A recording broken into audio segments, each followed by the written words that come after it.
Oh, that fixed. And we're back. Another Saturday with some UFC fights. Manel Kape versus Almabayev was banned for a week. Luckily, it was lifted. Probably the weakest card in UFC history on paper as far as name value. Hopefully, a lot of the times those cards wind up being bangers, though. So hopefully, this card winds up delivering. But very weak. No name value.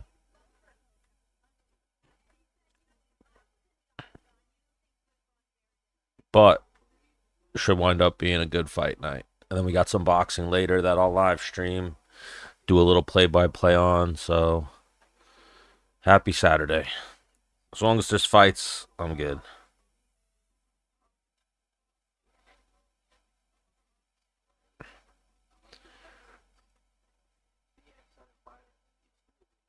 Let's see how long today lasts, though, as far as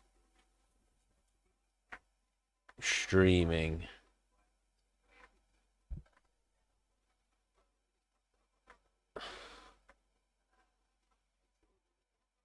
Put this over here. You know, they're always trying to get me.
No copyright.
I feel like Julian Marquez always lays an egg.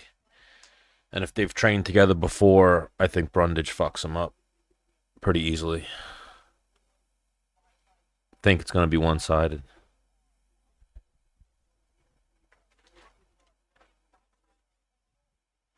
Is my microphone working? That's the question. What's up, Adam? Back from a ban. They banned me last week, so please nobody report me.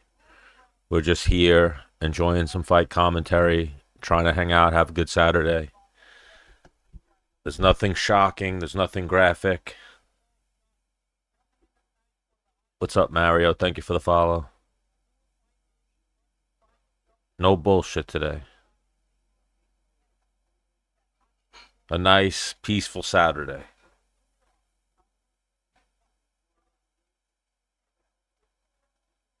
A nice, peaceful Saturday.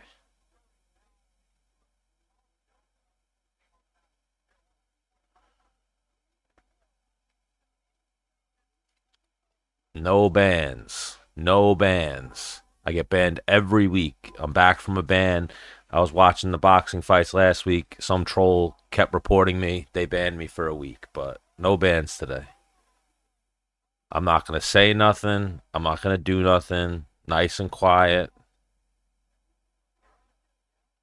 Can't move the screens around. Can't do nothing. Everything's got to stay the way it is. No bans. No bans today.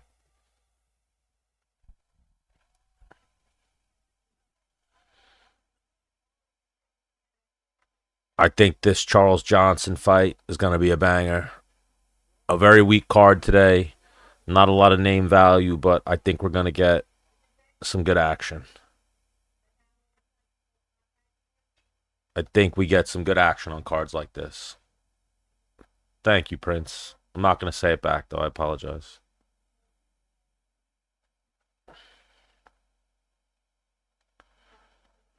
Man, Sam Reinhart just keeps fucking missing. I already got served today. Thank you for the follow, Prince. Got served today by George Mason. Fucking bums. Oh, man, I said something already. Go to the TikTok shop. I'm not talking about anyone in the chat. I'm talking about George Mason, the basketball team. So no insults to anyone in the chat. Nice, peaceful day. Nice, peaceful day. No bans. I get banned every single week. This week, we're not getting banned. Say it with me now. We're not getting banned. Not going to happen today. Nice, peaceful day. I'm not going to insult anybody. I'm not going to say anything. Nice, peaceful day. Probably 125ers usually go the distance. God damn it. Shocking and graphic content. Literally nothing was shocking and graphic. Not a thing, TikTok. What are we doing here? Well, throw me some follows, guys, because I want to hop out and restart because they already got me. Your live contains themes that some may find uncomfortable and has been restricted to reason, shock, and graphic content. What the? Oh, I fucking hate TikTok. TikTok stays playing games, so I don't know. I like Johnson in this fight. Johnson's been on a bit of a roll lately, but throw me a follow. I'm gonna hop out, hop back on. Hopefully, not get hit with anything graphic again. No, the Johnson fight's about to start, but I'm gonna hop out and hop back on. They got me saying that my live contains shock and graphic content when it contains fighting, the oldest form of entertainment. The oldest form of entertainment. There's nothing shocking and graphic, TikTok. Please stop. Constantly, TikTok. Every fucking week. It's making me stop. I don't even want to go live on TikTok anymore because every week I get banned. I get these flags on all my lives. This is bullshit. So throw me a follow. Hopping out, hopping back on.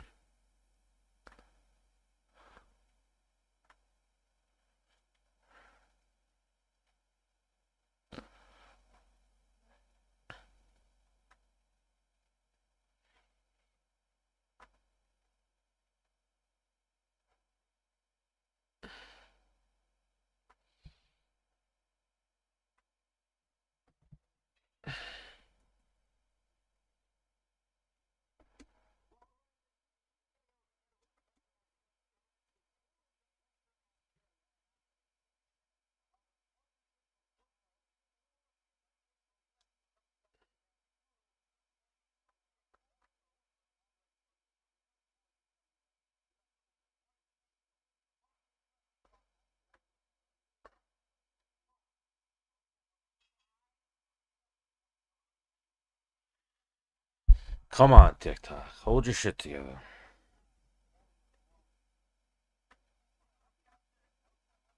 Make sure you guys go to the TikTok shop, get some good stuff.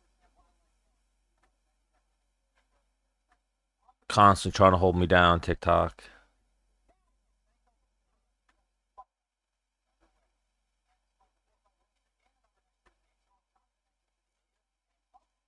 First fight, about to start.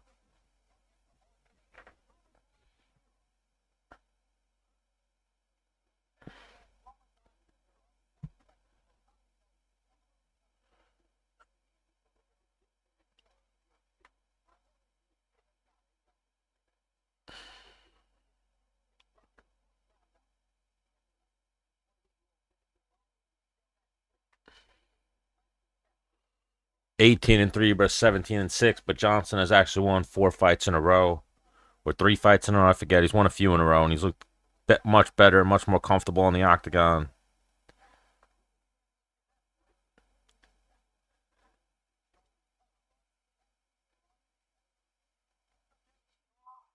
Johnson's also a lot bigger than Tamirov. Tamirov is a small 125er, where Johnson is a big 125er. So I think Johnson takes this fight. Thank you for the follow, Duberson.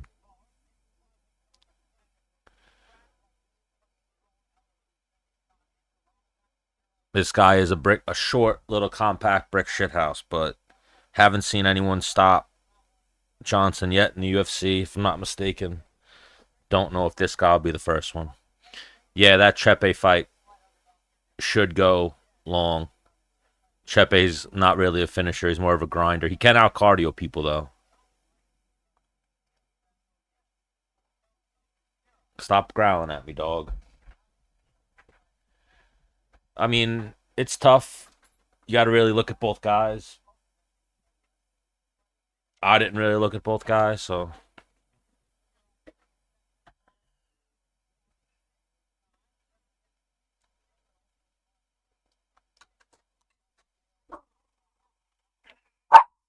I like Andrea Lee. Stop. I've interviewed her in the past, but she's a very sweet lady. But it doesn't seem like it's going well for her right now in the UFC. Get out. Go. If you're gonna be barking, get out. Let's go. Get out. Get out. Go. Hit the road. Get out.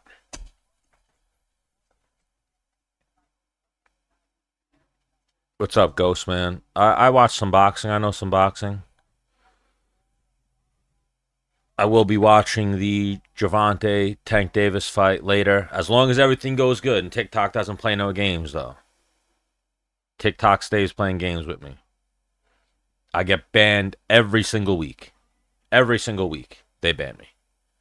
Not like, oh, you get banned every single time I go live. I'm probably close to even losing my account at this point because they don't stop.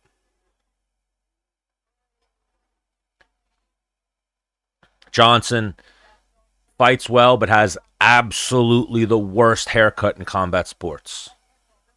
The absolute worst. I don't know what's worse, what he has going on, or the Paul brothers who do like that comb forward to hide their horrible hairline. But just shave your shit, man. Just if your hair is that terrible, just Stone Cold Steve Austin made it popular. Michael Jordan made it popular. Why are you gonna go with this goofy? Damn it! I keep saying shit. I was not talking about anyone in the chat. I was talking about critiquing a combat sports athlete. Nothing shocking. No hate speech. No nothing. You gotta watch what you say on here, which is really getting me every single week. TikTok is getting me. You're not allowed to use the most simple words. But thank you for the follows. I appreciate it. Trying to get my numbers up. I got Johnson in this fight, Nick. I think he's a way bigger 125er. I think, what's the other guy's name? Is small. He is a brick shithouse, but he's small. Timarov. Timarov is tiny. Does have KO power, but we've never seen Johnson KO'd. I cannot do anything with the screen. I apologize. Gotta keep it the way it is, and hopefully everything stays safe and kosher. Whenever I start playing around with things, that's when I start getting bans and things pop up. I think Chepe. Chepe's a grinder. Chepe fought an old friend, Gregor Gillespie, back in the day. Can you be quiet, please? Just leave the channel. You're not my type of fan. I appreciate you though. The Mongolian haircut, is that team? Is that the other guy? Yeah, I think a lot of people have Johnson. I saw that the odds were pretty close in this fight. I got Johnson in the parlay too, so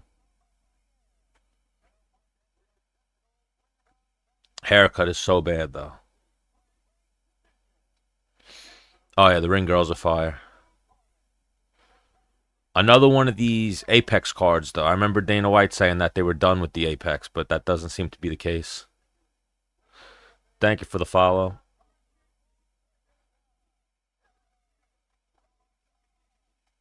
We'll see what happens, Nick. I mean, I'm rooting for Johnson simply because I dabbled him in some parlays, but the guy he's fighting's tough, durable, has knockout power. And sometimes Johnson doesn't fight with the highest fight IQ. He tries some dumb crap.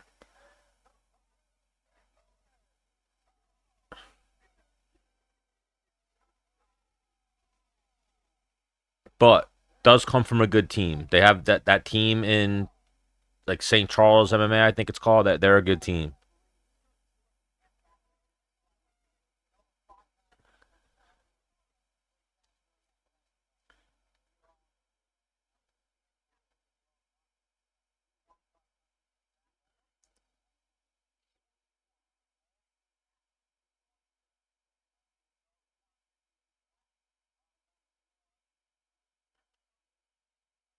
So Timarov, Johnson, little feeling out process, start things off.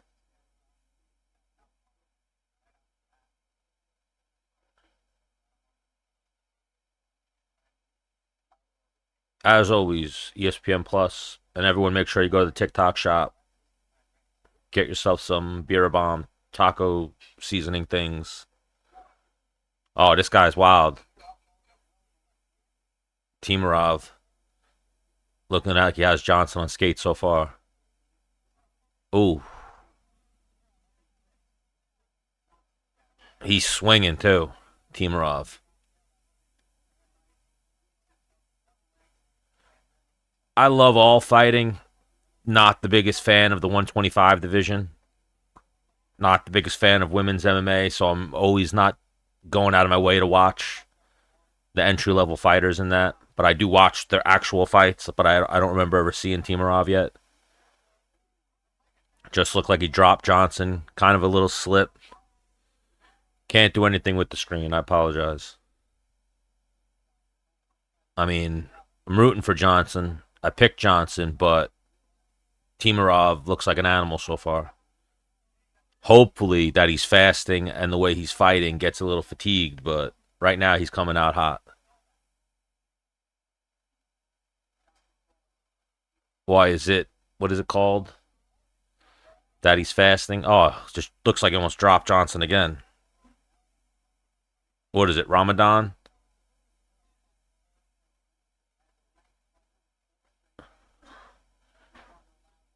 I saw the size difference, and I was leaning towards Johnson, but Timarov's looking good so far.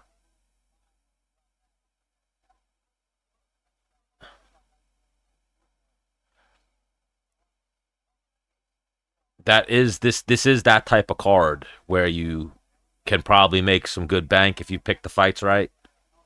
Not a lot of name value. You're not going to get distracted by picking fan favorites and people that you know.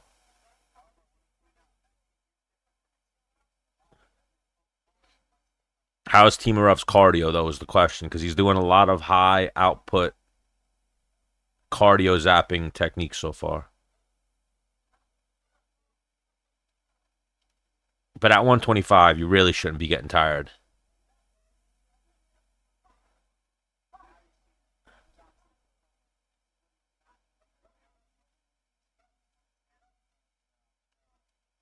And Johnson is very unorthodox, but he just somehow finds a way to get it done and win.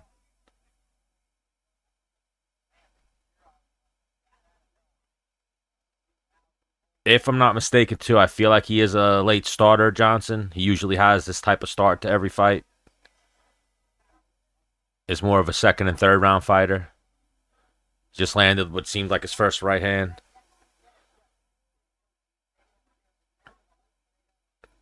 That's like the third time he's been had his kick caught and got dropped with a punch. I don't know how the judges are going to score that. I mean, he's definitely losing this first round. This is on ESPN Plus. If I'm not mistaken, I'd have to double check. Actually, no, I'm not sure where the Gervonta Davis fight is later, but that watch out for that spinning back fist, Johnson. Come on.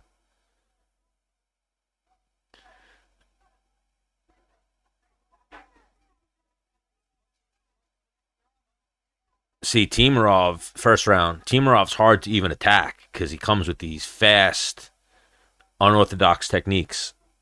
Ooh, caught him with a nice left behind the head right there. Ooh, good body shot by Timarov. Johnson's durable, though. We've seen him in trouble before in fights, and he sticks around, stays in the guy's face. Oh, did he get dropped right there, too? A little trip, little slip.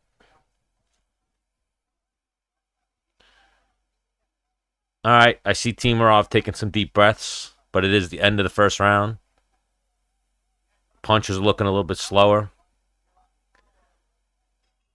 Yeah, it's not good optics, though. Slipping or getting your kick caught. Ooh, nice right hand by Timarov, and a spinning back kick follows.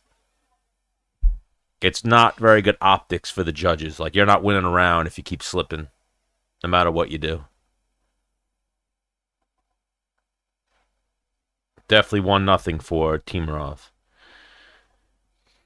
I think this fight, no name value whatsoever. But I think that those are usually the cards that wind up being really good. I don't think Cap's going to win. I like the other guy. But Manel Cap's pretty durable, tough, knockout power. He could win. But I'm leaning towards Almabayev. I think Almabayev's on I forget, but a lengthy win streak right now. And the thing with 125 is you're fighting some of the best guys in the world, even outside of the UFC. Like, they don't have all the best flyweights in just the UFC, like the other weight classes.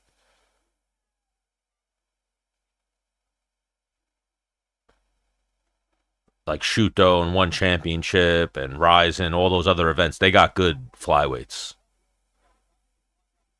Kale, you mean Cap?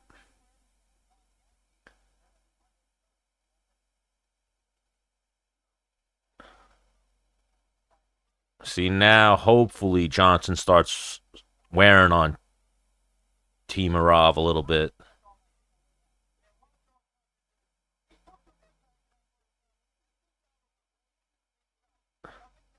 Let's not get into race. Black guy is losing. Let's just say the guy with the terrible haircut. What is Timarov? Yeah, these guys are like horse jockeys.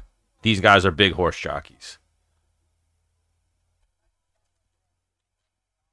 I have it in maybe one parlay, the Amabayev Cop fight, but I've tried to stay away from that fight. I think that fight's a little unknown.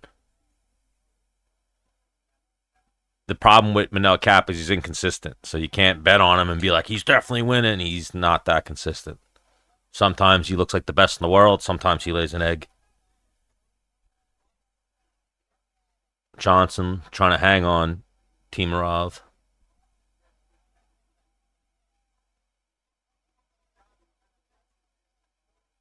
You talking about the Davis fight or the rest of these fights? This is the prelims, early prelims. The main card starts at 7, I believe. Yes, of course. I love the Gervonta Davis, one of the best fighters to watch as far as entertainment. I think he is a little zesty though.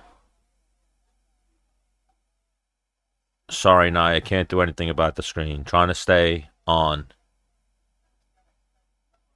Yeah, Johnson's losing this fight so far. He's doing better this second round as Timurov's volume's gone down, but he lost the first round.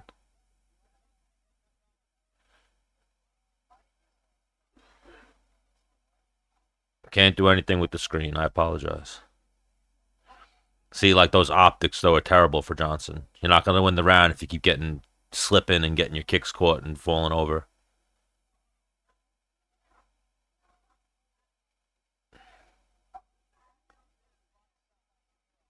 I thought Timurov was slowing down, but he still looks like he's sharp. Pot shot in Johnson. Not looking good for Johnson. Needs to do something to steal this round.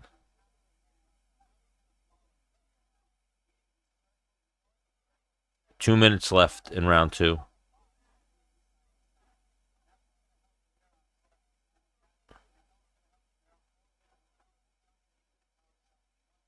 Oh, they got me again.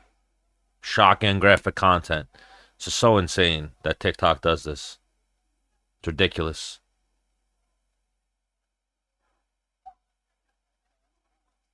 Constantly. Constantly, TikTok. You're better than this.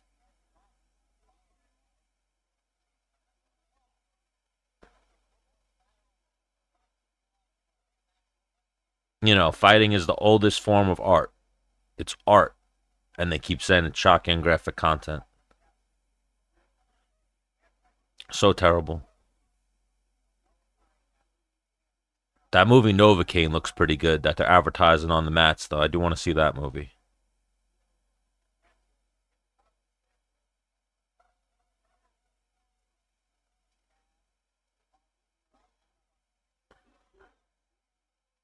But yeah, it's looking like if you pick Johnson, Johnson's about to sell you parlays, mine included.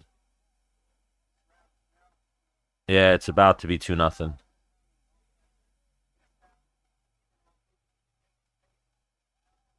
There's a nice right hand landed by Johnson, but then he eats a left hook.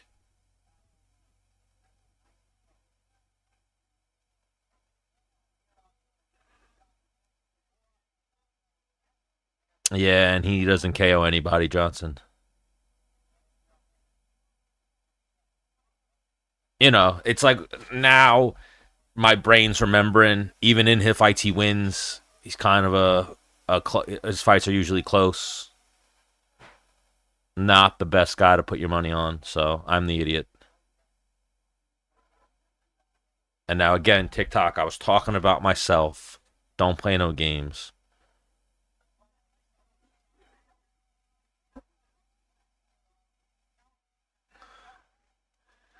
But yeah, Johnson's losing this fight. Hopefully, we get some bad judging. I would take some bad judging right now. But more than likely, not going to happen. So please throw me a follow. After this fight, I'll be hopping out, hopping back on because they got me for shocking and graphic content. When there's nothing shocking and graphic posted on my screen, TikTok's just terrible with that. I mean, the punch stats are close. They got 45. They got Johnson landing more strikes, but I'm not seeing that. And I think the optics of him falling all over the cage aren't going to win him any rounds. Significant strikes, they got 44 to 42 for Timurov. So the numbers are close. What I'm seeing, though, is Timurov clearly winning. Definitely not seeing any volume like that.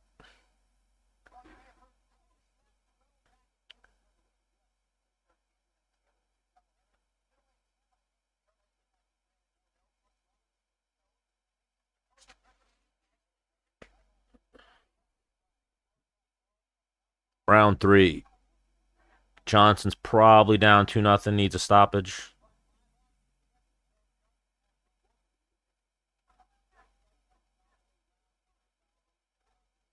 His kicks, though, just. Oh, there you go. Oh, it looks like he rocked him there.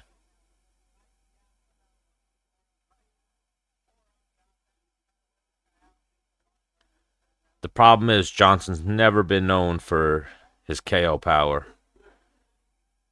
He needs Timarov to completely hit a wall here. He needs to stop throwing kicks. Timarov has caught every single kick he's thrown. Yeah, I think it's stupid, but at the same time, it's grown on me, if you will. But I would love to see, I think, especially the fact that the UFC's owned by WME and even pro wrestling. Like, I don't want to see Hillbilly Bob and, Toothless Joe smacking each other. I want to see, like, I watch celebrities. If they did power slap with celebrities or power slap with pro wrestlers, or if they started doing that, I think that would be the biggest sport in the world. Like if Justin Bieber and Tom Cruise faced off in power slap.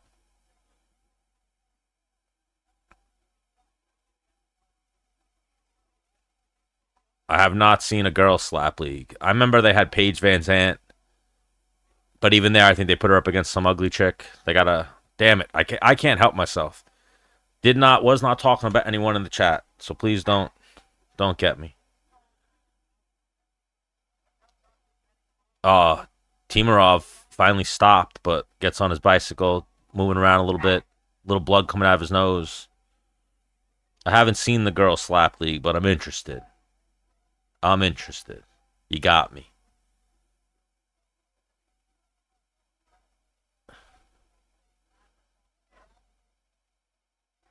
Johnson is going to run out of time.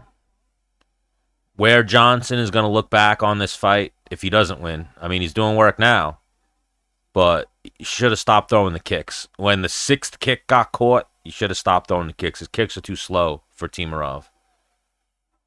Timarov caught every kick.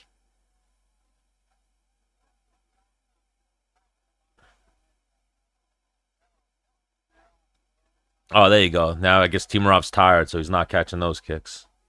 Those are the first kicks I think he's landed this whole fight.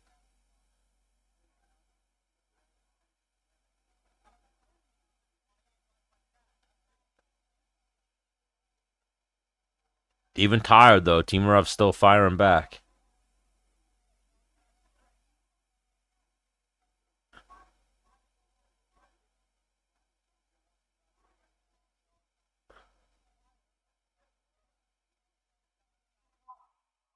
Looks like Johnson's slowing down a little bit now here, too, so I don't think he's going to have enough juice to... Doesn't have the power.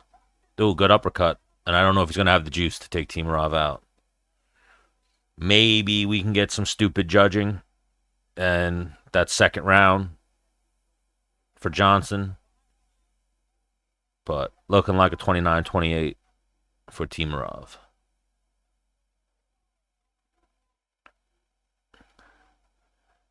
And now you got to mentally write down, never bet on Johnson again. He's a salesman. Now I'm reminded, even in those fights that he won, they were closer than they needed to be. Like, why are you going for a takedown, bro? You need a TKO. You need a knockout. You're not even going to get a knockout. You need a TKO. What are you doing going for a takedown, bro? I hope Johnson wins a crooked split decision. I'll take it for the sake of my parlays. But he's lost. I wouldn't even. You need a knockout. You're going for a takedown. You're punching the guy in the thigh. I hope he loses now, simply because of that. I don't even care about my parlays anymore. I hope he loses. I hope he loses 30-27. Going for a takedown and punching him in the fucking thigh.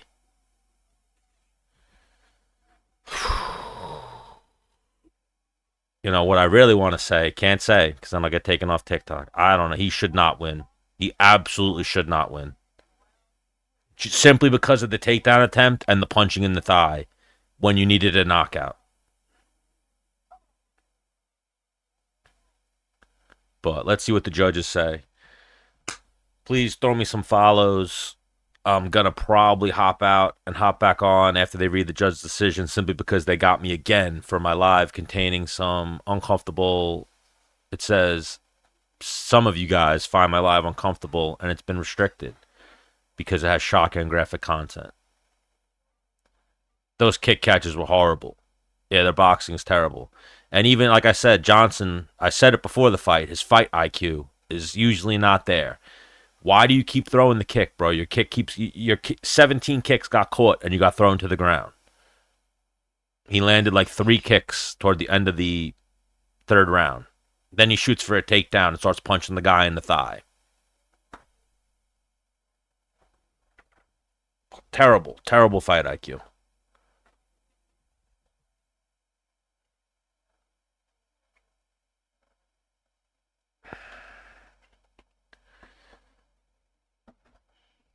Terrible.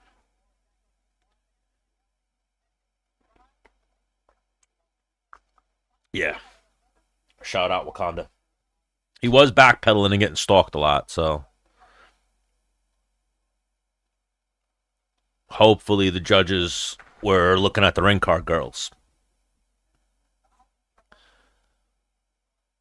Ring card girls. Ring card girls.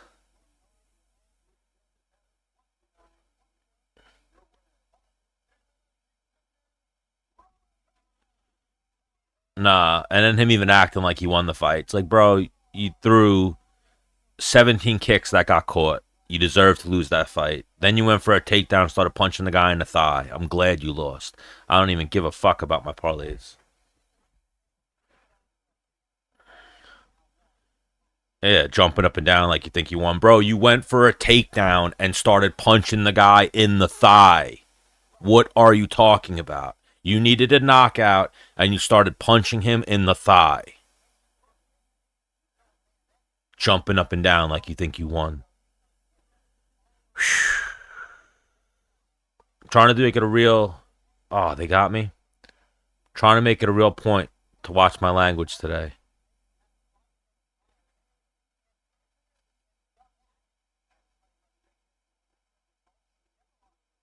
I don't even know if I'm still up. My shit just flashed off.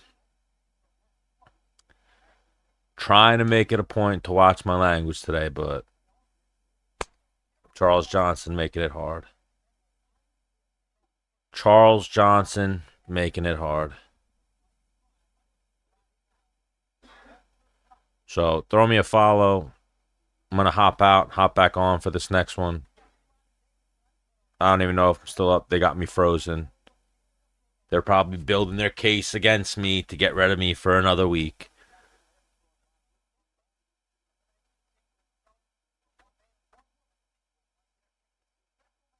So throw me a follow. I'll be back on for this next one. Thanks a lot, Charles Johnson, for starting the day off terribly. No, not wasn't a fan before the fight. Don't know why I sprinkled anything on you. You're a goofball. Get your fucking haircut fixed. That stupid fucking haircut.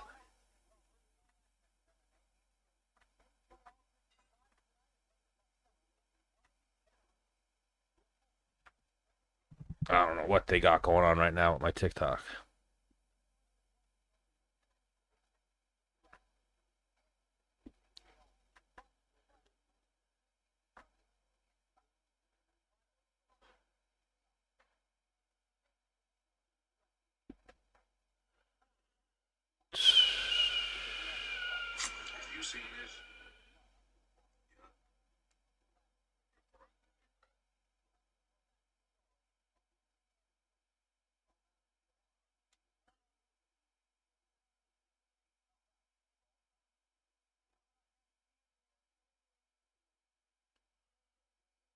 But TikTok acting up. YouTube's still good though, so I love YouTube. YouTube stays on point.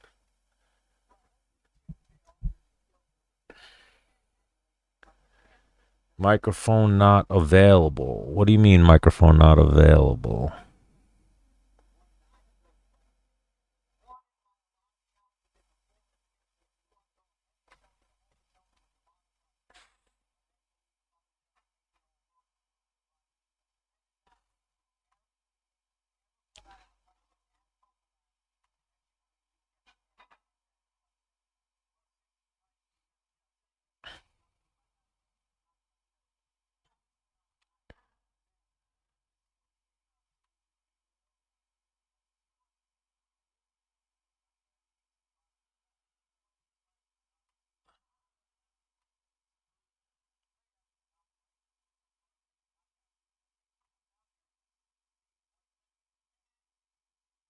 I don't think she's gonna sleep Lee like that, Dominic Cruz. But you never know. You never know.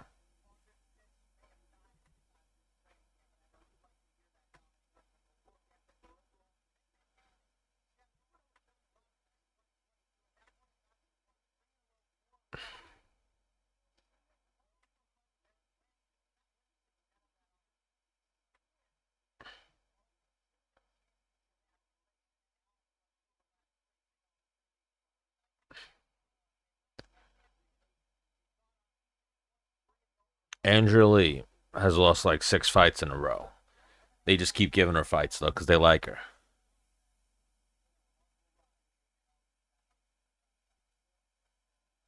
But more than likely tonight will not be her night either.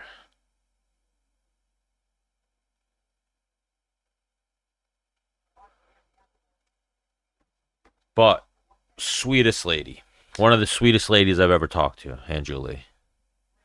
Big fan of hers, despite her little skid that she's been hitting.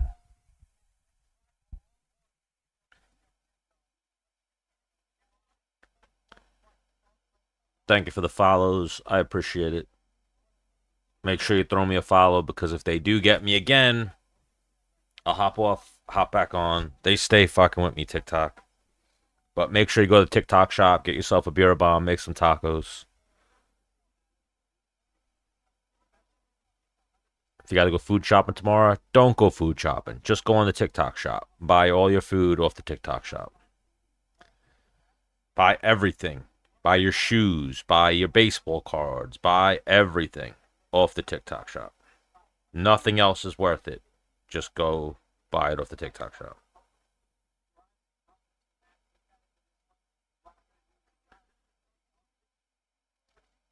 Thank you for the follows. I appreciate it. This is your cousin, Forrest Lee, Angela.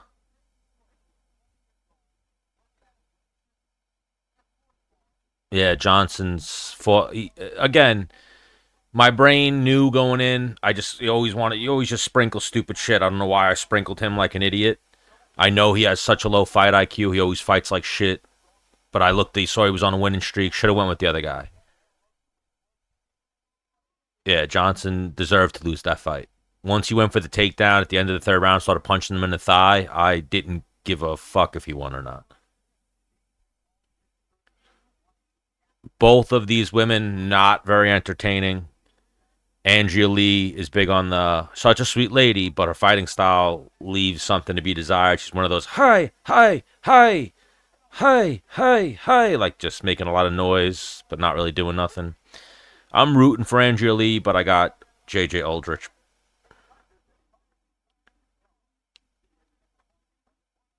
Andrea Lee, I think, has lost. She's about to be Tony Ferguson, if I'm not mistaken. She's about to lose her 7th in a row or 6th in a row. She's not been doing good. But that's why they give Johnson those type of fights. His other fights were close. He has close fights like that. Unorthodox, close fights every time. And I think he was supposed to fight somebody else, but they got hurt. And that guy took the fight on short notice. Another reason why I thought Johnson should win, but sure enough, his low fight IQ strikes again. Don't know how he wins fights. I'll say it again because I got to come down from the anger that's still swimming in my brain. He went for a takedown and started punching the guy in the thigh. He was expecting to get a TKO finish from punching the guy in the thigh. That's the level of intellect we're dealing with Charles Johnson. TKO by 5 punch is what he was going for. There was a point when Andrea Lee was top 15, top 10, I think even, and now she has lost 1, 2, 3, 4, 5 in a row. So 5 in a row. Her last win was 2021. All decisions, though, and a couple of splits. I forget who it was, but I remember one of the 2 of those fights she was supposed to win or should have won. When have you seen thigh strikes? Ever. Someone start punching someone in the thigh. Shows you the guy's fight IQ. You need to win this fight. You have to win by stoppage. You did not win a round previous. I got it. I'm going to punch him in the thigh. I'm going to hit him in the thigh. That's going to do it. I'm so glad. Even though it lost my parlays, I'm so glad he lost. So glad he lost.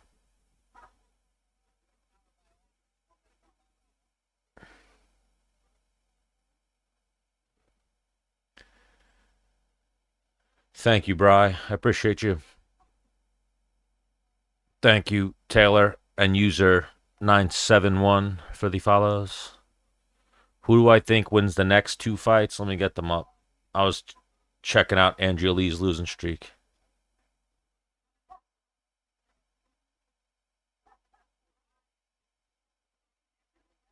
See, Andrea Lee gives you a lot of noise, but hey, hey, hey, hey, hey, hey, huh. I think Danny Silva and Chepe, both favorites. Chepe's a pretty big favorite. And Danny Silva's a pretty big favorite. Lee is Texas, I believe. She's white, Caucasian.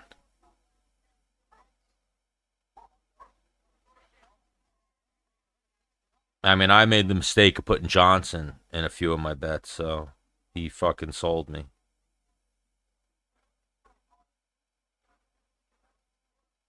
You know, I was indifferent on Johnson going into that fight. Now I hate Johnson. Absolutely hate him. Yeah, she's like a tennis match.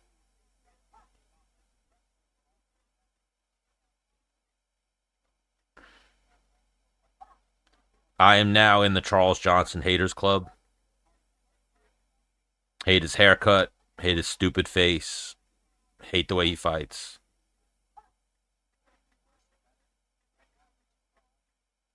I have a list where I put things I'm never betting on again. Johnson made the list. Never betting on Johnson again.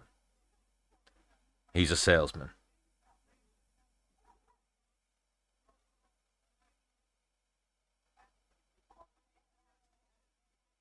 Dare I say, a real piece of shit.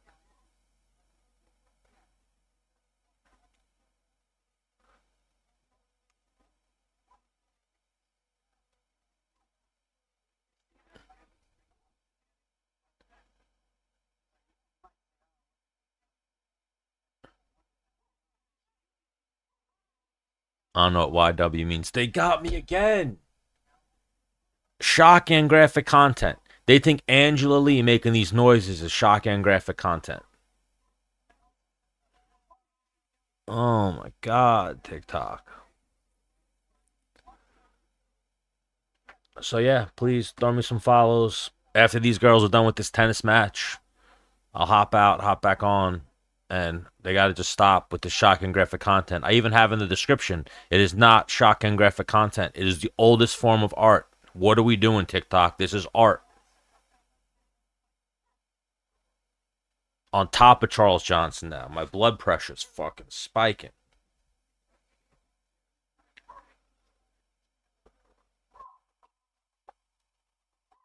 Fucking bullshit.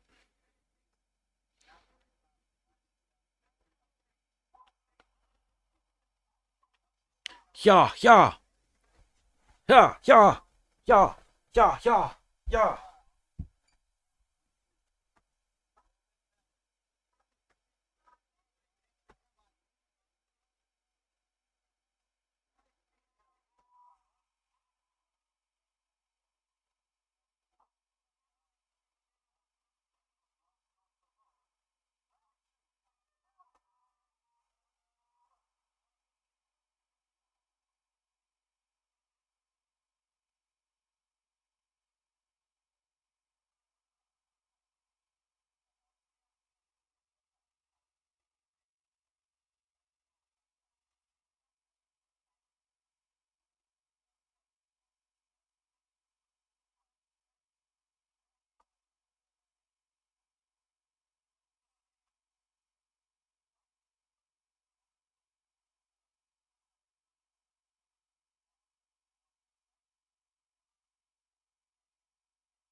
Yeah, yeah, yeah, yeah, yeah, yeah, yeah.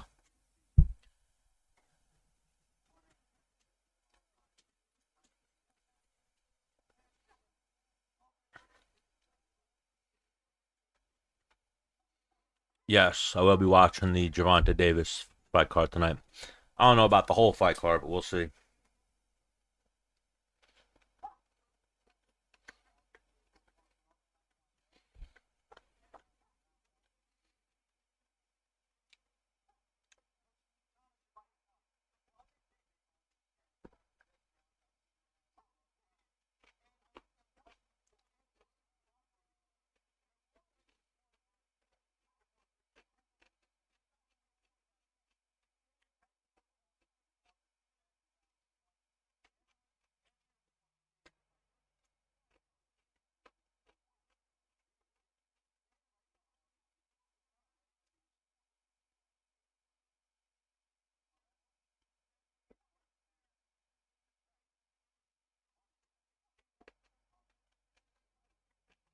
Shut up, G-Bow.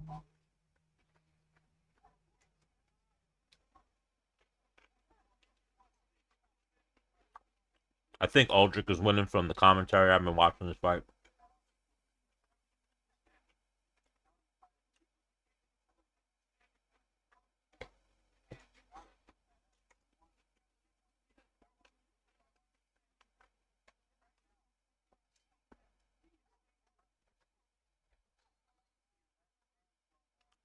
Yes, we'll be watching the Tank fight tonight.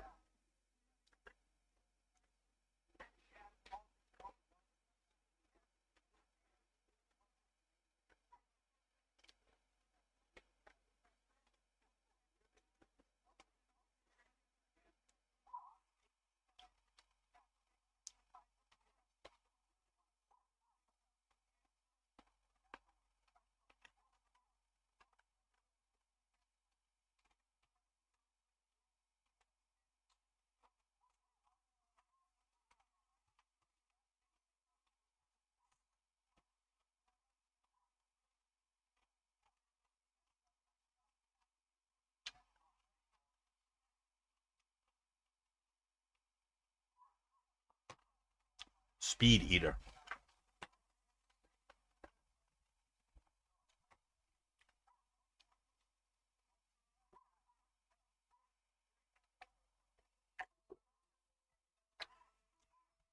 What are they doing to me?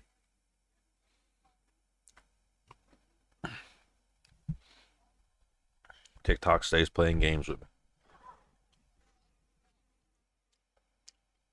They do not stop.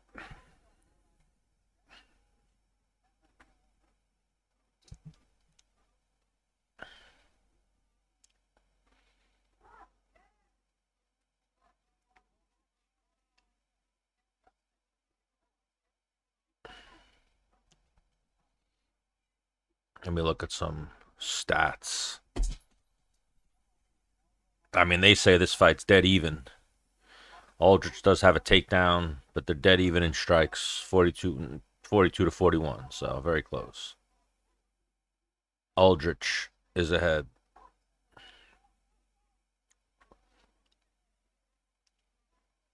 This is looking like on brand for every Angela Lee fight. This is how her fights go. Oh, I've never seen someone send me a tiny Denny, but thank you. Could always use a tiny Denny.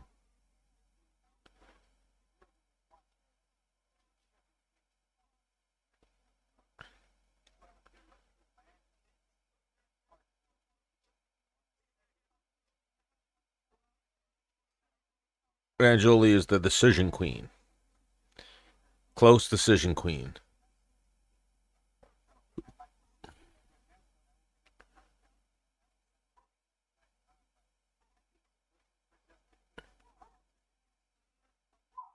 Yeah. Yeah, yeah.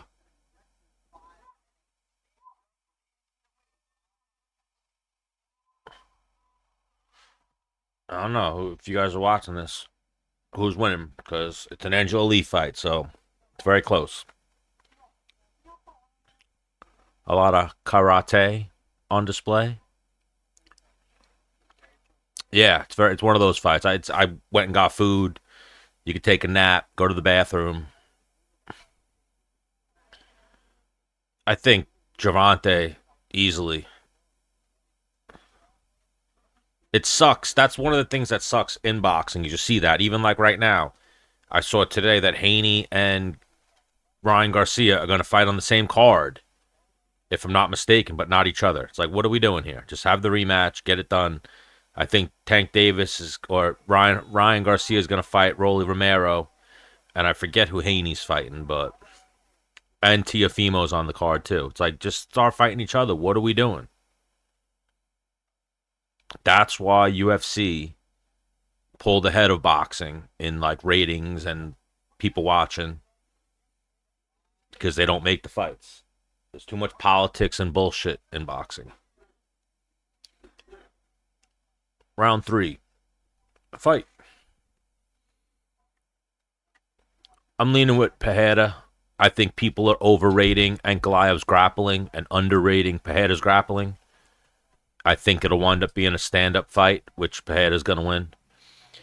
There's a lot of highlights that you can watch of Ankalaev getting fucked up by low kicks and having trouble on the feet with lesser strikers. And he's not Khabib. He's not Islam. He doesn't have that grappling and wrestling. I don't think that he's going to dominate the grappling like the way people are suspecting him to. And the X factor is Glover Teixeira. Glover Teixeira arguably was one of, if not the best grapplers at light heavyweight for a long time. That's who Pereira has on his back every day and is training with every day. So I think he's been in the gym for years with a better grappler than Ankalaev. Should be able to survive any attacks from Ankalaev on the ground.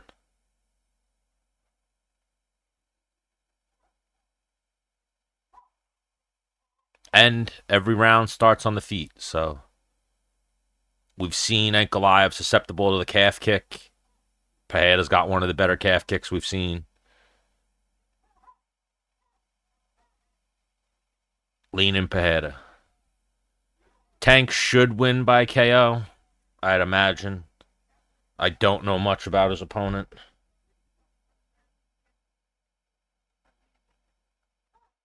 But it's a showcase fight for him. They're not making this fight to have a competitive fight. They're making this fight just to appease Tank fans.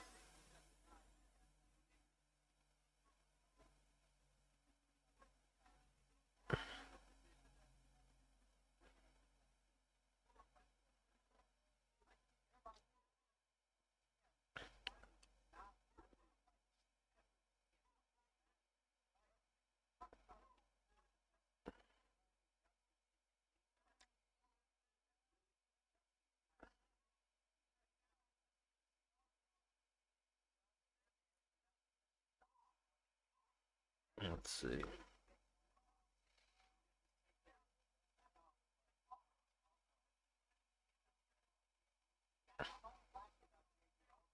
I mean, Lamont Roach never been knocked out before. Only has one loss, but he's probably going to be a little bit bigger than Tank.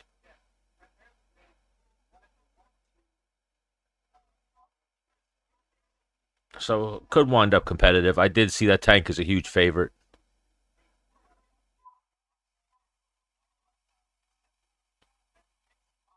But actually, it might actually be a fight. Now, again, not financial advice, not telling people, but I know Tank has talked about retiring and even not fighting anymore. So, how much of his heart was into his camp? How much of his heart still into fighting? Once a fighter starts even mentioning the R word, that R word, retirement, talking anything like that, usually they're getting ready to get out. The only person who ever came out of retirement and had success that I can remember was GSP. Had the one fight against Bisping, and then he retired again because he probably wouldn't have had more success. And Floyd Mayweather. Usually, and you could say That's an insult. I'm not from Staten Island. I'm from Long Island. Close, though. Danielle Marie Scott. And you could say George Foreman came out of retirement and had success. But usually retirement is not a good career path to come out of retirement and come back to fighting.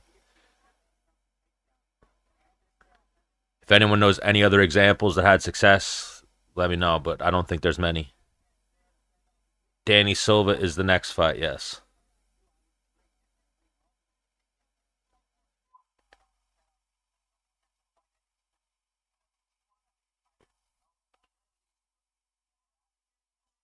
Is this fight a split decision? I'm supposed to not like Tom Brady because I'm from New York, but I actually like Tom Brady. One of the, if not the greatest quarterback, football player that ever lived.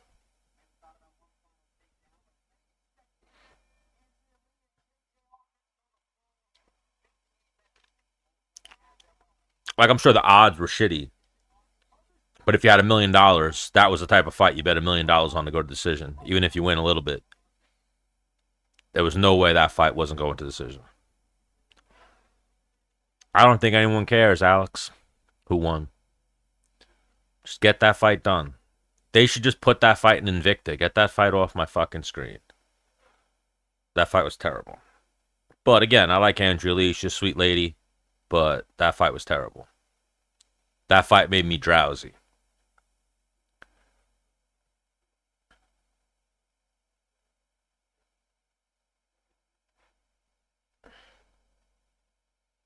That fight made me drowsy, ready for a nap.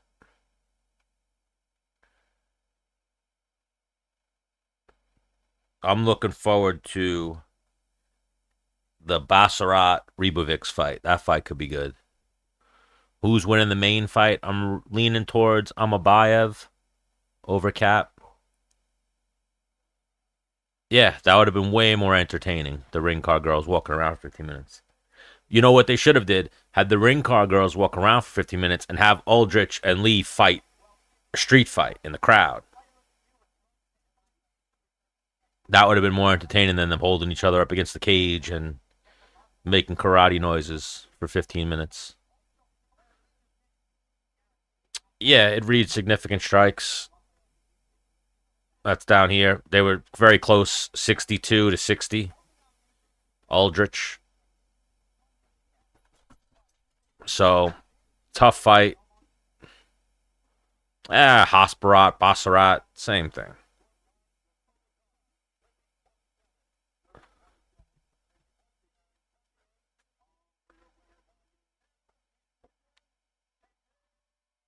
Man, I feel bad for Andrea Lee. Another close fight she loses. It's her fighting style.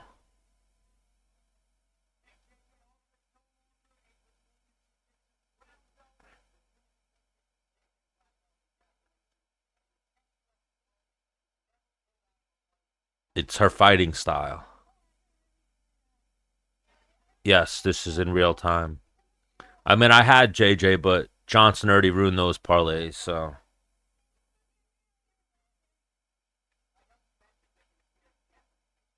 Again, I'm now in the Charles Johnson haters club. Hate him. I hate his haircut. I hate his face. I hate everything about him.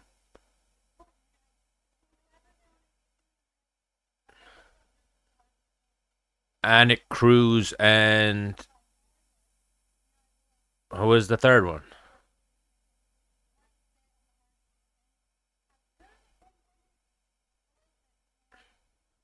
Yeah, he's the Thigh Master.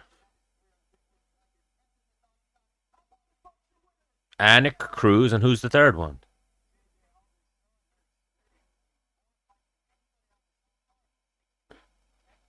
Is it Dean Thomas? I know they have Dean there.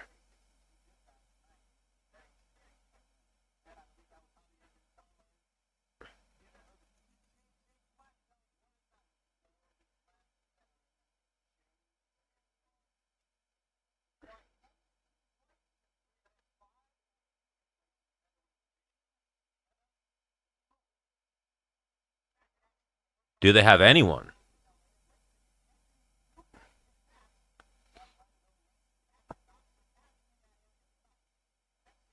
The Cooper movie with the donut.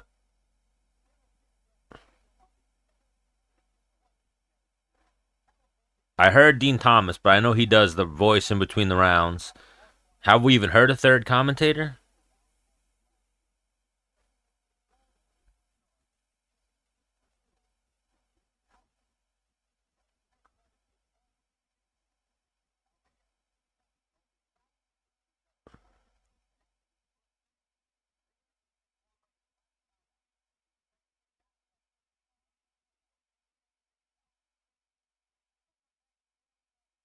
Yeah, that should be a good scrap. I'd root for Dan Ige, but Woodson's so big at 45. He's tough, finds ways to win fights. But I'd be rooting for Dan Ige.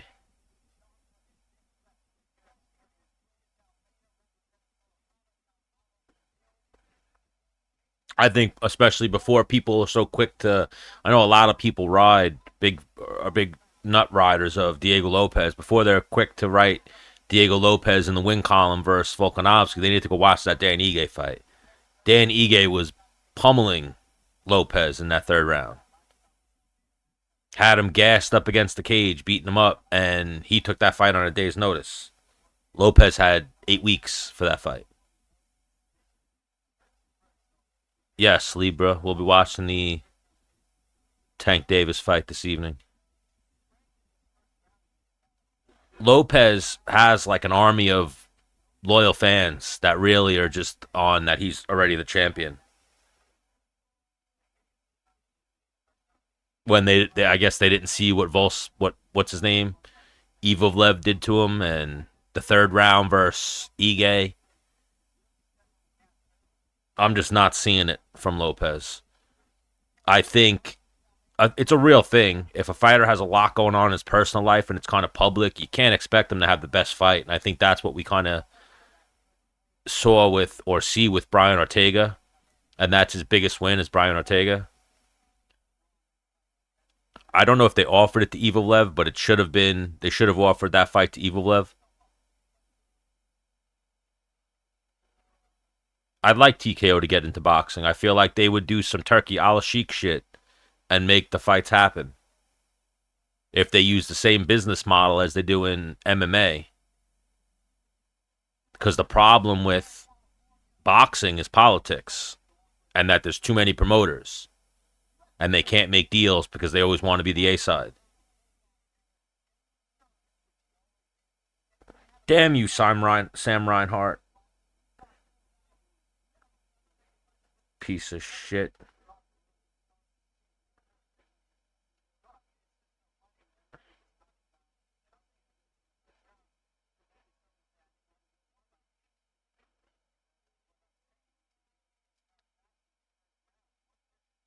Yeah, I saw someone last night that was on TikTok that said that the UFC fighter pay is good. The UFC fighter pay is very low.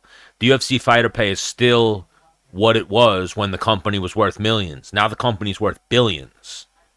And the bonuses have gone down. The bonus used to be 75. For some events they were 100. Now they're just 50. 50 is all you're getting. And the pay has kind of just plateaued, which is fucked up. I think that they've gotten to the point now where they run it too much like a business. And there used to be a thing with the UFC where there used to be a lot of backroom bonuses. That's not the case anymore. That was like the Zuffa era, the Fertitta brother era, and even old school Dana White, where they used to cut fighters checks outside of their structured pay. They don't really do that anymore. Or at least I don't hear a lot of fighters talking about how they do that anymore. I don't know if they should be making more than Dana White. Dana does a lot, and he's the CEO of the company, but they definitely should be making more. Like the UFC's bottom line should be smaller because they should be paying out more to fighters, but the biggest problem with that is there's no union. That's why baseball players, basketball players, football players get so much money is because they have a collective bargaining agreement because they have a union. Fighters will never have a union. The only way that the fighters could have made a union, they had Conor McGregor, and if Conor McGregor would have been pro-union, he could have led the charge, but he didn't give a fuck because he was so well paid.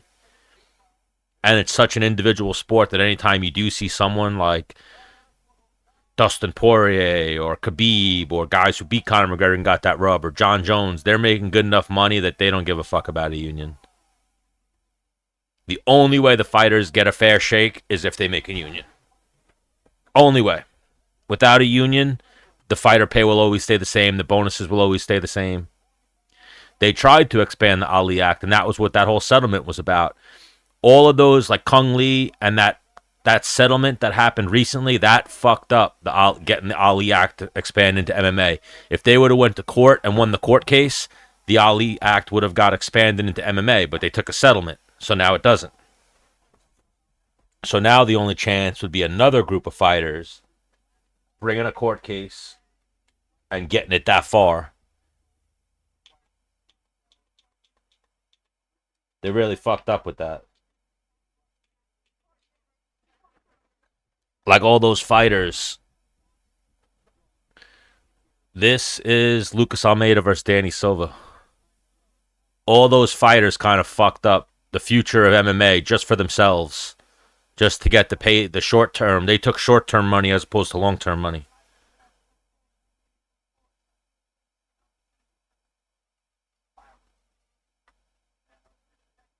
And we'll start seeing how fucked up it is in the next few years when you're starting to see it now. Chuck Liddell, Tony Ferguson, a lot of the guys that are fucked up, we'll start seeing it a lot more in 10, 15 years when all these guys are slurring their words and all have brain damage. And we'll see how it really wasn't worth not starting a union, not getting what you guys are worth, and just fighting for money, getting brain damage. Right now we got Danny Silva versus Lucas Almeida. Like something that I always think of whenever I'm talking about anything like that is how people hate the oblique kick, but they're fine with the punch to the head. They're fine with brain damage, but they're not good with dislocating someone's knee or tearing someone's ACL. It's like, you can get a new ACL, you can't get a new brain. You could have your leg reconstructed, you can't have your brain reconstructed. I don't know, Danny Silva's a huge favorite right now, so he must have did something. Knocked him down or something. The odds just jumped up to minus 1050.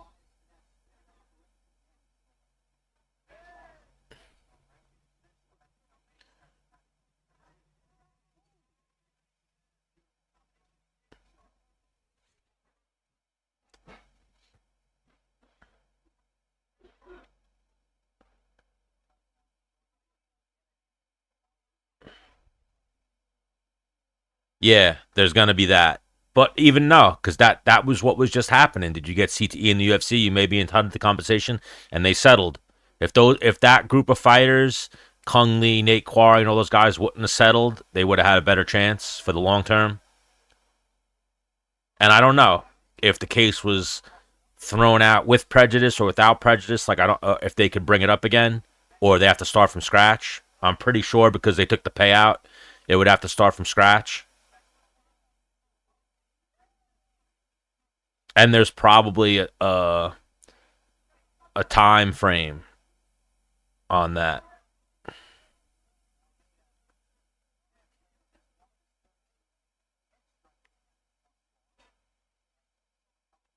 These fights will start picking up. It was just that they put that women's fight on, which was atrocious.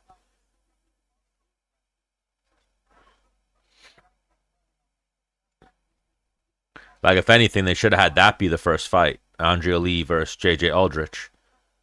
If I'm being honest, complete honesty, they should have just fired both of those girls and not even put that fight on at all. But for some reason, they got to have equality in combat sports. As far as the entertainment value, women's MMA is one of the worst things that ever happened to combat sports. You have outliers, which is like Joanna versus Weili Zhang, but that's it. None of it's exciting. It's all boring to watch.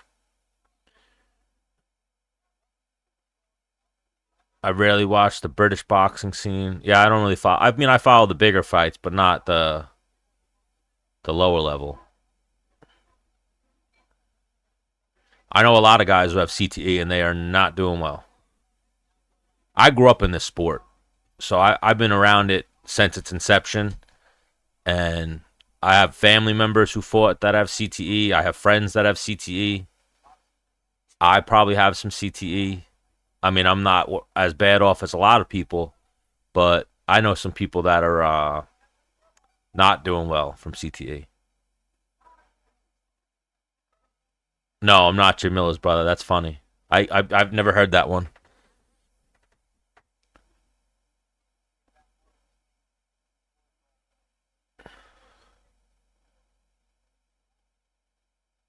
I missed what you guys were talking about in the British boxing, but boxing too. You see it. That's the thing. You see it with boxing, but boxing is a little different. You get a little bit more brain damage in boxing because the repetitive blows and you can get concussed and then get up and keep fighting, which is where I think the real damage happens when your brain's already rattled. But we see it sometimes in MMA if the fight doesn't get stopped. Guy got knocked out after the bell and the guy got disqualified. Good. Should get disqualified. That's like even like what we were talking about last week, but then before I got banned on the last week's fights. I think a low blow, an eye poke, no warning, no 5 minute break, immediate point deduction.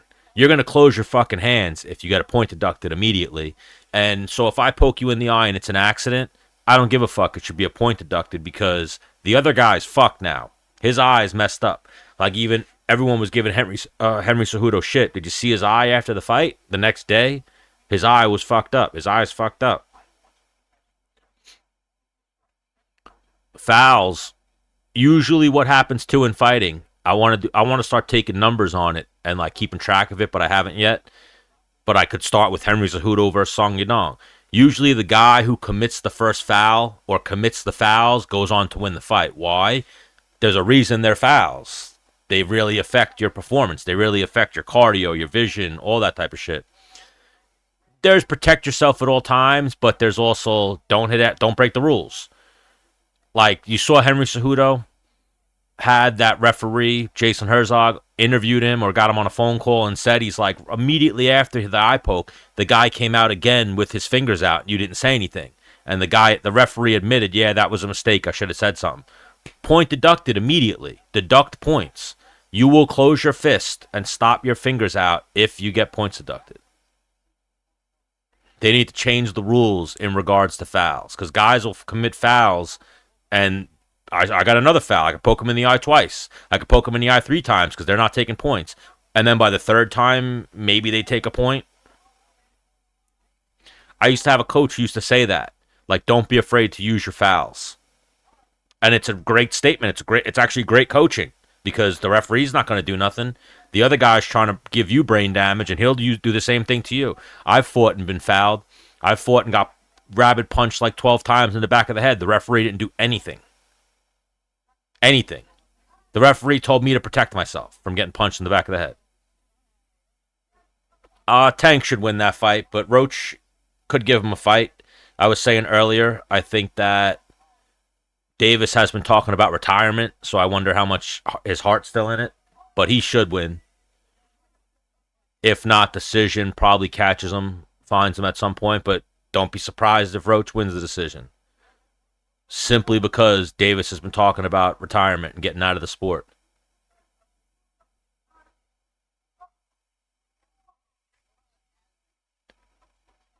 Fighting's really fucked up.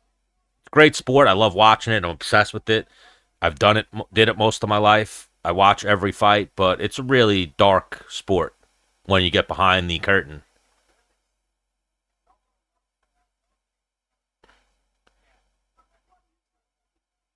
You know, like they're playing brain damage right now. That's what they're playing. They're not playing basketball. They're not playing baseball. They're not playing put the ball in the hoop or catch the ball. They're playing give each other brain damage. That's the name of the sport.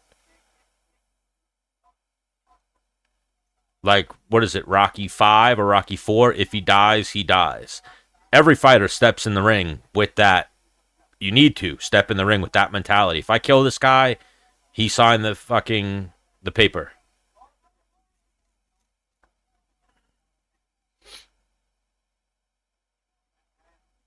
Like a lot of the time, the fighters leave. If you get caught, you get TK. You're going home with a concussion.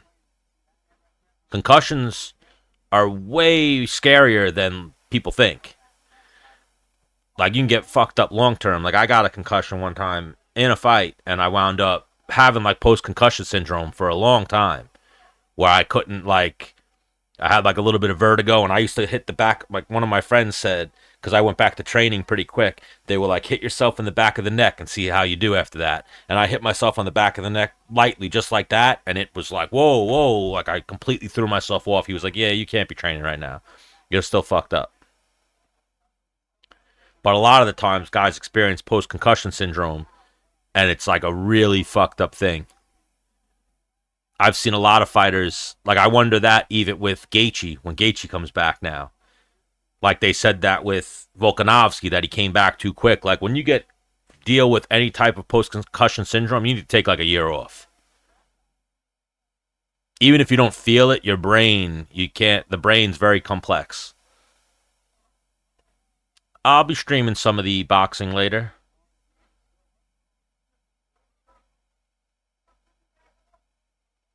Yeah, a lot of grapplers the sports are very intertwined.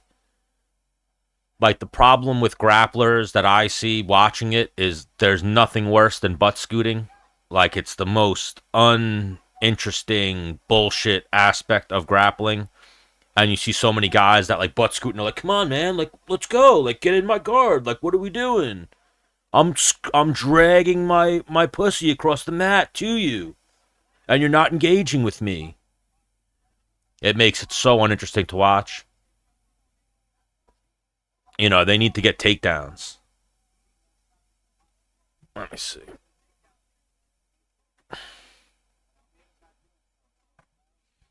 $20 left on the clock. I mean, this fight I've been watching, a little bit of a lackluster. Hasn't been catching my attention, but these fights I expected this. There's only a few that I'm really looking forward to. There's a takedown for Silva. I guess Silva's winning because he's a minus 2,800 favorite right now.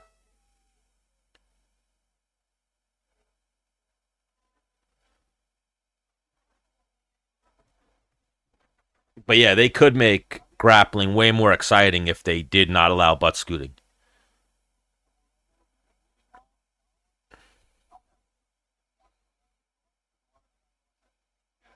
Like for me, I'd rather watch clinch work and takedowns than guard sitting.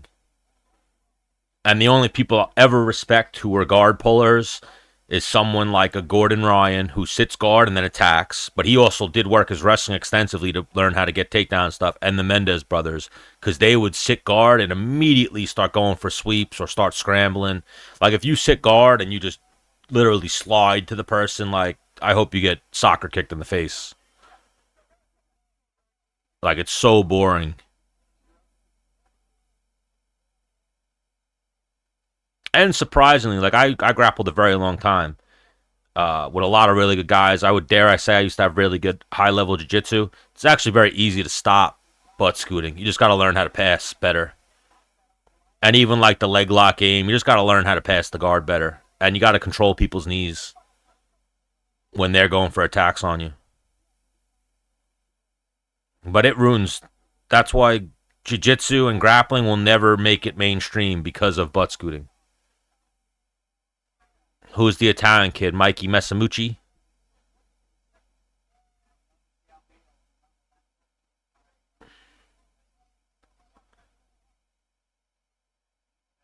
Well, he also, I know he started under Gilbert Burns. Gilbert Burns is not much of a butt scooter. Attacks. Wrestling's great. I love wrestling. I mean, I love jiu-jitsu too. Just the aspect of jiu-jitsu that ruins it for the spectator is the butt scooting.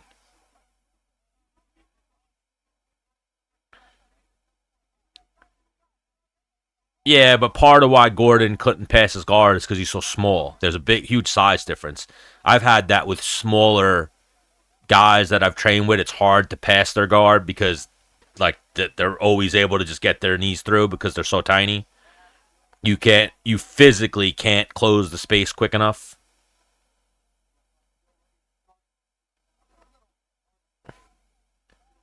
But those are the best guys, usually are the little guys, because they always have to go with bigger guys, and their technique is usually cleaner because they can't use strength.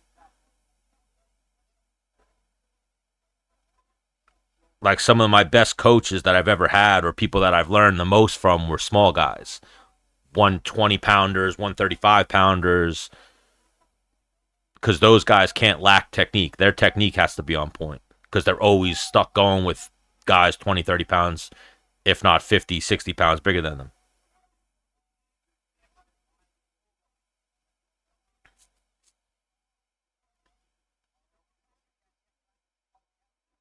No finishes tonight, too, like you just said. So that's usually a bad start for a UFC card. They got to start getting some finishes.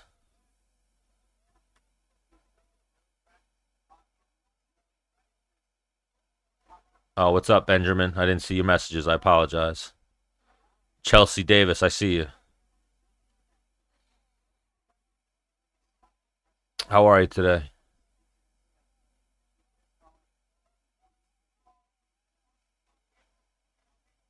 I didn't have the YouTube chat up on the screen. Now I got it up.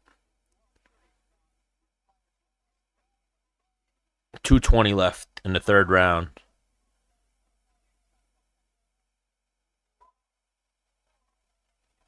Not the most entertaining fight,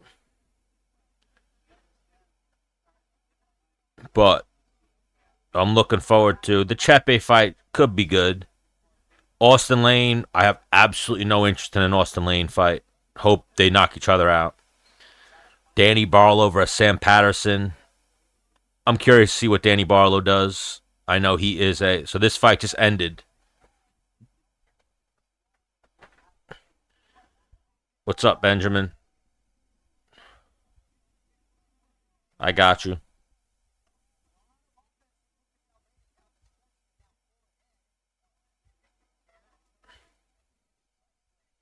But yeah, Austin Lane's terrible to watch. Absolutely terrible. Danny Barlow, I know, is undefeated, so he could be a good prospect. Curious to see how that fight goes. Hyder Emil versus Gomez. Don't really care for. Rebovex versus Hasparat. I'm interested in. For Cody Brundage and Julian Marquez to be the co-main event, lets you know how terrible this card actually is. And then Manel Cap versus Amabayev. That's ugh, at this card. And so far, it's not looking good as far as entertainment value.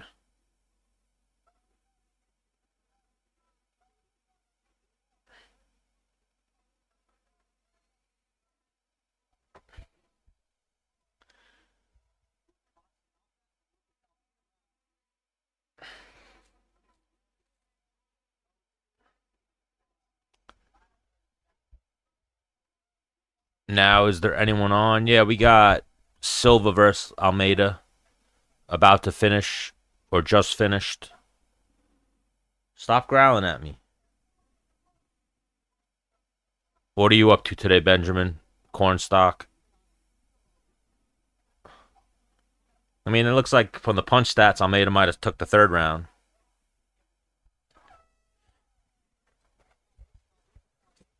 Stop growling at me, bro. I don't need to be growled at.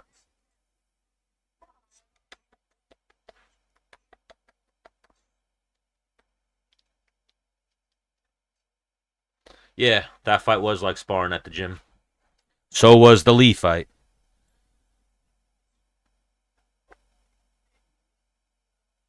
Again, Andrea Lee, sweet lady, but that fight shouldn't have even happened. Just fire both of those women. Get them both out of here.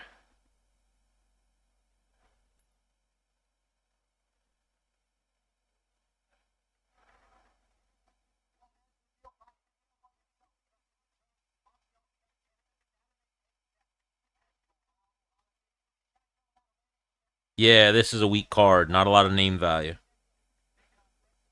Usually those cards wind up being good, but so far this card has been a snoozer. 3 straight decisions, not very exciting decision fights either. But hopefully it starts picking up.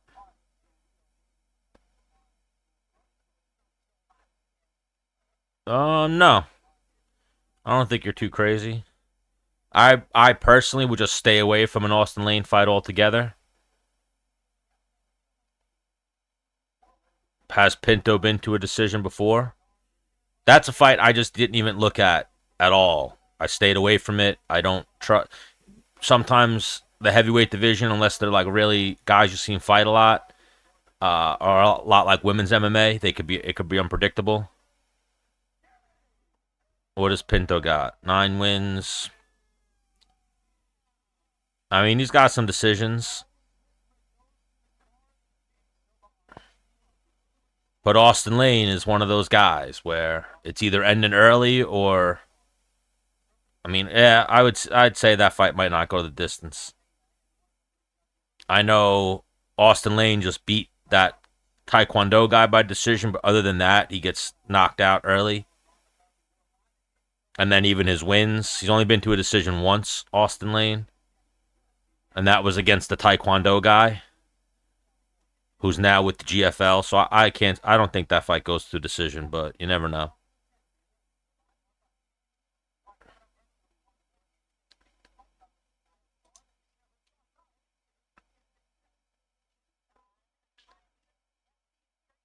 Let's see what we got next. Ricardo Ramos.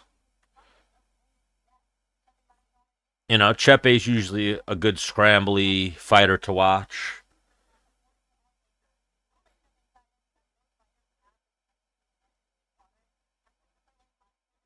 Chepe's small, though. I feel like he's even a small 45 pounder. He was definitely small when he was at 55. So, yeah, if you're in the chat over here on TikTok, throw me a follow. After this fight, maybe I'll back out and restart it. I'll let this one play out. But yeah, I forgot to do that before. They blocked me from getting new people in here because they say the live contains themes that some may find uncomfortable and has been restricted. The reason, shocking and graphic content. When this is art, this is the oldest form of art. Before people were picking up a paintbrush and putting it to a canvas, they were fighting. And fighting is art. Might not be everyone's type of art that they like watching or that they like engaging in, but it's art.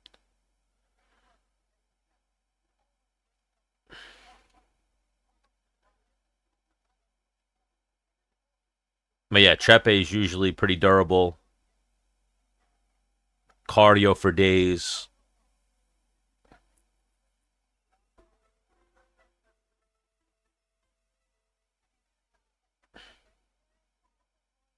Come on with this thing.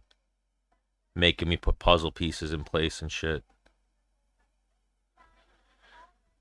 TikTok stays playing fucking games with me.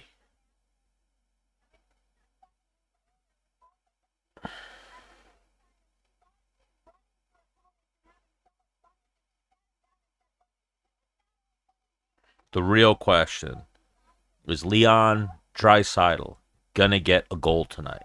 That's the big question on my mind. Is Leon Draisaitl getting a goal tonight?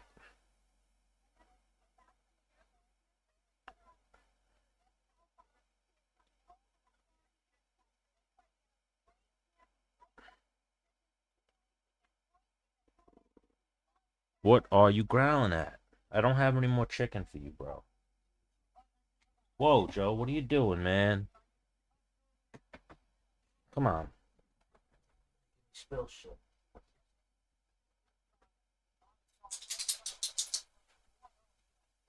I'm gonna have a sticky floor.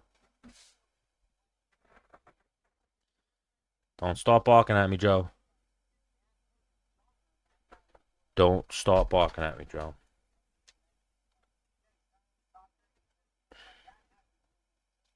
But yeah, that is the big question. If anyone in the chat watches hockey, do you think Leon Draisaitl gets a goal tonight? Chepe is 17-6. Both of these guys are 17-6. Will Leon Draisaitl get a goal tonight? That is the question that's on my mind. Thank you for the follow, Carlos Garcia.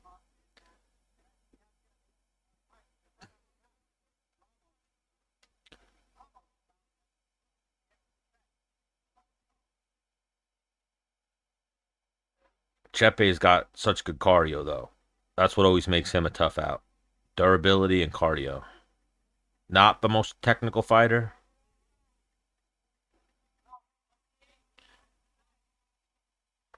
Yeah, this fight should go into the second round.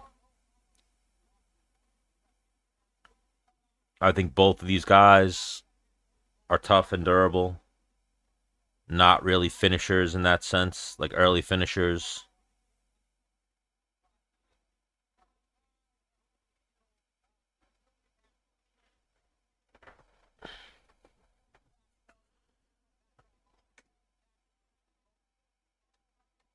But fighting's unpredictable. You never know. No such thing as locks in betting. Absolutely no such thing as locks in fighting.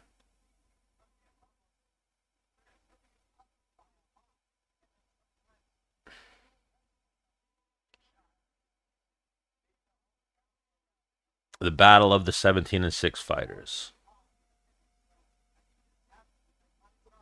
I mean, the guys that finished Ramos before the second round are more of finishers than Chepe, Julian Erosa, and Charles Jourdain. Lerone Murphy, however you pronounce it, Saeed Nurmagomedov. So he has been finished before in the first round, 4 times actually. But does Chepe have any first round finishes? Chepe is 4-0 in the UFC, 3 decisions and 1 injury. Verbal tap out from an arm injury. And even before the UFC, he only has 1 finish, 2 finishes inside the first round, 3 finishes, 4. He's got a few, but before the UFC. So, should go into the second round.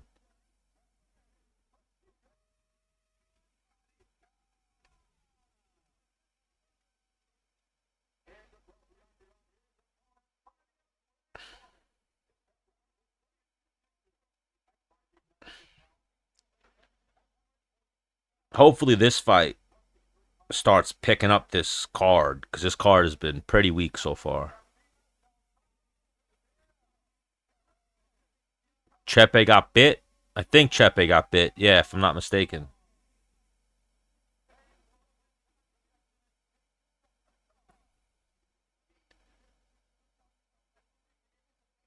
Like we were talking about before, though, my memory is not the best sometimes. I probably have some CTE. Yes, I believe that was Chepe who tattooed the bite mark.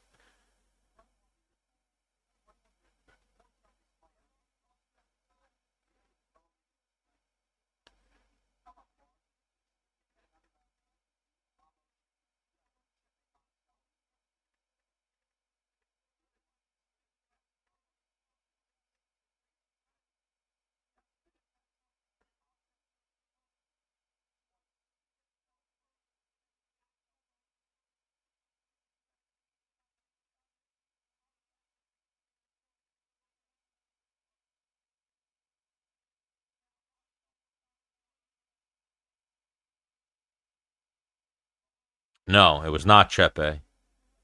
It was Andre Lima.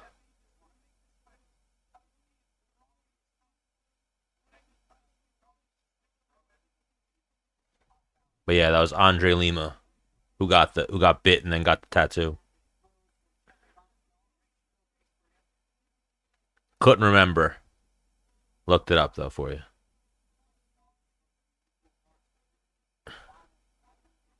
Chepe's just nonstop gas tank.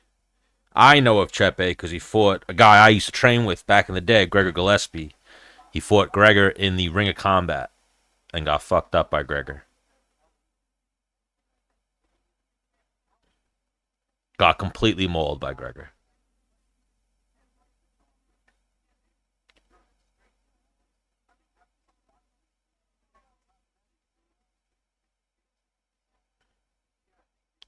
But anybody who knows Gregor or remembers Gregor, Gregor was a problem.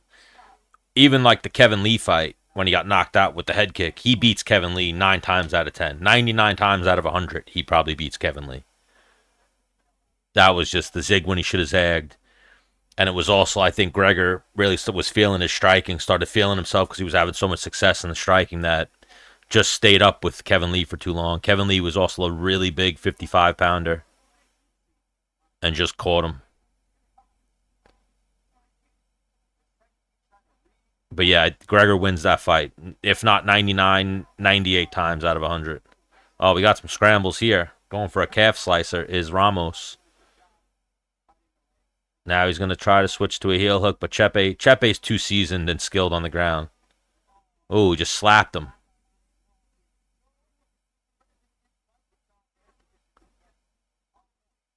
I'm not liking the body language of Ramos on the feet. His defense just isn't there.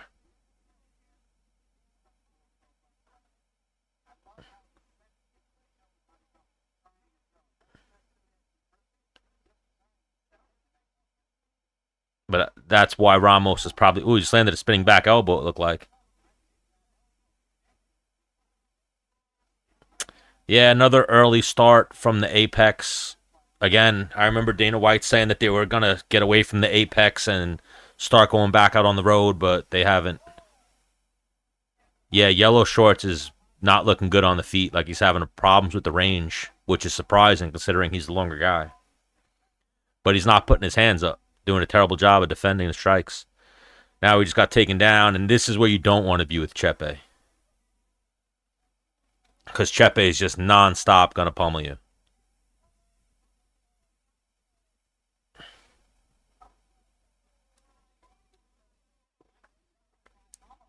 Almost gets a takedown, and now Chepe's scrambling out, going for a leg lock, looking for a heel hook of his own. Ramos going for a heel hook. They're playing footsies.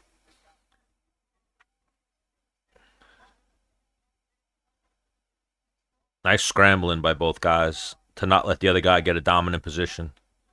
Chepe going for a heel hook, but heel hooks, they're so rare in MMA.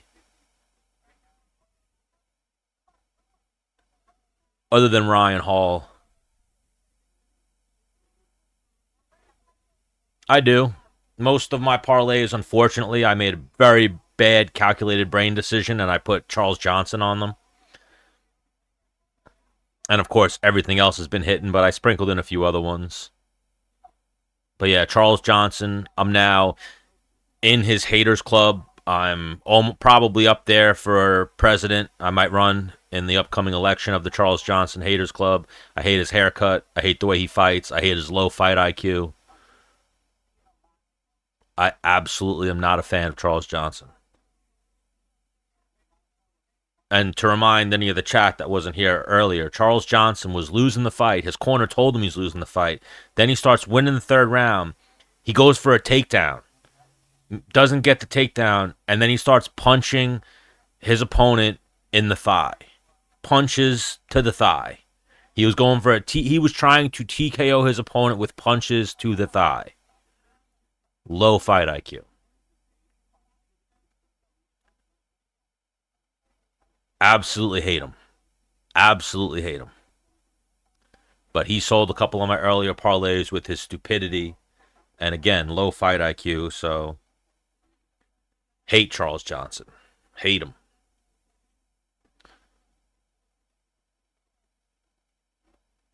Yeah, the guy he fought was good. You know, I thought Charles Johnson had this. I just made a brain fart. Once the fight started, I was reminded of what Charles Johnson fights usually look like and reminded that his fight IQ is so low. But he was on a 4-fight win streak going into the fight. I expected more from him, but just low fight IQ. I remember even in his four straight wins, one or two of them were close enough where he shouldn't have got them, but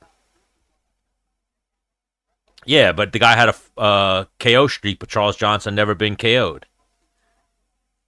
Yeah, he has some bogus wins.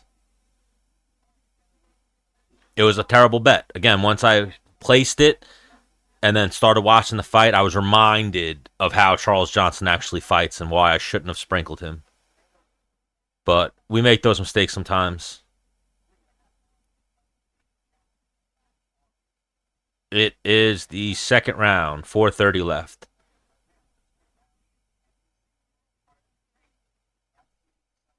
Yeah, you can't do nothing but kick yourself. I got Chepe winning this fight. I had him before the fight, and I think he's winning the fight so far. Whoever that guy was early who asked if it was making it to the second round, it made it. So if that's what you bet, the fight to start the second round, Ramos made it out of. Yeah, you know who got like I dabble on everything. Who really fucked me today was George Mason in college basketball. Everything else hit on numerous bets, but I kept fucking sprinkling George Mason. Yep, NCAA basketball. George Mason fucked me today. Lost to a 10. They were 22-6. They lost to a fucking 10-20 team. It's like, what are we doing? That's why you guys will never make it into the top 25 because you lose to 10 and fucking 20 teams.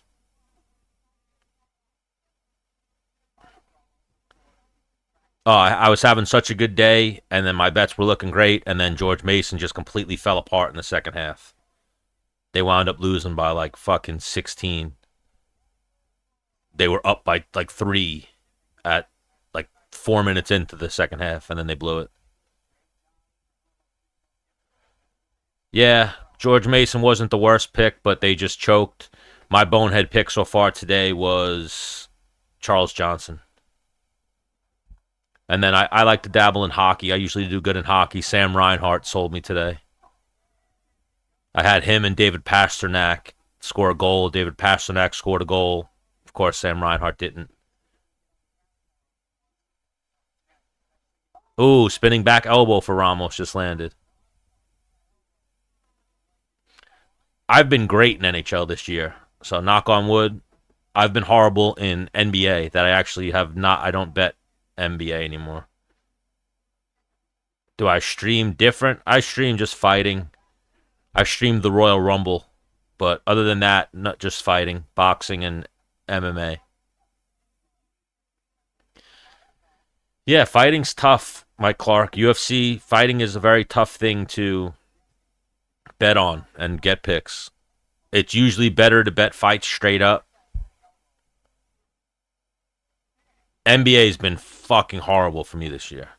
It's always one guy who fucking sells me no matter how long I make the parlay. And what sports do I stream? Just fighting. And then again, like I said, the Royal Rumble. I like the Royal Rumble, so I did that. George Mason fucked me today, Mike Clark. George Mason fucked me. Cost me some nice wins.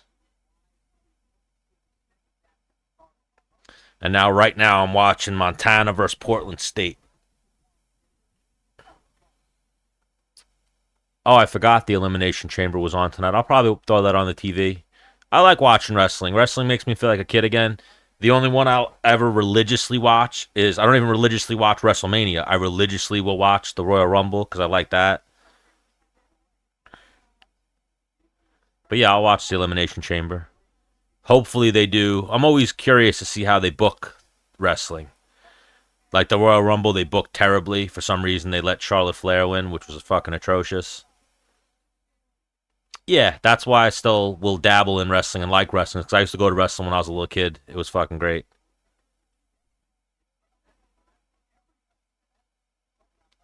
I'm waiting for hockey to start. Hoping Leon Draisaitl keeps it up.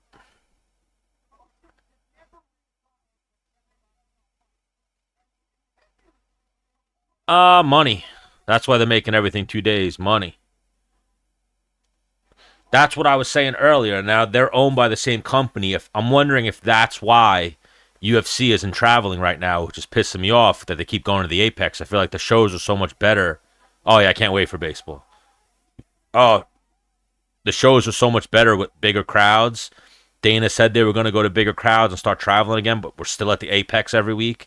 But I saw WWE is going to start doing 2 days for events, and they're going to stop doing house shows, which is fucking crazy. House shows are like the oldest thing in wrestling that they're going to go away from it because they don't generate enough money. Because they generate money. They don't generate enough money is the problem. Because now what really fucked up for WWF is the way that they started going UFC route and selling advertising space on the canvas, on the ring, and around the arena. So now their profit margin for each event went up so much they can't do that at house shows, make that same profit margin. So they're going to stop with house shows. I'm wondering if that's why the UFC hasn't started doing the traveling for these fight nights and whatnot, because maybe their profit margins aren't as high. But they got to get back to that. That's how you really build that core audience, is house shows and fight nights on the road. And there's nothing like a live fight.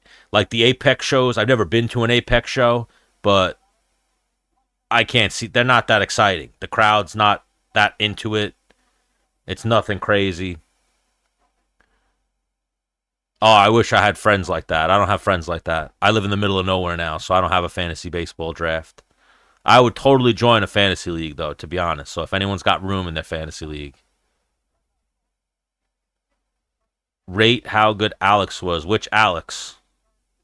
Pajeda? But yeah, I did really good.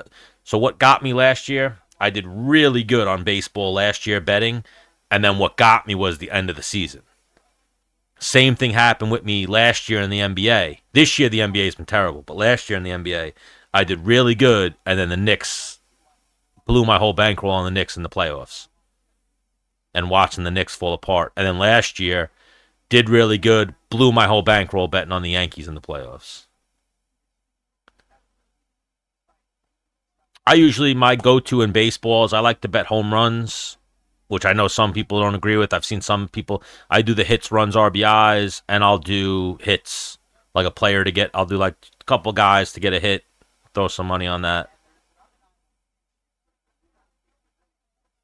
Lindor was a good bet last year. Yeah, I'll do total bases, or I do hits, runs, RBIs. Rate how good Alex Pajeda was at what? Fighting? I think he's very good. Kickboxing is very good. I think the biggest thing with Alex Pajeda is durability. He's durable. He could take a punch. I'm shocked. Like Izzy threw that punch from hell that he was able to knock Pajeda out. Because other than that, we've seen Pajeda very, very durable.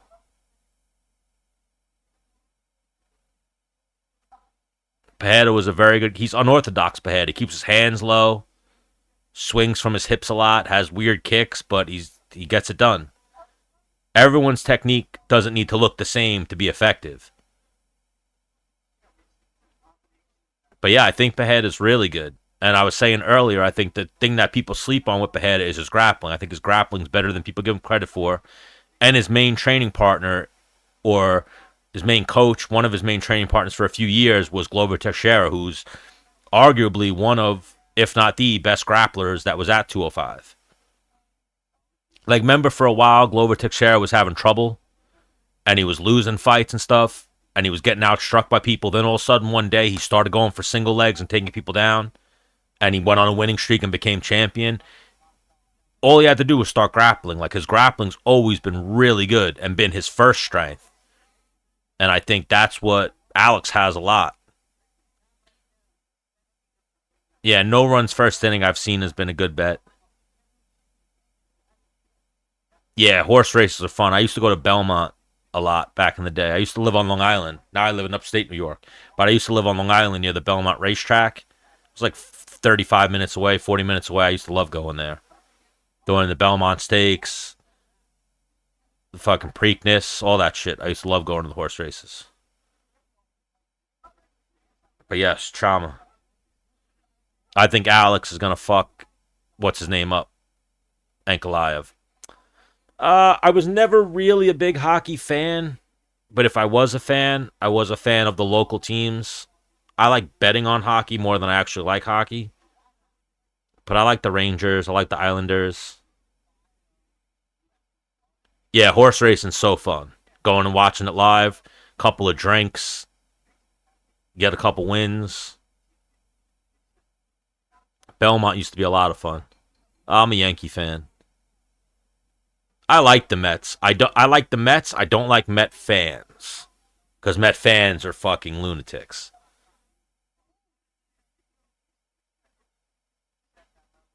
But again, I know a lot of people don't like Yankee fans. I'm not one of those type of Yankee fans.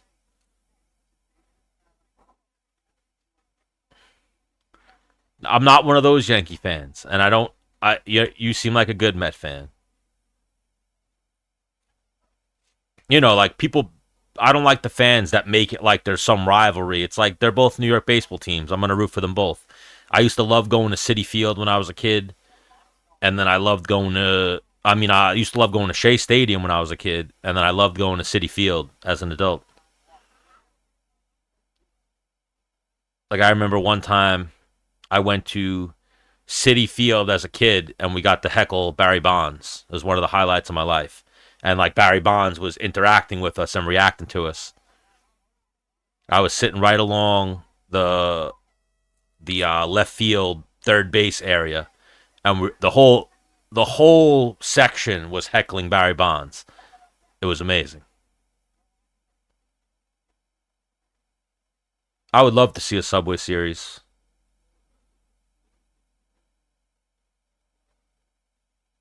Yeah, like you get just that's what I encounter sometimes. Not even the fighting, but just you know, am I gonna die on any hill for the Yankees? Not really, but I love the Yankees.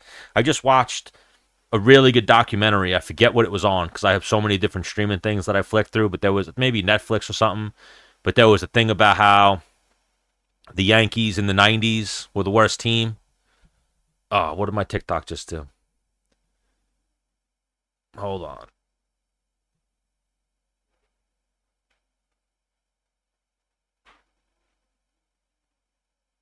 They just crashed me, but I'm gonna hop out. I'm gonna hop back on. Hopefully they didn't get me. If you guys can still see me, throw me a follow. I'll be back on in a second. Seems like some of my things decided to freeze up.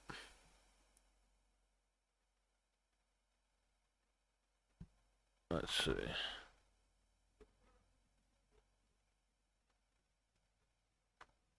But yeah, please throw me a follow. Yeah, Chepe won that fight. I mean, we are still up, but yeah, they chopped down a few of my things. But even for the next fight, I was gonna hop back in anyway because they flagged me before for shotgun graphic content. So I wanted to restart and hop back on. So yeah, throw me a follow. I appreciate it, and I'll be back live for the next fight in a moment. Hopefully they don't flag me again. But yeah, they stay fucking with me, TikTok. But yeah, I'll be right back.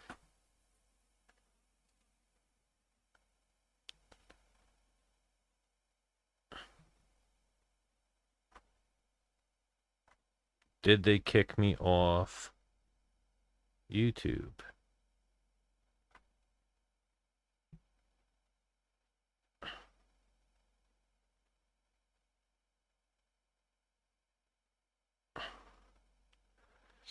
Ankalaev could grapple Pajeda, but he'll probably strike. Yeah, I think, again, people are sleeping on his grappling. His grappling's good.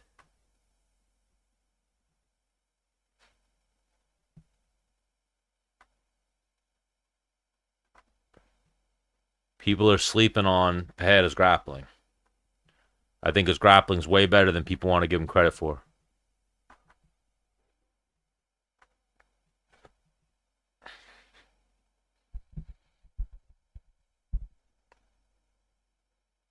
Ankalaev's definitely a great fighter, but is he a champion? Is he Pajeda level? Like, that's the thing, too. You got to find ways to win in championship fights, and we've seen Pajeda has that ability. We've seen Ankalaev has failed at that so far, so we'll see, though. There's also a round where Ankalaev destroys him. Like, it's easier It's easier to become champion than it is to stay champion. And we're seeing that right now with what's his name? With Pajeda.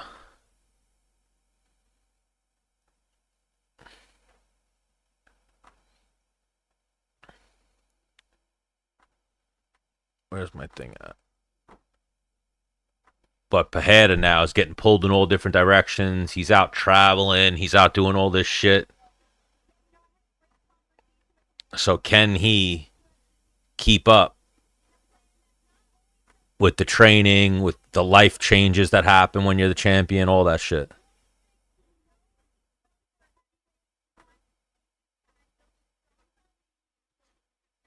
But hopefully this fight, another decision, right? Chepe just won that fight by decision.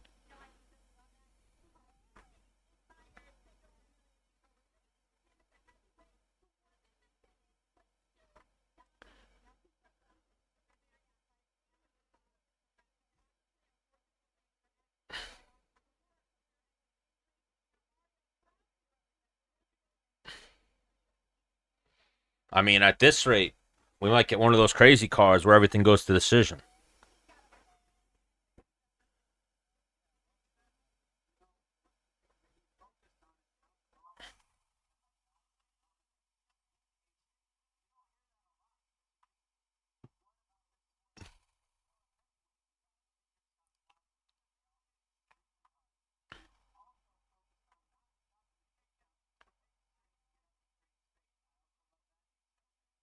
And we're back.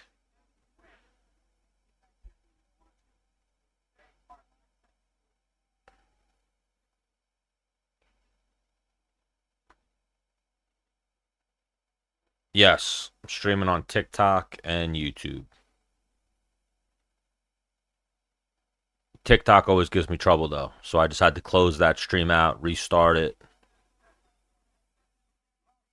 They ban me every week, so I'm really hoping today is the day that I can skate through unharmed. No, not the main card yet. This is the heavyweight fight, still the undercard. Main card, I believe, is after this fight. All decisions, so hopefully this is the fight that finally gets a stoppage. But this also should be the least technical fight of all the fights so far.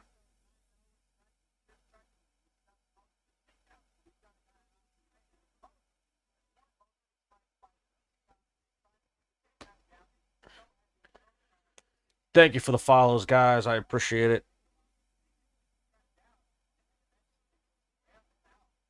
Austin Lane, too. Not a fan. I'm in the Austin Lane haters club. Not a good fighter. Not UFC worthy, but the heavyweight division, I think I saw someone report it. Maybe John Morgan. Someone was saying that there's like 30 guys signed to the UFC heavyweight division, so it's not very deep. I'm hoping that this other guy winds up being a prospect so we can get some new blood in the heavyweight division, but get Austin Lane the fuck out of here. You bet Austin Lane? You can't bet Austin Lane and expect that to be you're praying right there. Austin Lane was a huge underdog, if I'm not mistaken. Please don't tell me you bet Austin Lane.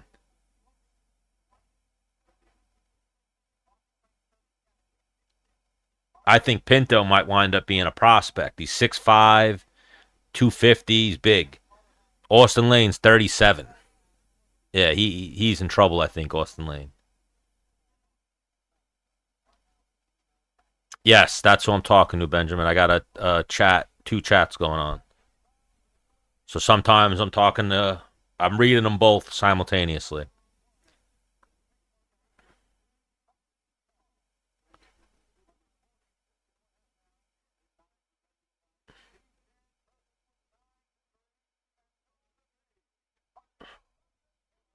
I think Barlow seems like he's a good.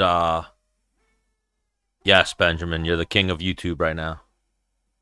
I think Barlow's undefeated. Looks like he's a good prospect.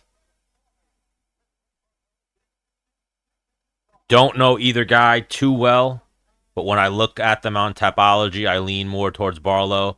Plus, I kind of, you know, I'm a nationalist, I guess you could say. I usually look at guys from England, and I think they're probably not that well rounded. But I do know that Patterson's a grappler, or at least has more success in his grappling. But yeah, I'm going with the American in that one. Fuck England. But again, didn't say anything bad. TikTok, go to the TikTok shop, get yourself some beer taco bombs. If anyone's ever tried those beer taco bombs, let me know what they're like. I always see them and they look fire.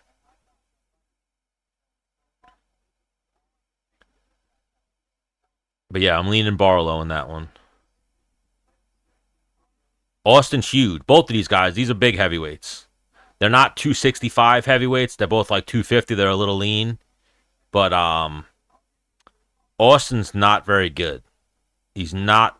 He's technically not very good.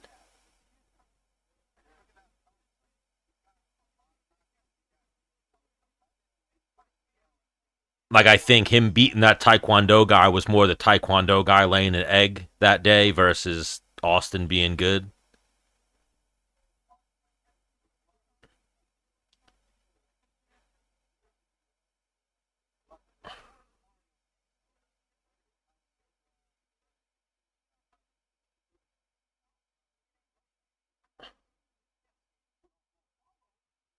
Yeah, I could see Pinto just picking him apart. Well, the beer tacos are always super fire, but have you ever seen the beer taco bombs from the TikTok shop? I always want to buy them, and I see people post them that they buy them, and it's just like a ball. You drop it in your slow cooker, throw the meat in, and they look fucking fire. Plus, to be able to make good beer tacos at home is probably a skill that I don't think a lot of white people possess. It's probably a Spanish skill. You're the second person today calling me Jim Miller. Someone was calling me Dan Miller. Do I look like one of the Miller brothers? Am I that scruffy today? Do love me some Jim Miller though. You gotta respect Jim Miller, especially that he started winning. He went on a little losing skid and then started winning later in his career. I like Jim Miller, but he's from Jersey. I'm from New York. It's I guess like a New York thing. Oh, Austin Lane just got rocked with that one. Yeah, I took it as a compliment. I fuck with Jim Miller.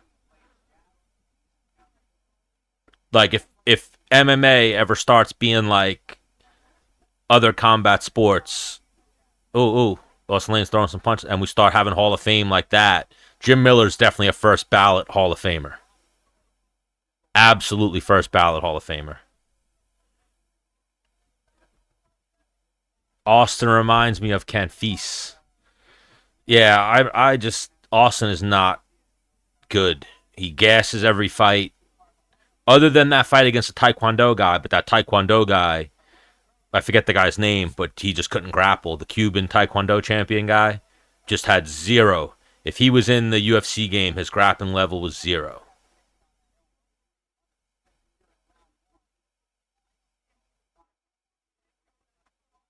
Yeah, I'm into that type of shit. Anything slow cooker,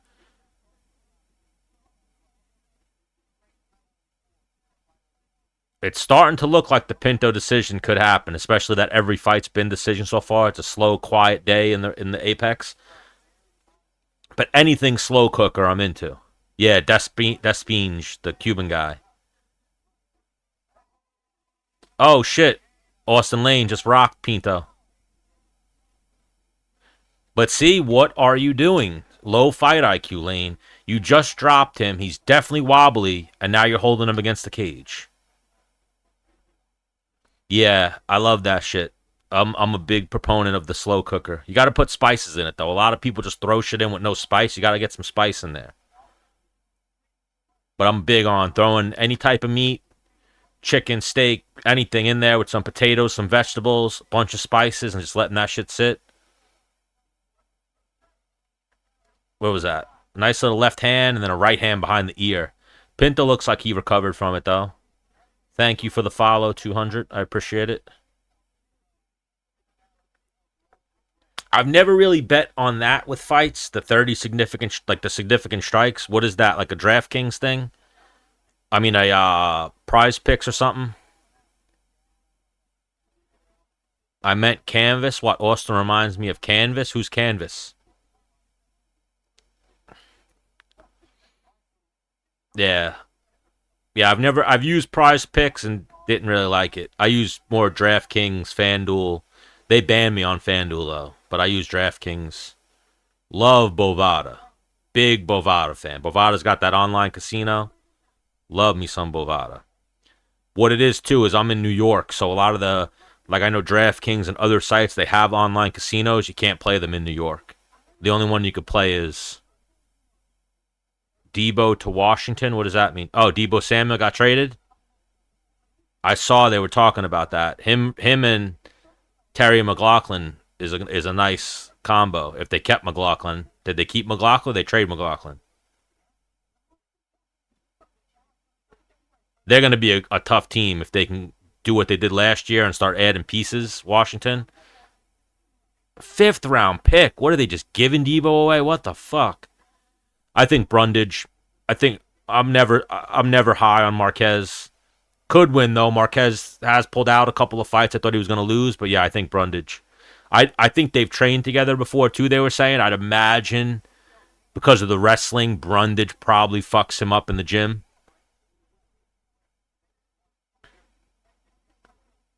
Marquez, dare I say, always seems like a little bit of a like lazy fighter. Always has cardio issues. Oh, Pinto's going nuts right now. What are you doing, Pinto?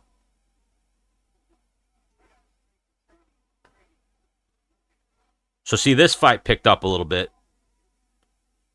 But there you go. Austin Lane just did all that work in that first 30 seconds. This is done. Austin Lane is done. Austin Lane's going to be gassed by the end of this round.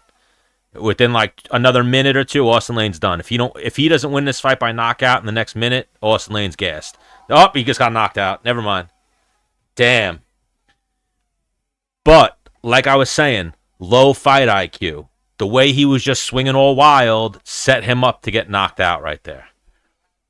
Yes, you called it right as it happened, Kevin Gonzalez, because you saw what I was seeing, right? The way he was swinging so wild, he was leaving himself open. He was either going to gas or get KO'd right there. I feel bad for the guy who bet decision, though, because that fight was going decision until Austin Lane, with his low fight IQ, just fucked you. Austin Lane got knocked out. Now, again, the UFC roster is so thin at heavyweight, but cut that fucking guy. Get him out of the UFC. He is not a UFC caliber fighter. Get him the fuck out of the UFC. Love Angela Lee. Big Angela Lee fan, but give her papers. Let her go hang out with her family, but get her the fuck out of the UFC. And give this guy the pink slip as well. Kick rocks, Austin Lane. You and Charles Johnson, I'm the president of your haters club. When I see guys at the UFC level fight with such low fight IQ, it just pisses me off. And again, I've done it when I've competed, fought with low fight IQ. It happens, but you gotta fucking think when you're in there. Oh, they got me again. My live contains themes that some may find uncomfortable and has been restricted. The reason? Shocking and graphic content. So Pinto knocking out Austin Lane is the shocking and graphic content. Austin Lane just got knocked out by Pinto. I mean, Lee's got 6 losses in a row now, though. That's the problem. They like Lee, though. She must have, she might have, dare I say, blew a dude or something to stay in there. But everyone go to the TikTok shop. Beer taco bombs. Get yourself some sneakers, some stuff in the TikTok shop. TikTok shop. I'll be up for the rest of these fights. So far, yeah, that was a CTE head bounce, definitely. The typing is crazy. I don't know what you mean. Benjamin. But yeah, that was definitely a CTE head bounce. That was a pretty vicious knockout where every fight was going to a decision, and this card was very lackluster. Hopefully, that turned the apex around a little bit for the rest of the day. But yes, I will be watching the. I got to see what the undercard's like. I don't know if I'll be watching the whole card or streaming the whole card, but I'll definitely be on for the Tank Davis fight. Let me see what the undercard is. I don't think there's really anything.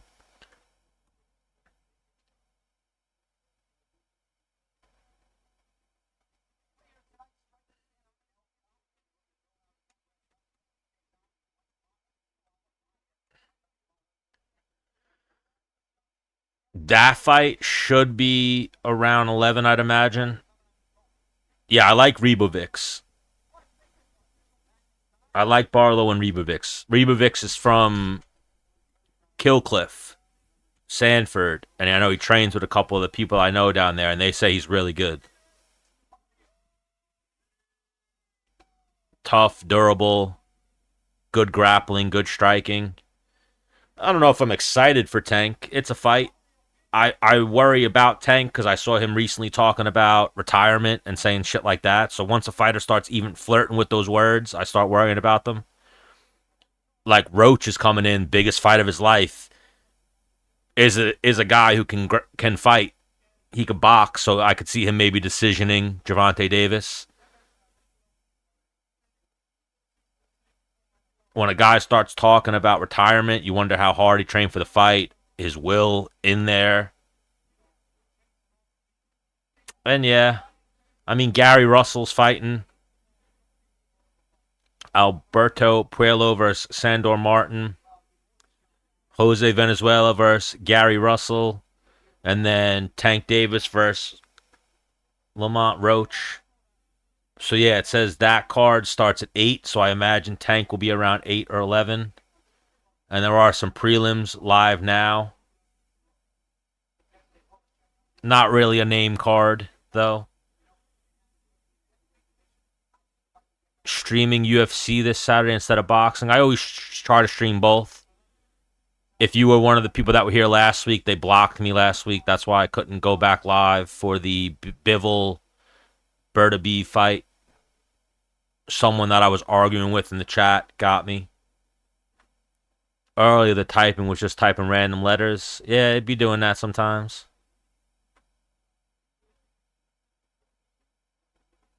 Nah, I think Ribovas fucks Nasserat up. Dare I say, even Ribovas is getting some get back for his boy Jared Gordon, who I thought beat Nasserat but got robbed or lost a close decision.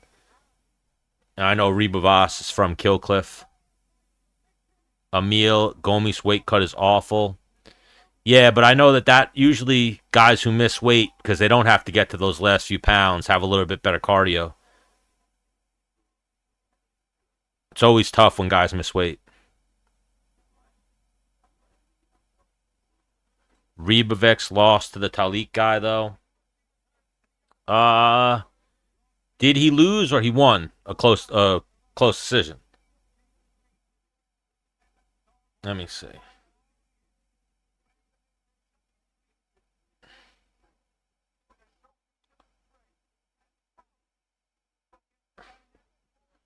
He lost to Loki Radishvav, who's tough. And that was a close fight, if I'm not mistaken. Is that guy from Tajikistan? Is that why you say Tajik guy? And if I'm not mistaken, those two had trained together, and that was part of the weirdness of that fight. Because I know Loic also was at Killcliff for a little bit. And that was his first UFC fight. Since then, 3 wins, 2 decisions, knocked out Terrence McKinney quick, and then he beat Daniel Zellhuber. I think Daniel Zellhuber is fucking good. So split decision. I forget how that fight went, but if you're beating Daniel Zellhuber, you're good.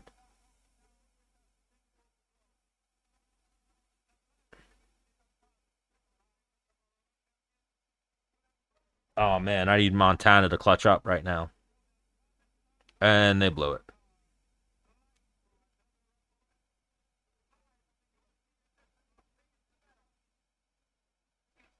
Oh, no, they got the ball back.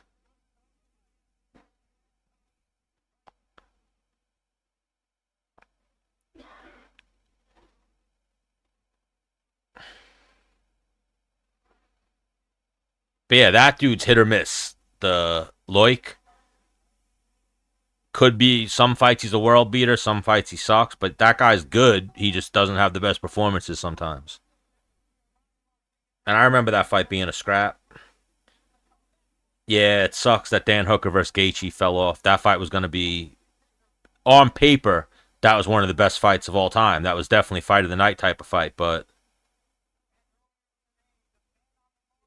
his hand got fucked up. I did see Justin Gaethje saying that he currently has a fucked up hand and he was still going to fight. Maybe a little bit of gamesmanship. It definitely seemed like whatever. Oh, I hate overtime. It definitely seemed like whatever Dan Hooker had going on was impairing him. Like you can't grapple with your hand swollen and shit like that. He was definitely fucked. I mean, Gaethje has to beat Fiziev. If Gaethje gets viciously knocked out by Fiziev, I don't know how much longer we see Gaethje.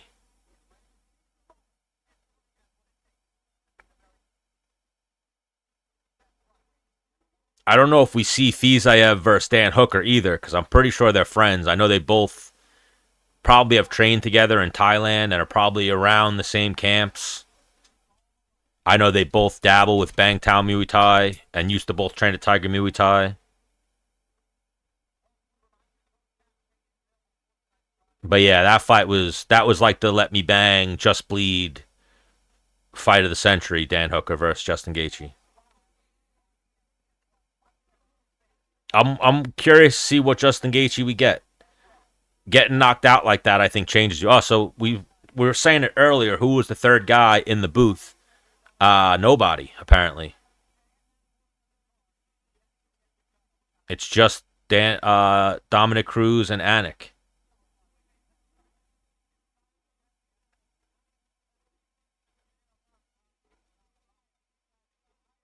And it sucks that we make it this far to now start getting some fucking freezing and some rainbow wheel shit.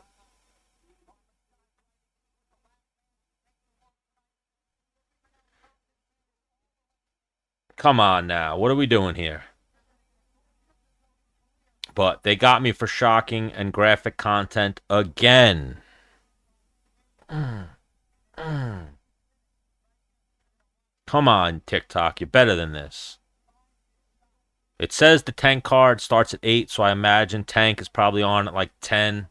I will be choosing UFC over boxing, but then I will definitely go for the Tank fight.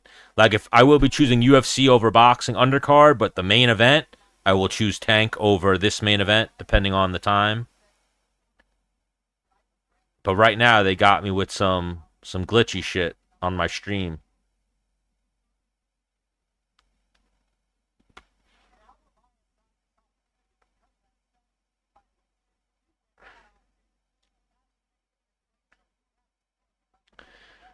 But yeah, Amabayev looks good. The highlights I've seen of him,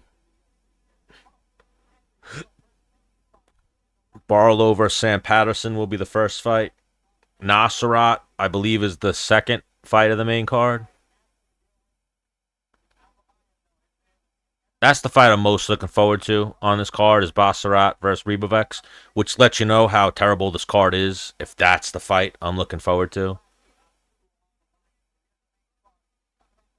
Shit's weak. Shit's weak, son.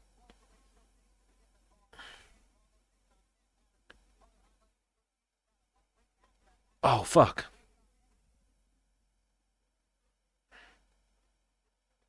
The absolute worst is that I'm getting freezing. Why are you going to be good for the prelims, but then when the main card starts, you want to start freezing on me and shit? Come on, bro. You're better than this.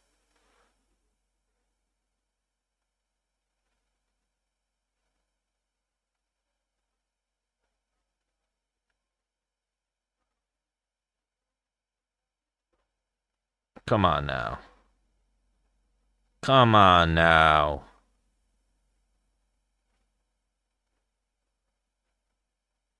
Let's see.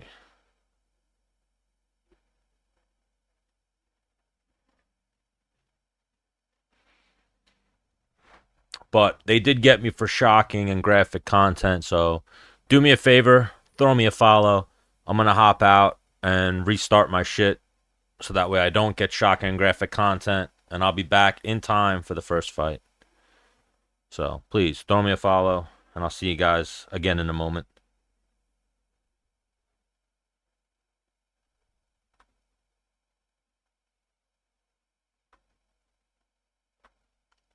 But you guys, YouTube, I'm still live here. Yeah, Cap he's good. He's a 125er, but he's nothing special.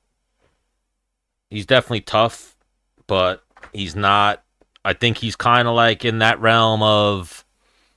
I'll put him in that realm of like Diego Lopez. He's definitely way more hyped up than his skill level is. Like I've seen a few fights where I have not been impressed, and I've been like, "Hey, he's not that good." But yeah, he's definitely very hyped up. Very hyped up. Which I get. You know, sometimes you see a guy, you like his style, you hype him up. Manel Cap is the one who he won. And then when he won, he was like, fuck you, Israel Adesanya. And Izzy was like, why is he saying fuck me for?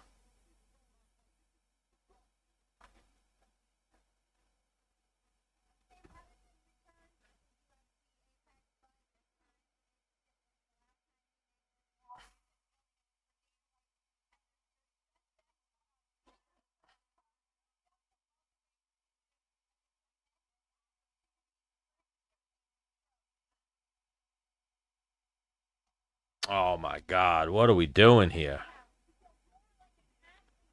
Real glitchy.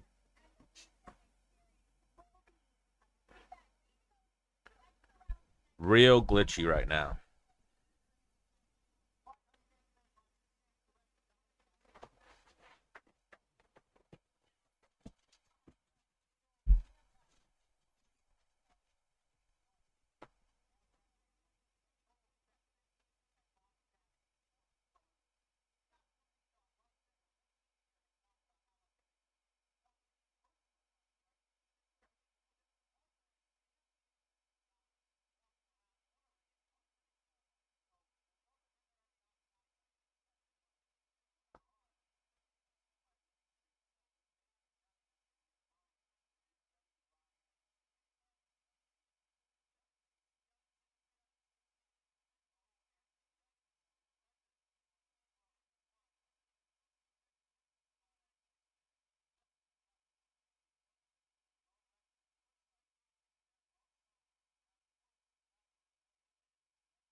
Yes, rooting for Barlow here.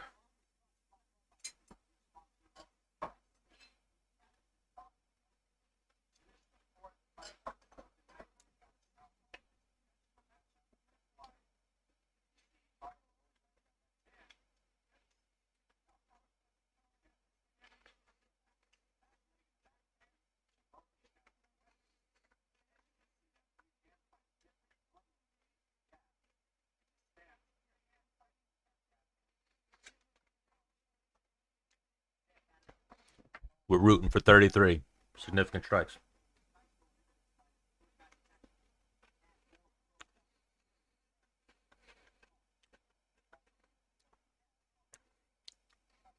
I think everyone was betting Barlow.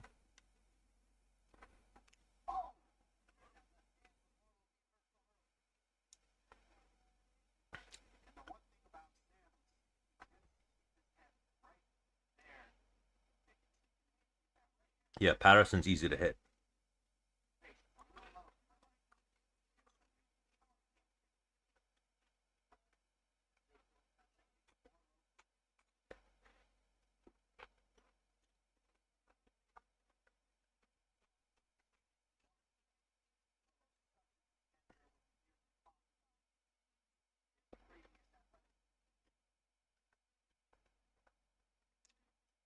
Stop freezing.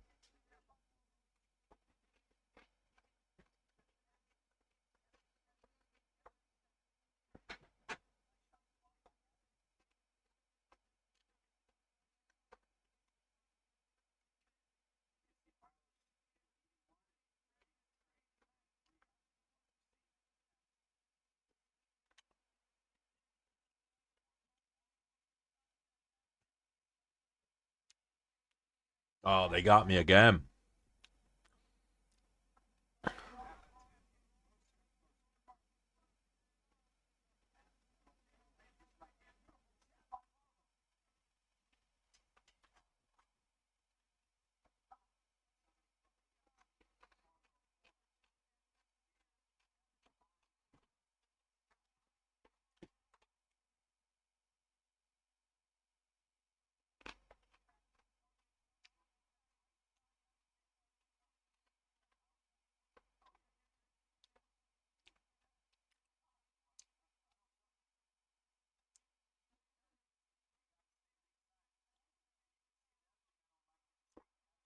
That's how Patterson fights. Very upright.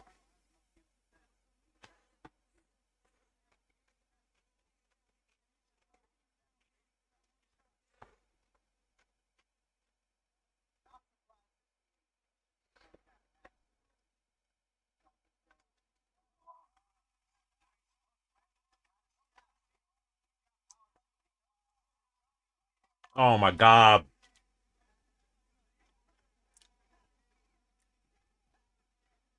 Barlow just sold a lot of people.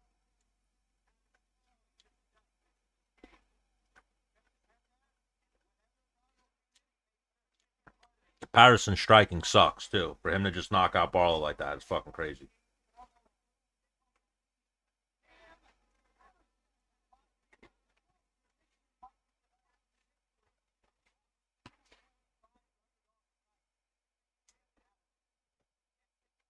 That's why betting on fights is so difficult.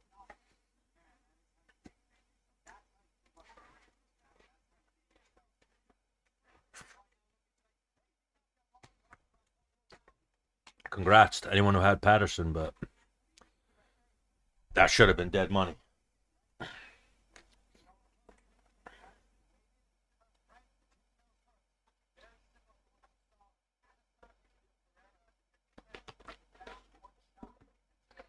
I mean, look at when he got hit. The punch Barlow was trying to throw when he got dropped. Like, what are you doing, Barlow?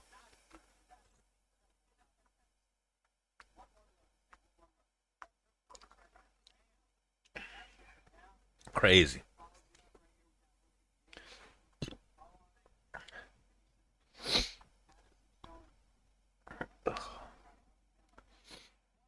That's crazy.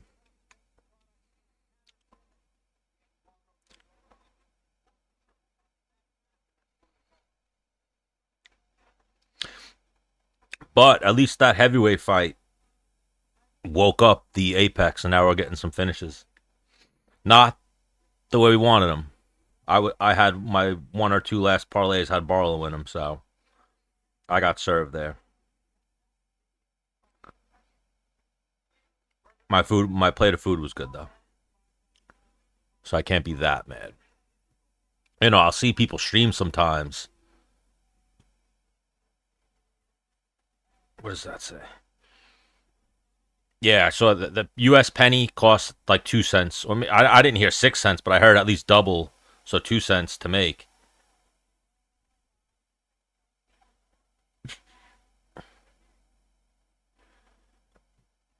which is crazy. But they're made out of copper, if I'm not mistaken. Copper is expensive.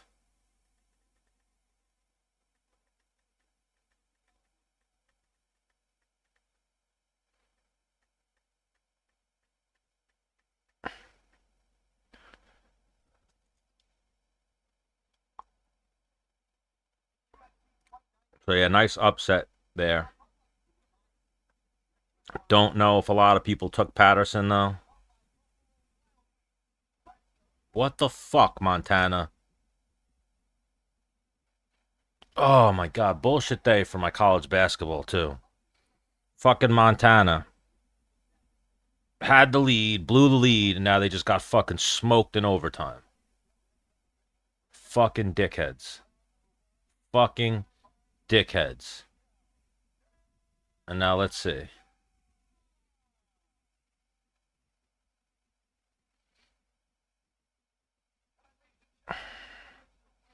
Fucking terrible.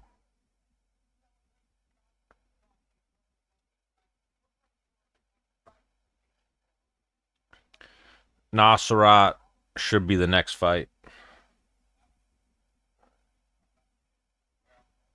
Fucking 21-18, losing to a 17-12 team. Getting fucking smoked. Bullshit.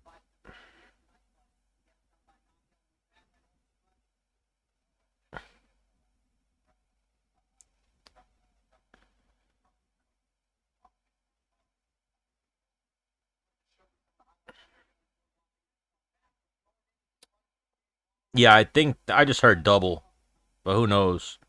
But that's what they say. They're going to stop. I think they officially announced they're going to stop making pennies and stop distributing pennies.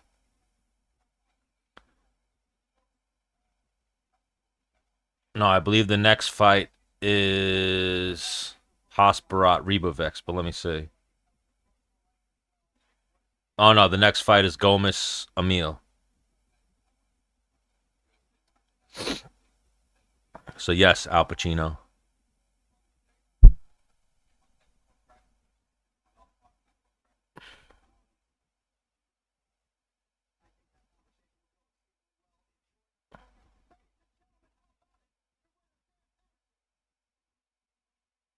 Yeah, Patterson is a grappler. Barlow just swinging fucking wild. Like watch this replay. Look at this. What the fuck was that punch? What the fuck was that punch? The punch that he got knocked out. He had a straight right hand. What the fuck was that punch that he just threw? Please show that replay again. Please show that replay again so people could see how fucking terrible that punch was. Just fucking atrocious, bro. What the fuck was that punch? Cut that fucking guy. Cut that fucking guy. Unreal. What the fuck was that punch?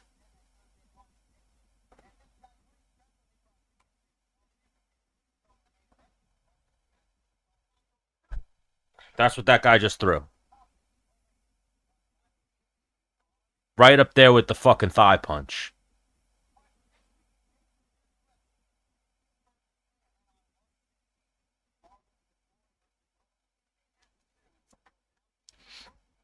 Yeah, we'll be watching Davis Roach.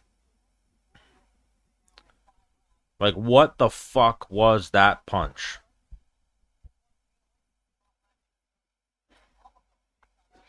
That's another one of those ones, like better's remorse. I actually bet on that fucking guy.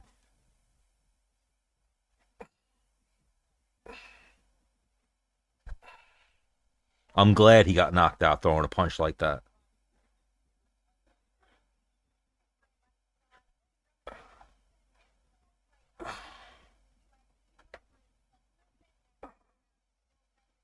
The fuck was that shit? Is this the third fight or the second fight? This is the second fight of the main card. Or no, this is the second fight of the main card. Gomez, Emil, then Hasparat, Ribovex, then Brundage, Marquez. Holy shit, that was on the main card. That was one of the worst punches I've ever seen thrown in the UFC by a 9-0 fighter. Holy shit. Holy shit. And then, yeah, in college basketball, I got sold today by George Mason and Montana. Fucking dickheads.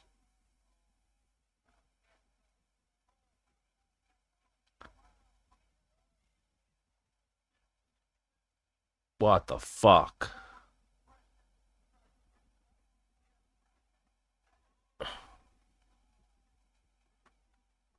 Now we got Emil and Gomez.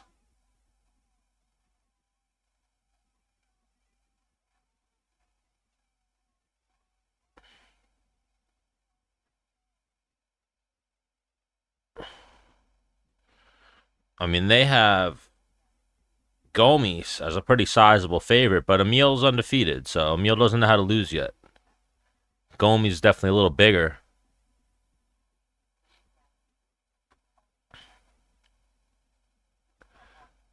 Oh my god, now they got me for Shocky and graphic content too?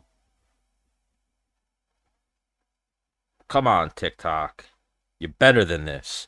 I tell people to go to the TikTok shop and buy beer at Taco Bombs every day. But you want to restrict me?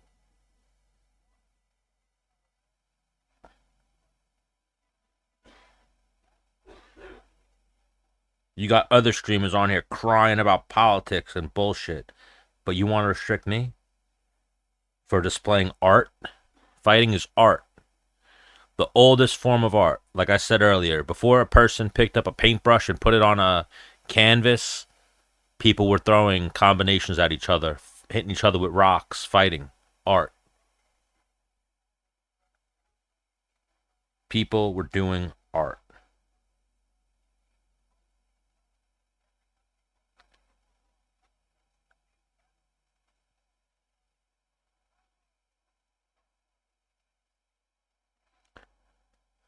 Oh, TikTok, TikTok, TikTok.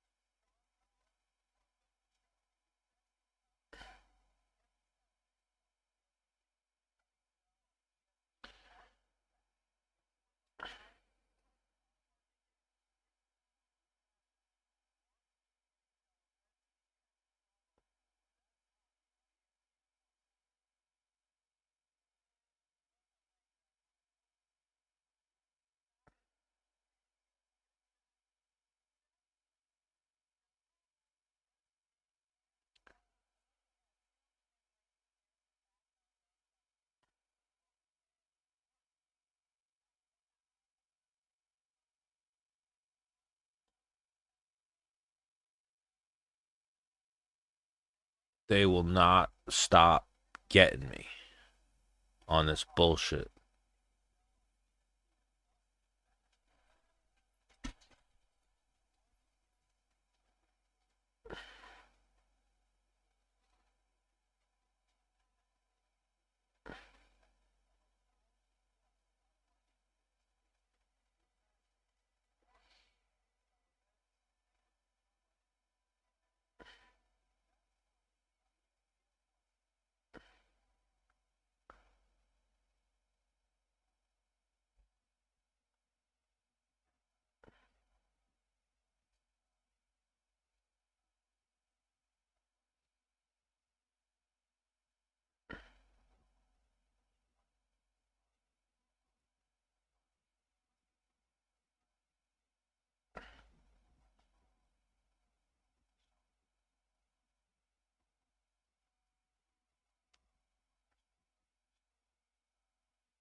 Who do you guys got in this next one, Gomes or Emil?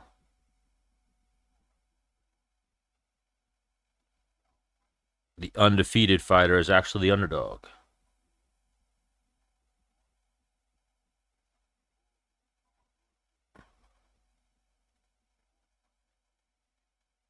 I don't know who Tutu is.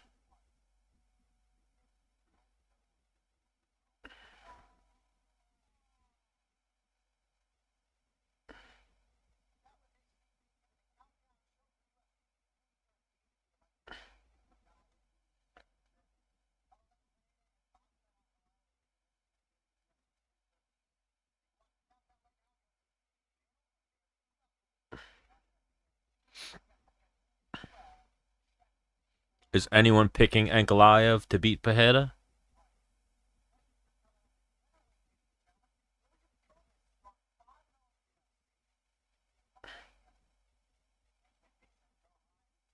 Gomes is a pretty sizable favorite. Usually surprising against an undefeated fighter.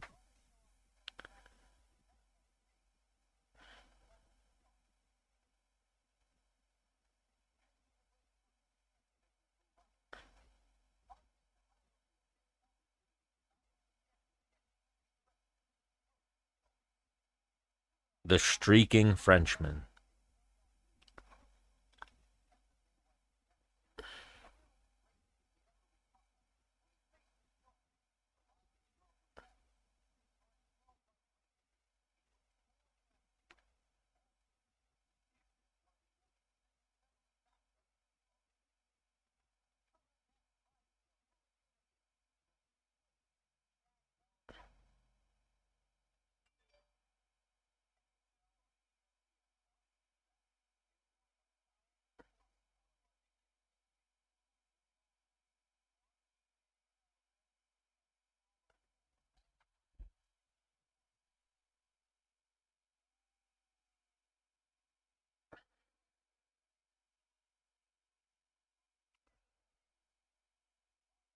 But yeah, I think Pereira is going to fuck Ankalaev up.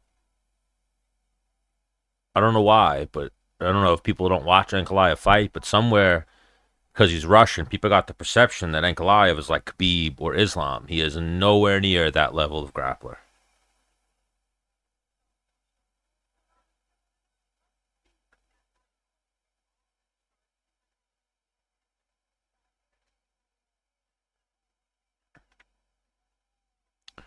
Nowhere near that level of grappler.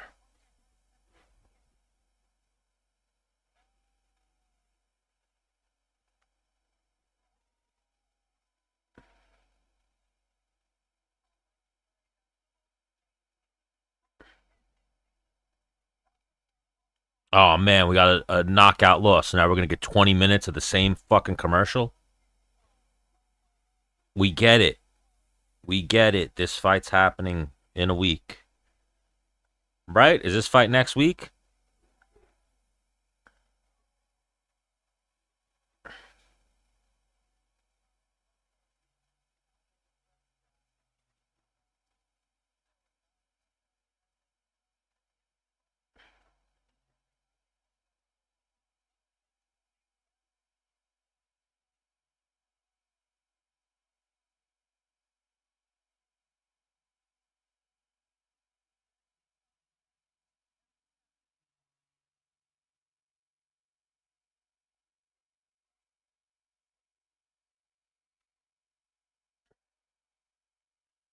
They are getting me right now with these commercials. Just put the fucking fight on. There's a very good chance Ankalaev could win, but yeah, there's a very good chance that Ankalaev could win. Nosferat in the third. I think Ribovex wins this one. But yeah, there's a very good chance Ankalaev wins. I just think Pereira wins. But the thing I worry about for Pereira is, like I was saying before, it's easier to become champion than it is to stay champion. Because when you are the champion, you're getting pulled in so many more different directions. You got to do more media. You got to do more traveling. You're getting paid more money to do like special events and shit. So you're saying no to less things than you would have said no to before. I think that Pereira probably didn't have like an 8-week camp, probably had like a 5-6 week camp for this fight because he was doing so much shit. I saw a lot of speculation of people saying that they think he wasn't training. And then I think Glover Teixeira was putting out videos or stuff saying that he is training. I saw he was in Florida for a little bit, training at the Goat Shed. But like training, not sparring and getting ready for Ankalaev. Where Ankalaev is training like he has a championship fight, probably doing two or three a days, going fucking nuts, killing himself, running through the mountains, swimming upstream. I just think Behead is a better fighter. And that's the misconception, is that people think Ankalaev is some grappler. Ankalaev is a striker. He can grapple, but he's a striker.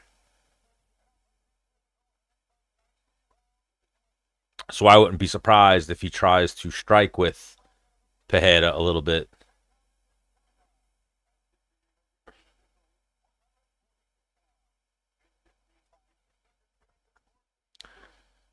I got Emil winning this. I'm seeing a lot of people picking Gomes. I sprinkled Emil.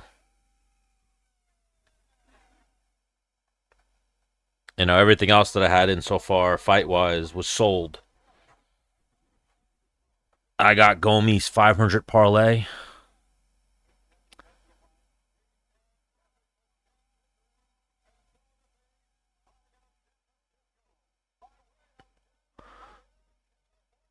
Let's see what happens with that parlay. Like, this dude's undefeated still. He don't know how to lose yet. That's the one thing you got to worry about.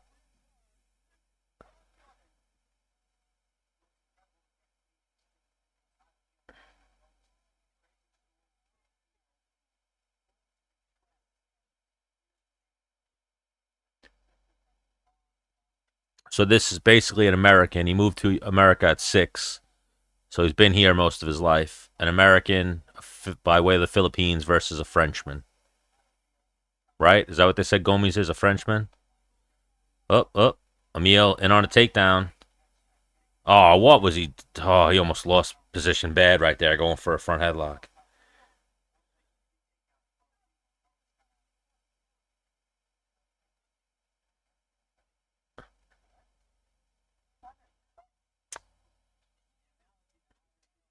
What'd the referee accuse him of there? Grabbing the cage?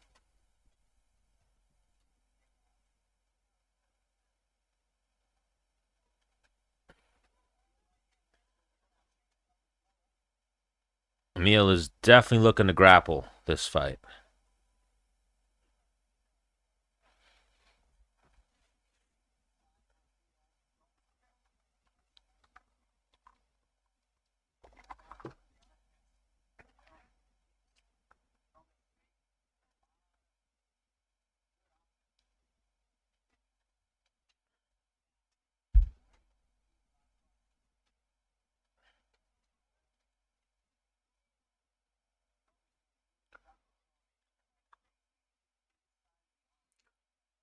Gomez turned him. Gomez pushing Emil up against the cage now.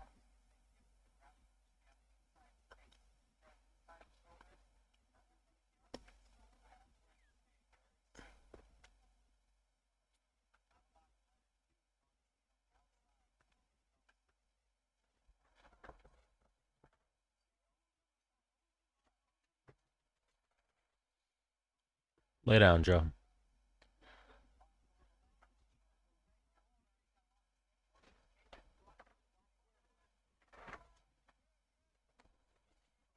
What do you eat?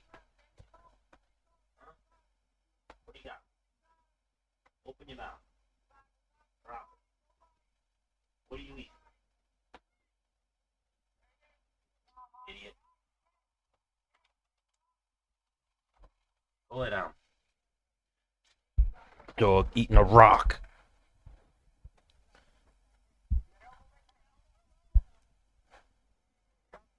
Go lay down, lunatic.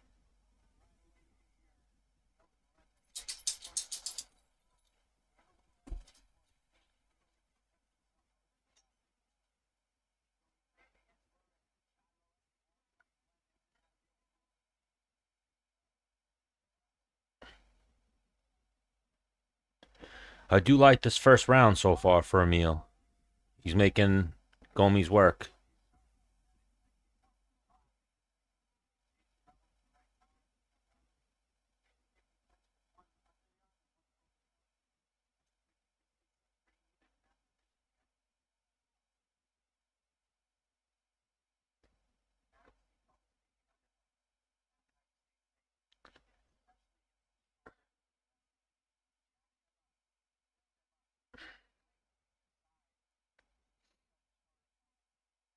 Gomes controlling Emil up against the cage.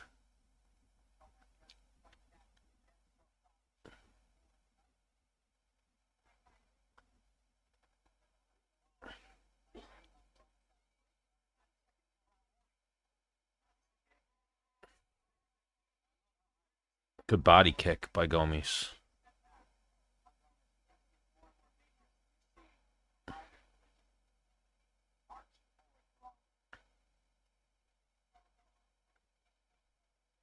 Gomes looks a little bigger than Emil.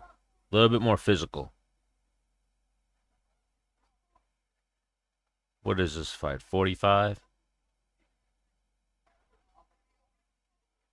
Oh, good knee by Gomes. Oh, a little spinning back elbow. Another one. Little right hook just landed for Gomes. Oh, another good knee. Now Emil's looking like he's in some trouble. I liked what he was doing earlier, but now he's getting hit too much.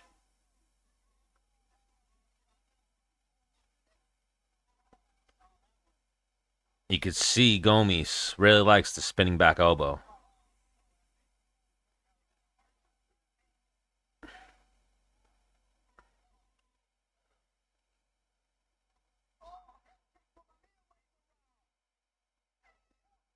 This style from Emil, though, if you don't catch a guy like that, it gets exhausting to be on the back foot the whole time.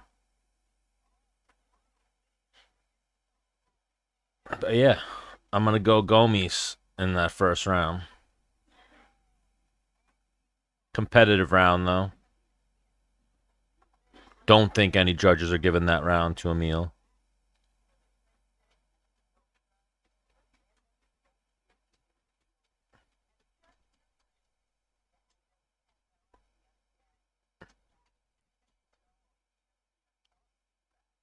So 1-0 Gomes.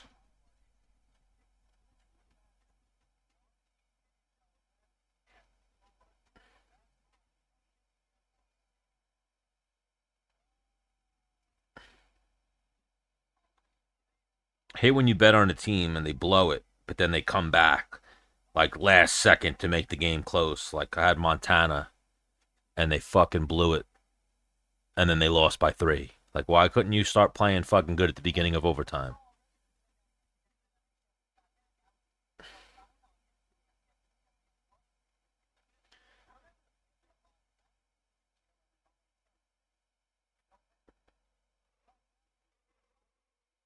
Good right hand to the body there for Emil.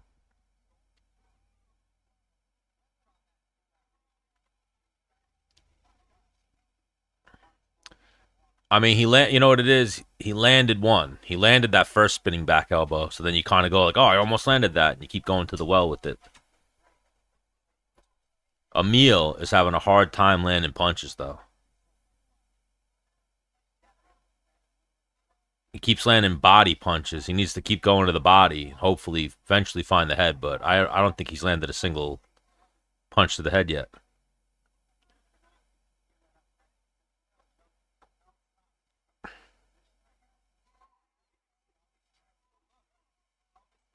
Gomes doing a good job with the knees to the body. He's going to slow Emil down. See, like Emil's punching just seems a little telegraphed, where Gomes is a lot sharper, crisper with his punches. It's like every time Emil punches, he like pulls his arm back first. He's not going to land anything doing that.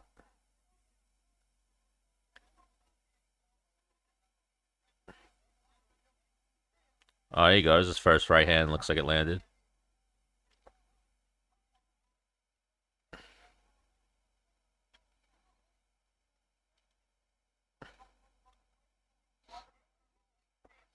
Another spinning back elbow attempted. Spinning back fist. That just looked like a back fist without the spin. Oh, nice spinning back kick. Oh, Gomi's just teeing off. Emil finally lands a good punch. The thing I'm worried about for Gomes right now, he's throwing, those spinning techniques. They look great, but they, for some reason, just because the way it takes so much more of your body, they drain your energy. Especially spinning back kicks. There's only so many you could throw.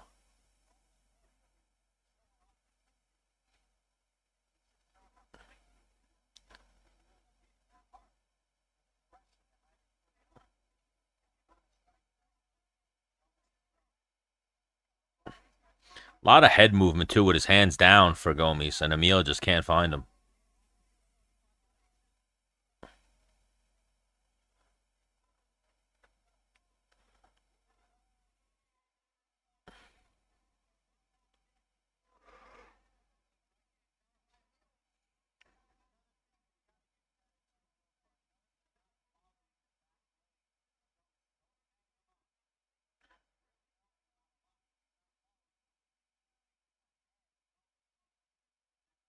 This is like that gut check time though for your cardio. 7, 8 minute mark. It's usually when you start to see who's in better shape.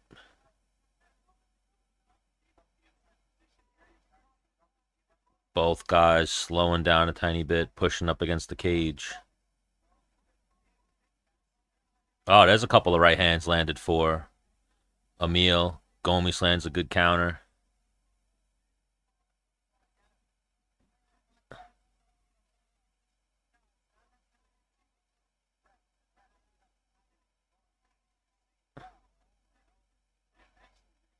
Emil, if he wants to stay in this fight, has got to do something big though to steal this round. Otherwise, it's going to be 2-0 Gomes.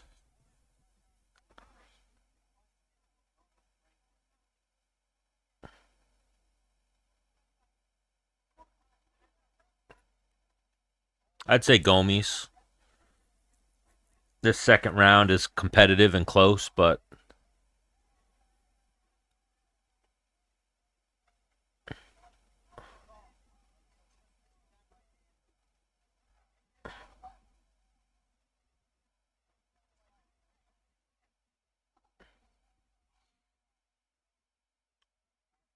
I mean, Emil, if he can get a takedown, could definitely influence this round, but gets stuffed.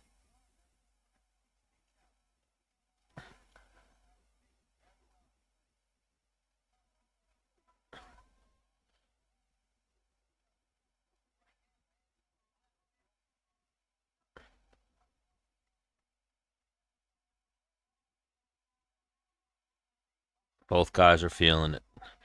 Probably 2-0 Gomes. Depending on where the judge is sitting and what he's watching, Emil could steal that second round, but probably not.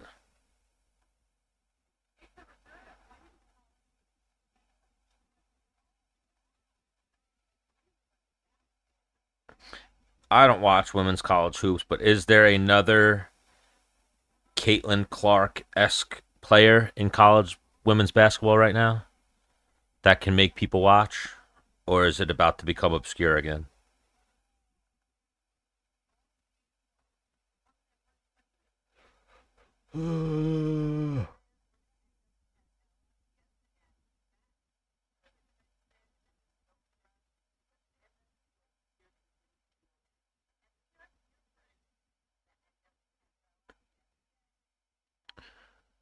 Yeah, good fight. I don't know about great, but it's competitive. I feel like Emil's technique's a little sloppy. He has like a little hitch in his right hand and his punches. It's making Gomes able to just slide out of the way. Like what I'm seeing from Gomes, a lot of head movement with his hands down. That's not going to work against better fighters.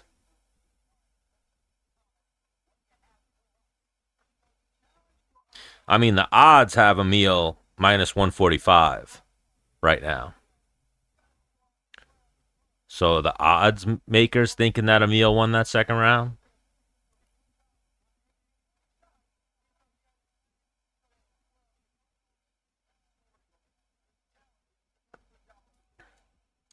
I'm seeing people gave Emil that second round, but could be 2018. Yeah, I'm seeing a couple people post they have it 1-1.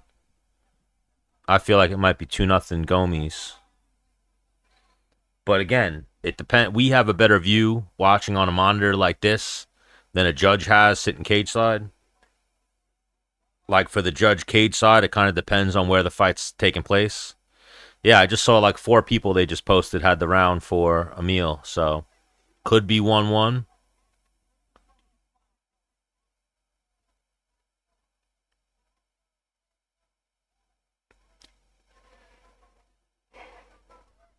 I don't think Emil did enough in that second round.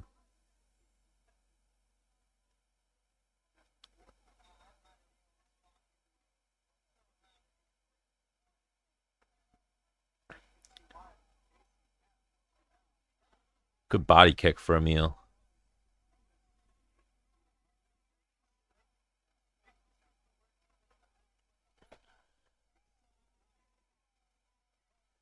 That's where a judge could be scoring the fight for Emil, is that Gomes has been on the back foot, been back up against the cage most of the fight.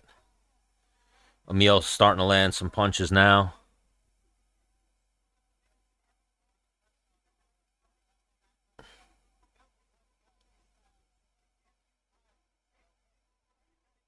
Oh, he's going to get this takedown. But then again, if he's down 2-0, I don't know if a takedown wins him this fight.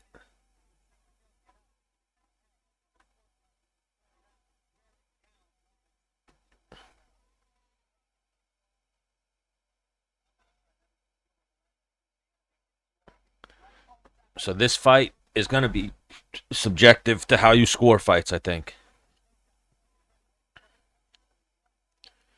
I mean, Gomes is in trouble right now. He looks tired.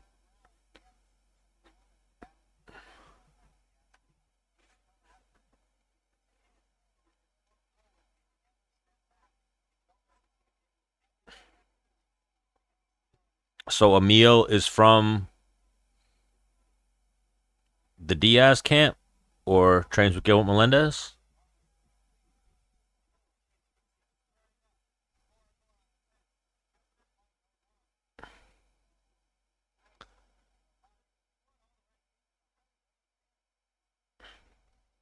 Seeing that now, he does fight like he's from that camp. Just going forward.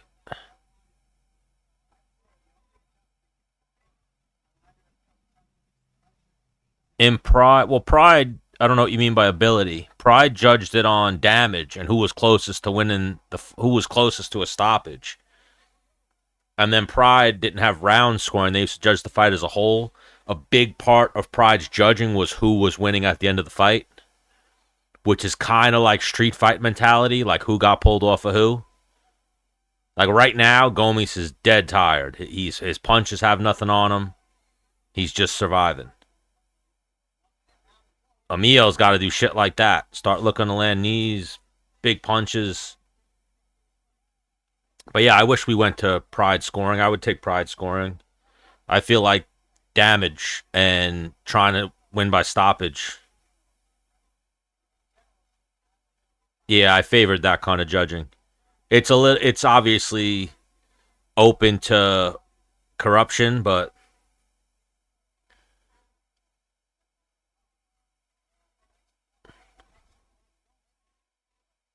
definitely the 3 judge system I don't think is that effective. Or the 3 judge system is effective for clear fights. It's not effective for close fights.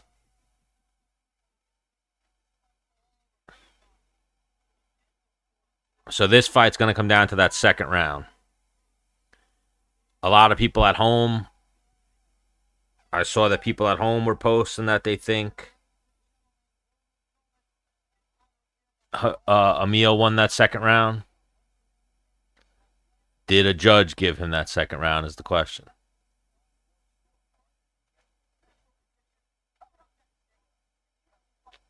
this fucking thing.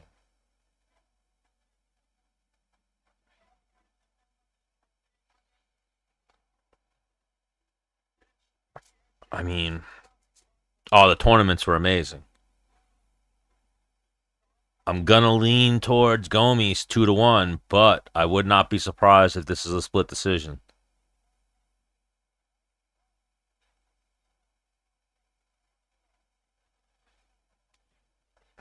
Would not surprise me if we see a split decision here.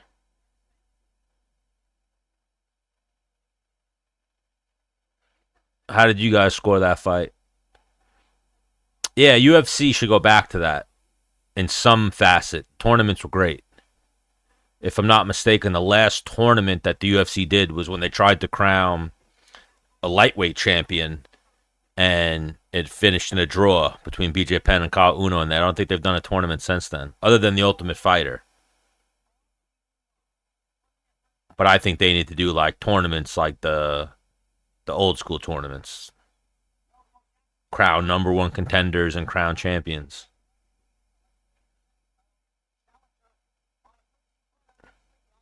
Like, remember, Pride used to do the Grand Prix, and at first the Grand Prix crowned their champions, and then after that, the Grand Prix was to decide the number one contender.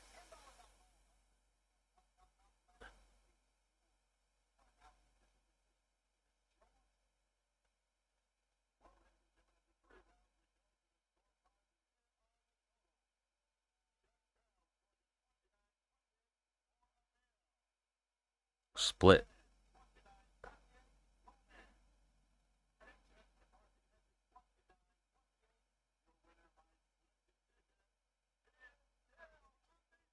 Emil.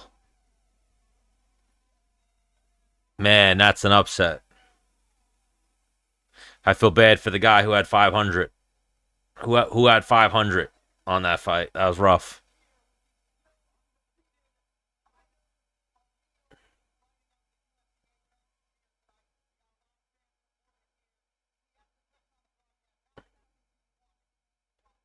Yeah, that came down to that second round.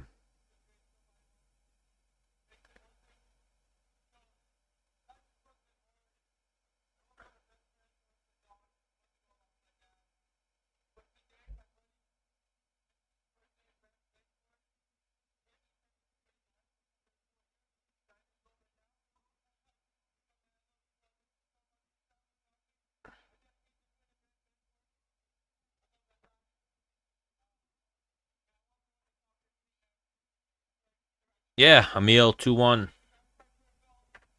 Came down to that second round.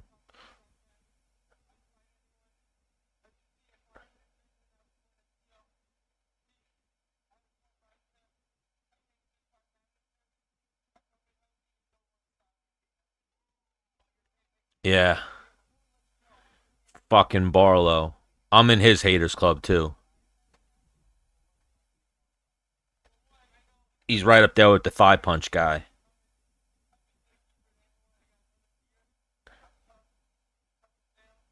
Right up there with the thigh punch guy.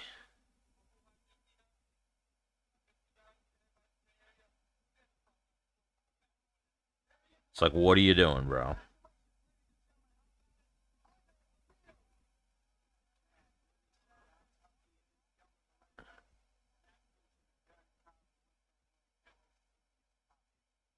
Yeah, he was just not fighting smart. Probably no respect for Patterson striking, and just got caught.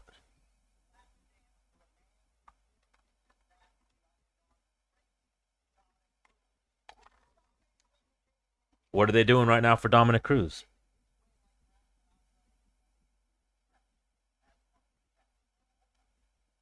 Are they inducting Dominic Cruz into the Hall of Fame?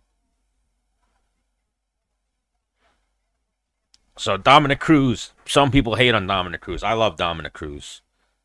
I've loved Dominic Cruz, been a huge fan of Dominic Cruz since the WEC days. No, the next fight is Bahasarat versus Ribovics.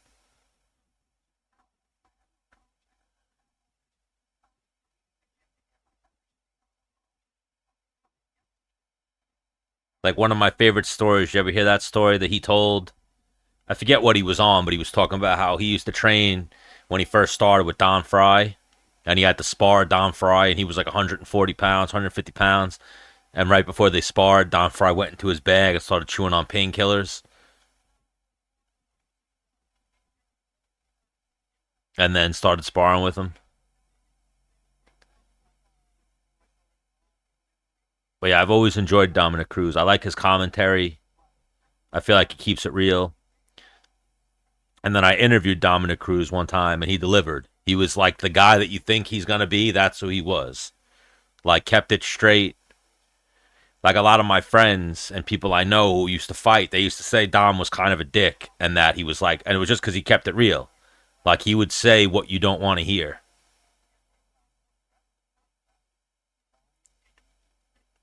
He changed the footwork game a little bit, I think. Like TJ Dillashaw became a champion, changing his style and fighting more like Dominic Cruz. And it was because TJ had to replicate Dominic Cruz so much in the gym and sparring for the teammates that Cruz would fight. I remember that was one of the most hyped up I've ever been for a fight was when Cruz came back and fought Mizugaki and knocked out Mizugaki like that. I remember I was screaming at the TV.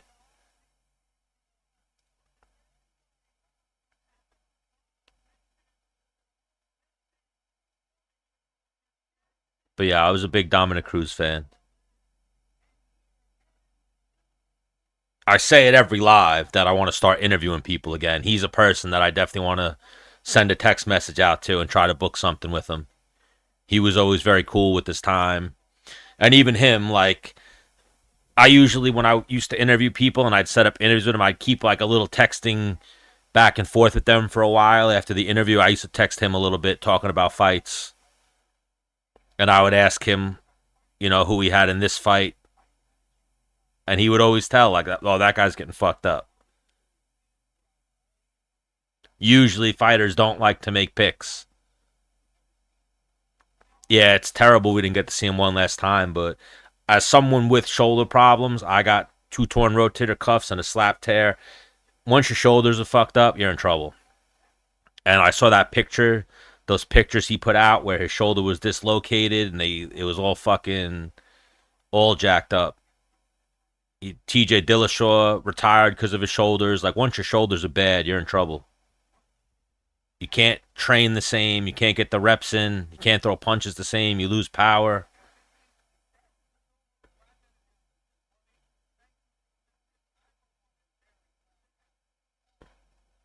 But I see people even hate on like the legacy that Cruz left. To me, Cruz is one of the all-time greats. If you take in account his whole book of work, and then you take into account the fact that very few guys have injuries, have those 2-3 year breaks from injuries, and are able to come back and win fights, and he was always able to do it. And then if you look at even his recent stretch, just zigged when he should have zagged. Like he was beating Cheeto up until Cheeto kicked him.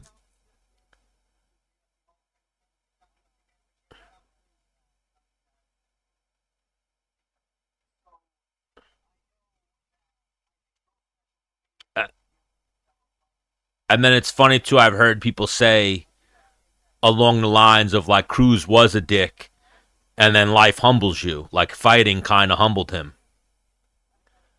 No, he was definitely the top guy. At one point, he was absolutely with a bullet number one at 135.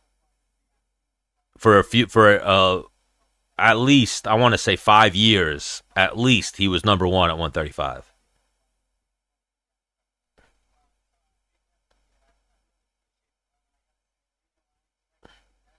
And then even had 3 years off. Agree to disagree. And then had 3 years off, came back and was able to beat Mizugaki, who he shouldn't have beat, and then beat Dillashaw in a fight that could have went either way, but he shouldn't have beat Dillashaw. Injuries, though, got him. But we've seen that with a lot of people. Injuries really take guys out.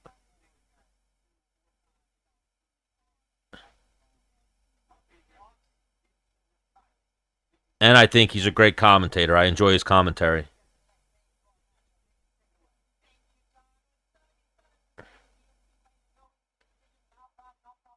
And I thought it was hysterical, his back and forth with um what's his name? Who's the ref again? Keith Peterson.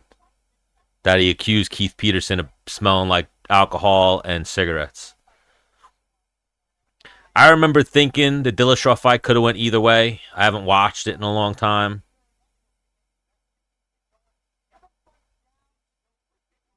But yeah, I forgot I got restrictions on me, so if everyone can, throw me a like, throw me a follow over here on TikTok. Yeah, it was 3-2 somebody. I remember it being really close and thinking like if he lost, it wouldn't have been a shocker. But I'm gonna hop out and then hop back on. Hopefully they don't get me any restrictions. They got me with 2 restrictions on this live, so I'm sure I'm saying one stupid thing away from getting taken off. So before I let TikTok do that, I'll restart it. So please throw me a follow, and I'll be back on in 10 seconds. Oh, so yeah, is that thing off right now? Yeah, they're playing games with me.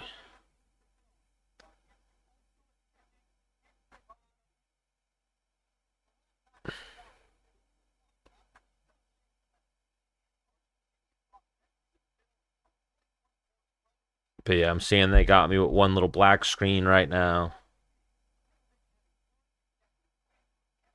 They playing games. So Rebovic's a little wild, but I like Rebovic's. I like the camp he comes from.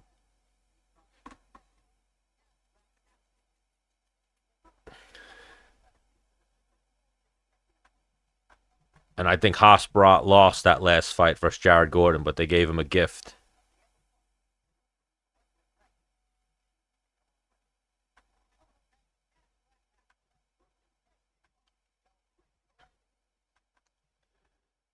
El Gringo.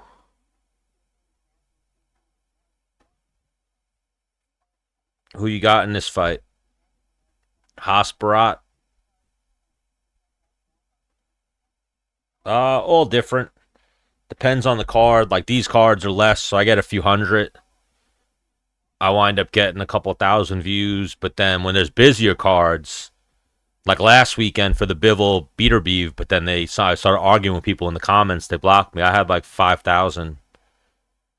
I remember Jones versus Stipe. I had like 10,000. All different. Depends on what card it is and what we're watching.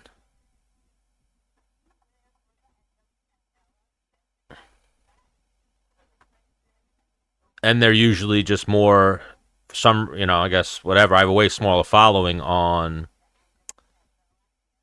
I guess about the same actually following now, but I usually get a lot more traffic and commenting.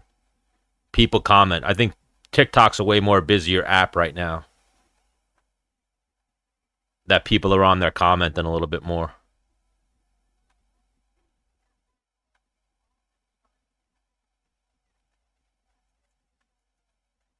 And then YouTube, same thing. Depends on what we're watching. Tonight's a pretty weak UFC card, so I don't think anyone's running to their phone to try to watch these fights. I'd imagine later on when we're watching Tank Davis fight might jump up a little bit. I know he gets a lot of views. People like watching Tank Davis. But all different. I'm sure I'll grow. Like right now, I just restarted the live. I got 10 people in here, 12 people in here. And it should go up. Thank you for the likes. I appreciate it. We have now, this is the fight that I'm looking forward to. Rebovics versus Hasparat. Should be a good one. And then it's like, this is one of those cards, like, in no realm of reality should Julian Marquez and Cody Brundage be the co-main event. In no realm should Cap and anyone be the main event. Even if Cap fought for a title, he shouldn't be the main event. Like, if Cap and Pantoja fought, man, again, you're like the third person who said Jim Miller. I'm just having a Jim Miller day, I guess. That's funny. But Passarat versus Ribovics is up next.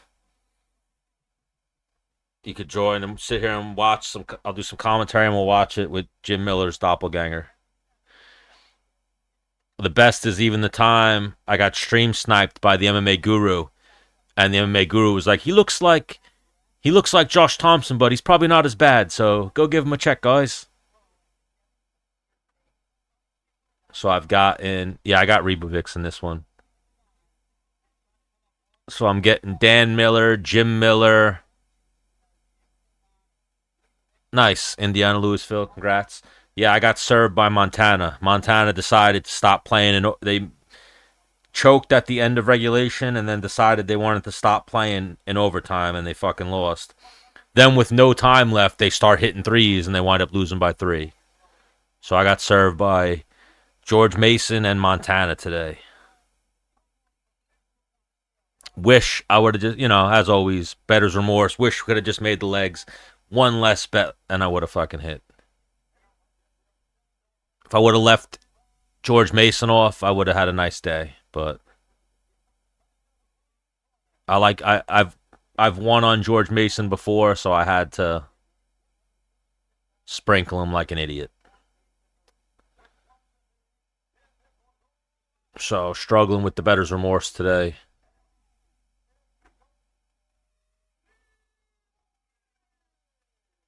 And yeah, I like Ribavas in this one.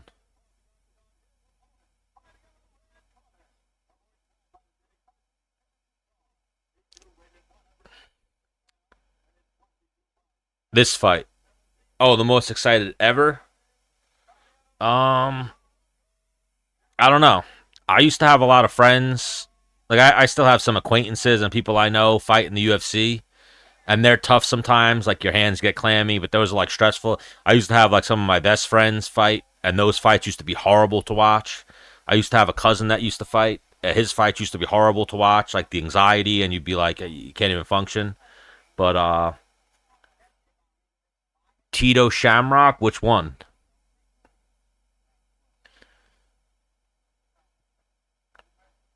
All different.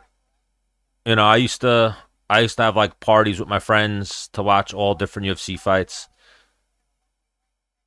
Oh, that was way back in the day. I'd almost say I was really excited. I remember for the first BJ Penn versus GSP fight. GSP was coming back. BJ Penn was coming back after leaving the UFC for a while.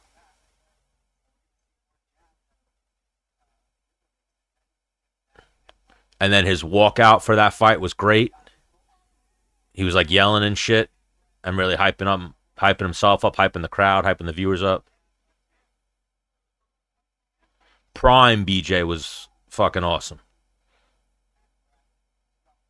I used to get really. We were talking about the Grand Prix. I used to get really excited for the Grand Prix. We used to all get together and watch the Grand Prix, but they would always be tape delayed, so you'd have to fight yourself to not check the results.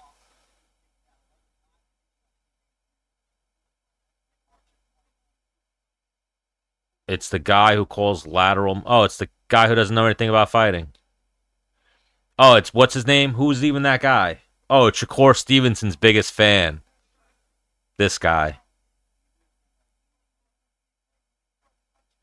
Yeah, Kyle Uno used to be good to watch back in the day. You could leave then, Afghanistan. Bro, don't speak. Let us watch. Let us watch. Use your eyes to watch. Yeah, I don't know boxing. Bro, you don't know boxing. You're a Shakur Stevenson fan. That says everything we need to know about you. Be silent a minute. Then go to another room. This isn't the room for you, guy. Yeah, I'll be watching Tank later. Well, when BJ KO'd him and ran out of the ring. Yeah, Prime BJ was amazing. Afghanistan, you're going to have to leave.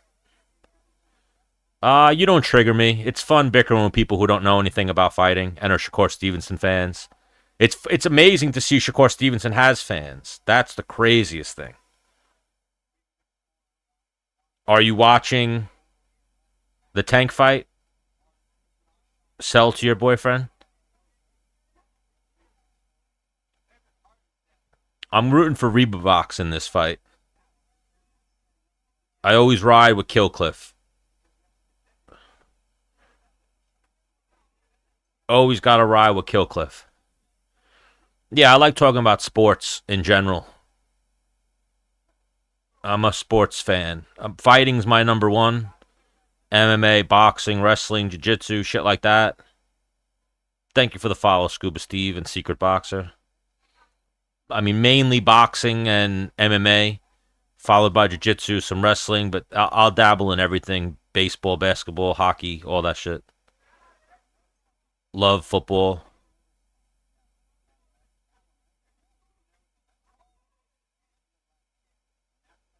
Oh, Afghanistan. We understand you're a sports fan, but shut up, man. I'm trying to watch the fight. You're like one of those people that want to complain. If you don't like the station, change the station. Use your brain and change the station. You're showing a lack of intellect by staying here and listening to me talk. Use your brain and change the station.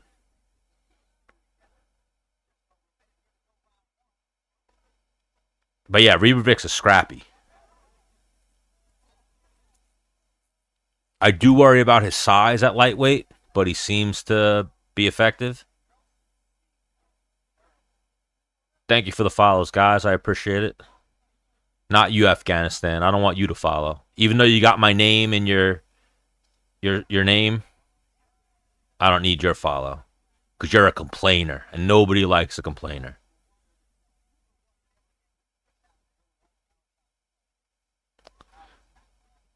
No problem, Adrian. We got 30 seconds left in this first round.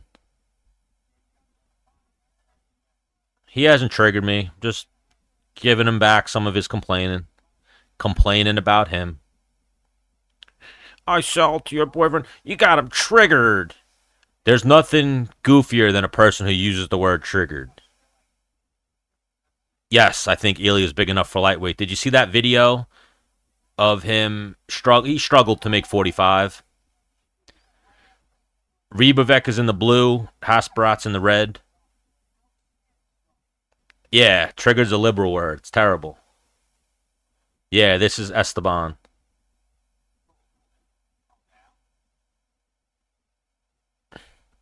But yeah, I think not only is Ilya big enough for lightweight, I think he's skilled enough for lightweight. I don't want you to follow me. I do not want you to follow me. You should take the stand out of your name. You're not cool enough to have that in there. Just be Afghani. Nobody wants to hear you complaining or read your complaining. Well, there's pluses and minuses to being too small. He'll have better cardio he will have better cardio and more energy at 55. Where you see someone like Islam gives up cardio to cut all that weight.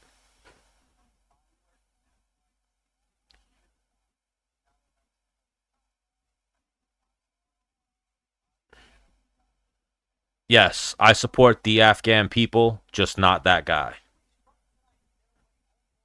Just not that guy. Just not that one guy in my chat.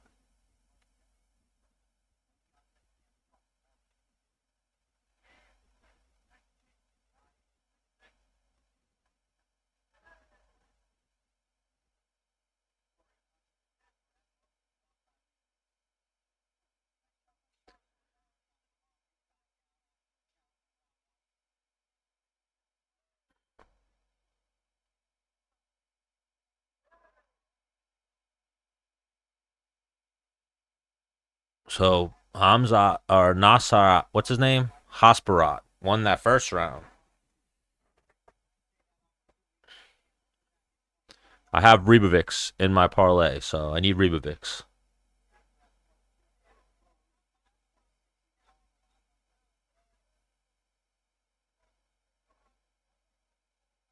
Well, I'm against you, so you made me against you with your complaining.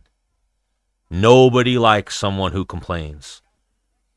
Paheda fight, that's next week. Yeah, Rebovix got a lot of hype. Thank you, Kitten, for sharing the live. I appreciate it. Rivic's got to start working, though. He's falling behind. Yeah, he probably lost the first Rivic's. He's got a little blood. Looks like it's coming out of the nose. Bro, you are a complainer. Habitual complainer.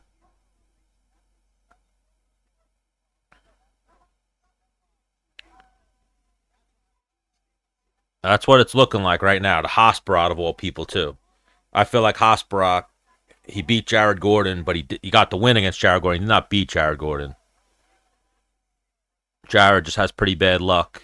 And now he's actually fighting one of Jared's teammates in Ribovics, and he looks much crisper tonight.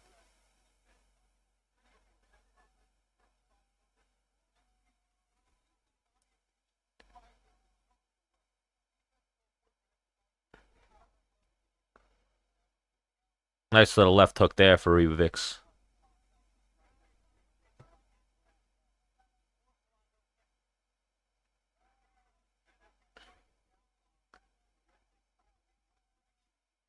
I don't know. He's just a complainer. Hosbrot definitely looks crisper tonight. Has Ribovics really thrown that many strikes?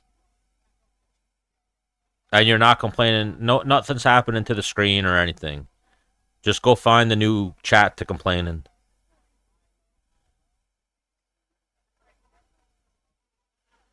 Probably Hasparat won the first round, is ahead in this second round. Yeah, Ribovics is definitely fighting behind. Just got hit with a good, nice left.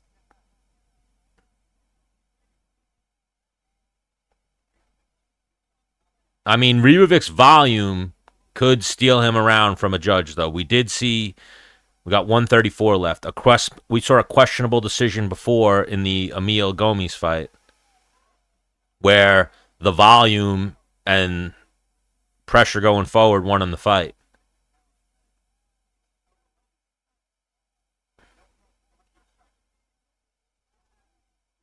Who was the underdog? Hasparat was the underdog, right?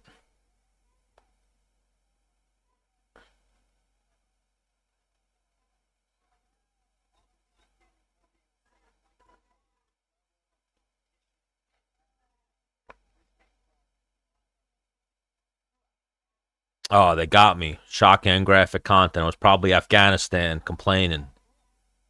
There's always an Afghanistan. There is always an Afghanistan type of guy.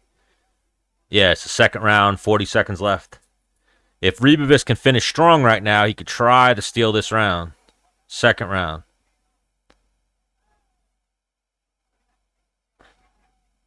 But yeah, it looks like right now, if you have Ribovics, you need to start praying for the judges to help.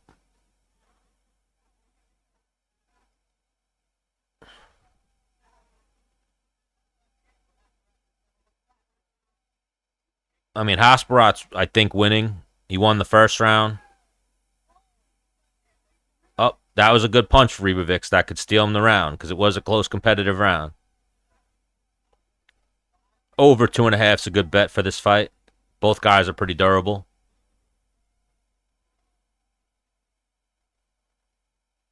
Hasparat's looking a little fatigued going back to the corner. But might be down 2-0 for Ribovics here.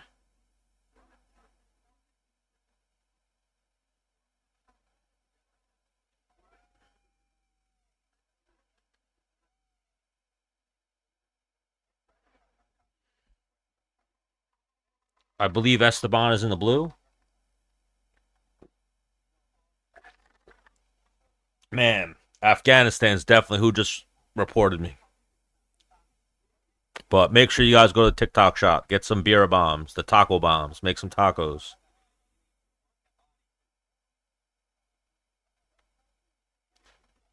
Yeah, Hasparat's probably winning, but we've seen questionable judging tonight where they were awarding volume, so.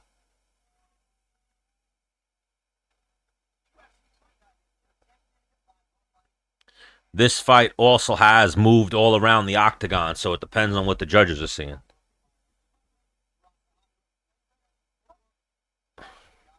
Thanks. You keep silence like that.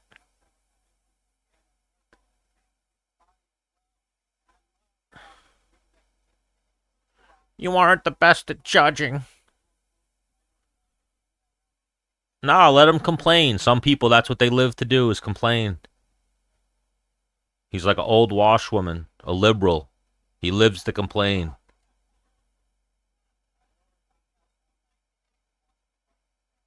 But yeah, Reebok's got to start doing something now.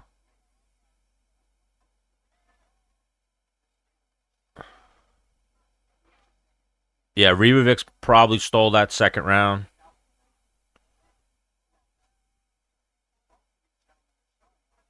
But depends on where the judges are sitting. This could be 2-0. I'm rooting for Amabayev. I'm picking Amabayev, but it's a 125 fight, so it's a lot like women's MMA. You never really know. You're like the fifth person who's called me Jim Miller tonight. I appreciate it. Much respect to Jim Miller. Guy's a legend. Oh my God. We don't want you to follow me. I don't want you to follow me. You're a complainer. I do not want you to follow me. It's probably an even fight. We're in round 3. We got 3:30 left. Probably going to be a split decision for somebody. Hasparat probably won the first round. Reebok probably won the second round, but it was close.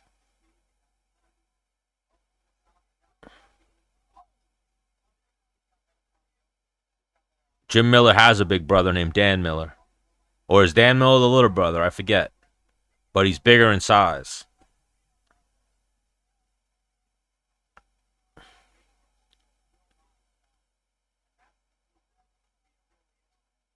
Oh, thank God. I do not want you to follow me. You are a complainer. Nobody likes you. You're a complainer.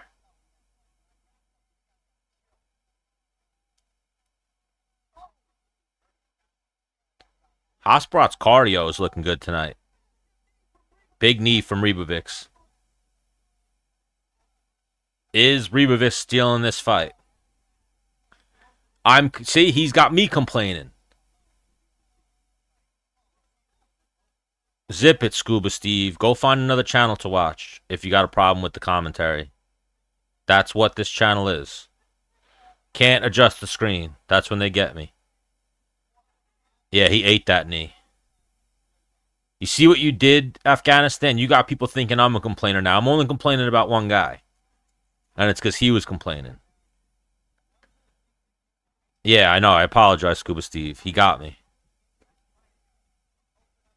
Yeah, I don't know how to do a mod, but I've heard that I need a mod. You're not the first person to say it, so we can get people like that guy out of here.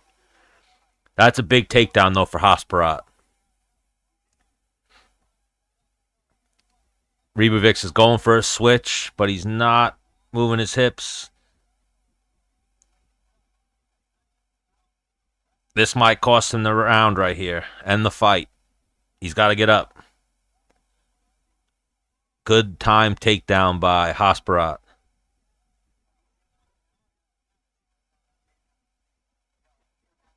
Oh, now he's deeper on the switch. That'll help him get up. Reverse his position. Hasparat backs out. Hasparat's got a little raspberry on the face right now. Yeah, I would never just mod a random person.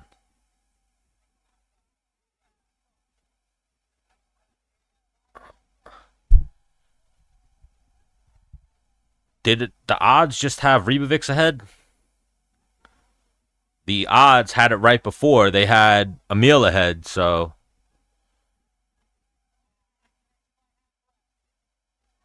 we have seen lately, too, they don't score takedowns the way they used to.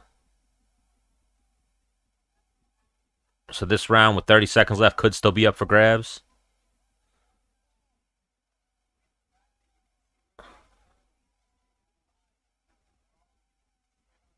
Yeah, they damaged base scoring.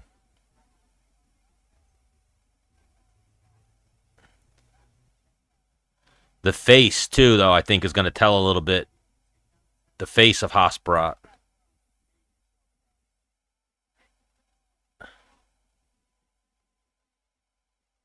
Oh, good head kick.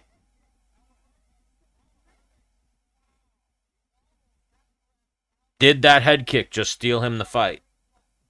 That little wobble at the end. Split decision for somebody. Oof. Huge knee. Some chin by Hosparat in this fight. I'm seeing Ribovic's 2-1. He lost that. He had 2 takedowns. 2-1 red. Yeah, that's a split for somebody. Rooting for Ribovics. I have one parlay with Ribovics in it, so hopefully, yeah, Ribovics is the blue. If we're going on damage, that was Ribovics. Definitely not a draw. There was no, I don't think there was a 10-8 round in there.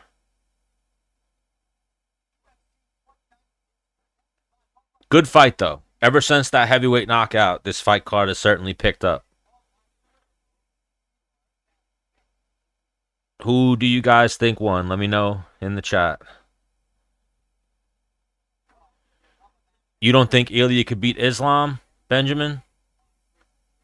I think he could. I think we saw Volk give him problems, and we saw, what's his name, give him problems? Dustin Poirier. I think Ilya is on par with both of those guys. I think he's a better grappler than both of those guys, too.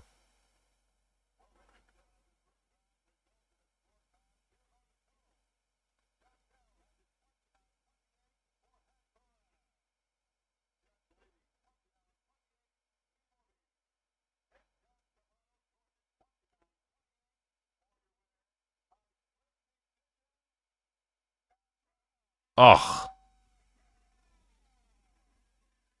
good one either way. I thought Ribovics did enough to win that fight, but not the worst decision. Again, I wouldn't mind seeing fights judged off damage, or we should go back to the old Pride rules. You know, if we're judging that off of Pride rules and not the 10-9 system, which is flawed, Ribovics won that fight. He did more damage, and he was closer to finishing the fight. A takedown where you do absolutely nothing with it, that shouldn't even be scored. It needs to be what you do on the ground with the takedown.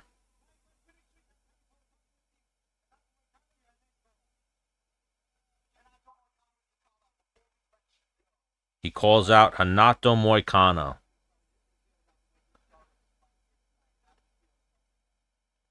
Yeah, so I'm seeing a lot of robbed. A lot of people think that fight should have went to Ribovics. My parlay agrees with you guys.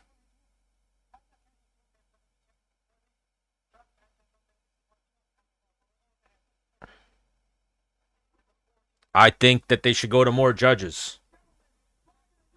There should be 7 judges.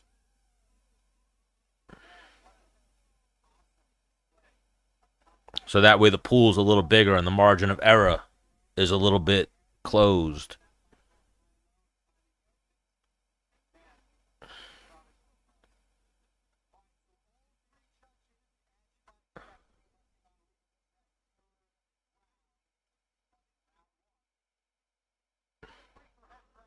Yeah, so 2 judges gave Hosparat that second round. It came down to that second round. The second round was close.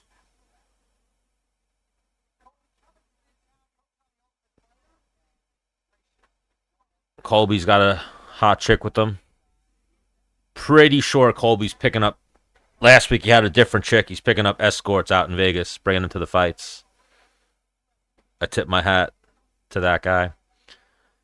Pajeda versus Ankalaev, Gaethje versus Fiziev, Jalen Turner versus Bahamondes, Amanda Lemos versus Jasmine Lucindo. Get that fight the fuck off the main card. What are you doing? And Bobby Green versus Marcia Rufo. Why the fuck is Amanda Lemos versus Jasmine Lucindo on the main card? What are they doing? That's atrocious to put that fight on the main card. Get that fight the fuck off of the pay-per-view. Like, if that's on the pay-per-view, you should offer me a discount. Because that fight's terrible. I want nothing to do with that fight.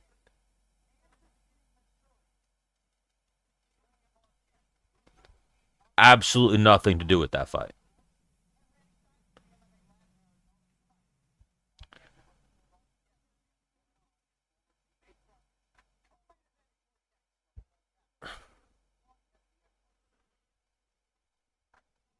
Let's see what the stats say. Yeah, that's a go to sleep for a little bit break. That fight's fucking terrible. Get that fight off of the card. So Ribovics outlanded Hasparat 125 to 106. Significant strikes 124 to 106. One of 5 takedowns for Hasparat. Hasparat did absolutely nothing with the one takedown he got. Yeah. Came down to that second round. Ribovics needed to do more early on. That's why he lost. He only started doing stuff at the end. Next up, the co-main event, which is like a throw-up, laughable fucking co-main event. This co-main event sucks. Cody Brundage versus Julian Marquez. I will say the one good thing that I've seen Julian Marquez do is at one point he was doing a podcast with Kendra Lust, who, if you guys don't know who Kendra Lust is, I don't know what to tell you. She's a nice lady. But he was doing a podcast with Kendra Lust. Yeah, but this is not a co-main event type of fight. Like, this fight was weak. This fight card was weak. But then when you look at the co-main event and the main event, you're like, oh, it's that weak. Wow. Oof. If you need Julian Marquez, you're going to be sweating this one out because he is a very unreliable fighter. I imagine, too, if Julian Marquez loses, he's probably retiring. So this is one of those type of fights. Or he might stick around for another loss. I don't know. Well, Ribovics just sold my last parlay on these fights. Got me good.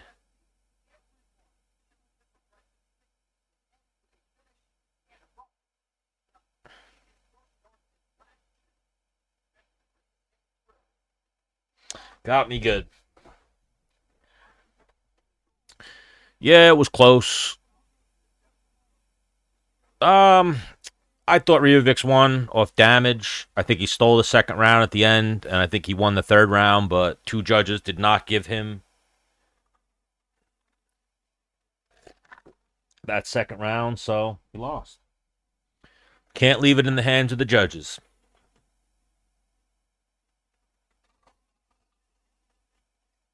I do like that they didn't give Hasparat the third round off that bullshit takedown, but he won the second round off of just winning the first couple minutes. You know, Ribovics didn't get going until too late in that fight. Yes, Julian Marquez is the Cuban Missile Crisis.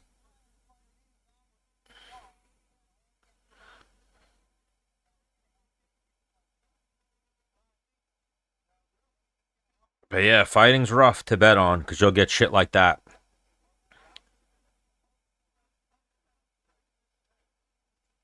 You know, one of my old best friends and guy used to do a podcast with Dennis Bermudez, was a UFC veteran for like 20-something fights.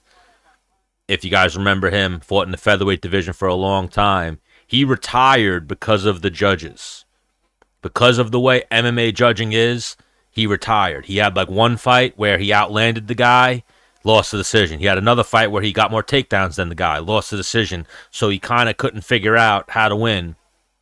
Then he had another fight where he like laid an egg, where he lost the first round, but then won the second and third and lost the decision.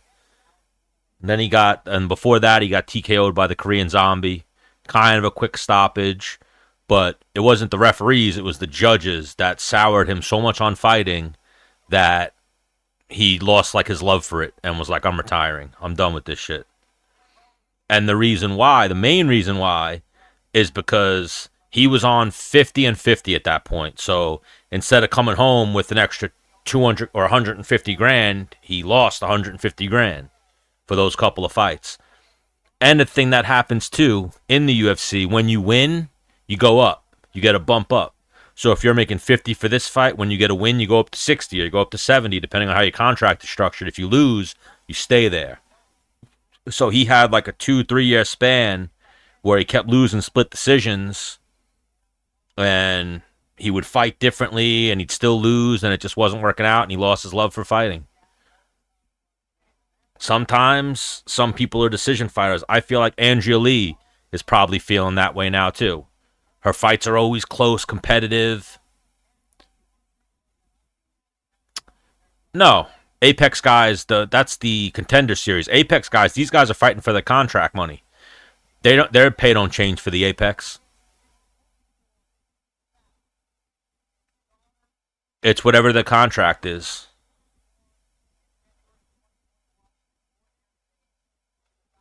Yeah, I think Cody Brundage probably going to win this. I imagine they trained together. They used to train together. I'd imagine Cody Brundage used to fuck him up in training.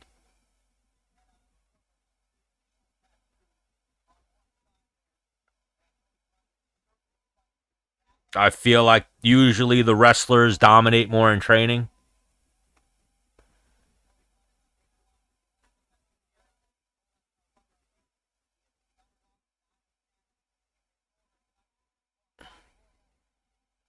Yes, I'll be watching the Tank fight. Should be coming on like within an hour.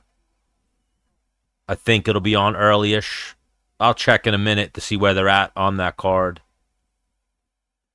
Reavovix did good, just got started late. You heard what? Gaethje was the underdog? He already beat Fiziev, but I think that people are... For this fight's a coin flip of whether or not it goes 6.5 minutes. You have 6.5 minutes or 7.5 minutes.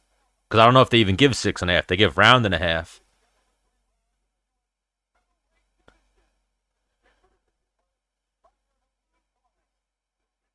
Tank versus Shakur. Unfortunately, probably Shakur, but if he doesn't get caught by Tank, I'd be rooting for Tank and want Tank, but Shakur's bigger. I think Tank has gotten away from his amateur background and his actual boxing and kind of just relies on one shot now. Oh, 6.5 on Prize Picks? I like that. Yeah, it depends on how he recovered from that knockout, where he's at mentally. And you got to think, too, he's old. You're like the 12th person, Jeffrey, who said I look like Jim Miller. I appreciate it. Much respect to Jim Miller. Love Jim Miller. Thank you for the follow, card guy. Do you buy cards? Are you into cards? I fuck with cards. I feel like a lot of people are going for Brundage in this fight. I think I'll sprinkle Brundage real quick. Oh, they got it locked, so something might have happened. Something. Oh no, they're back on now. Yeah, they got Brundage. The odds just jumped up, so he's probably winning or did something. Yeah, Reavovix, it was close. Thank you, card guy. What do you collect? Oh, Reavovix. I'm gutted for Reavovix. I always root for the Killcliff guys, but he just didn't get going until too late. He gave away the second round early, and that's what cost him the fight. If it was Pride rules and we were judging damage,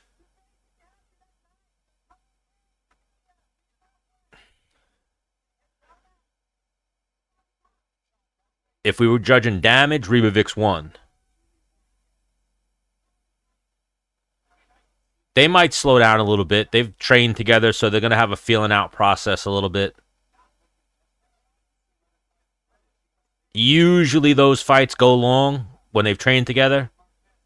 I just think Marquez is so just, dare I say, not very good. Yeah, there's 3 minutes left. 3:40 left.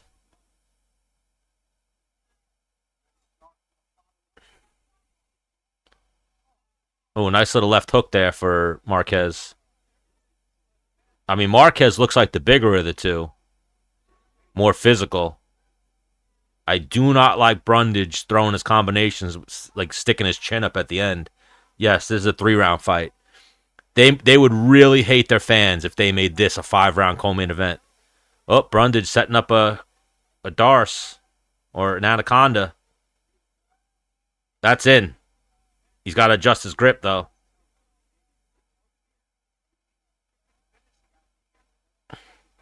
Where is Nasserat went after? I don't know what you mean by that.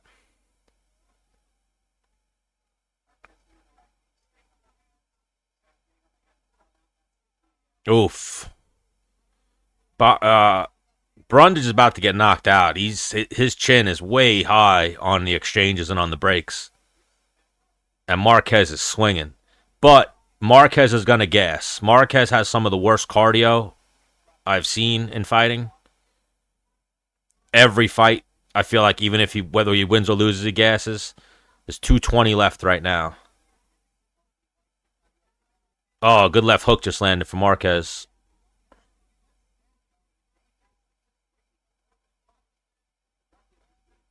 Oh yeah, Vegas always makes the call. I hate Vegas.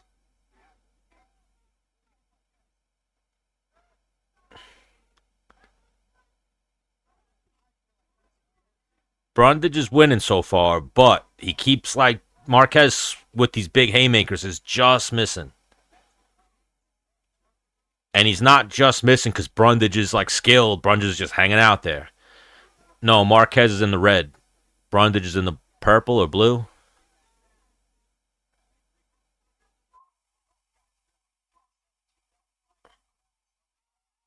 Oh, big right hand for Marquez. Knocked the mouthpiece out. Going for a guillotine. Yeah, Brundage might be done here. Oh my God, we're freezing. Come on, ESPN Plus. What are you doing to me? All right, we're still in. We're still in here. And I said Brundage just knocked out Marquez's mouthpiece. But yeah, Brundage got hit with that because he's leaving his chin very high at the end of it, combinations or on the exits.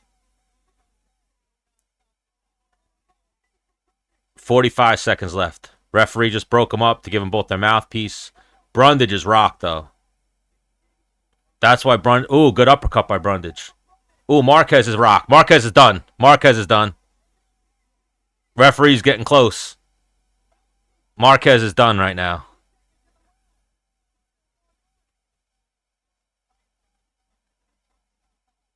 Yeah, Marquez is done. Referee's going to jump in here. Oh, what are you doing to me?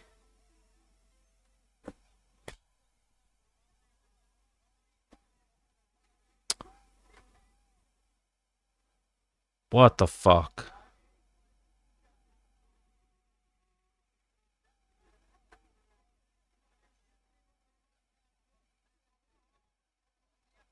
They got me again, man. Such bullshit. I'm fucking done with TikTok, man. I'm done with TikTok. Absolutely done. That's such bullshit.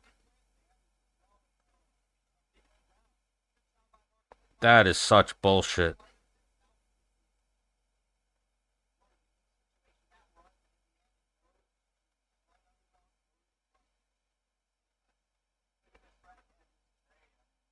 That's such bullshit, man.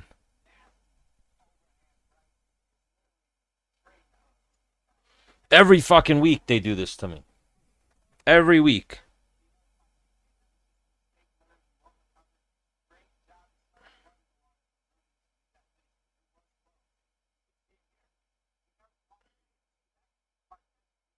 Every single week they do this shit to me.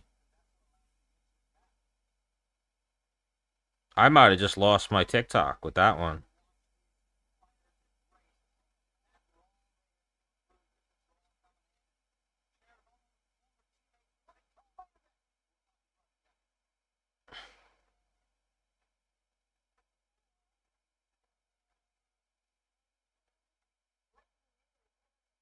Unreal.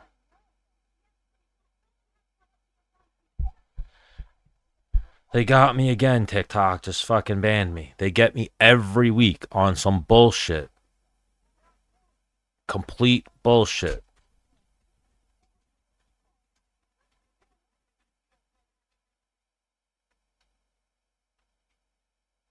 Unbelievable.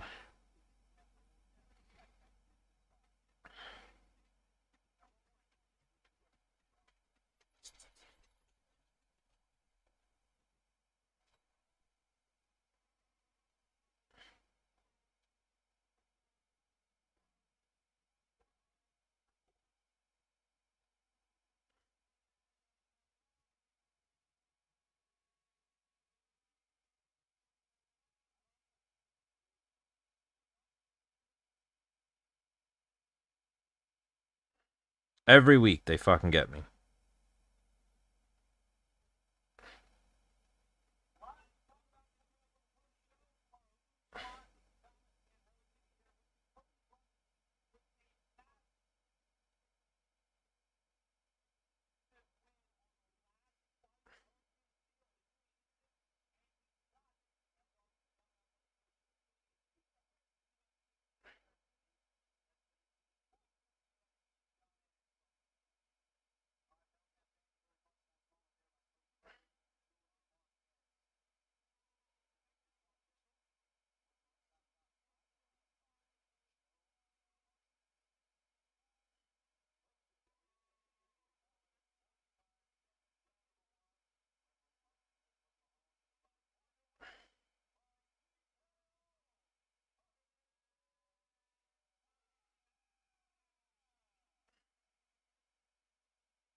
Such bullshit.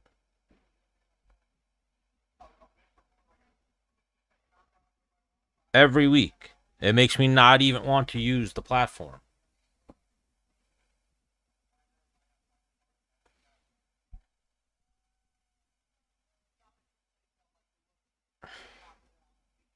So crazy.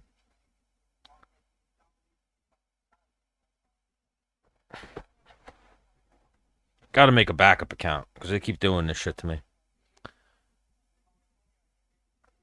But Cody Brundage with the TKO. I knew that was going to happen. What's his name's terrible? Julian Marquez.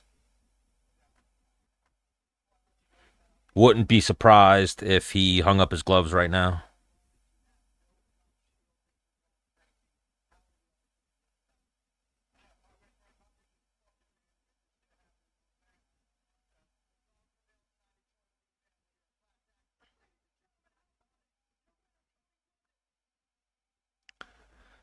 Man, that's such bullshit, though.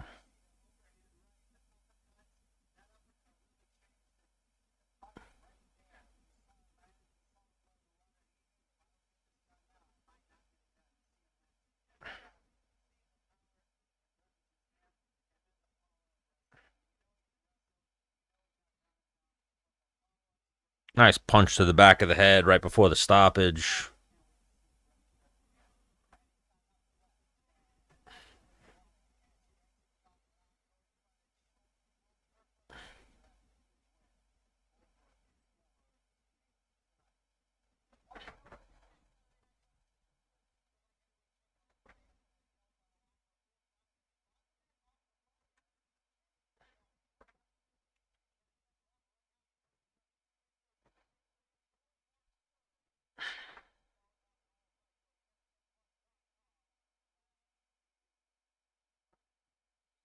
That's such bullshit.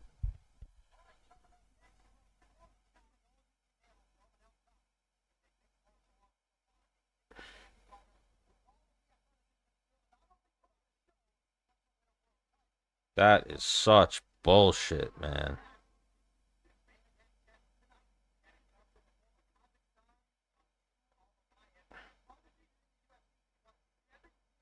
Every fucking time.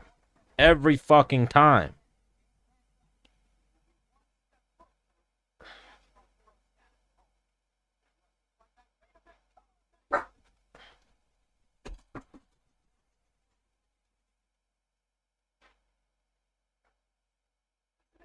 Let's see.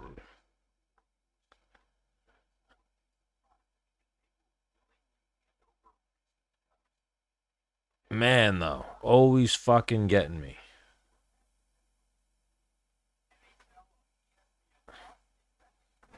What's up, Jay Slice? TikTok got me again.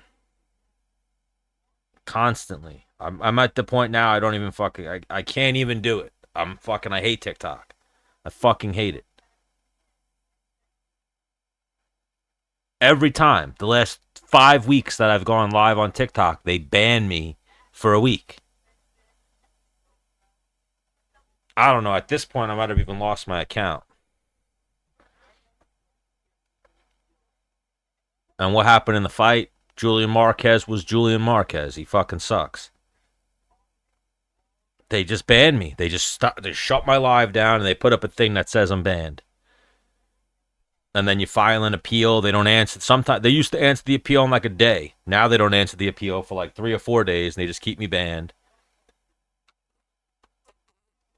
I used to appeal it, and they used to say, "Nah, you're good." Now when I appeal it, they say, "Nope, you're not good. You fucked up. You're banned." TikTok stays on that bullshit. I gotta just stay on YouTube, focus on YouTube. The problem is YouTube doesn't put you in a page like where it just gives you new viewers. TikTok does that, but it is what it is. Cat versus Almabayev coming up next. So what happens is, I think if you get enough complaints, just bickering with trolls and just talking to people, and then they just get me on some shit.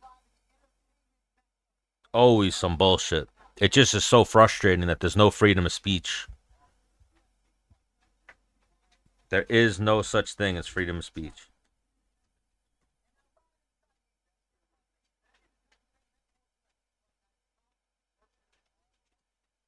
See, now look, I got an account warning. Something new. An account warning they gave me.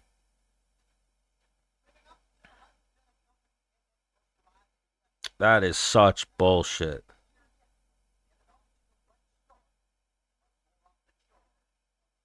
But everything I click now, it's not letting me get to anywhere.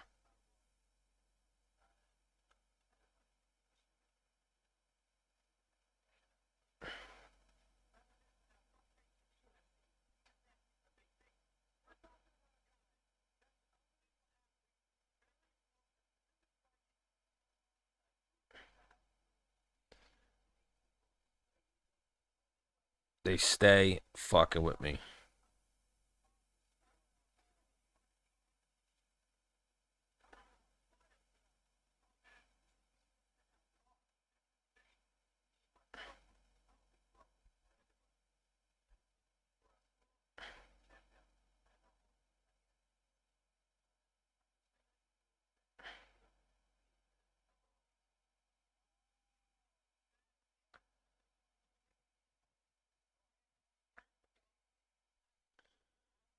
But we got the main event coming up.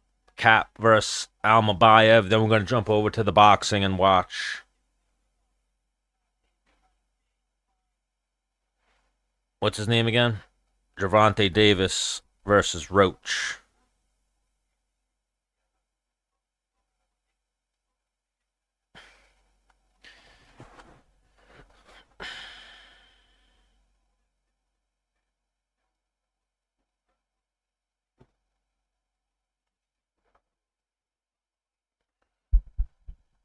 Yeah, today's been slow, Benjamin. Jay Slice usually comes in around this time. Today's been a slow day because this card is not really a card that people are looking for. I imagine when I'm gonna hop off and then hop back on after this fight and relabel the live for Gervonta Davis, I should get a couple more people in there. But yeah, they just banned me on TikTok again. Again. And I'm trying to see this thing. It says account warning, but every time I click it, they're not telling me nothing.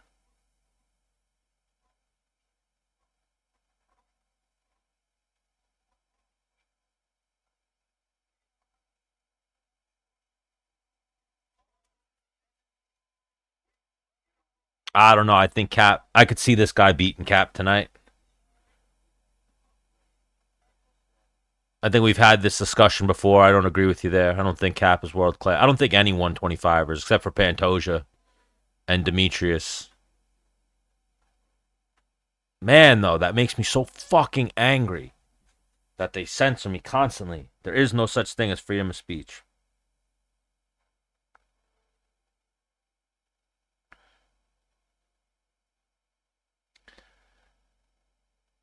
What's up, guys? You know how TikTok is. They stay on that bullshit, so they blocked me again.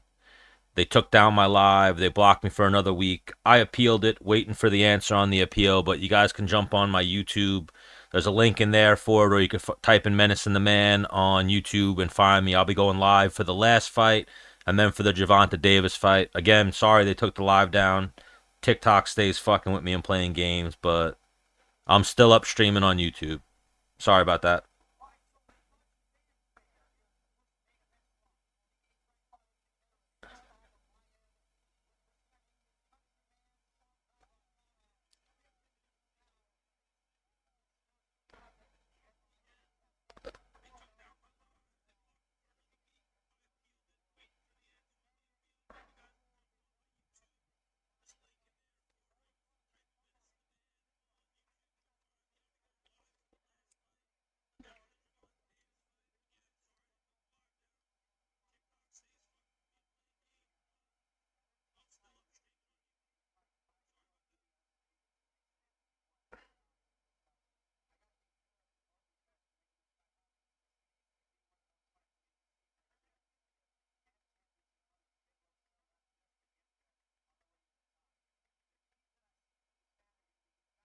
Such bullshit.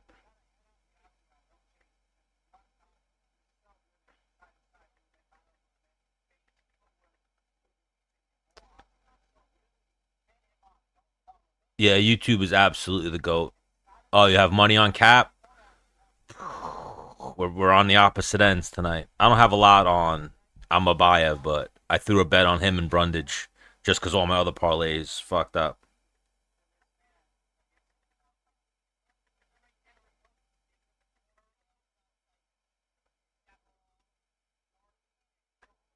Oh, and this guy trains at Killcliff, my boy Saeed. He's got Henry Hooft in his corner, and their wrestling coach Saeed. I love Saeed. Saeed's a good dude. Henry's a great dude as well, but Saeed's my guy. I used to sit when I used to go over there. I used to sit and talk with Saeed for hours. And then when I bumped into him at a few fights, and me and him were always very cool. He used to be part of the Eagles MMA team, so he used to be training with Islam, Khabib, and all those guys. Used to be one of their wrestling coaches. Now he's come to America, and he's one of the wrestling coaches at Killcliff, and he works with a lot of those guys. But yeah, he's the man, Saeed. Um, Everyone used to speak highly of Eric Nixick. I've never met him, but I have friends that trained with him and spoke highly of him, and they said good things about him. But I didn't like the way he handled that whole thing with Strickland. I think Strickland said it best. He's like, he's my coach, but then what happened is he wants to be an influencer. So he went on a podcast, very public podcast, talked shit about Strickland. Then went on his own podcast and backed up the shit he talked about Strickland. When it's like, bro, you really shouldn't have said anything.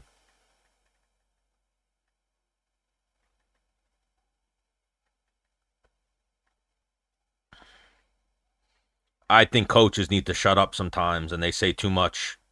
It in private, that's one thing. Like he could have said all that shit to Strickland right to him. He absolutely threw Strickland under the bus. That shit was fucked up. And he went on Helwani, which Helwani's like the fucking one of the bigger platforms in combat sports.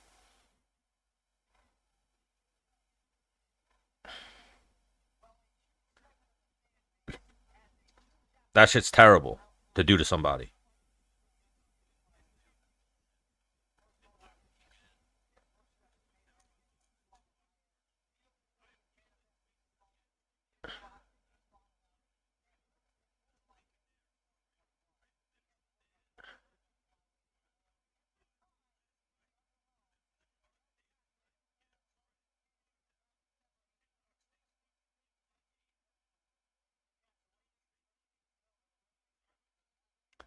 Who will fight Holloway? I don't know. That's a tough one.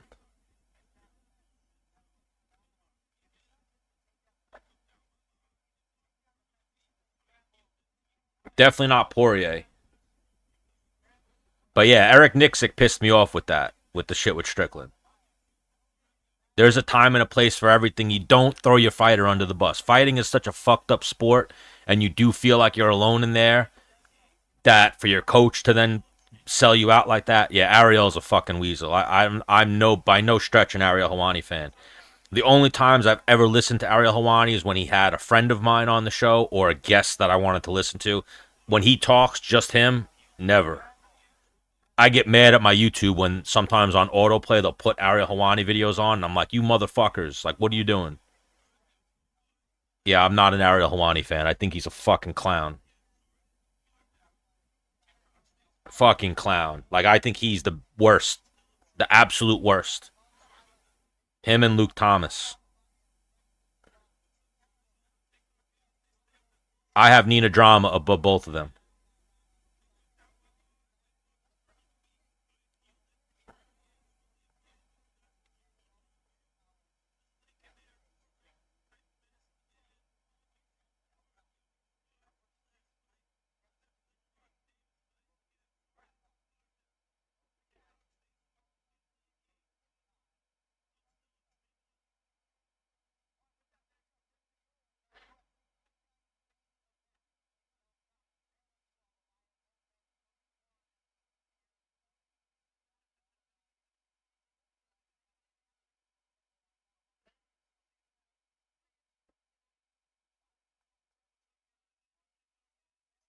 Yeah, he's a fucking bitch, Helwani. Not only does he start drama with fighters, he just asks leading questions. Like he'll ask like fuck like like remember a perfect example is remember that time when nobody cared, but he just had to ask Nick Diaz like where were you that you weren't here? Like what was more important to you that you missed like I forget the question, but like Dana White then said like Dana White knew the question that he was trying to ask, like the shitty question. Yeah, he's a weasel, Hawani.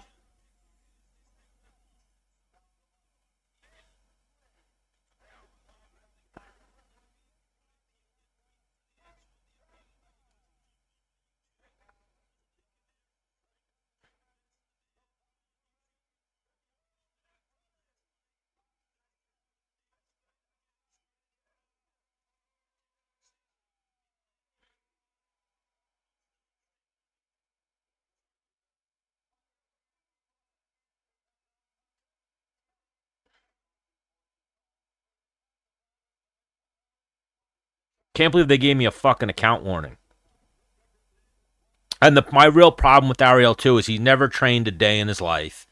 He doesn't know what really goes into fighting for him to then ask like stupid fucked up questions when it's like, bro, you don't understand the mental tax that these guys are already on. He asks questions like it's the NBA or like I'm a journalist, like I'm reporting on sports. This sport's not the same. Fighting's way more personable and way more like personal to like just who a fighter is to their core than any other sport. Like you can miss a jump shot and it doesn't fucking matter the next day. When you get fucked up in a fight, you're fucked up for months. Your mental state isn't. There's no fighters just move on after a loss. Like you dwell on it. It's tough mentally, and then you have a jerk off like Ariel Hawani who asks you stupid shit. And then yeah, Eric said I coach world champions. What world champions? If I'm not mistaken, Strickland's his only world champion. Strickland's his only world champion. And I think if Ray Cefa was holding the pads for Strickland instead of Eric Nixick, Strickland still could have won that championship. Yeah, but I think Chimaev has such a big following that he's going to get that like Hollywood celebrity pass, if you will, that celebrity MMA pass. Chimaev's a draw. That's the thing with Chimaev. When Chimaev fights, he pulls numbers. No matter who he's fighting, people tune in to watch him fight. I think people are sleeping on Duplessis a little bit, but yeah, the grappling is definitely going to be the toughest fight for him.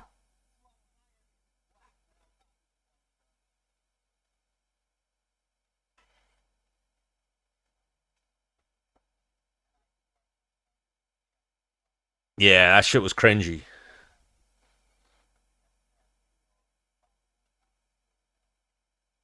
And again, I have people who have spoken highly of him, so I was like, oh, I guess I fuck um with Eric Nixick. I always heard good things about him.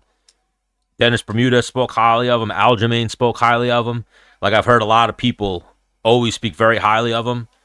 And then his story's cool that he went from like a guy who trained at the gym to just staying in the gym for so long to then before you know it, he's holding mitts for people. Then he's becoming the head coach. Then he's the head coach or running the gym, like the gym manager and shit. But there's certain ways you go about things. And I used to coach and manage people too. At a low, I've worked with UFC fighters, Bellator fighters, and stuff. But I used to work with like lower level fighters where they'd go like Ring of Combat and like CFFC, like right before they get into the UFC. And I've had issues with fighters before where it's like they weren't training hard enough, they weren't doing something right, but I just didn't. I would never make that shit public. I'd keep it between us and between like the small group. I would never go on a podcast and start fucking talking about it. Why haven't I talked to who? Nixick? Just never happened. Just different circles. We almost had him on the Menace and the Man show one time, and then we just fell off.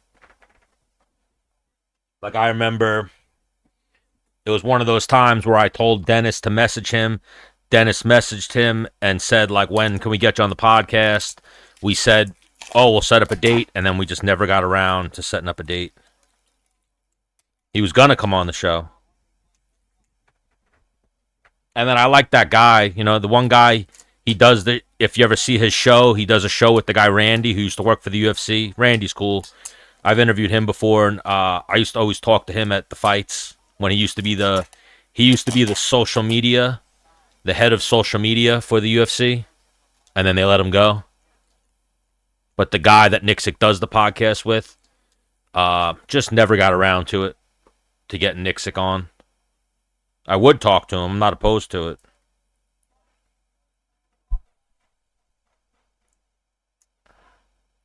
But yeah, I think he did Strickland dirty. There's a right and a wrong way to go about an issue with your fighter. It's not going. It's, you know what it is too? It's not be a weasel and go on the weasel fucking show. Like he went on the fucking weasel show and did some weasel shit. It's almost like Ariel mind tricked him. You know what I mean? Ariel Helwani pulled a Jedi mind trick and was like, do some weasel shit. Come on, you're on my show.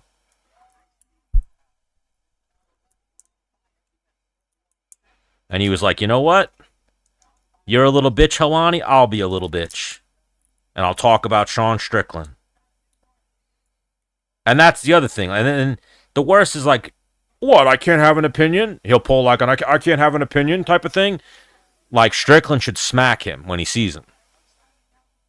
And be like, keep my name out of your mouth. Don't talk about me on fucking podcast. Yeah, Dreykus is an enigma. People say it's a shit. I remember I've talked about it before, how Whitaker and Izzy said he's a shit fighter. I don't think he's a shit fighter. I think he's just unorthodox. Conor McGregor was unorthodox, you know. Anderson Silva was unorthodox. I think unorthodox can be effective. It's not necessarily shit. It's everyone doesn't look the same when they throw punches. Like there's no that's the right technique. There's look the technique looks clean, but then it's what works for you is really the end all. I'm trying to just make sure my little thing doesn't move real quick.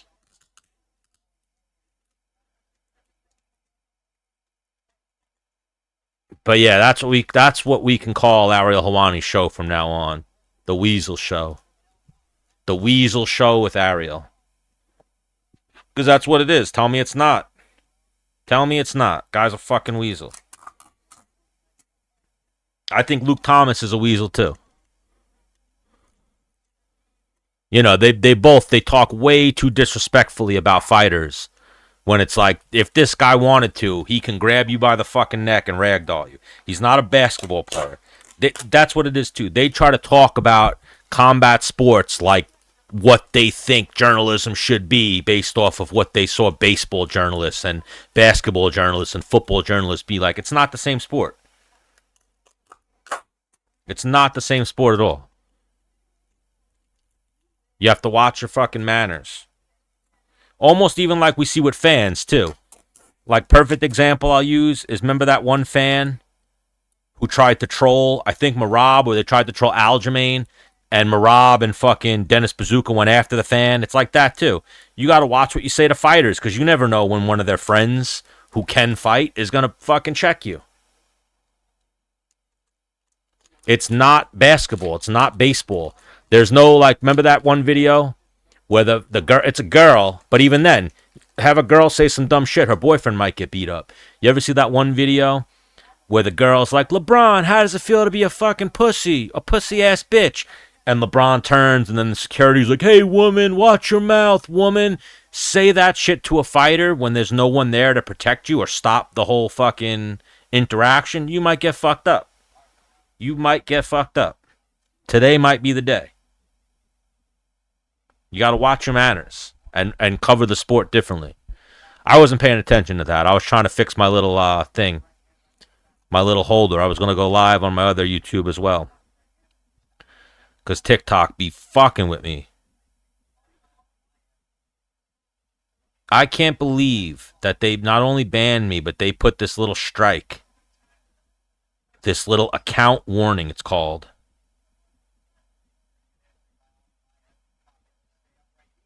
And then when I click it, they won't even let me know what the fuck it is. But they stay fucking with me. It's fucked up.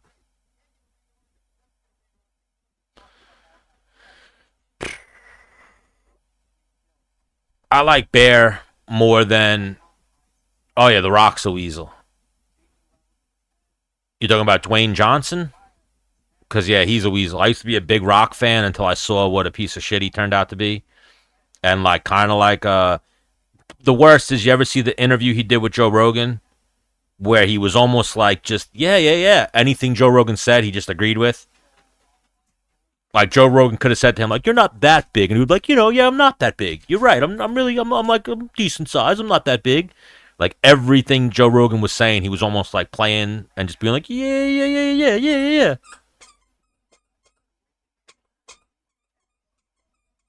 What's up, Joe?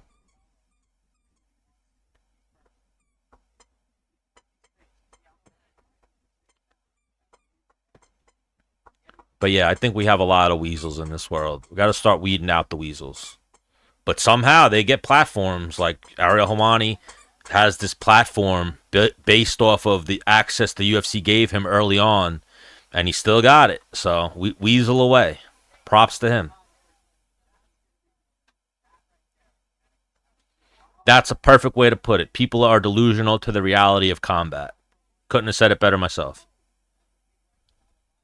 Exactly. It's so humbling that you won't talk slick out of your mouth to the wrong person. You'd be respectful and be like, so, like, you didn't win your last fight. Like, is there a thought process that goes into, like, how you come back from something like that? Not the way, like, Ariel will put it. Like, you're on a skid right now. Like, at what point do you think? Like, they just ask questions like they've never been there. They don't understand it.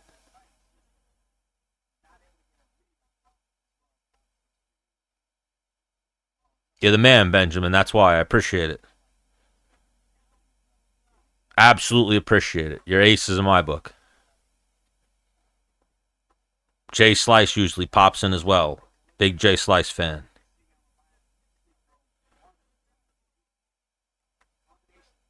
But yeah, Ariel Helwani got so much love from the UFC early on that he built up this following, and now he just still has an audience, but I don't think anyone should listen to him. He's a fucking goofball.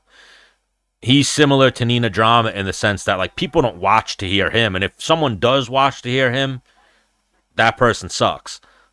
They tune in for the fighter. They've always tuned in for the fighter. Like, he has no, like, even me, when I start interviewing people, I don't think people are going to tune in for me, but I have experience. I have friends in this. I grew up in this. I trained most of my life. I've seen a million fucking fights. Can you stop barking at me? Now, I gotta grab you then. Get out. Go. Go. Gotcha. Gotcha, bitch.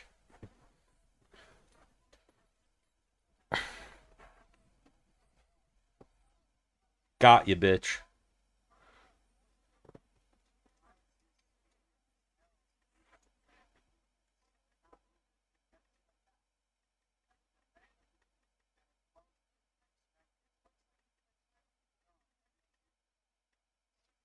Sit down. I don't want to be barked at right now. Sit down.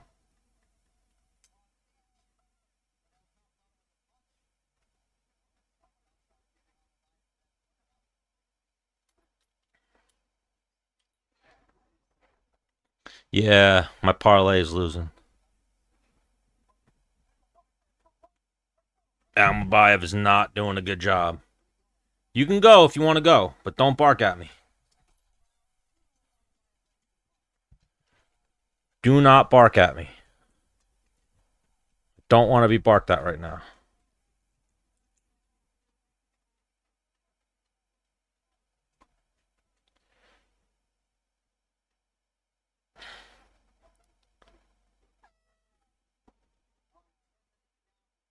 Oh, I kind of put that in the way now. I've gotten fucked up in the gym. I know how it goes.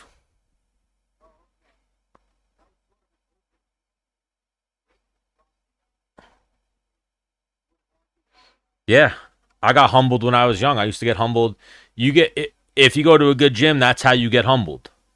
When you first sign up, you get fucked up by a little guy.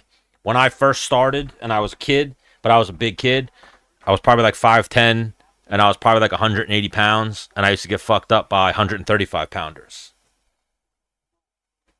But the one guy wrestled his whole life. The other guy was a high level jiu-jitsu guy who was my coach, and he was a 135er, and they used to fucking ragdoll me. And I used to think, how can I not beat these guys up? But it was because technique. And that was very humbling.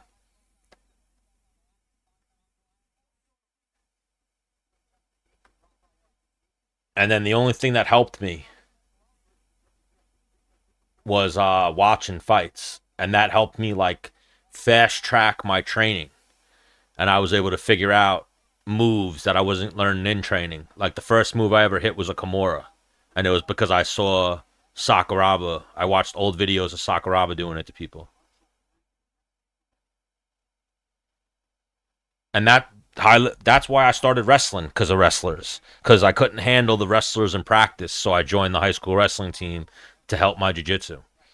Who is someone I would want to interview? I'd want to interview Conor McGregor. I'd want to interview Khabib. I want to interview Sean Strickland.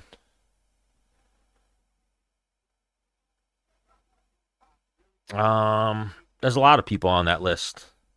Everyone. I want to interview Ilya Taporia. Oof. Almabayev just missed with that hook. I need him to land that hook.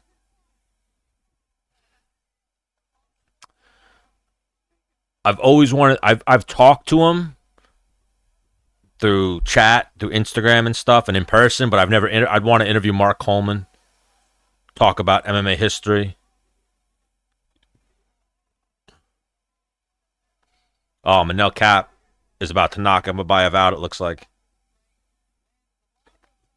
Almabayev's in trouble.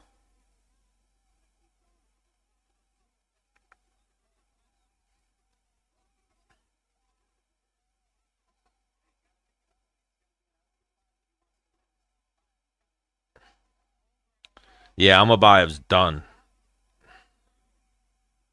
What's up, Gamer Llama?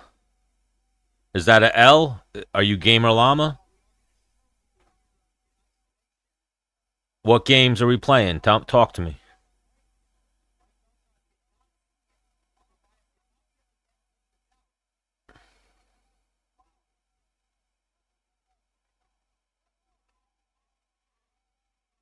Thank you, Jonna. What's up, Gamer Llama? We are watching, right now we're watching the last fight of the UFC, Manel Kape versus Almabayev. Then we're going to watch Gervonta Davis fight.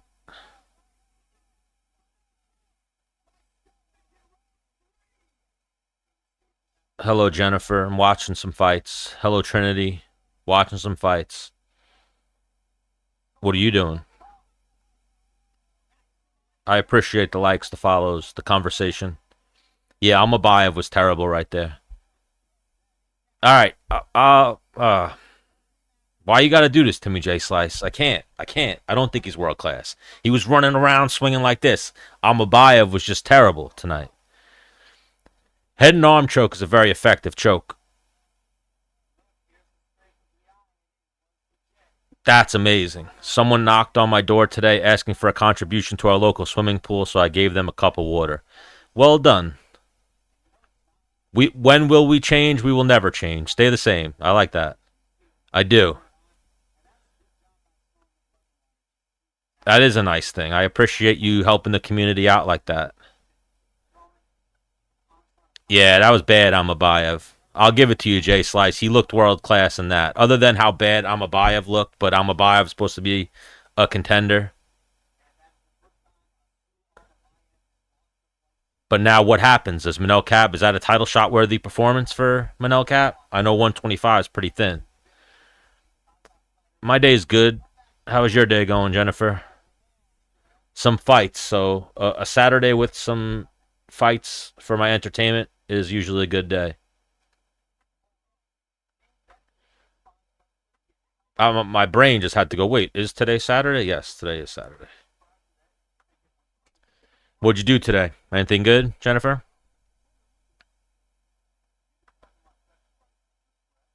What is a good Saturday for you?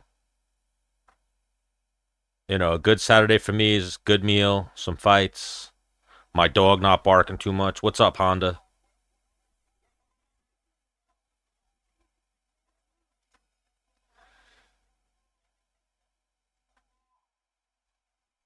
My favorite submission, it used to be a Kimura. I mean, to each their own, but I'm not a fan of pegging. But to each their own. Good for you if that's what you're into and weird. My favorite submission, yeah, he got eye poke 2 times. Immediate point deduction for an eye poke, in my opinion. Ooh, 3D printer, anything. What's a good thing to print? So my favorite move, it used to be a Kimura, then it morphed into chokes because you can get out of a lot of arm shit, but it's tough to get out of a choke, especially when a choke's locked in. So I like the rear naked choke, high elbow guillotine, but a high elbow guillotine people get out of, but you usually use it to get on top. And I like anacondas and darces. I fuck with a head and arm triangle as well. I used to train with a lot of wrestlers, so they always had that was like their thing. I used to train with Gregor Gillespie, who was a big head and arm choke guy. Chris Wade, who was a big front choke, uh, Peruvian necktie guy, used to go for a lot of front chokes. I don't own a Stormtrooper mask, but if you do, that's cool. Good for you. I'm watching the Tank Davis fight now. I just watched the Manel Cap Amabayev fight. I hope Amabayev says fuck Adesanya again. That'd be worth it. And then I'm watching the. No, I got banned on TikTok, Benjamin. They kicked me off again for another week, and they threw my channel a warning, so I'm probably on the verge of losing my TikTok, but I got to make a second TikTok, try to build up the following. What's up, DA? It's good to stay working. I appreciate it. I appreciate you coming back. So now let me see. Can I edit this live? Yeah, I think I can edit it live. Yeah, I'm watching the Gervonta. It's not on yet, but I'm about to switch the title of my live if they let me. Yeah, they will. I'm not going to be able to show it. I can do some play-by-play and some commentary, but they'll take it down if I show it. I can give you guys some highlights by flipping the screen at some points, but they're pretty strict on YouTube. Yeah, I like Anacondas, Darces. I mean, the checkmate, the Mataleon of taking someone's back. So one of my favorite things to do is I used to like taking people's backs, and then you grab like a Kimura grip, seatbelt grip, Kimura grip through the front, and then you make it like you're going to go for the Kimura, and then you slip it for the short choke or the rear naked choke. I would throw in the rear naked choke. Then when someone defends, I would bam, throw in a short choke. And I used to finish a lot of people with that. Like I wasn't even going for the rear naked. I would use the rear naked to set up the short choke. And then people wouldn't expect the short choke. And then what happens with the rear naked is they're fishing. They know they got to get this hand and open it up. With the short choke, you kind of, there's nothing there for them to reach and break the choke. So you just got to fucking strangle the shit out of them. But yeah, I was a big fan of chokes. As I got older and I realized, I know how to get out of a lot of arm locks, leg locks. You can scramble. They're tough to finish good people. Chokes are usually where you can catch people more. And then, still would go for a Kimura. I do like a Kimura. What kind of highlight commentary?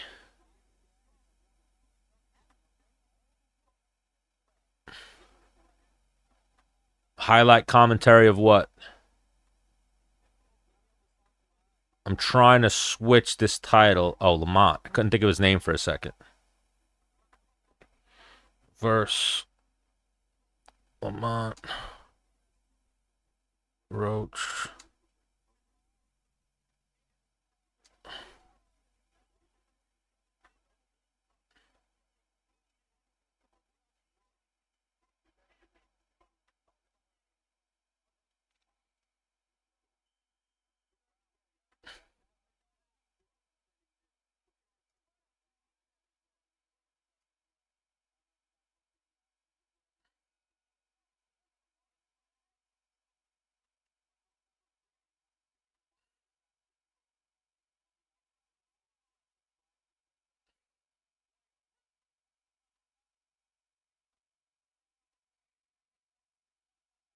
What is DSP?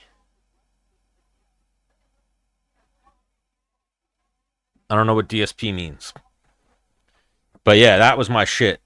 When I've learned that technique, and again, I used to always go on the back and I grab like a seatbelt, but like the Kimura grip, wrist control, and I would kind of make it like, oh, he's going for a Kimura. Then I'd get them to lift their head up to defend the Kimura. I'd throw in the choke. Then I'd go rear naked. They'd defend the rear naked, and I would fucking, yeah, I'll definitely be doing some play-by-play for the Davis fight. What's up, Jax? 904. How are you this evening? Top 3 favorite fights? I mean, I'm a little biased to a couple of Dennis Bermudez fights. Him versus Jeremy Stevens was good, even though he lost that one. Him versus Mac Rice was really good. This one right here, Robbie Lawler versus Rory McDonald. Obviously, that's what people are always going to say. Let me see. Carlos Condit versus Robbie Lawler was really good. I like the throwback.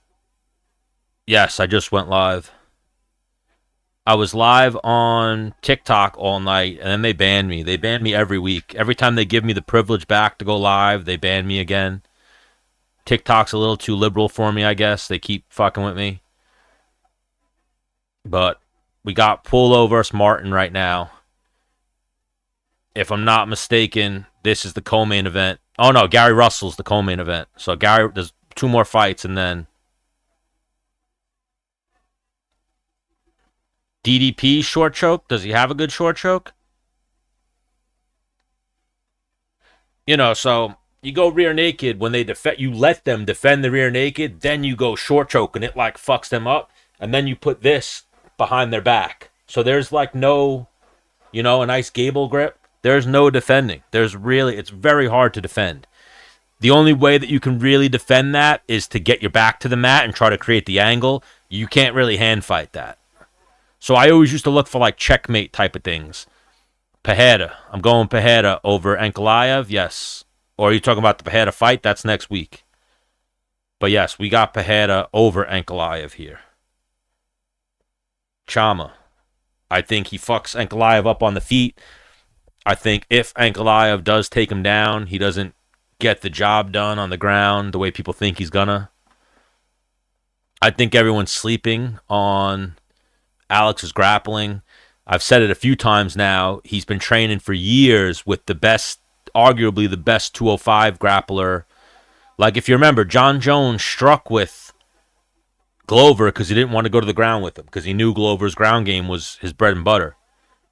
Even there was a point when Glover got caught up in his striking too much that he was getting fucked up on the feet. And then once he started grappling with people, he became champion. Even though John Jones wasn't there, he started winning fights. But I think Glover being Pereira's main training partner, Pereira is ready for Ankalaev on the ground. He's going to be able to deal with what Ankalaev has on the ground. That's just my take. I know a lot of people are picking Ankalaev. I worry about Pereira because I've always said it.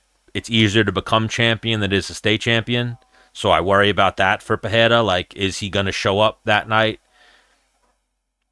He's also getting up there in age. He's probably training a little bit less now that he's champion. He's getting paid more money to do appearances. He's getting paid more money to travel, all that shit.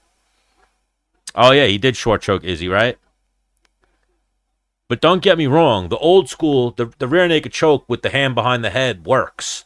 But I just used to love the jolt of when they defend, slipping that back. That would almost like make them panic tap. Like, oh, no, I'm really getting choked here. Yeah, I think Ankalaev isn't going to be good enough to beat Pereira. If Pereira loses, it'll be because it's tough to stay champion. No, I don't think Jones is ducking the heavyweight champion. I think Jones just wants more money. And I spoke about this. I made a video. It was one of my first videos I made on this channel. When I first started making solo videos was John Jones has been here before with the UFC where he wanted more money and the negotiations didn't go well then. The negotiations aren't going to go well now. The only way the UFC is going to give in to John's demands is if they have some type of bad PR that they need to sweep under the rug, so then they're going to throw a bag of money at John Jones so they can announce a big fight and have John Jones versus Aspinall coming up so they could steal and get something else out of the news cycle. Last time it was Dana White having the slapping match with his wife. So to get that out of the news cycle, they threw a bag of money at John Jones and made John Jones versus Cyril Gane.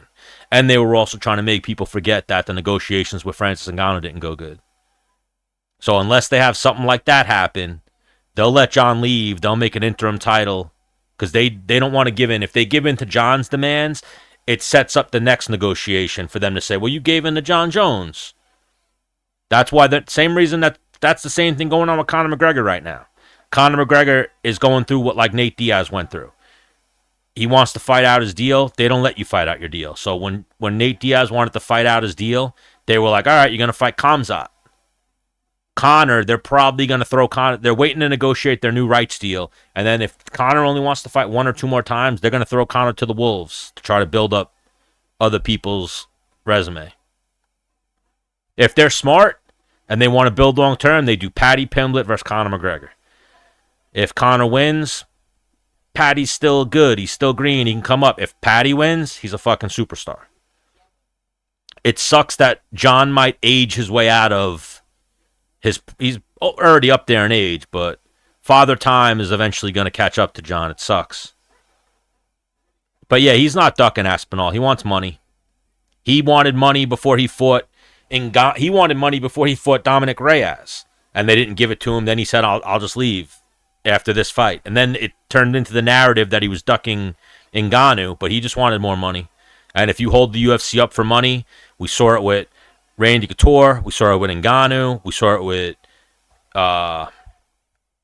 who else? Bunch of people that my brain's blanking right now. But anytime you try to hold the UFC up for money, it doesn't go good. Yeah, I don't think Conor comes back either. The age factor too. Conor's 37. My thoughts on Trump with Ukraine. I think Trump's doing a great thing for America. I think America's not a pussy anymore. We're now a stronger country with a stronger leader, and the well is dried up for Zelensky. If Zelensky really wanted world peace, he doesn't have a fight, like a dog in this fight. He's the underdog against Russia. He's going to get fucked up if he doesn't have the help from Europe or from us. He needs to come and say, let's make a deal. Whatever it is to make peace. Technically, I'm not even supposed to be president anymore. We're supposed to have held elections, and I wouldn't even have won. I would lose. Right now, his approval rate is in the gutter. He wouldn't win an election right now, but he has elections suspended because of martial law.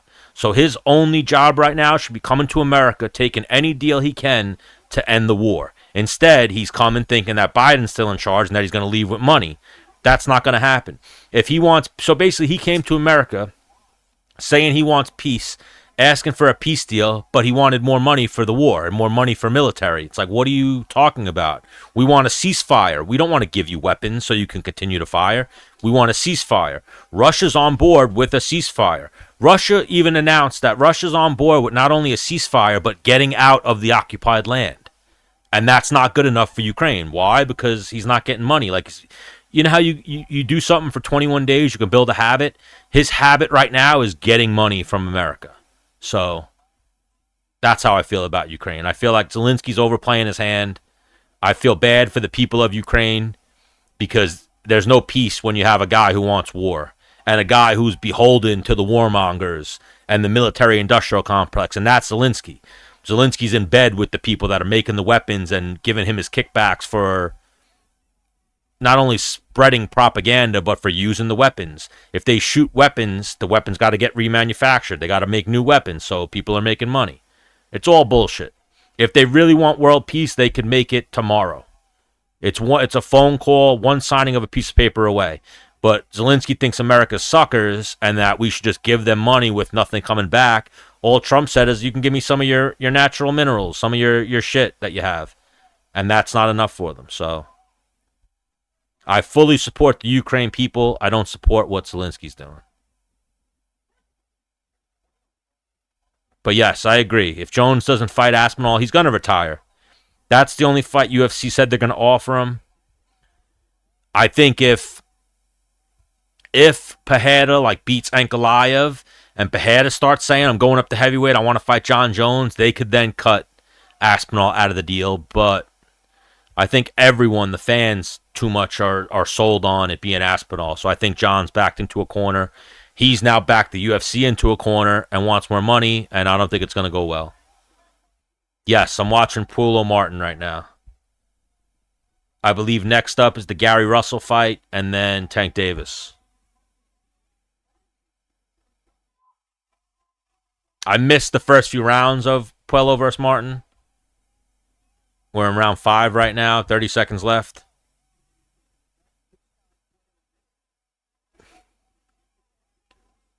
But yes, looking forward to a Tank Davis fight. I'm still steaming. There's still steam coming off of me from fucking TikTok.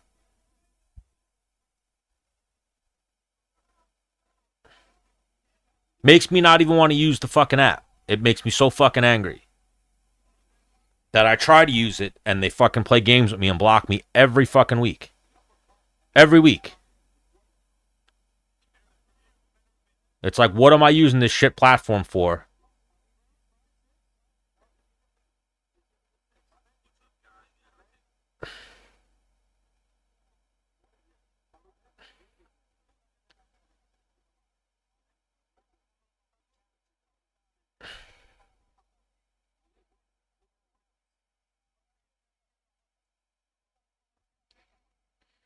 Oh, fuck you, TikTok. They got me good.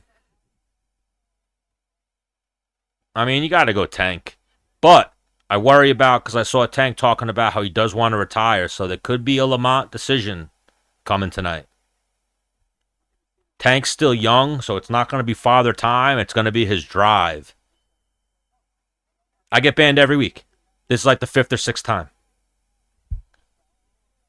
They actually put a new thing, a new strike on my channel, but I click it and it doesn't go nowhere. The page just gets frozen, but it says account warning on my thing, which means my account's probably close to being lost.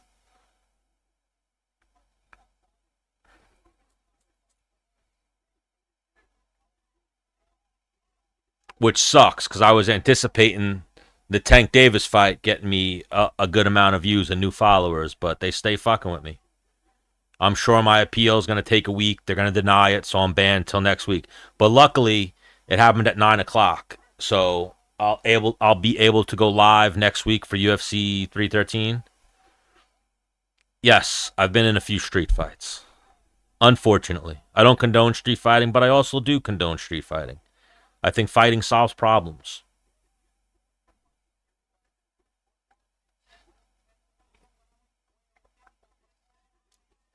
But yeah, I've been in a few. I got into a fight one time over ranch and blue cheese. Fist fight to the death over ranch and blue cheese with some kid. Stupid shit. That age-old argument, ranch and blue cheese. I said ranch, the kid said blue cheese, the kid wanted to fight me over it, so we had to fight. The kid actually got kicked out of the bar for trying to start with me. The kid waited for me for like 3 hours outside the bar and then came running up to me. I am actually. I did jiu-jitsu for like 25 years. 20 years. I started boxing when I was 7. I grew up around combat sports. I wrestled in high school a few years, and then after the few years of high school wrestling, I stayed wrestling with really good wrestlers. Like I used to train wrestling with this guy Ryan Needle, who was a few-time New York State champion, could have been a really good D1 wrestler, but had shoulder problems. Kyle Sermonara was my wrestling coach for a little while. He was an undefeated MMA fighter. He used to train at AKA. He's coached endless, really high-level MMA fighters and really good wrestlers. I used to train with Gregor Gillespie, who was a 4-time All-American national champion. Yeah, I fucked the kid up over blue cheese. I hit him with a 2-piece, and I dropped him, and he slid on the concrete. He couldn't fight. He was big, and he talked a good game, but he came running at me with his fist cocked back, and I just bang, bang. Hit him with a little right-left real quick. Now, even there, I was like, my technique looked... I didn't want to hit my mic. I threw a clean right hand and then a clean left hook. And the right hand hit him, dropped him. The left hand hit him on the top of the head on the way down. And then I took off limping because I have a fucked up leg, so I couldn't run. When I was younger, my younger years, if I hit you and stole on you, I was running. I wasn't going to be there for the cops to get me or anyone to say that guy did it or anything. I used to take off. But this time, because I have a fucked up leg, I broke my leg wrestling, defending a takedown in 2017. I can't really run anymore. But my brain was still like, get the fuck out of here, so I started limping away. Yeah, you know what it was? He was trying to pick up a girl. And I had just walked into the bar, you know how you ever see Cheers? I used to have a bar like Cheers. Like when I would go there, it was like the bartenders knew me, the bouncers knew me, people there knew me. So I walked in, and this girl was arguing with this guy over ranch and blue cheese. And she was like, I'll ask this guy. And I turned and went, what's up? And she went, ranch or blue cheese? And I went, oh, ranch all day. Like, I don't even trust people who like blue cheese. And then she turned to the kid and went, see? And instead of fighting with the girl, he immediately turned to me. And all his anger went to me. And then he was talking shit. No, right now we got Polo versus Martin. Tank is coming up probably like an hour, 40 minutes. Depends. Gary Russell fight's probably going no distance.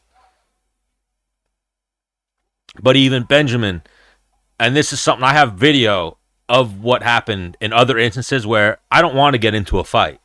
I will try to talk you out of fighting me. I will say, yeah, man, you win. Like, just leave me alone, blah, blah, blah. If you keep going, and I'm saying, like, leave me alone, please. I don't want to fight you. You go have a drink. I'm having a good night. You want me to buy you a drink? Like, I'm that guy. Leave me alone. If you keep going with like, oh, you're a pussy, you're afraid of me. Yeah, you got me, bro. If you keep going past that, I then snap and I'll go, you know what? Now we're fucking fighting. Now I'm going to fucking kill you. Now we're fighting to the death. Like, are you ready for this? And then I always would ask people, like my friend Dennis that I used to do the podcast with, he used to laugh because I would always get to a point where I go, all right, now we're there. What'd you do growing up? And people would always answer me, like, I played football and I grew up here. And I'd always say, like, well, I grew up boxing, wrestling, doing jiu-jitsu, and kickboxing, so this probably isn't going to go well for you. the odds are in my favor. And then some people would be like, all right, I'm good. I don't want to fuck with you. Other people would be like, oh, I think I can kick your ass. And then I get into a fight. What about Wade Wilson?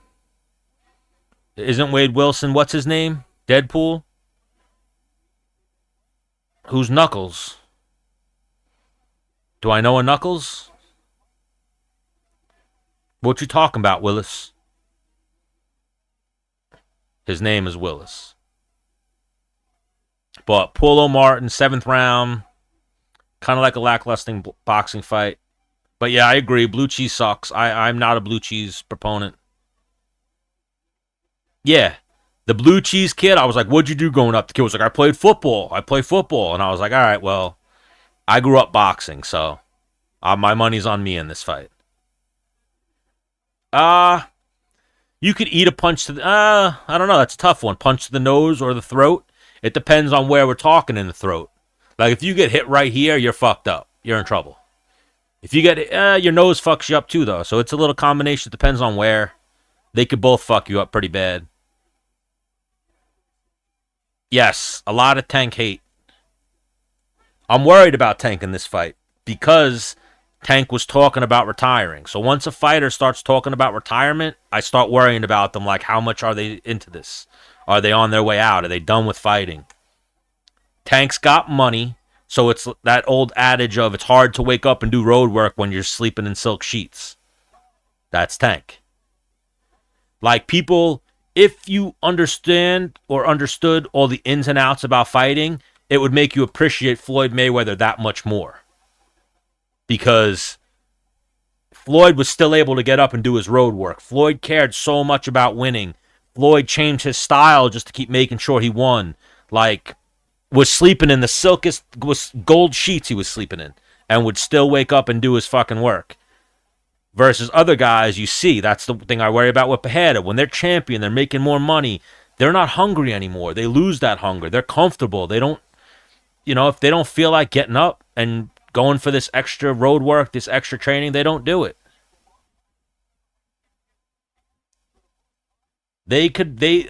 Almost like you're mentally can say, I could walk into this fight and if I lose, I lose. Because I'm already fucking set.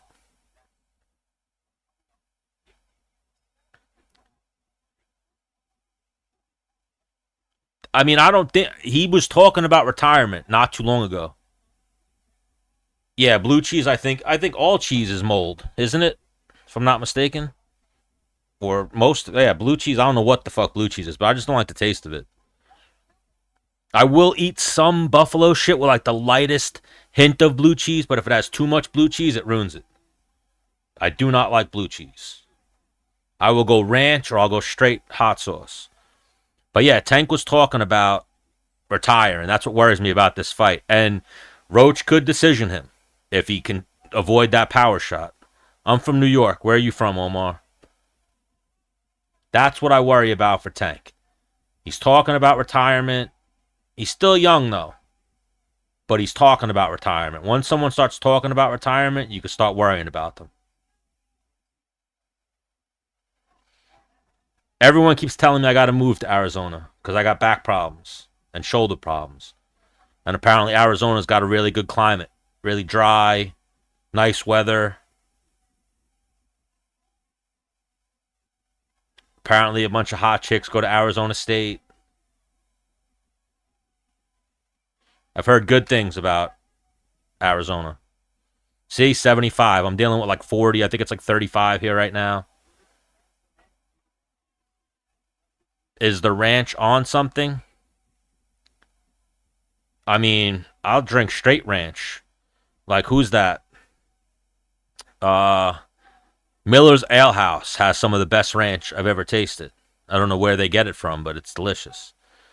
Yeah, I've heard Arizona's really nice. The weather's nice. The humidity's nice. I like that shit. I went to Dallas, Texas in the middle of August, and it was like 110 degrees, but I fucking loved it. I like the humidity.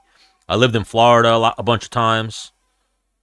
I used to be a little bit of both. Not that I ever had a drinking problem, but once I moved to upstate New York, I really kind of stopped drinking. But I would drink liquor or beer, either or. I like both. I really slowed down. I used to drink a lot more, but I really slowed down. Yeah, I like really hot weather. I lived in Florida on and off for a long time. I really enjoyed it. I felt good whenever I was in Florida. When I'm in New York, I'm all fucked up, achy. And yeah, that's definitely a bad sign when someone starts talking about retirement.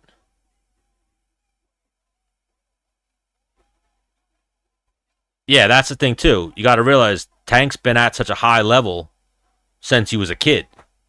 He is still young, but he's been doing this for 20 years. Yo, white, ah. I am white, Caucasian, you are correct.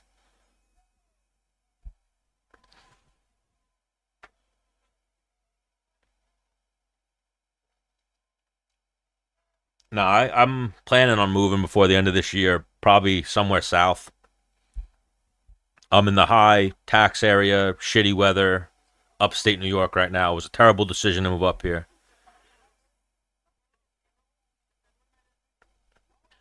Dante, are you speaking to yourself in your phone?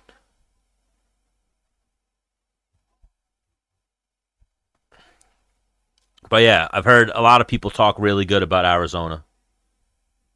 Texas was amazing to go to. But again, in August, I've heard Texas gets cold. Anthony Smith didn't retire. He's fighting the Chinese guy soon. And it's his last fight. It will be officially, supposedly, his last fight.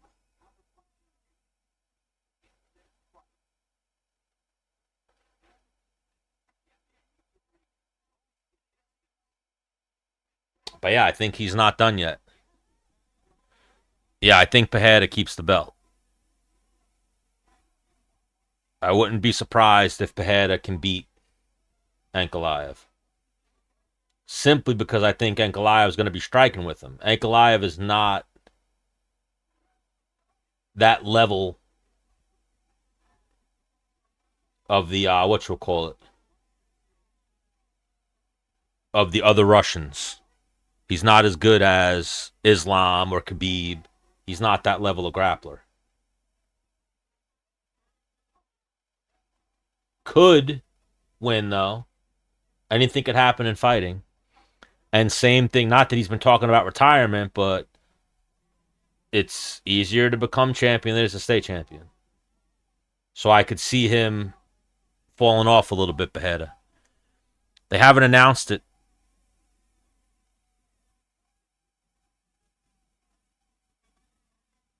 No, Benjamin.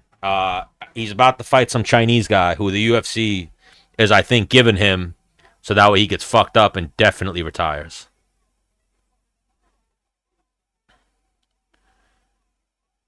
I haven't really been watching this Pulo fight, so I'm not sure how he's doing. He's still up. It is the ninth round,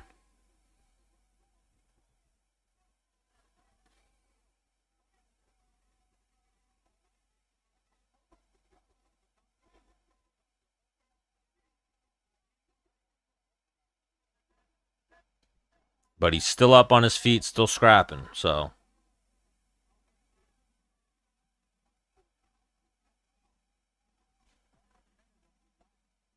if I turn up the volume, they might flag me. That's how they work sometimes, unfortunately. But I'll lock in for this next few rounds. For 10, 11, and 12, I'll lock in. And I'll let you know as soon as they throw up a scorecard.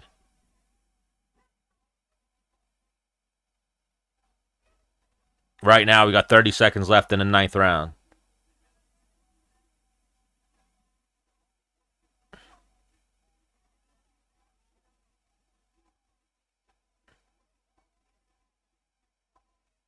I mean, they're saying Martin's been doing a lot of body work, trying to zap the strength of Puello.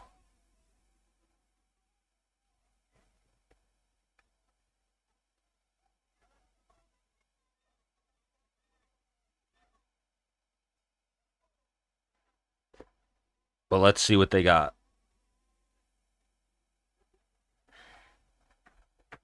But yeah, I got to get to Arizona or somewhere warm. I got back problems. I got rear ended by some Haitian dude, and it fucked up my back and my shoulders. I got 6 herniated discs between my neck and my back. 2 in my neck, 2 in my middle back, 2 in my lower back. I've never been to Arizona, but I've heard great things, and I've always wanted to go. I have some friends there in fighting. Talking to another YouTube. I'm on my 2 YouTube channels.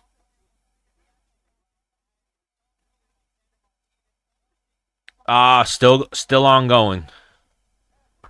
Hopefully within the next few weeks I get some type of word on it, but it's been months. Long time. It happened last year. I like Khabib. I think Khabib would have lost eventually, but I have respect for Khabib. I like Khabib's team. I've always been very cool with his manager, Rizvan. I've been cool with Ali. A lot of Khabib's team. I've met Khabib. He was pretty nice. He showed respect to my buddy Dennis Bermudez, which anyone who ever showed Dennis respect, I showed respect to and admired. So round 10, they still haven't showed any type of scorecard. But I always liked Khabib. I liked Khabib when he started showing his personality a little bit, that he was funny, that he makes the way that he goes back and forth with DC. I thought his striking was always a little underrated. His grappling was always world class.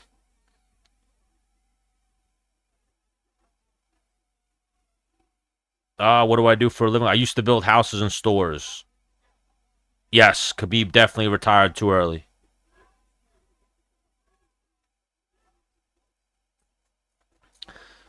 Um, I don't know. Just anyone. Like Father Time? He would have got old and eventually, but you never know. He could have.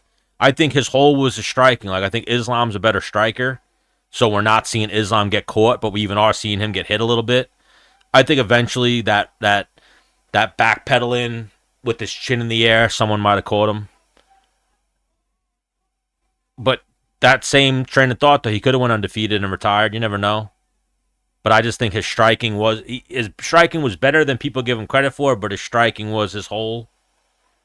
Where Islam, you can say, doesn't have as much of a hole. Yeah, I like that Khabib and Islam started showing their personality. Like I say it every live almost when Islam comes up. I like Islam has a couple of things that he said that stuck with my brain. When he's like, I eaty, I sleepy, and I trainy. And then the thing where he's like, your kid, he's doing that. Send him Dagestan 2-3 years and forget.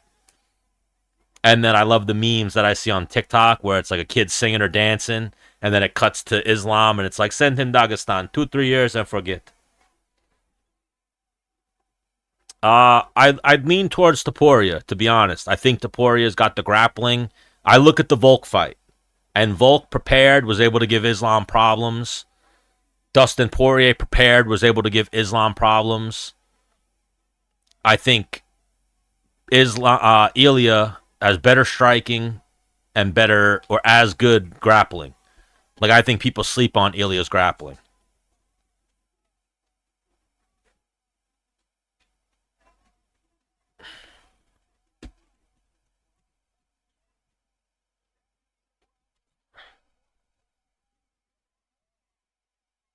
Yeah, poor Henry.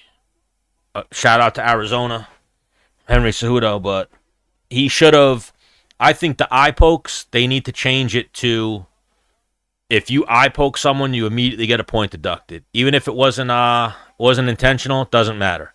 Eye poke, point deduction.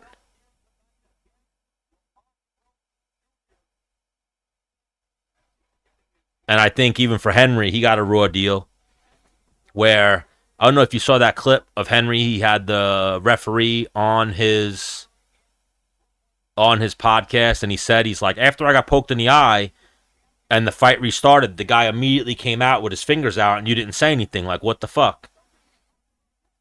Like, if you get a point deducted for an eye poke, you're gonna close your fucking hand. If you're at the risk of getting disqualified for a second eye poke, you're gonna close your fucking hand. Yeah, eye pokes and low blows. You need to be in control of your weapons at all times. It doesn't matter if it's accidental. You should get a point deducted. That's just my take. You shouldn't, like right now, literally, you could have the train of thought of, All right, I get 2 fouls. I get at least one low blow and at least one eye poke before I even get a warning. So I'm going to use them. He's trying to give me brain damage. Why wouldn't I poke him in the fucking eye? So they definitely need to be addressed. I think they need to be harsher with the punishment. And it needs to be immediate. Immediate point deduction.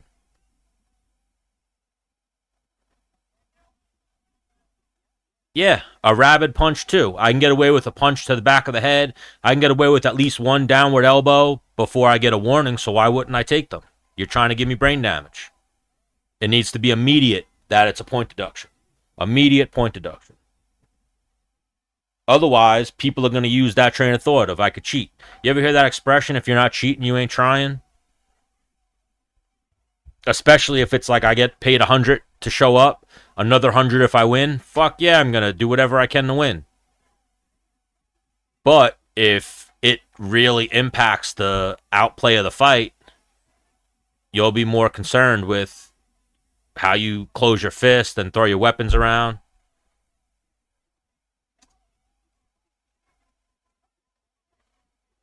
That's all good, Benjamin.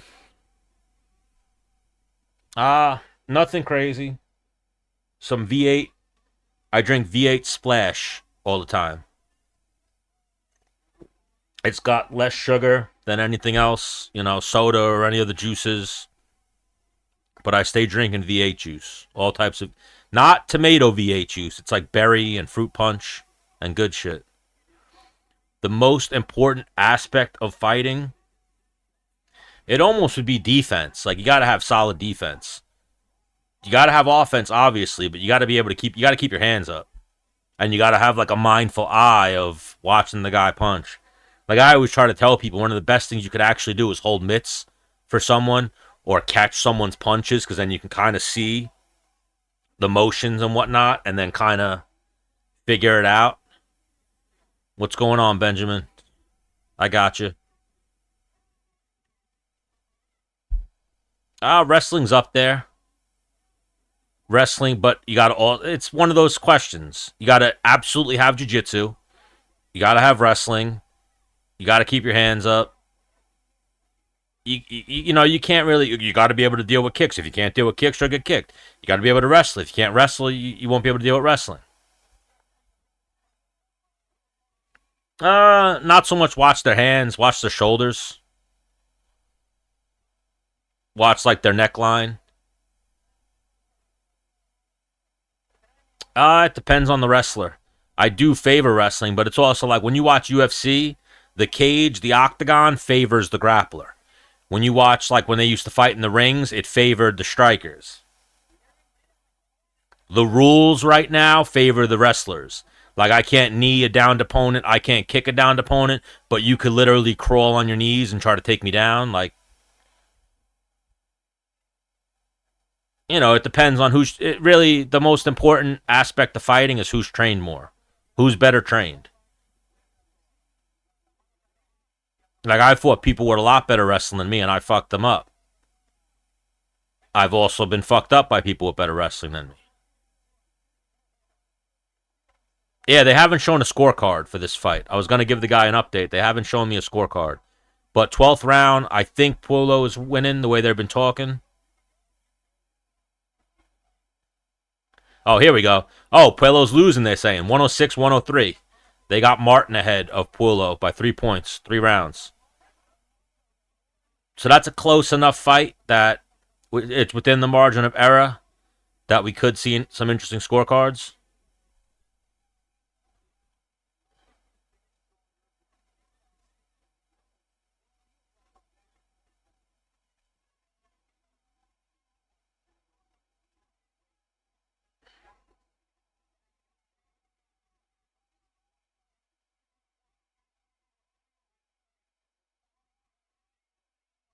Oh, for sure. I think Eddie Bravo's legit.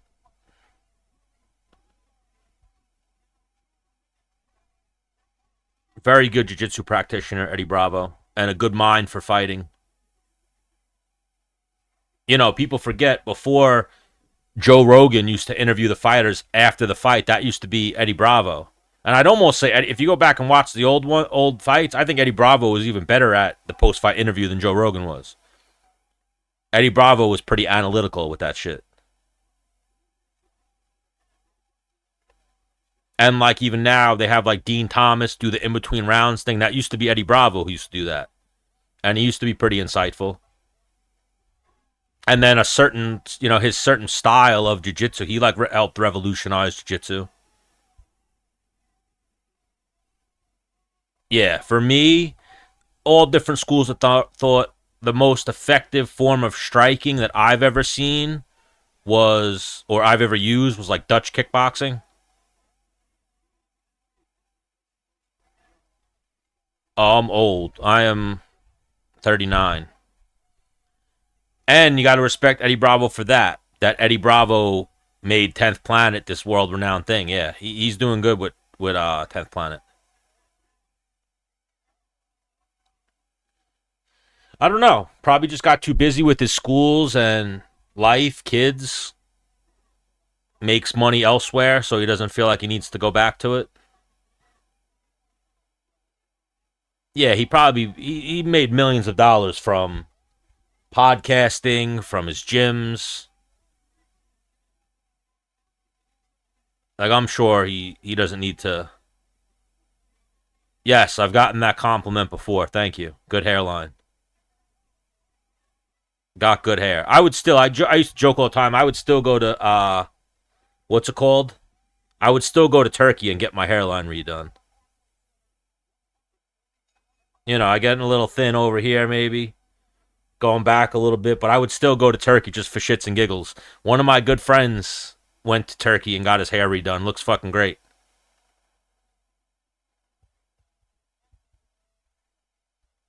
Yeah, Jim Miller. That's all everybody was saying to me on TikTok earlier. They were calling me Jim Miller's brother. Yeah, I would absolutely go to Turkey and get my shit redone. Just for the experience, even. I heard it's a good time. My friend and one of his friends went, and they had a great time. They both got the hairlines redone. They both came out great. And I love the idea of that. So if women can every day catfish me with all this makeup and all this bullshit, why can't I go get my hair redone? Or a dick implant or something like that? Yeah, the hair looks great. The hair came out really good. A little bit of the healing process, but my one friend Rob, his hairline came out great. Looks 10 years younger. He's in well into his 40s. That's good if you got good hair at 24, because I see people sometimes I actually feel so bad for them, especially if they're self-conscious about it. Like I see people go bald at in their 20s. It's crazy. It sucks. I mean, the punch stats are close. 150 to 152 punches landed. Martin was landing more power punches. Who's the promotion's fighter? So I think they're gonna. It takes a few weeks before you can wear a hat or something and sleep normally. It takes a few months before you can like touch it and get hit in the head. I think it takes a while. But who else? I've seen Marab got a hair transplant, went to Turkey. I've seen LeBron James did something. I don't know. I haven't heard anything about Paulo Costa in a minute. After that Strickland fight, right? I think that was his last fight. Haven't heard much from him, surprisingly. Oh, you got 200 on Puello? Yeah, you're sweating. Oh, they got me. Really close fight, they're saying, though. So let's see. The judges could have it either way. Tony Ferguson got his done. Tony Ferguson got a whole new. He got like not even his hairline. He got like this spot and his whole thing redone. The highlights that they're showing, it looks like Martin did better work.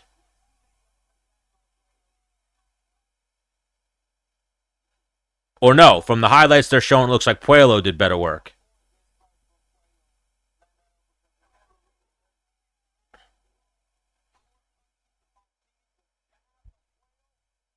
Is that what happened to Rampage? That's crazy.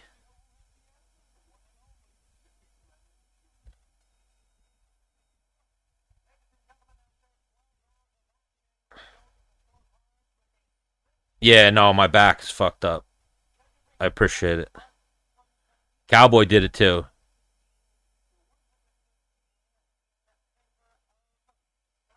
We got a split.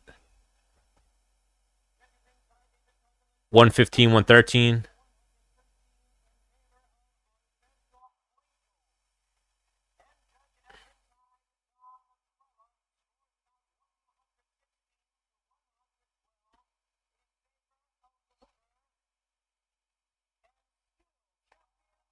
Puello won.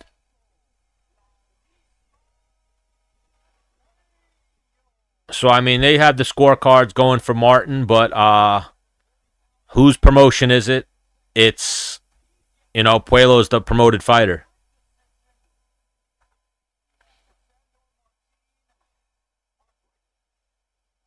Good on him. Congrats on the W.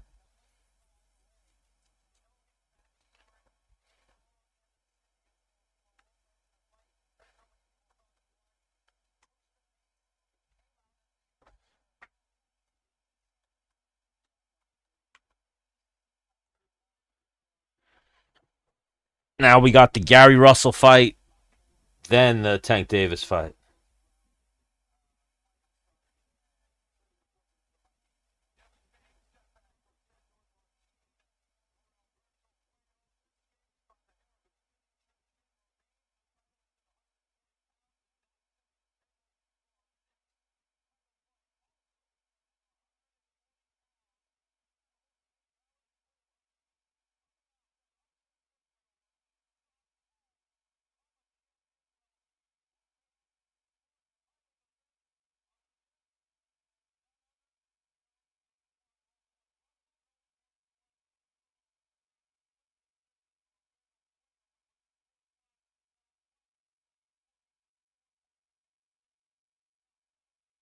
What the fuck?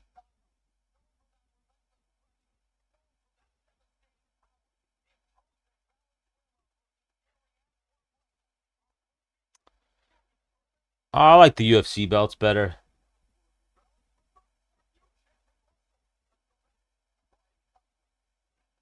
Man, what the fuck though? I thought Drysdale scored a goal.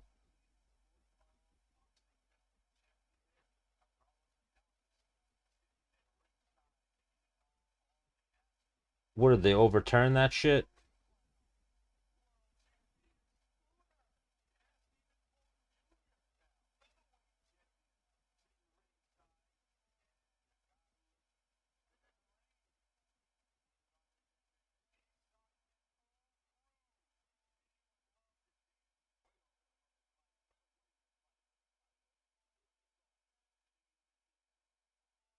That's some bullshit.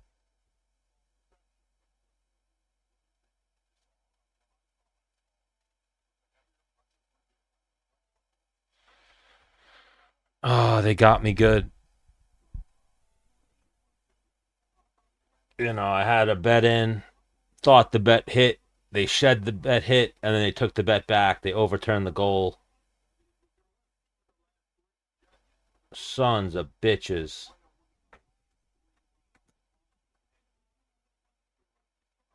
That ruined my day. Why? He's fighting Dylan Dennis? Tony was a weirdo. That's why we never got Tony on the show. I used to talk to Tony all the time. His response was, he used to be like, Hermano. He used to call me Hermano, brother in Spanish. And he said, if I'm not doing Ariel Hawani's show, I can't do your show. I'm sorry. If I'm not doing all these other big podcasts, I can't do your show. That's what he used to always say. Fuck that guy.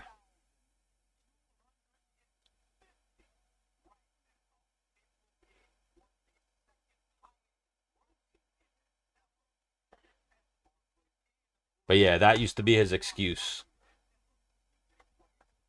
is that he really didn't do interviews.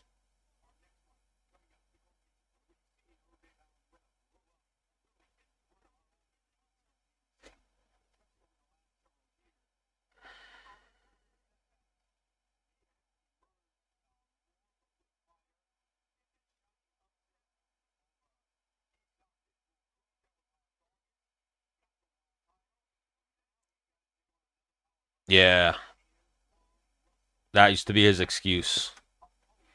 Is that he really didn't do interviews, and if he wasn't going to do this interview, why would he come do my interview? And I would say to him, because my interview is going to be funny, bro. You're going to go on these jerk off interviews. They're going to ask you stupid shit. You'll at least have fun on this one.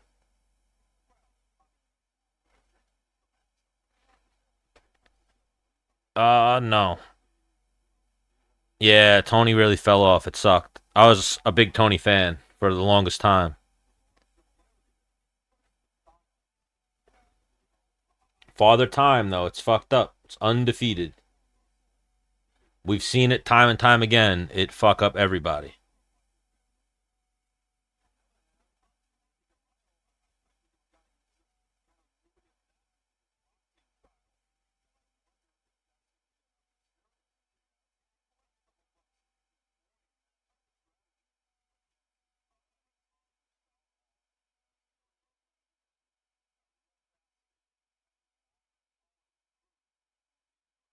Let's see.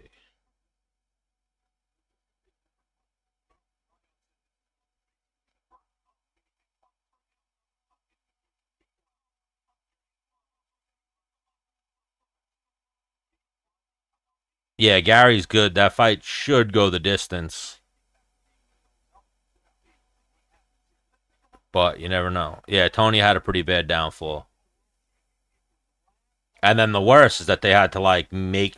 I mean, we've seen it with a few people like BJ Penn. They gotta like, yeah, man, you gotta retire. We're gonna stop offering you fights because you're just getting fucked up.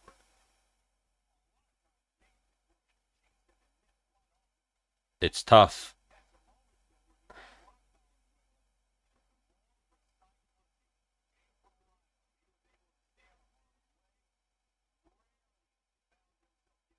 Father Time. One of the worst downfalls in combat sports was Tony. Tony went from being an interim champion to never winning a fight again.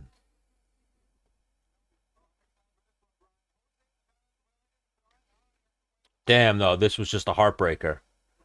I had like a $600 win that they overturned because of interference, offsides, rough,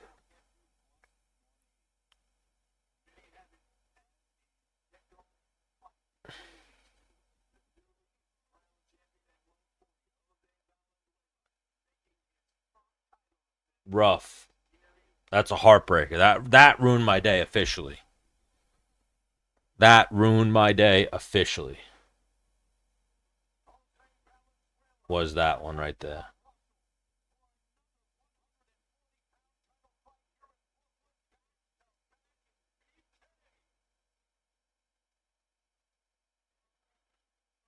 I bet Leon Dreisaitl to get a goal. He did not get the goal.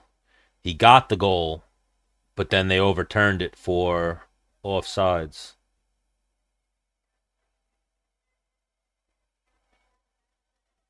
Player on the Edmonton Oilers. Fucking terrible. That's happened a few times this year where he gets a goal. It's like, oh, you win. The sports books even pay out the money, and then they take the money back. Bullshit. That is a real day ruiner.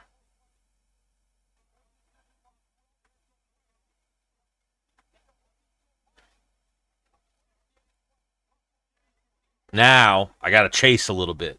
I got to throw something in and try to make today not a L.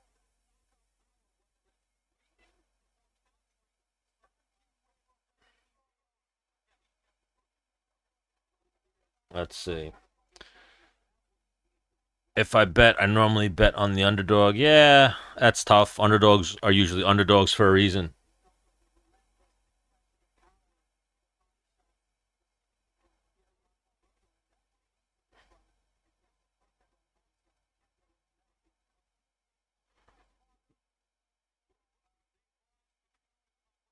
What do we think about this fight coming up, though?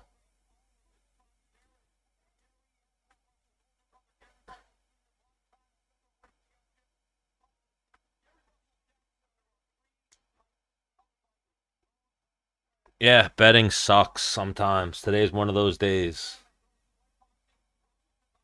They got me fucking good with that shit.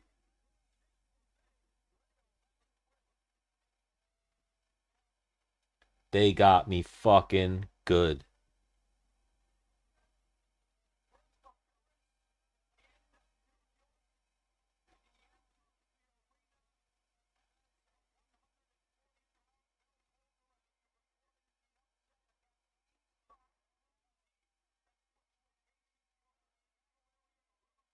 You're going with Jose in this?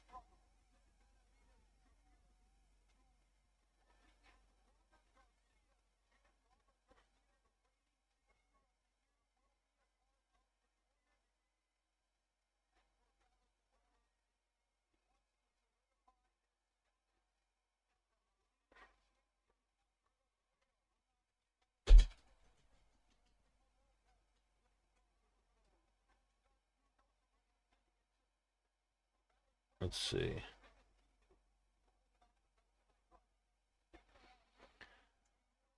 I don't know. I'm leaning Gary Russell. But he's not like his, what did they say? His brother is Gary Russell Jr. I guess the dad did one of those George Foreman type deals, named all his sons Gary.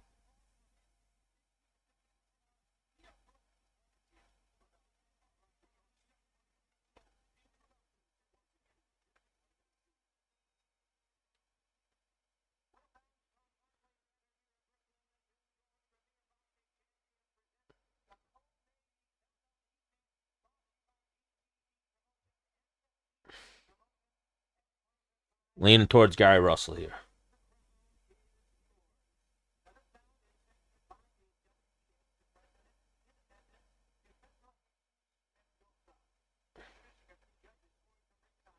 Fight specials, fight props.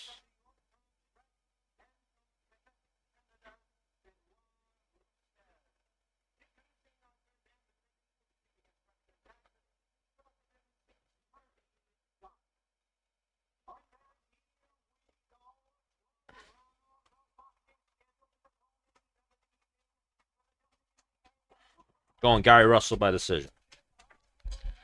Be back when I use the restroom.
Jose Valenzuela versus Gary Russell.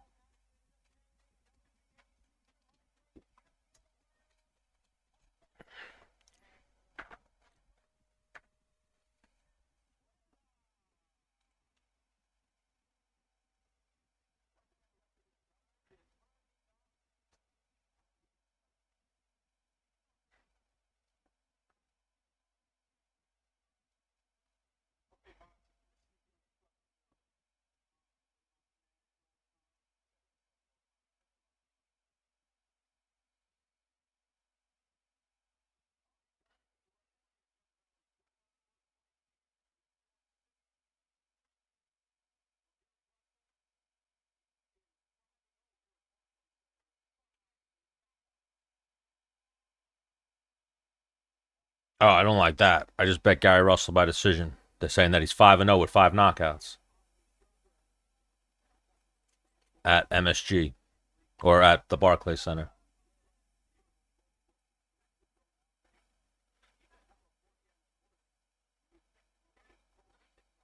Oh, that was good. That guy that beat Peyton Talbot, Hani Barcelos.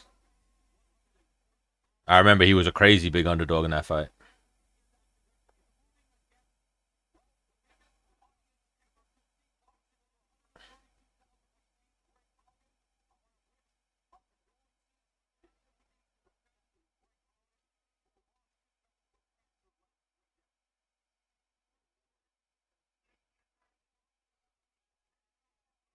They will take us down if I turn up the volume. Little feeling out process so far. Just a lot of jabs from both guys. 2 minutes left in the first round.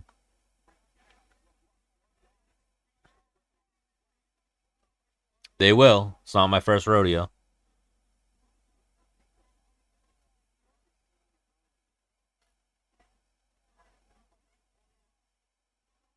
Swing and a miss with a hook by Gary Russell.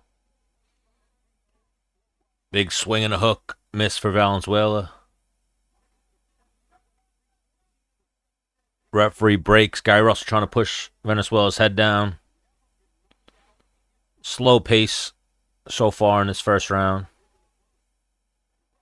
Both guys trade jabs.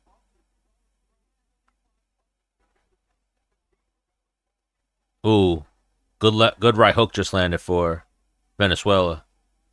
Popped Russell's head back. Venezuela's not throwing, but he's the only one landing. He's not throwing a lot, but he just landed a straight left hand as well. A couple of jabs land for Gary Russell.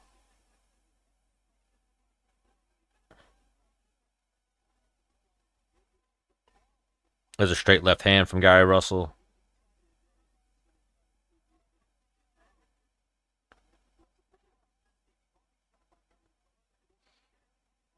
Big swing and a miss by Russell.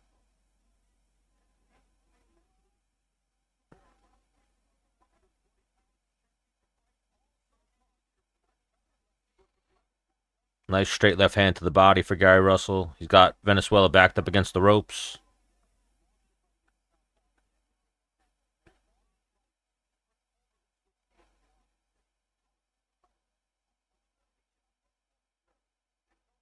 Ooh, good uppercut just landed for Venezuela. Russell ate it, though.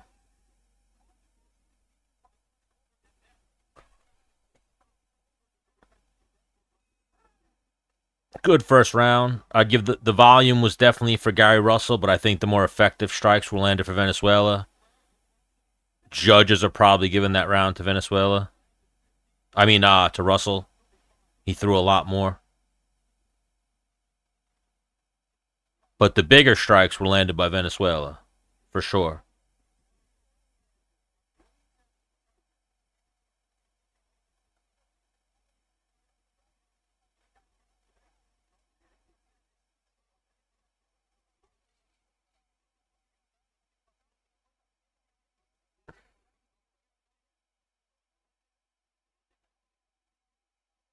Probably 1-0 Russell.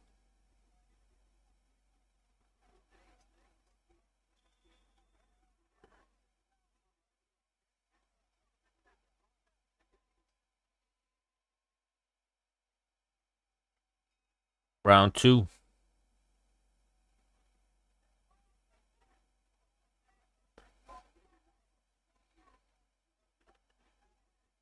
Fifteen of 73 for Russell, 10 of 35 for Venezuela in the first round.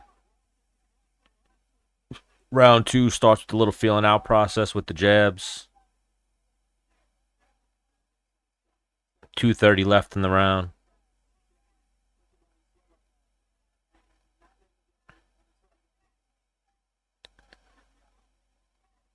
Both guys pouring out with jabs. Nobody landed nothing. Russell lands a left hand, backs Venezuela up against the ropes.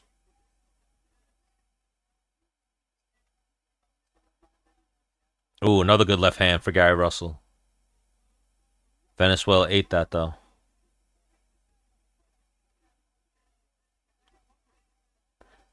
Ooh, good left hand over the top for Venezuela. Swings and misses with a right hook, lands a good jab.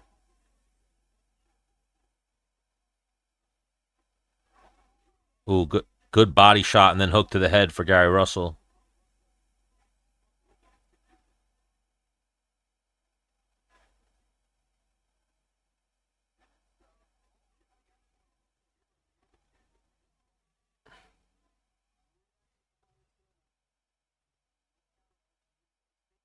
Yeah, Tank will probably be on at least 40 minutes from now.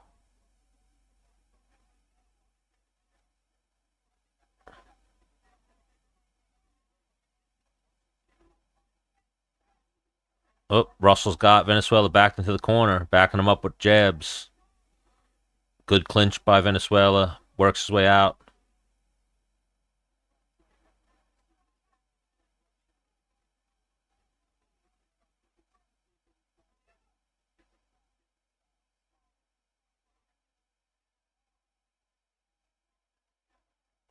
A couple of good jabs for Gary Russell. Little uppercut, lead uppercut lands for Gary Russell.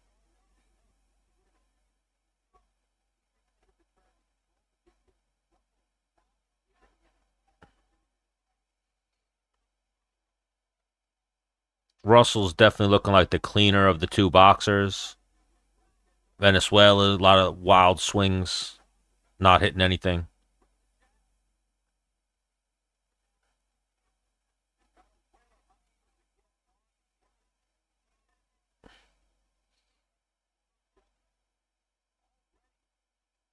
Ooh, good left hand lands for Venezuela.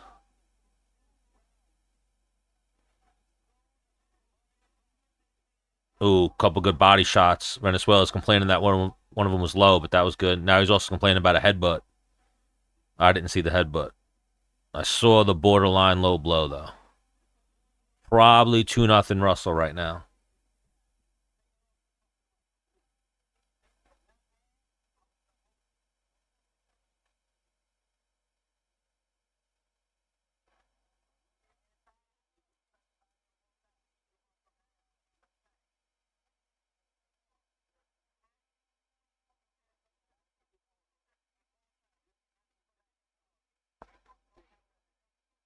Two nothing Gary Russell Jr. Oh no, is this Gary Russell? No, it's just Gary Russell. No Jr.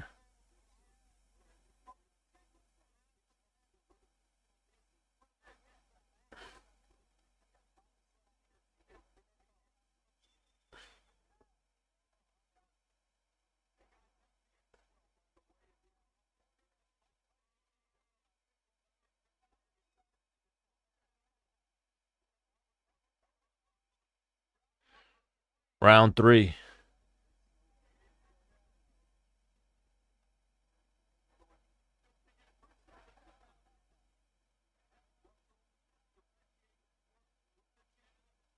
Russell working behind that jab to start out round three. Good left hand to the body by Russell. He's got Venezuela backed up against the ropes.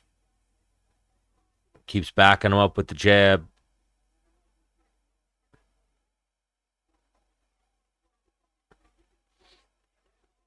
Nice right hook to the body for Russell.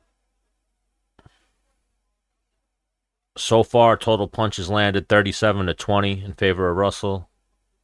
Definitely the busier of the two fighters. Definitely landing more. Venezuela doesn't really have an answer right now for Gary Russell.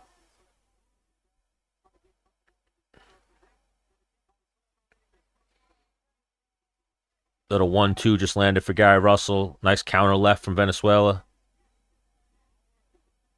Ooh, good left hand to the body for Venezuela. Couple swings and misses for Venezuela. Halfway through the third round. Another good right hook to the body for Venezuela. He's landed a few of those.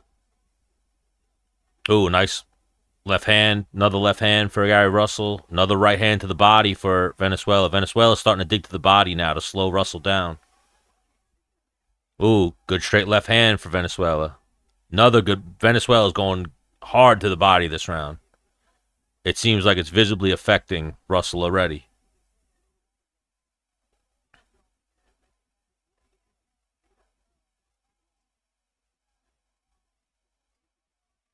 Nice uppercut for Gary Russell.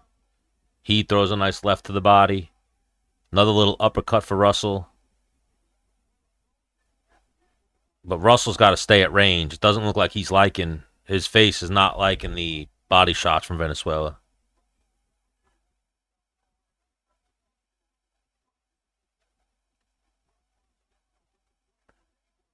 Little glancing right hook for Russell. Swings and misses with another one. Left hand hits the guard for Venezuela. They clinch for a second. Venezuela's trying to push Russell into the corner. He's got Russell backed into the corner right now, but he's... Oh, good right hand. Good right hook lands for Russell. Little straight right with like an inverted uppercut for Russell. Fights his way out of the corner.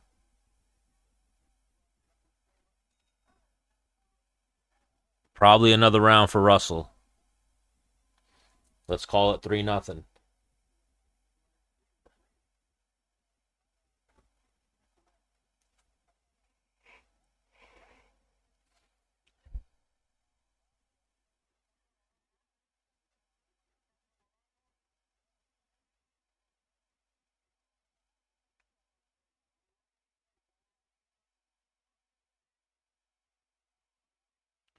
Three nothing. Gary Russell Jr. or Gary Antoine Russell, not Gary Russell Jr. Gary Russell Jr. is the brother.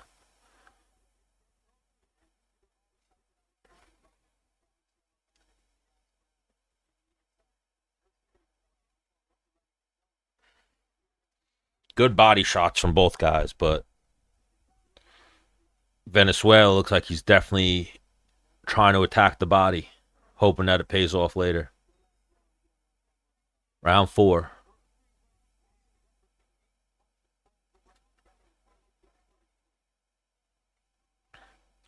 So far, Russell 55 out of 228, Venezuela 28 out of 101. Lot more volume, lot more landed punches for Russell so far.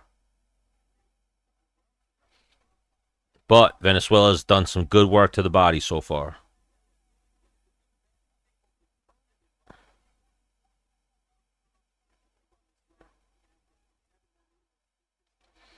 Ooh, good right hook to the body for Russell. Straight left hand lands.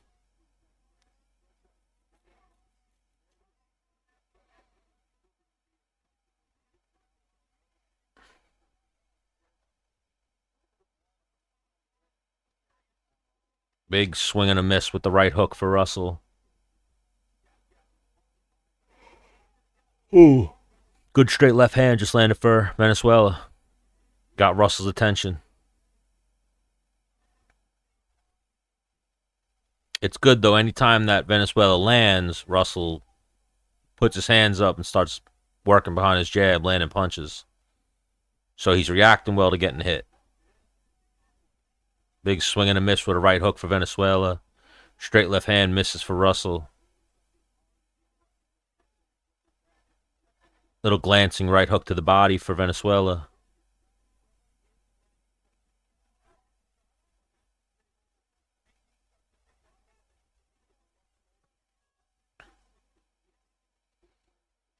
Both guys trade jabs.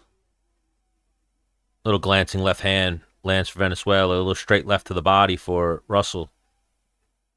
Nice right hook to the body for Russell. Good straight left hand to the body for Russell. Swing and a miss with a right hook by Russell. Couple of good jabs, backs Venezuela up. We got 45 seconds left in this 4th round.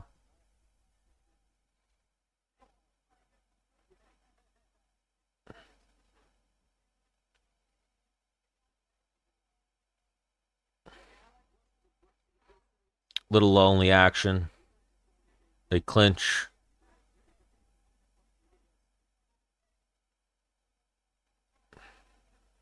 Both guys swinging and missing with like pulling jabs.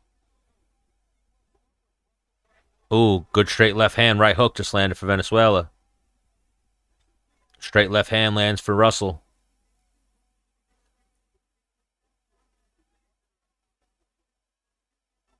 Nice little straight left hand for Venezuela to end the round. Probably 4-0 Russell right now. Volume. A lot more volume from Gary Russell. They're showing Tank in the back, getting his gloves taped up. Main event live odds. They got Gervonta minus 1,600 favorite over Lamont Roach at plus 900.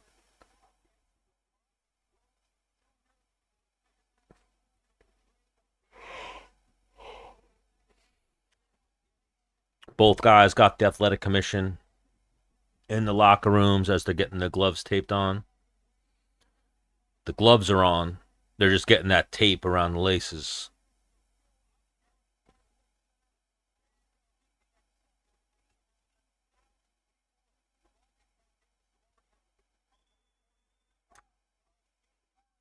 Barclays Center's looking packed for Gervonta Davis.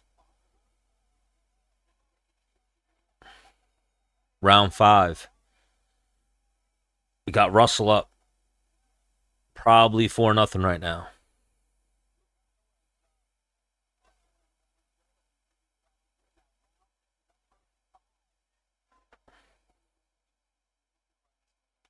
Ooh, good straight left hand just landed for Russell. And then he backs Venezuela up with a right hook.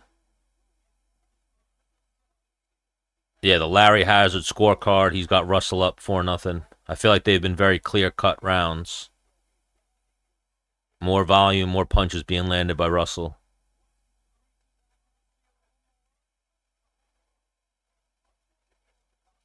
Venezuela's just not throwing enough.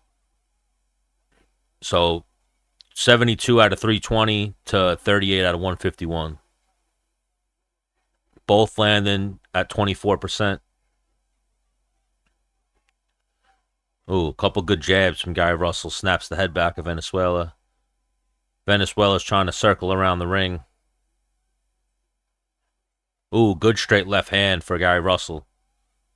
That got Venezuela's attention. He's got Venezuela backed up against the ropes.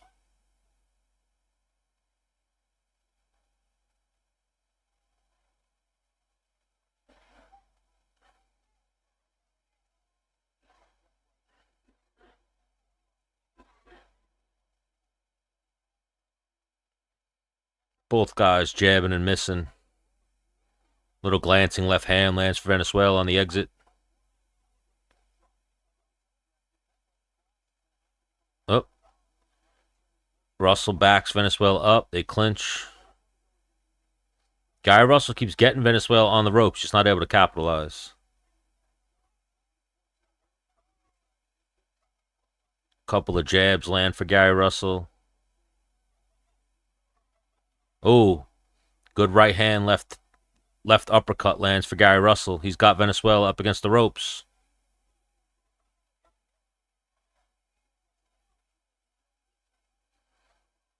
Venezuela's doing a good job of clinching whenever he gets backed up.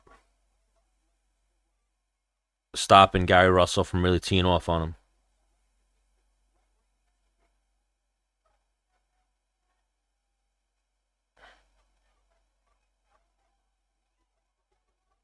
Nice little right hook just landed for Guy Russell.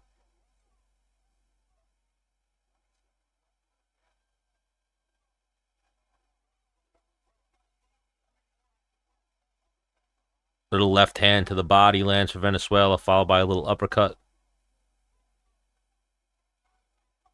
Another little left hand to the body. Another left hand to the body. Ooh, big right hand. Big right hook just landed for Guy Russell to end the round. Both guys showing a little bit of bruising on their face. Guy Russell's eyes a little swollen. 5-0 Guy Russell right now.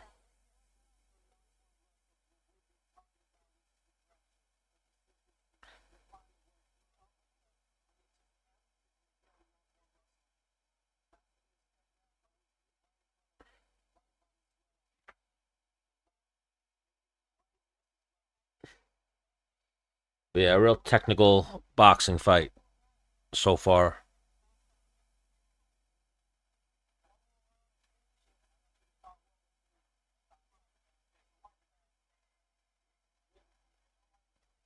Tactical, slow-paced fight. Russell's almost 2 times the volume of Venezuela so far.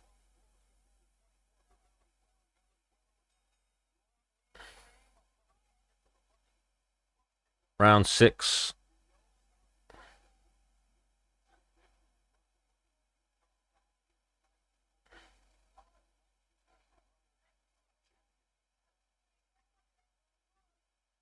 Body shots landed. They got Russell 35, Venezuela 24. Venezuela's done some good work with the body shots. Just not throwing enough. Not enough volume. You're not going to beat Gary Russell not throwing a lot. 93 out of 388 to 51 out of 190. Ooh, good straight left hand just landed for Gary Russell.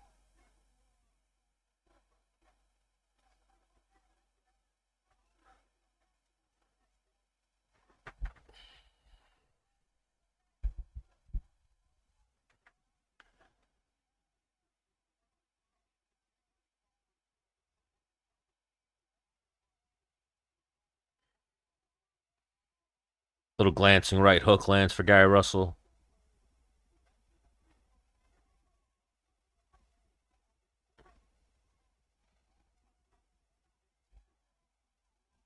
Gary Russell was his school's valedictorian, is something that they felt was useful information. Slow pace to this sixth round.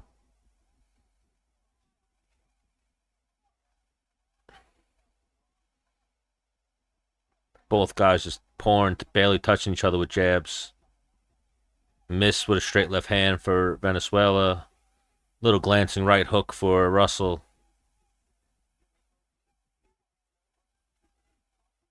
Ooh, good straight left hand just landed for Russell. Ooh, good right hand, left hook just landed for Russell. Back Venezuela up. Got a reaction out of the crowd.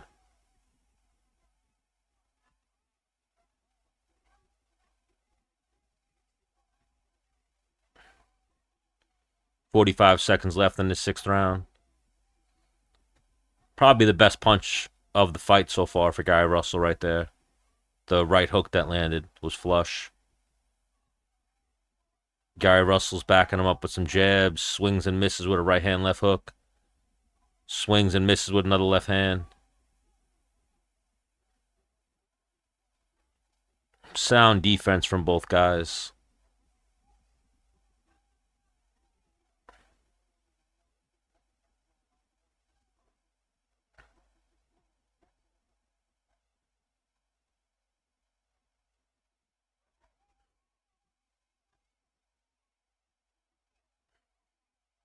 Couple swings and a miss by both guys to end the sixth round. Probably 6-0. Or clearly 6-0. Gary Russell so far.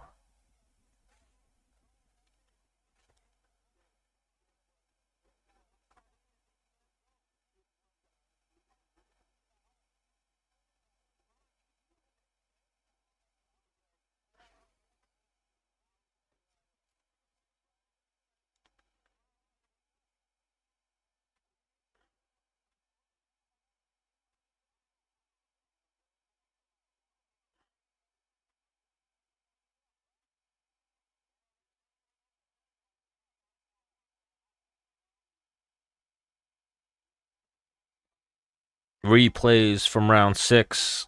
Yeah, good right hook, left hand landed for Gary Russell. Little glancing shot from Venezuela. Big counter from Gary Russell. Biggest punch of the fight so far.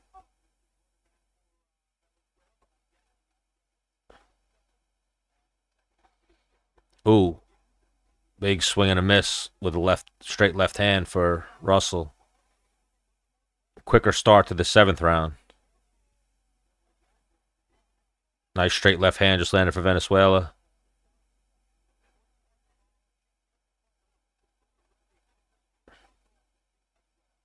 Larry Hazard got it 6-0.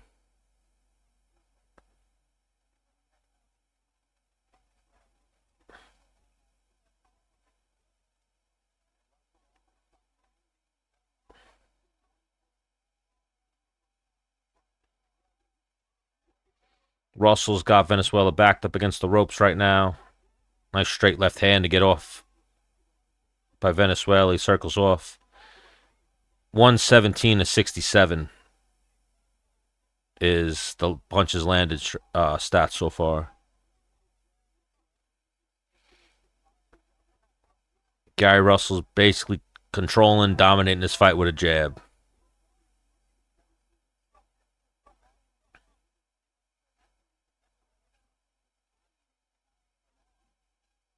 Just not letting Venezuela get off. Working behind his jab. Nice little glancing. Oh, they trade left hands. Nice left hand to the body for Russell. Little jab, jab, right hook. The right hook lands. The jabs back him up. Minute left here in the 7th. Ooh, good right hook just landed for Gary Russell. He's got Venezuela backed up against the ropes.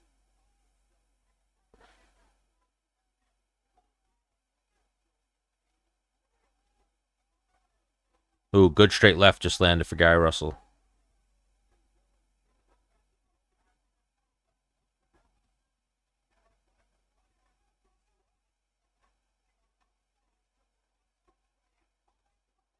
Ooh, good straight left just landed for Russell. He's got Venezuela backed up against the ropes. 30 seconds left.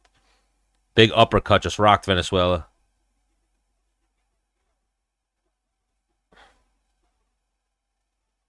Venezuela ate it, though. He's fighting back, but nothing significant. 20 seconds left here in the 7th. Couple swings and a miss by Russell. Pushes Venezuela right back up against the ropes. Venezuela straight left hand to the body, trying to get off the ropes, and he circles off. Oh, Venezuela's slowing down, though, big. Big time. Really slowed down that 7th round. 7-0, though. 7-0 Gary Russell.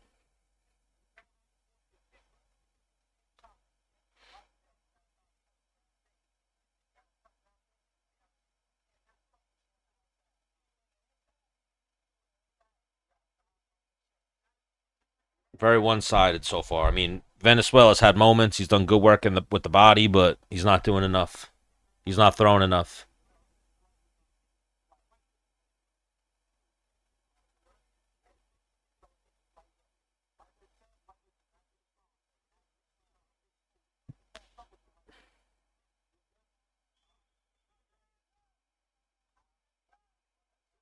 John Cena turned to a bad guy. I forgot the Elimination Chamber was on.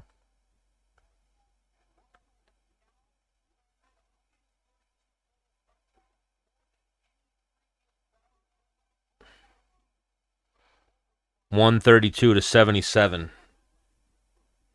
Gary Russell is outlanding Venezuela. It's mostly jabs, but he's doing enough with just the jab to control every round.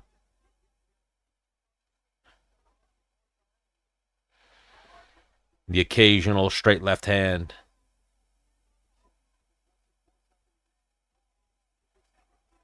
Straight left hand there lands for Russell.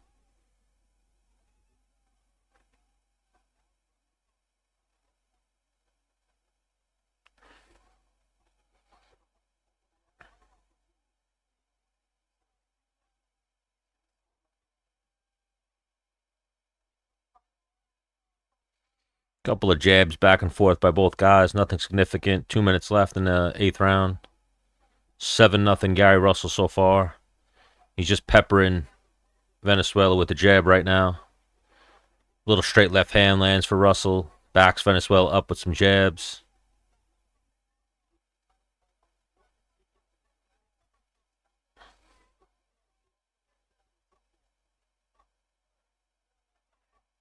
Not enough volume so far for Venezuela. He's just allowing Russell to back him up. Back him up with the jab and then start opening up with some strikes. He's doing a good job defensively by not getting hit with anything big, but he's not countering, not throwing enough.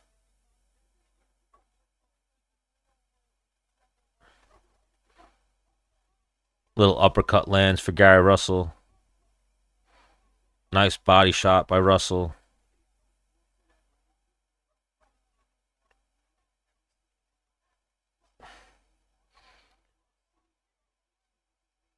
Another good body shot for Russell. Both guys trade jabs. Seems like the body shots are actually hurting Venezuela right now. His hands dropped. He's backed up against the ropes. Good uppercut lands for Gary Russell. Venezuela does a nice job clinching, circling off.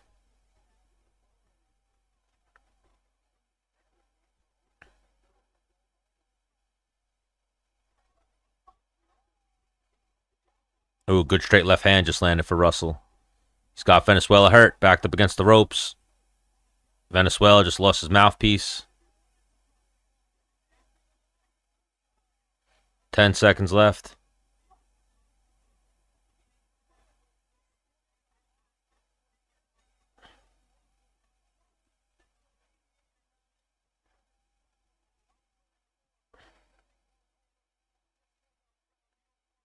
So, Gary Russell's about to steal this belt. It's looking like. I need a decision, though. I need Gary Russell by decision.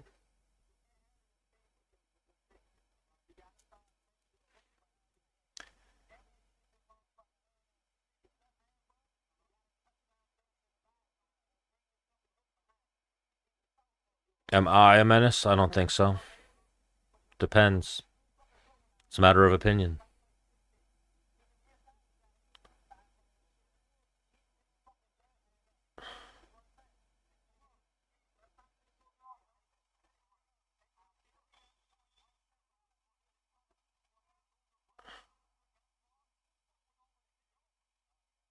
Oh, good straight left hand landed for Gary Russell.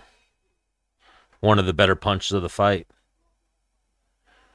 Round 9, 8-0 Gary Russell so far. Complete shutout.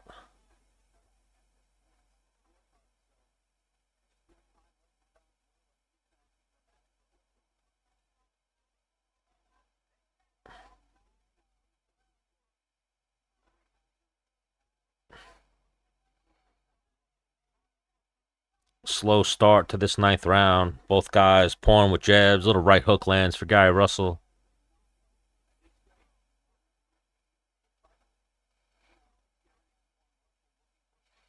But yeah, Valenzuela is just outmatched. 160 out of 629 for Russell. 87 out of 300 for Venezuela.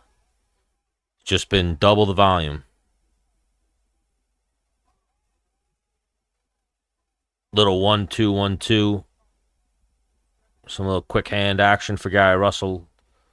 Nothing powerful, but they landed.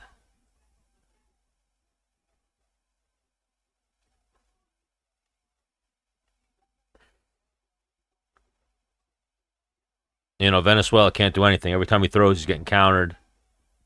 Ooh, just landed a straight left hand that knocked Russell's head back. Russell returns a straight left hand. That was probably Venezuela's best punch of the fight so far here in the 9th round. Russell ate it, though, and started firing right back.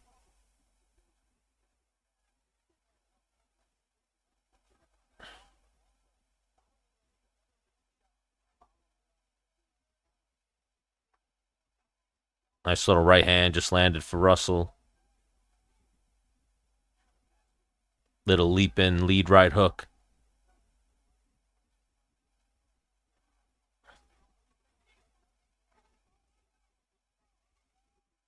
Straight left hand lands for Russell. Eats a little uppercut from Venezuela. Ooh, landed a big right hook right there, Russell. Followed by a straight left hand.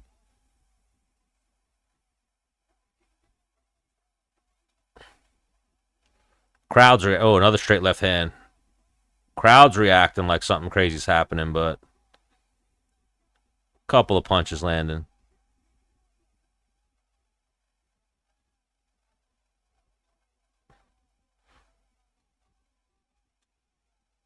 Valenzuela's looking very heavy right now. Very fatigued.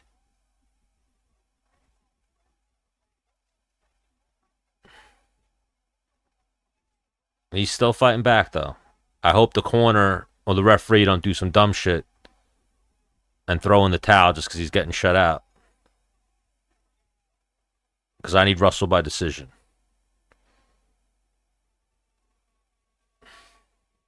But definitely 9-0 Gary Russell.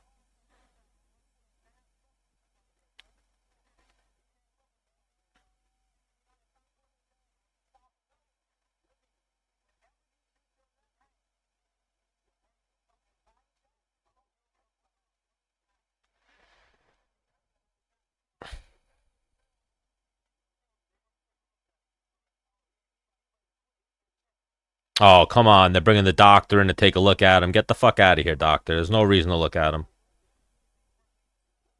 Don't do this bullshit. That was his best round. He ate a couple punches. That was, if anything, Venezuela's best round.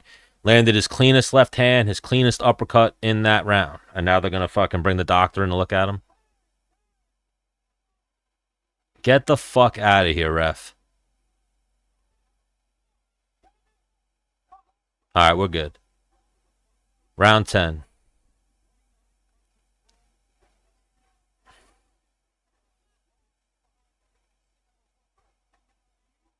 Only landed 6 punches that last round, but 2 of those 6 punches were the best punches he landed all fight. Oh, Russell's definitely stepping it up this round, though. He's gone from that pouring jab, like pouring his jab out there, to stepping in with like a inverted uppercut.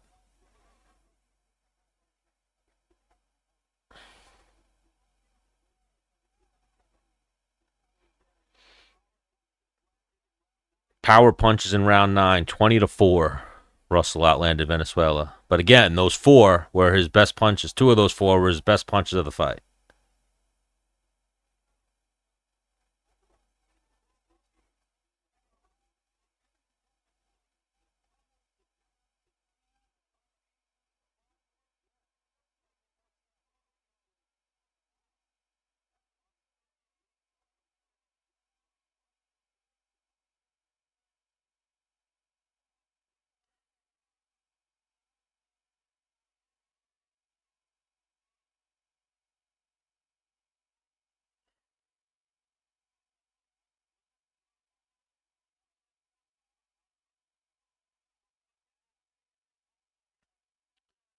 Little left hand to the body, right hook to the head, lands for Russell.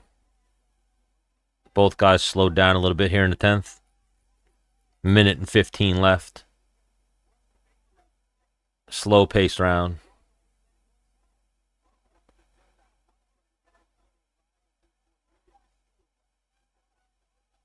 Russell came out and started hot, but he definitely slowed down here. And Venezuela's fine with that.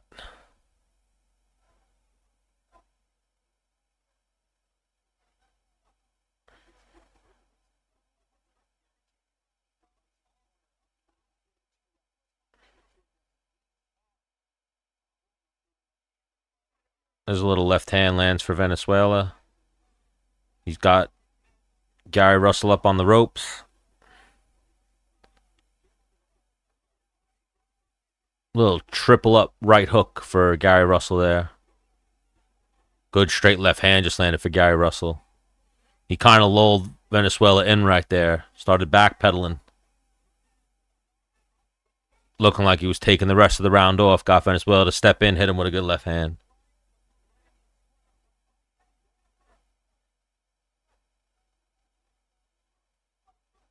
Oh, good uppercut just landed for Venezuela as the round ends.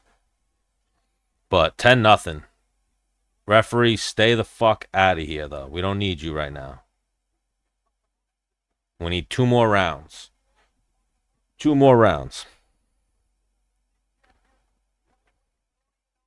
They got Tank Davis in the back hitting mitts. Lamont Roach in the back hitting mitts.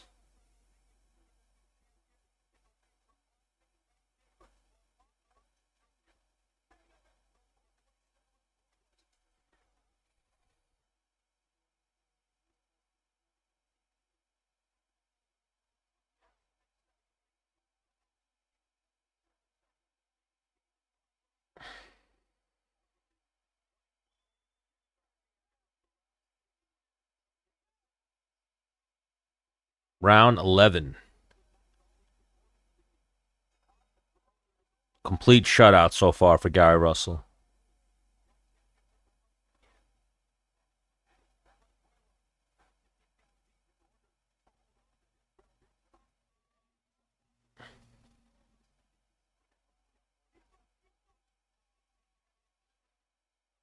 Both guys throwing jabs to start this 11th round. Nothing significant landing so far.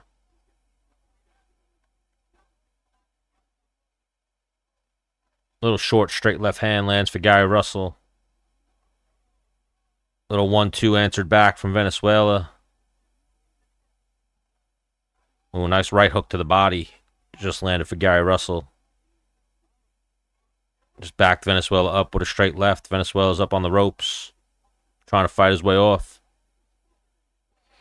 212 out of 815. 104 out of 365 for Venezuela. So he's pretty much doubled the output of Venezuela. Venezuela didn't throw enough, didn't land enough. And now he definitely doesn't have the arm strength or the arm speed, the power to land anything. But I need him to go this 12. Minute 30 left.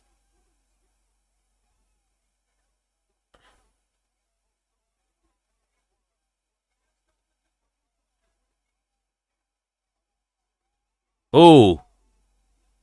Good left uppercut just landed for Venezuela. But this whole fight, whenever... Ooh, good straight left hand just landed for Russell. Slow down, Russell. I need you to go to decision. Every time that Venezuela has landed an effective shot on Russell, Russell answers back aggressively. Another good straight left hand landed for Venezuela.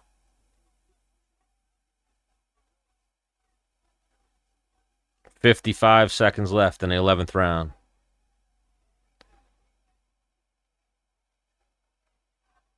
But yeah, Gary Russell's got that dog in him.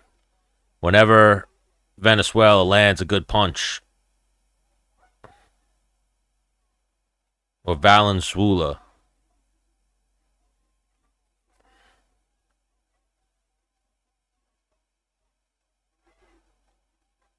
nice little left hand just landed for Valenzuela. Ooh, good straight left just landed for Russell. 20 seconds left.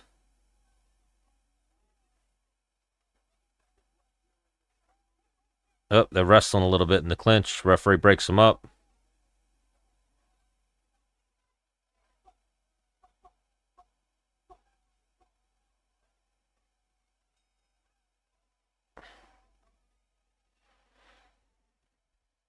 $11-0. 11-0. 11-0 right now for Gary Russell.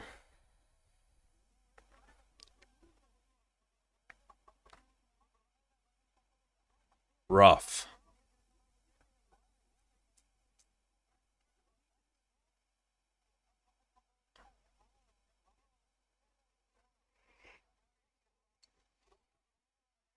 The corner thinks Gary Russell's about to come out and try for the kill. We shall see.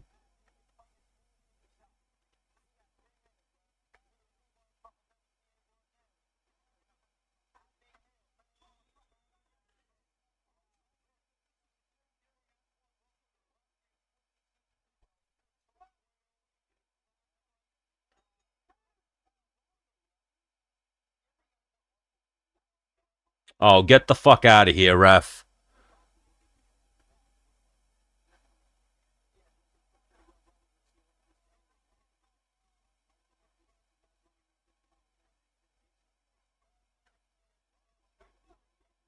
Oh, thank God. I thought they were about to stop that shit.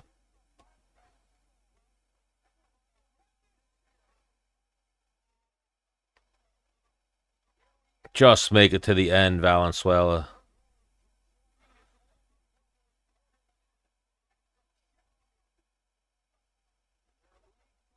Little feeling out process with the jabs. Ooh, straight left hand, right hook lands for Russell. Valenzuela eats it, circles out. Ooh, good uppercut just landed for Valenzuela, but he ate a right hook on the counter.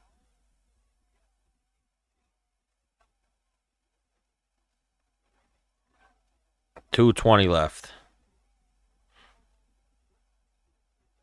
Just make it to the end, Valenzuela.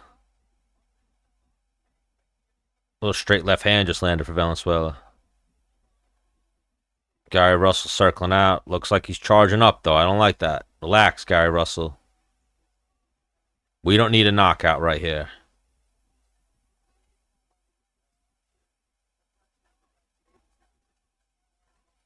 155 left. Good left hand to the body lands for Valenzuela. I wouldn't be surprised to hear these scorecards. Like if anyone gave a round to Valenzuela, take their fucking license. Clearly did not win a single round of this fight.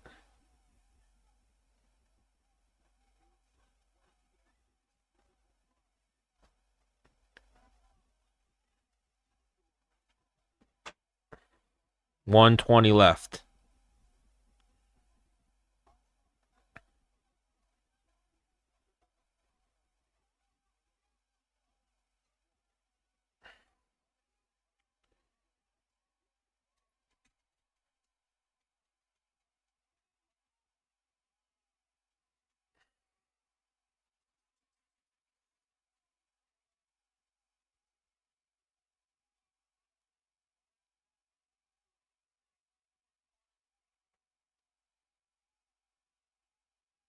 Oh, little left hand lands for Venezuela. Good uppercut lands for Venezuela. Oh, they're swinging. 40 seconds left. Gary Russell just landed a good straight left hand. Fuck.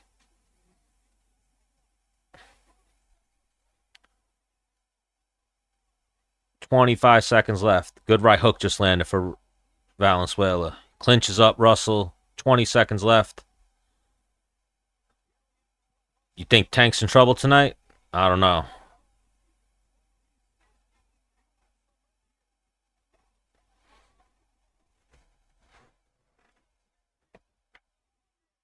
Ooh, good straight left at the bell.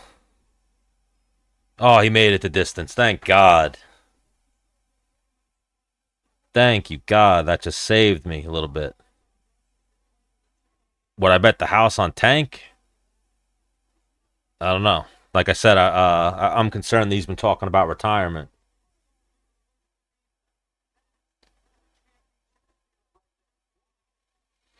That did just save me a little bit. So I won some money back, but still down. Got to chase again with these last couple of things that are on right now. I might throw a couple bucks on what's his name? Roach. Just in case he does pull off the upset. But I just threw in before that fight. Gary Russell by decision.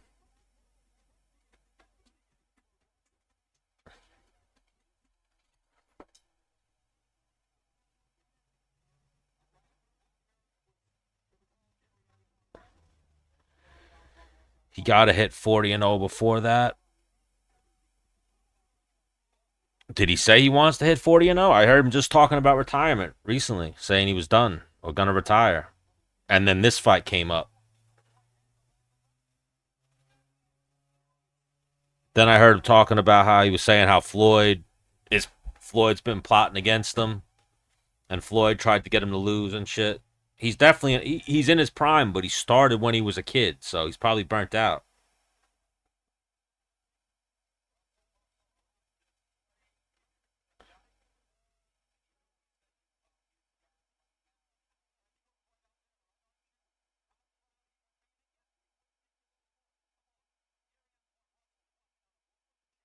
Yeah, that should be a complete shutout, that fight. If any judge gave Valenzuela a round, they should lose their license.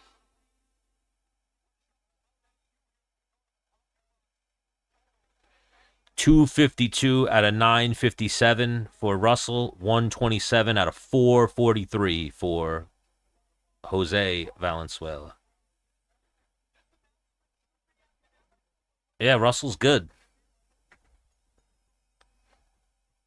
He looked good tonight. He fought very safe, sound, good jab.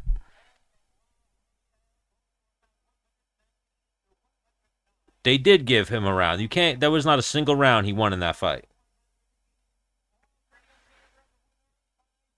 Not a single round did he win in that fight.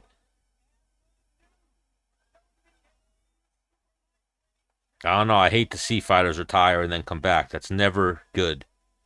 If they come back. I mean, he's made a lot of money. The only time they ever come back is for money.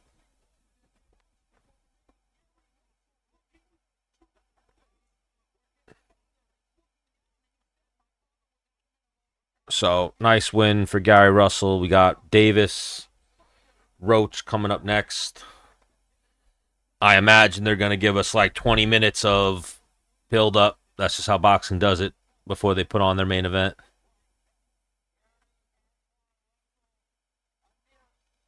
Complete shutout. I don't know how they're saying near shutout or how any judge in their right mind gave him a round in that fight. He did not win a single round of that fight. His most effective round, where he landed his best shots, he landed 6 punches that round. He did not win a single round of that fight.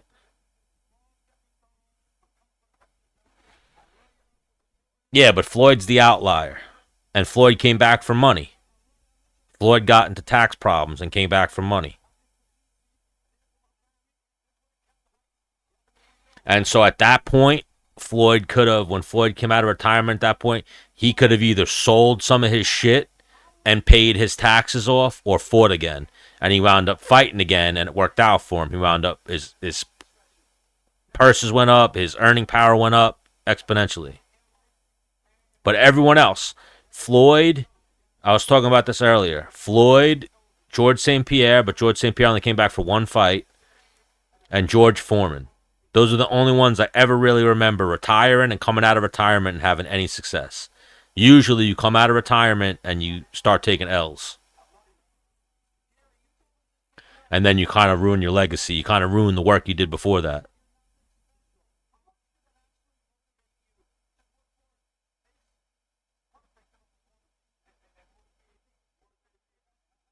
Floyd's one of the outliers. He's like the exception to the rule.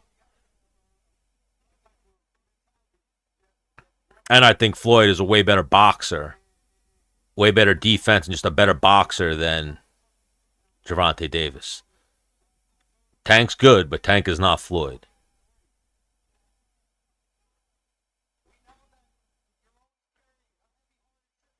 We've seen a few fights where Tank was losing, and if the guy could have just dodged that missile, he could have won a decision, but Tank's always found a way to win. But when you have power and you fight like that, sometimes you'll have that night where you just don't land that shot.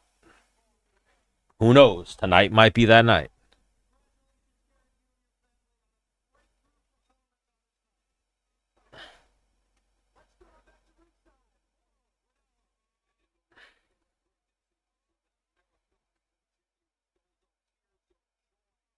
How are they quoting Nipsey Hussle? Like, what are we doing here?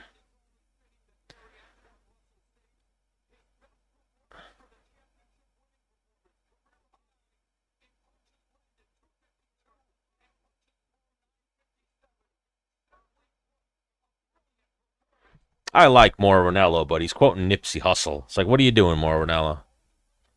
Just stop.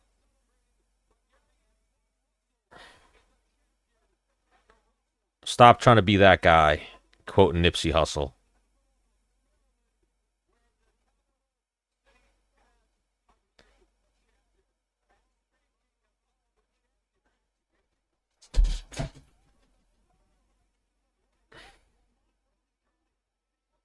Let me see.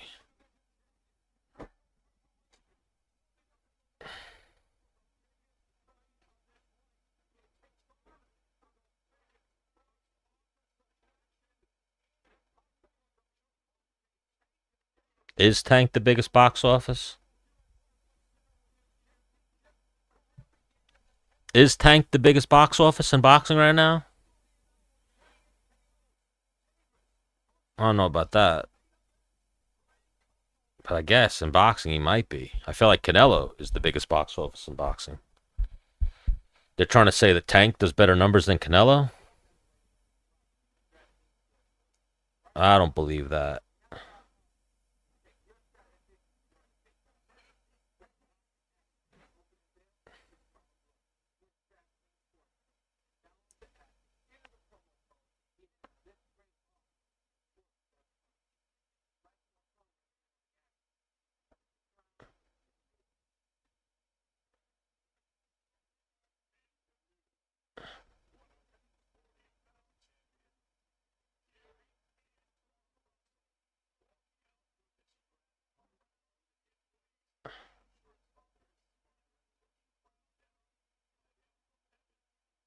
What the fuck? Trying to find a place to bet on DraftKings and it's not coming up for boxing. Be right back.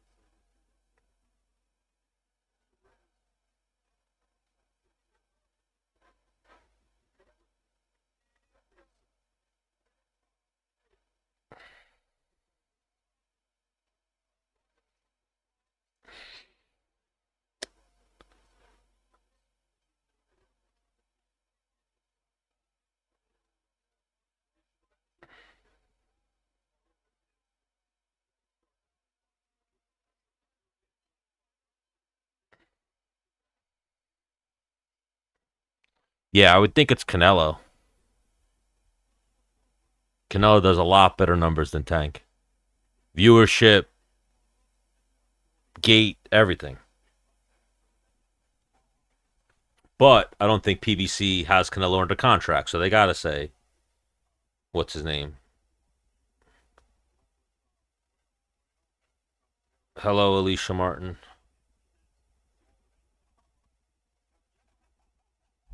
Oh, fuck.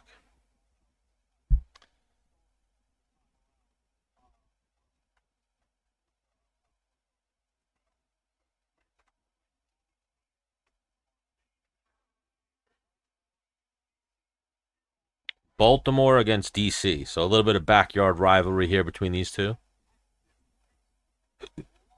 Can Lamont Roach pull off the upset? That's the question of tonight. Thank you, Alicia. I appreciate it.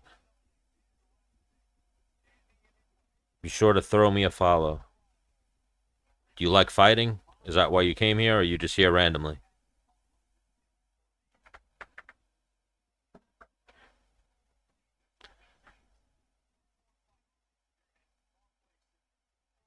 We are about to watch the Tank Davis Lamont Roach fight.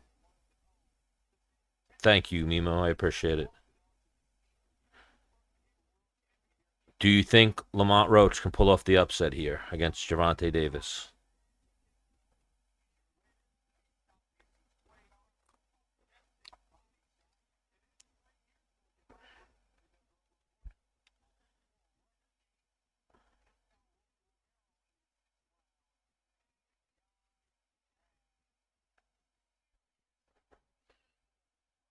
What do we got here?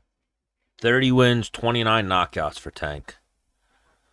Roach, 25 wins, 1 loss, 10 knockouts. So if Roach wins this, it's probably by decision. If Tank wins it, it's probably by knockout. Yeah, I think everyone. Tank's definitely the safe pick.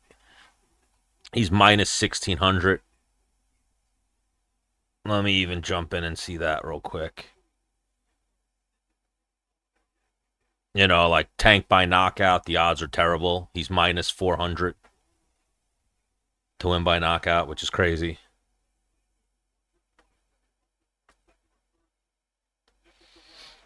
I don't even think Lamont Roach has ever been knocked out. But I guess Tank knocks people out. Right? I believe Roach's 1 loss is by decision.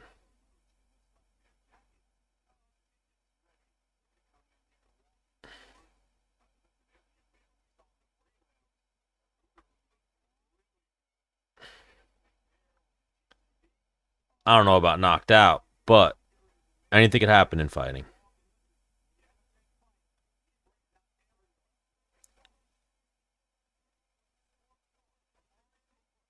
Yeah, his 1 loss is in 2019 to Jamel Herring by decision.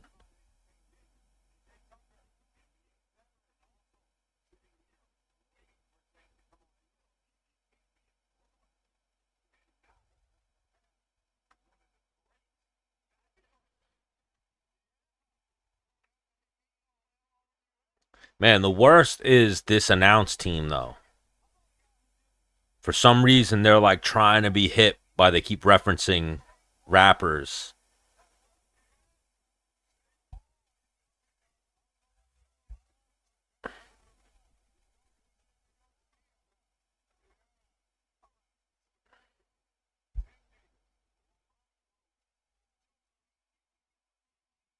We got Jake Paul at the fights. I know him and Tank Davis were just talking shit to each other recently.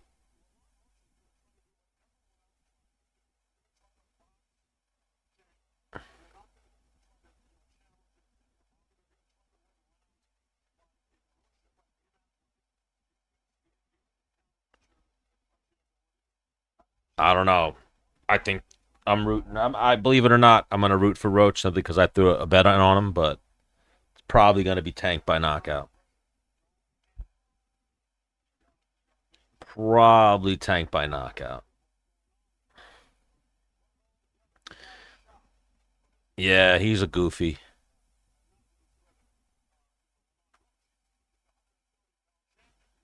Goofy Jake Paul.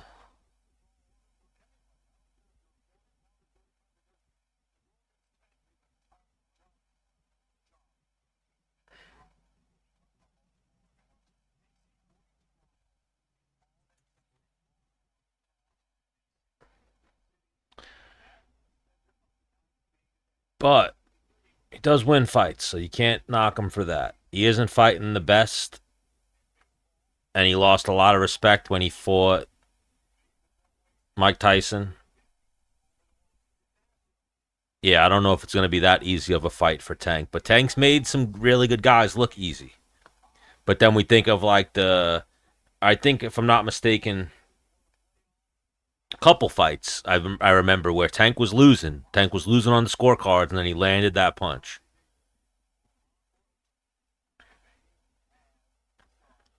So what night will it happen where you don't land that punch? It's happened to a lot of people before.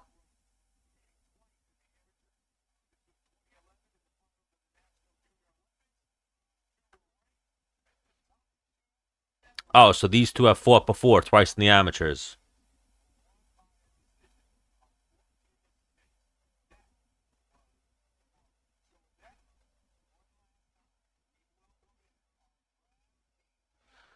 Tank Davis is 2-0 against Roach in the amateurs. Yeah, I felt like a piece of shit watching that fight. You were Joe Rogan said it best. He was like you were hoping for a magic to happen, but then a minute into the fight, you remember that magic isn't real. I was rooting for him. I hoped he could turn back the clock, but I kind of knew that wasn't going to go well for him that night. You can't fight at that age. They made the bag too big for him to say no. Plus, if that piece of shit Don King never robbed all of Tyson's money, we wouldn't have seen Tyson fighting there.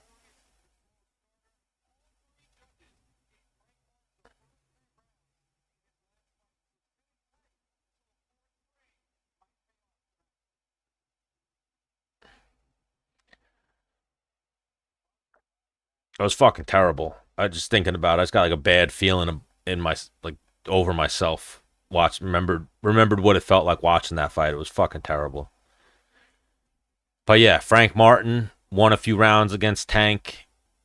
Maybe Ryan Garcia won one or two rounds. I remember Isaac Cruz had some moments against him. Or no, Leo Santa Cruz had some moments against him right before he got knocked out. There's been a few who had some success against Tank, but it usually ends with the knockout. Yeah, Don King, bro, he got Tyson for like 300 million, which is fucking crazy.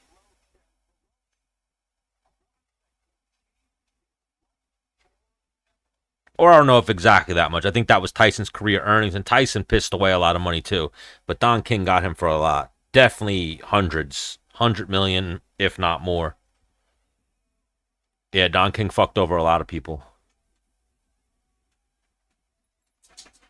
At one point, when I lived in Florida, I know people who knew Don King's people, and they were trying to link me up with Don King's people to try to put on amateur MMA fights and professional MMA fights. And I was like, I don't know if I should get involved with these people.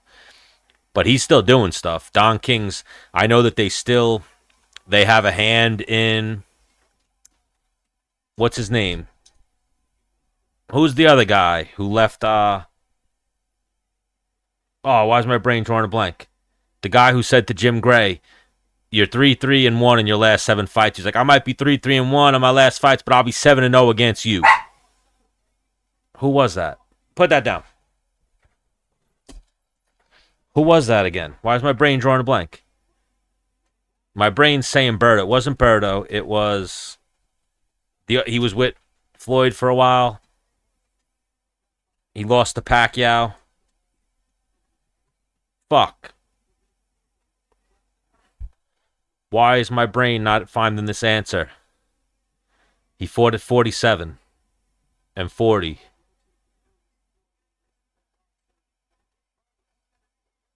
Damn, why is my brain doing this? Who's the guy? People in the chat. He was supposed to be the next Floyd, but then he started losing. Fuck. Completely drawing a blank right now.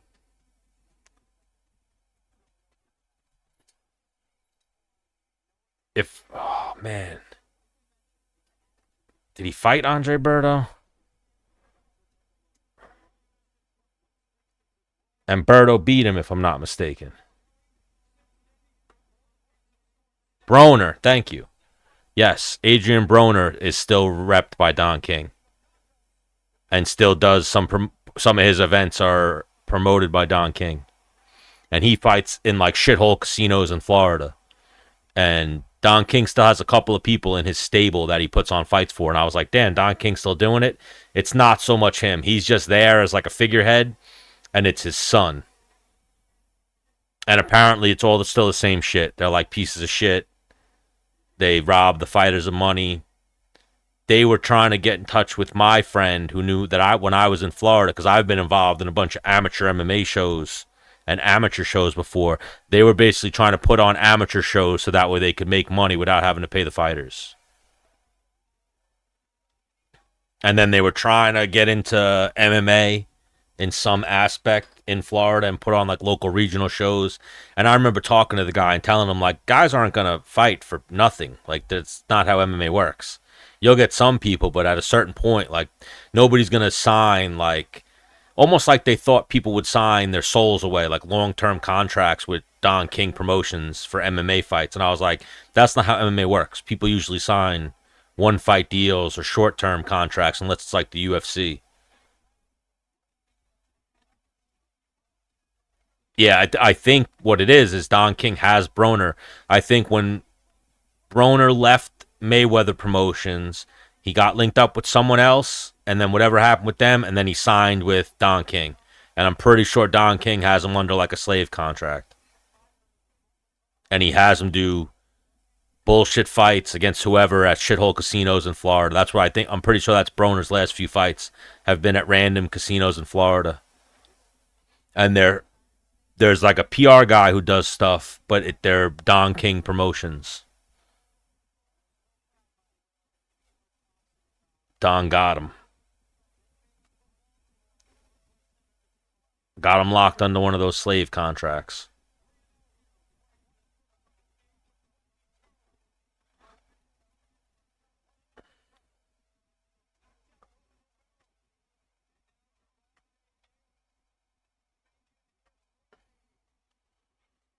Did Roach already come out?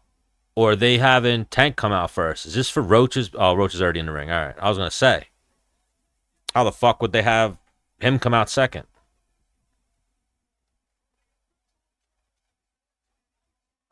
Surprisingly, they did not take that long. I thought we'd get like a half hour before they brought them out, but boxing's getting better with that.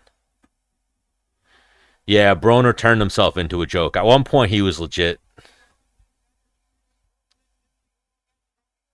I forget who beat him. Was it Maidana? Who's the one who threw him off his trajectory? I remember he got dog walked. He was undefeated, then he got dog walked by somebody.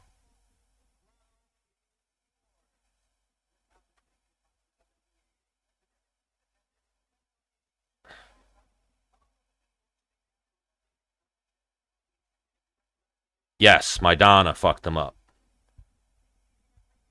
I love the thing, too. The videos with Broner when he was fighting Paulie Malignaggi. And Paul Anadji was like, "You took my side chick! You took my side chick!" and started screaming at him. "Don't be talking about my side chick!"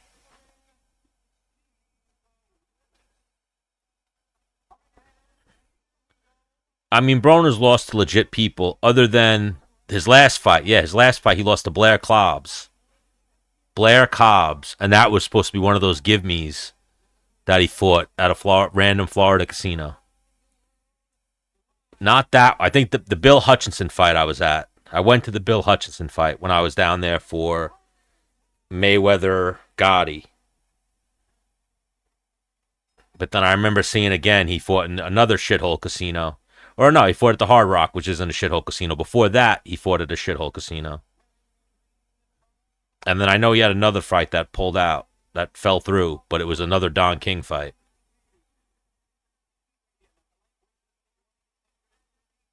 That's a lot of people, I think. The lifestyle gets to them. They win, they make some money, and then it's how can you fight when you're high on cocaine or going on a bender. And you see like a John Jones, a Conor McGregor, De La Hoya had a good run, high as fuck on cocaine. And then I think you see that's why Mayweather is one of the outliers. Mayweather never really did drugs, never really drank, and was able to stay training. Come here. Stop barking at me. Come here. Come on. Come on.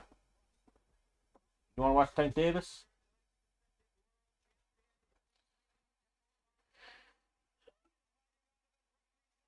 What do I think about Felix Trivia Dad? I don't know who the fuck that is.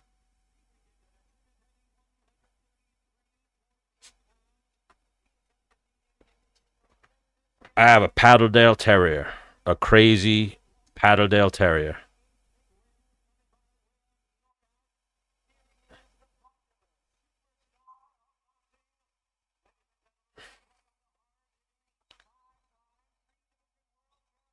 My dog is nuts. I have a little Paddledale Terrier with a really high prey drive. Like anything she sees that's alive, other than a person, she's going to try to kill.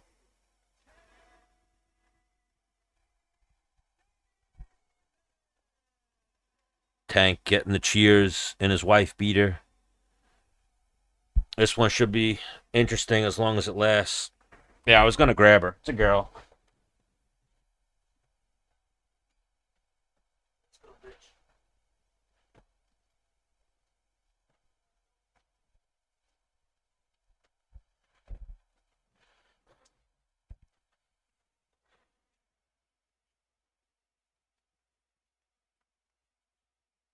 This is the HBIC.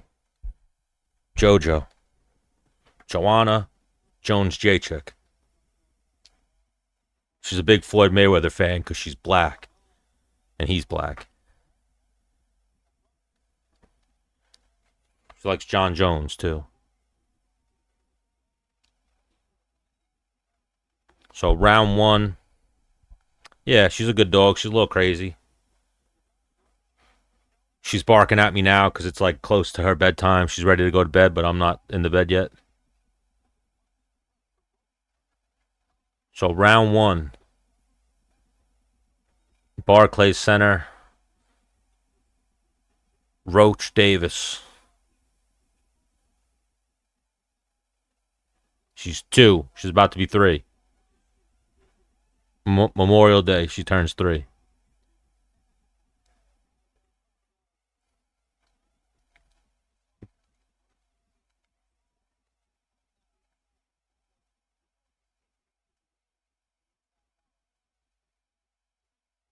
Little feeling out process. Nothing really thrown from Tank yet. Oh, there's a jab. 30 seconds in. It looks like Roach is really taking his time, too. That's what Roach has to do, though. Roach has to be very slow and tactical in this fight. You can't even really smother Tank with a jab or try to jab him because then he fucking uncorks that straight looping left. He's got a very tricky left hand, Tank Davis. Big power in his right hand. You got to be very tactical, very careful against Tank. Minute gone so far. Nothing really done. Just both guys jabbing each other's glove. Jabbing air.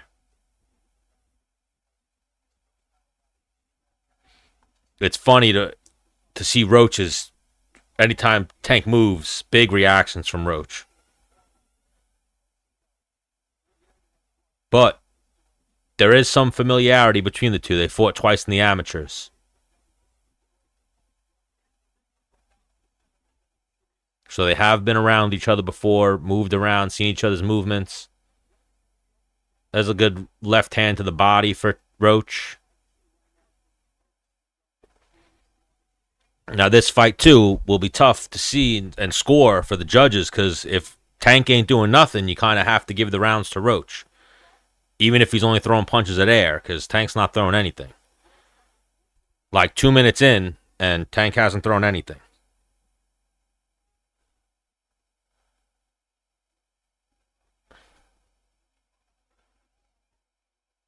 The only thing that's really there's a little left hand to the body for Tank. So they've each landed like one body shot.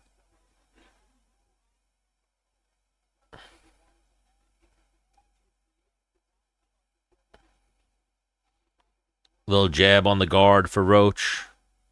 Tank's crouching down, getting into his stance, looking to explode. Oh, that might have just stole the round for Tank. A little punch to the body and a glancing left hand. Nothing significant. Nah, I think he's probably gonna win. But there's a little right hand for Roach. Got a reaction out of Tank.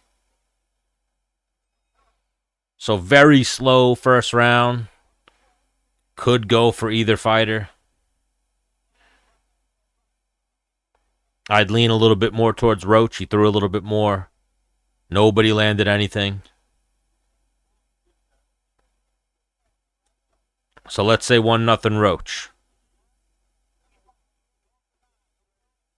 He landed maybe 2-3 body shots and a jab to Tank's one body shot.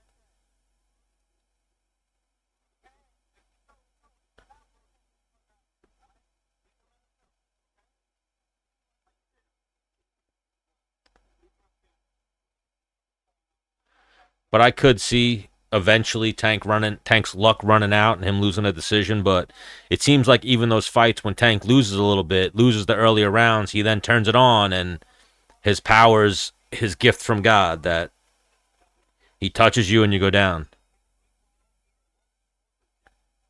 But again, granted, the amateurs, way different. I feel like Tank's always had power. Roach has felt it before. He's been a pro for a minute, national Golden Gloves champion, like he's no scrub. Not that any of the other guys Tank's knocked out were scrubs. But it could be any given night. It could be the night that Tank doesn't find the mark. I'm not liking the reactions from Roach, though. Tank just moves and he's flinching a little bit too much.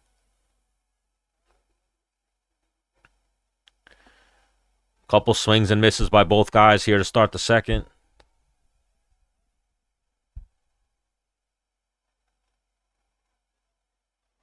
A lot of posturing.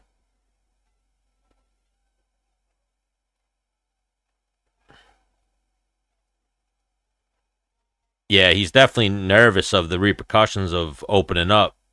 You know, you don't want to wind up on Tank's highlight reel.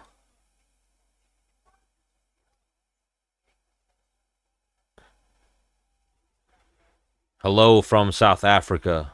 Props to Dricus du Plessis, your champion. Who's the best boxer from South Africa? Both guys just trading jabs. Little straight left hand to the body for Tank. That's like the first punch of this round. Roach returns a right hand to the body.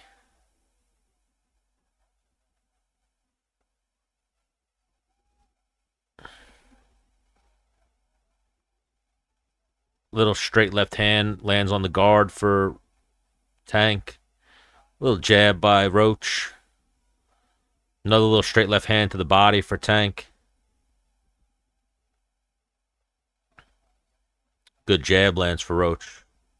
First actual punch to the head of the fight. But that jab gave him a little too much confidence, I think. He's now starting to stalk.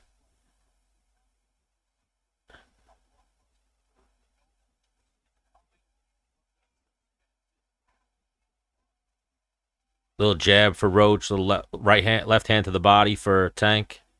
Oh, that's a little uppercut for Roach. Another little right hand to the body for Roach.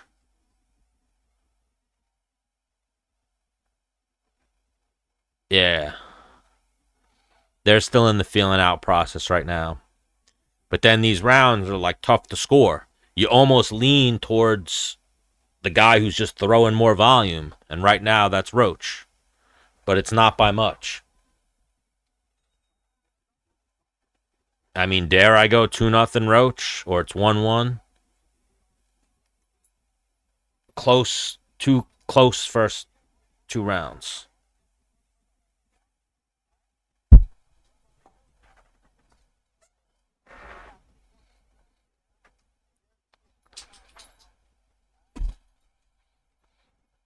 Plus, Tank doesn't have his dad in his corner, right? I think he stopped that. But we got Lamont Roach, his head trainer, as his dad. Was that Tank? Did Tank have his dad in his corner? Because then I sort of wondered, does Tank even have a dad? Or was that someone else I'm thinking of who had their dad in their corner and their dad left their corner? So round 3, uneventful first 2 rounds, but Tank's fights are usually like a ticking time bomb. It's just a matter of moments. There's a little right hand to the body for Roach. Yeah, no power shots so far. That was like the first right hand I feel like Roach has thrown to the head. It hit him in like the shoulder. At the start of the third here. Roach is controlling the center, which can sometimes influence the judges in a round where not much is being done. Oh, there's a little right hand to the chest for Roach. The problem is also, though, the judges, if they're boxing judges, they know who Tank Davis is, so they might give him a close round of just notoriety. There's a straight left hand that misses for Tank. Straight left hand to the body lands for Tank.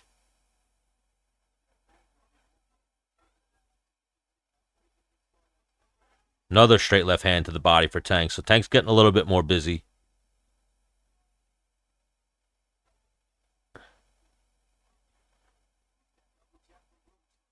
Little jab lands for Roach. Another one.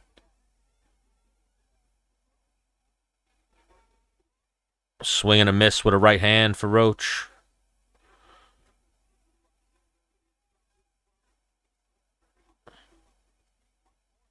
There's a little, what is he? A right hand, little left hook landed for Roach. A little straight right hand lands for Roach.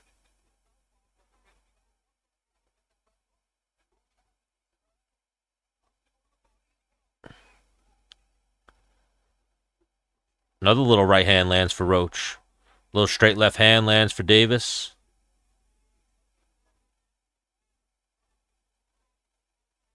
Who's got to stay in the middle of the ring?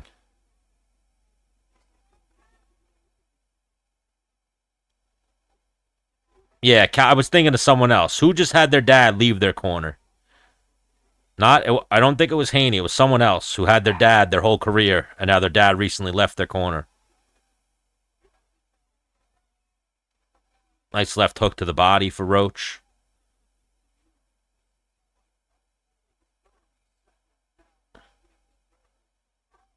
Ooh, nice little right hand for Roach.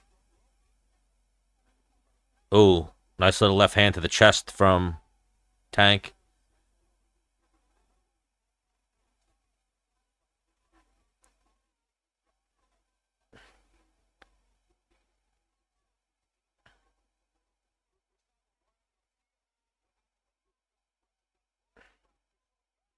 Did Haney's dad leave his corner? I feel like it was someone else. I feel like Haney's dad's still in his corner.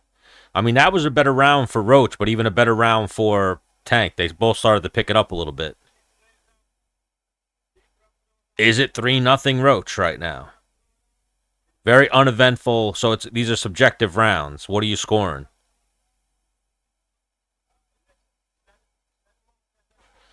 Man, now my brain's going fucking crazy on this. Was it Tefimo? Tefimo's dad left his corner. I remember someone recently that I was like shocked to hear it that their dad wasn't their corner man anymore. Wasn't Haney. Nah, Roach's dad's still in his corner.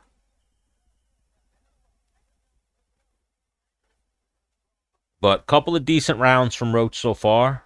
He might be stealing these. Or the judges could be going Davis just off of name recognition.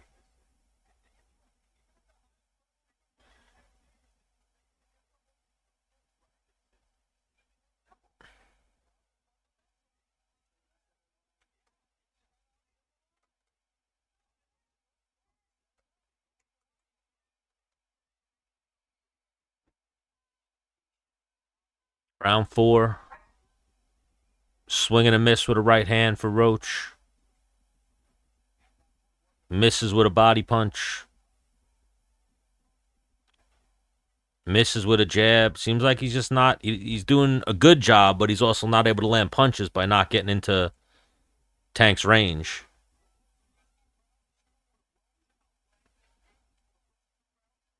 There's a little uppercut for Roach.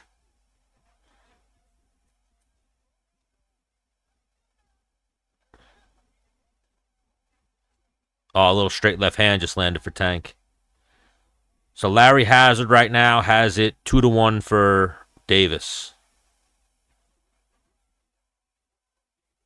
I mean, I feel like if any round Roach won, it was the third. So these are close rounds. This fight, I don't know how they're scoring this fight. It's 2-1 somebody, but I feel like if anything, Roach won. If Roach won any round, I feel like it was that third round.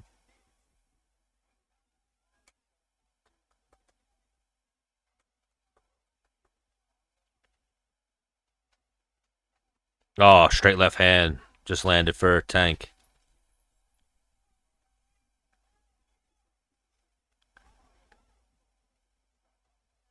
Roach is just walking in now. Tank's timing him. Roach is using the Philly shell. We've seen before that doesn't really work against Tank. Yeah, you got to keep that left hand up, Roach. Just trying to roll with the punch is not going to help you. Good round four here for Tank. Swing and a miss with a hook. Very boring fight so far, but I feel like this is a lot of Tank's fights. His most exciting fight was probably, in recent memory, was the Ryan Garcia fight. And that was because it had a couple of moments. And that Isaac Cruz fight.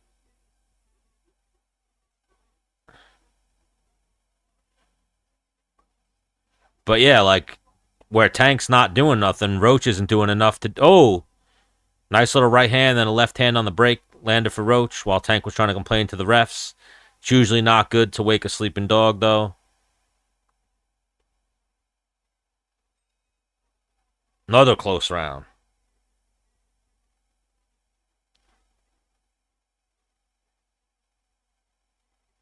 Oh, it was Chris Eubank Jr. that I was thinking of.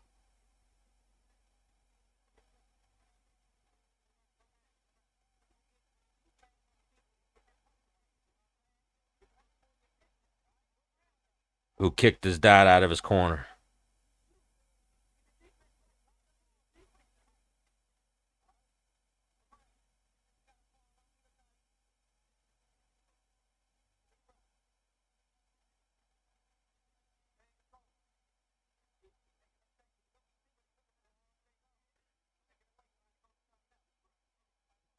And I feel like it's been a few times where that has happened. Where it's like, bro, that's your dad.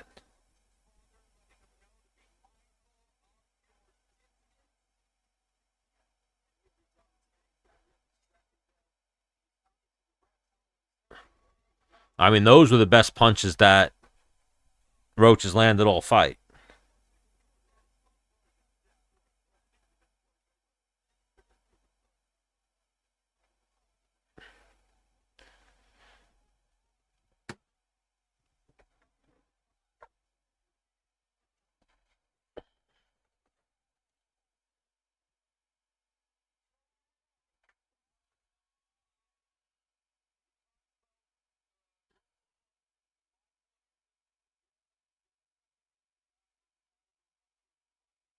Another slow round so far. Total punches landed 19 to 17 for Roach. I feel like that should be what you land in one round.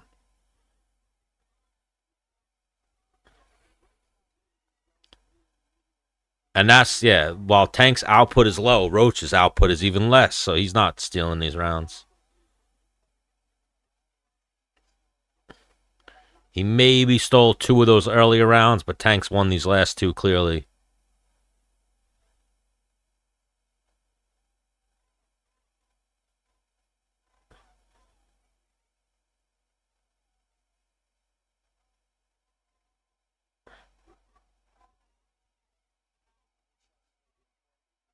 Or no, the last one. Third round could have went either way. But yeah, boring rounds. Tough rounds to score. Not a lot of action to score.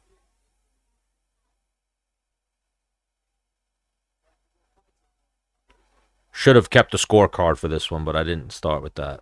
I was distracted by my hockey bets selling earlier today. Oh, Tank's picking it up a little bit this round. But yeah, Roach is going to be kicking himself, win, lose, or draw right now. Or lose, more than likely, because he's not throwing anything. He landed a little right hand there, but he's not throwing enough. It's obviously dangerous for Tank to when you open up with Tank getting hit with a counter, but you're not going to win rounds if you're not throwing anything.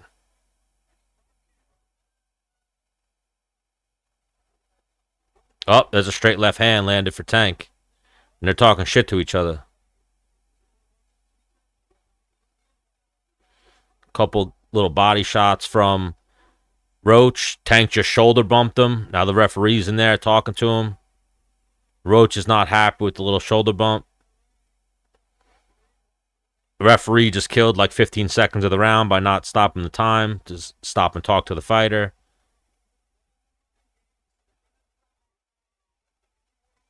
But yeah, Davis is starting to get Roach to fight a little bit emotional, which definitely would work against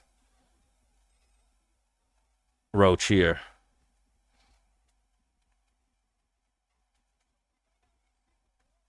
I'm going to say it's 3-2. 3-2 Davis right now.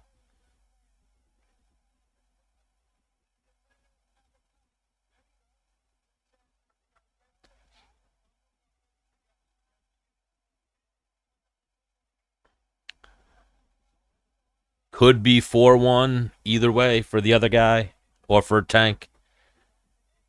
Very uneventful rounds, tough to score when there's no action. Oh, a little shoulder bump by Roach. By Tank, and then a nice right hand actually landed for Roach. So both guys being a little dirty. Round 6, uneventful fight so far, very boring. But this is usually what Tank's fights are like. Roach is coming out fast though this round. Lands a jab. They're talking shit to each other right now. 27 out of 119 for Roach, 25 out of 85 for Davis landed so far. Both of these guys are making Gary Russell seem like a superstar for his volume. Ooh, good little right hook just landed for Tank. He's starting to open up a little bit. Little straight right hand lands for Roach.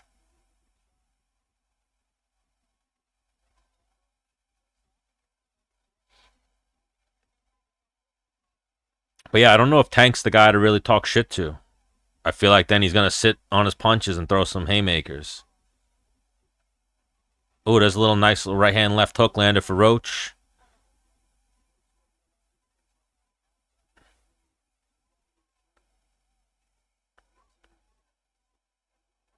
Ooh, look like a headbutt right there.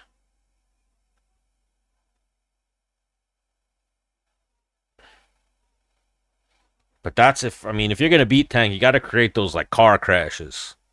Try to catch him in exchanges. Because otherwise, you're just going to throw a little porn shit out and get countered. Nice little straight left hand lands for Tank. Like, you got to make it an ugly fight to beat Tank.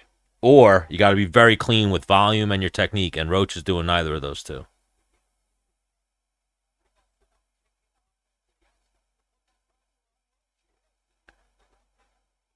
Ooh, little uppercut, then a left hand to the body lands for Tank.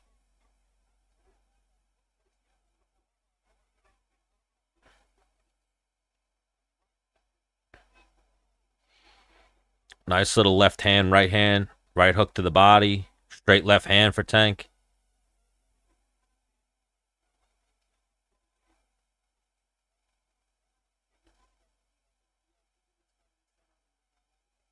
Oh, straight left hand, and then a follow-up jab misses for Tank. But he's starting to throw more. Oh, little straight right hand just landed for Roach. Snap Tank's head back a little bit. Little left hook to the body lands for Roach. They clinch.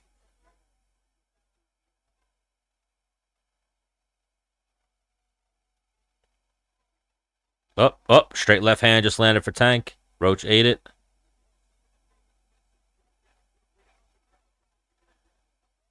Tank misses with a straight left, circles out. Roach is controlling the center and stalking, but he's just not throwing enough. Little left hook to the body for Roach, just not throwing enough. He's not working behind the jab, not throwing enough. You're not going to beat Tank, not throwing volume. Every time we've ever seen Tank in trouble, it's because of volume. People were out voluming him, throwing a lot more punches than him. And then they walked into a power shot. So far, yeah, it seems like it. But a lot of fights like this is what happens with Tank. He just needs one. Where Roach doesn't have that power, and Tank has a good chin. But Roach has a chin too. Roach has never been stopped in his career. He's got a lot of experience. He's eaten a couple of left hands that Tank has landed so far. Yeah, I think probably the 8th, 9th round, Tank will probably open up. He started opening up that round a little bit, landing more.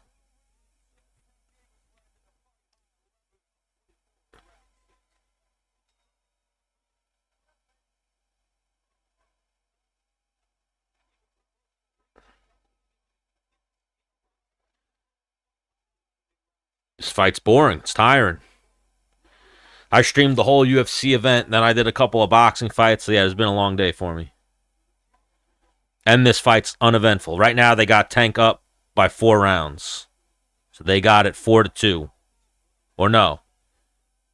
I don't know. That scorecard went down quick. But 7th round, it's probably 4-2 Tank, is what my scorecard says right now.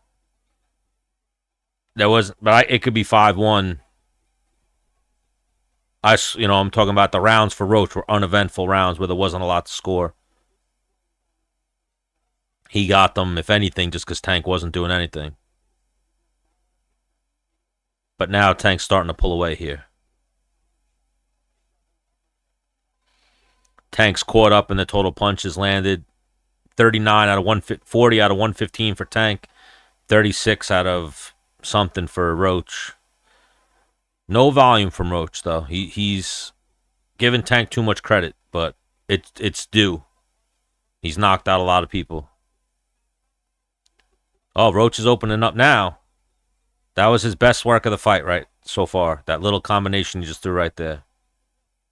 Oh, Tank just lands a right hook. Roach just landed a right hand. Tank just stuck his tongue out at him. It's picking up now a little bit. Oh, there's a little left hook landed for Roach. Ooh, that was the best punch of the fight right there for Roach. Landed a straight right hand. Ooh, he hurt Tank. He stumbled Tank a little bit. And now he's holding and hitting Tank. Just hit him with 2 right hands. Best round so far right here for Roach. He hit Tank with a clean right hand. Little left hook on the guard for Roach. Straight left to the body for Tank. So you got to throw. You're not going to win not throwing nothing, Roach. You got to take risks. Oh, straight left hand, but Roach blocks it.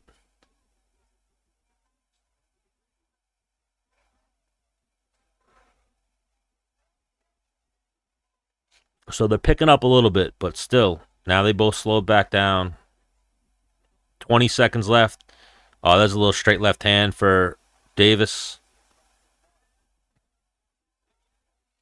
Oh, there's a little straight right for Roach. Ooh, good right hook to the body for Tank. Ooh, a couple good body shots from Roach. Good uppercut from Roach. Little club to the back of the head. That was definitely Roach's best round, but Tank did a little bit of work. Maybe you're going to give that round to Roach because he did land that clean right hand. But not a lot of volume, not a lot to score. For the sake of argument and making it a close fight, let's call it 4-3.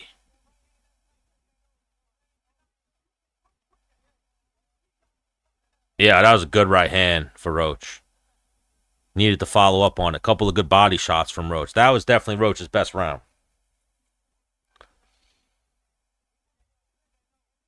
But what round are we in right now? Is this 7 or 8 coming up?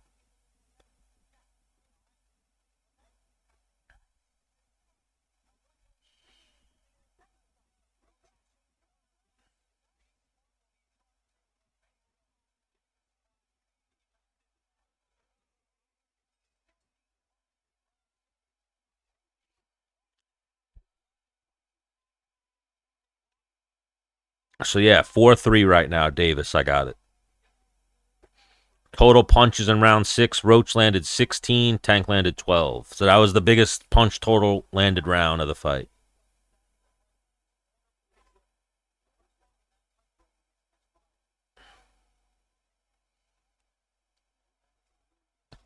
But Tank is still dangerous.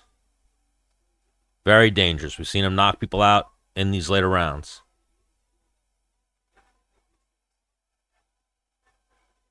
But if Roach is going to kick himself tomorrow, it's going to be almost because he gave Tank too much respect.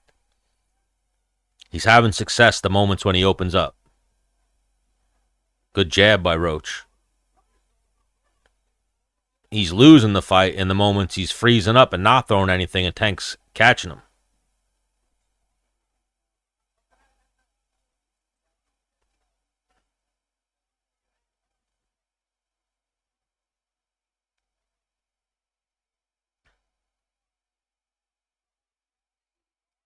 Oh, big swing and a miss with a right hand for Roach.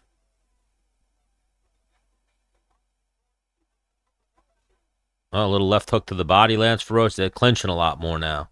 And Roach is doing a good job of making it dirty in the clinch. Referee's letting them fight in the clinch. Oh, little straight left hand landed for Tank. Tank's trying to counter now. Now that Roach is opening up.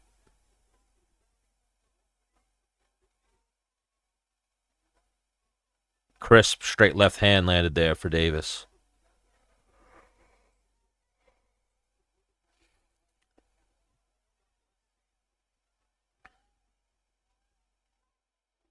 Ooh, good uppercut just landed for Roach. Ooh, he wobbled him.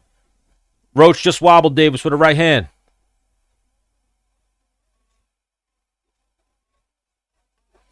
Tank's got a high guard up. He ate it, but he just got wobbled. He just did a little jelly leg. Ooh, good uppercut for Roach. Nice little body shot for Davis. The ref warns him that it was low. It looked like it was on the belt line. But Roach is finding success when he punches. He had his biggest moment in the 7th. Now he just had a bigger moment here in the 8th. Couple of good jabs land for Roach. Ooh, good right hand for Roach. Good straight left hand just landed for Tank. Roach ate it. Another straight left. Ooh, he just stood Roach up with that one.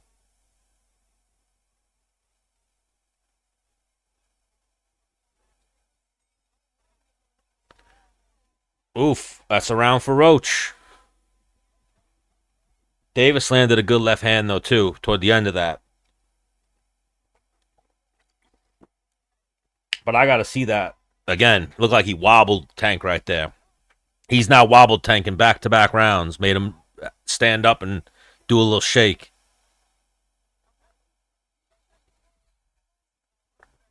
Is this the night that Tank shuts off and doesn't land that knockout punch? Good straight left hand, and then a good counter right from Roach.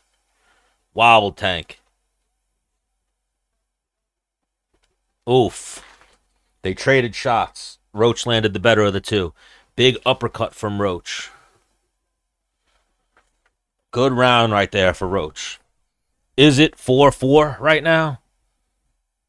Are these scorecards 4-4 right now? How do you guys, if you guys are watching this, how do you have this fight scored right now? All comes down to those close rounds where there was no action. And how did the judges score those ones? So Larry Hazard has it 77-75. So he's got Tank up by 2. I got a 4-4 right now.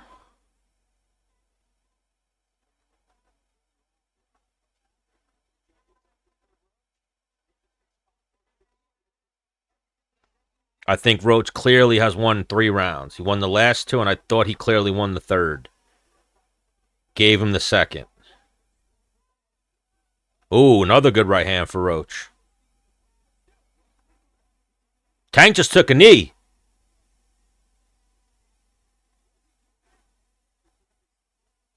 What the fuck was that? What the fuck was that?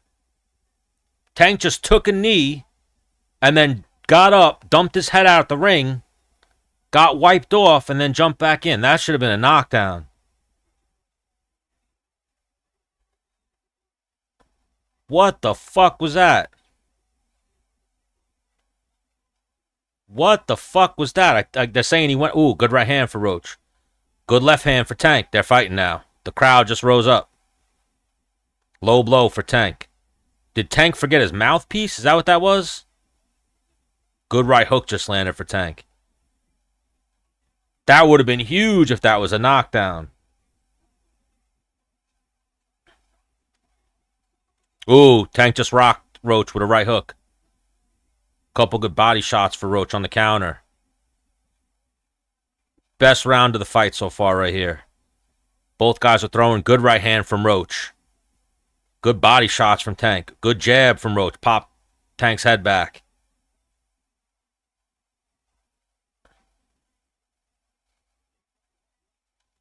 Little glancing. Another low blow by Tank. Another belt line. Borderline shot. Bro, the referee fucked up there, though. I got to see that again. It looks like Tank got his jaw rattled for not having his mouthpiece in. Took a knee. The referee started counting. Tank got up, ran out of the ring, ran to stick his head out of the ring, got his mouthpiece put in, and then came back. Very confusing. Good jab there by Roach. This is a close round. It's going to come down to who could steal it here at the end. But I think Roach with that right hand was very telling. Oh, little left hand lands for Tank. This is a close fight. I need to see what happened there, though. If you're scoring the way that whole thing transpired, Tank ate a big right hand and then took a knee. That shit was fucking crazy.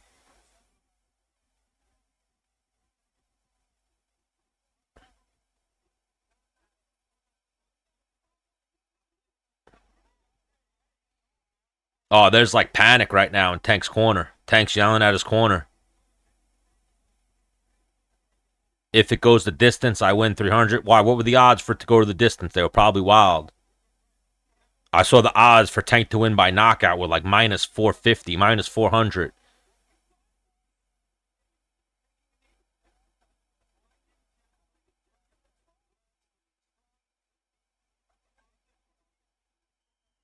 What the fuck was that? Thank you, almost had it. I appreciate it. He ate a right hand. Then was okay. Took a back step. Got hit with a jab. Then took a knee. Now he's arguing with his corner, getting his face wiped off. 7 seconds into the round. Very weird round. But I think Roach might be ahead in this fight on the scorecards. It depends on if the judges gave Tank those early rounds. If I turn the volume up, they'll take my live down. And they'll copyright me.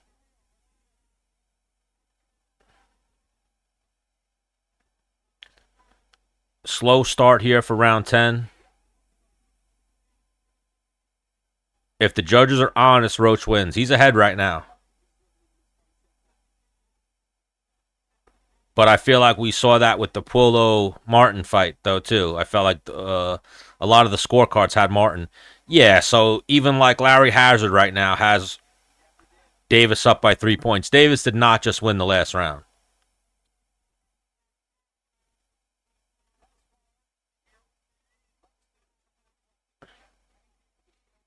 At minimum, his scorecard should be 86-85. Tank did not win that last round.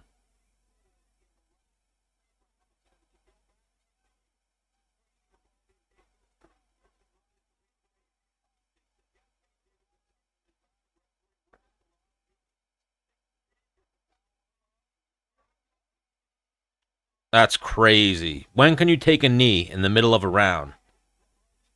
They're saying that Tank, after he got hit with a jab, had something in his eye, took a knee, and the ref let him take a knee. That's crazy. Little flurry of punches, glance there for Roach. But that's crazy. If you're anyone else, you'd glove touches or you take a knee, you're getting a knockdown. That's fucking nuts. Nothing thrown from Tank this whole round. His first punch is a body shot. He landed. 50 seconds left. A little straight right from Roach. There's a left hand landed for Davis. Good uppercut for Roach. Ooh, good right hand just landed for Roach. Good hook to the body. Yeah, this fight, if this is going to be some interesting scorecards.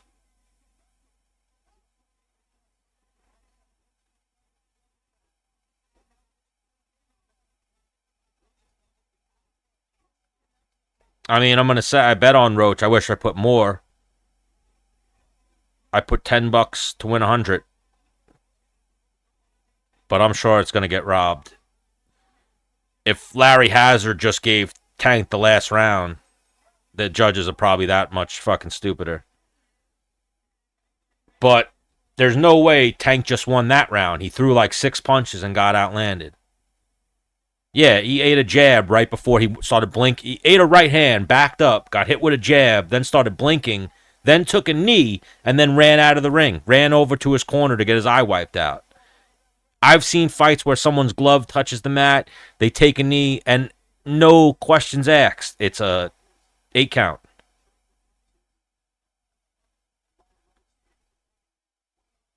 I got Roach up by 2 rounds right now. He just landed a good right hand, left hook right there. Good left hook right there. Best punch of the round. But now it's nerves time right now. Because Tank's dangerous. I think Tank is even kind of getting in excuse mode in his corner. We're in round 11. Championship rounds. Very close fight. I don't think Tank's ever gotten a knockout this late, has he?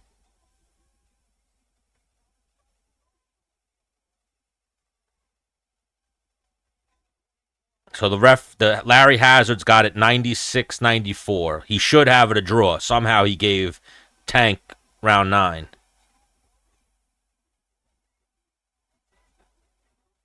Ooh, good straight right by Roach. Good body shot. Left to the body landed for Tank.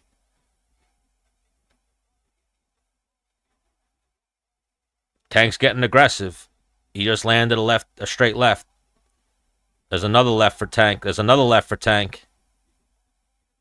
Roach is eating him, though. Oh, there's a good right hand from Roach. Roach needs to keep his volume up. 84 out of 220 for Tank. 83 out of 325 for Roach.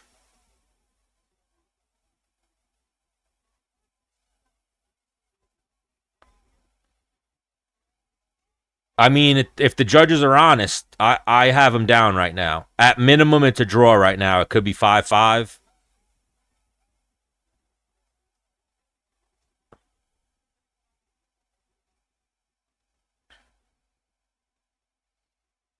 This round's up in the air right now. Both guys been doing a little bit of work. Nothing significant. Good right hand for Roach. Good right hand left hook for Roach. And they're in the middle, standing in the middle of the ring, swinging wild, both of them. Another borderline low blow for Tank. Good right hand for Roach. Good right hand for Roach again. And now the referee's stopping and warning Tank for another low blow. Like, in what world? Like, they're giving Tank this star treatment this fight. He's screaming at the referee. You just landed a low blow, bro. What are you doing? Yelling with the ref that it wasn't low.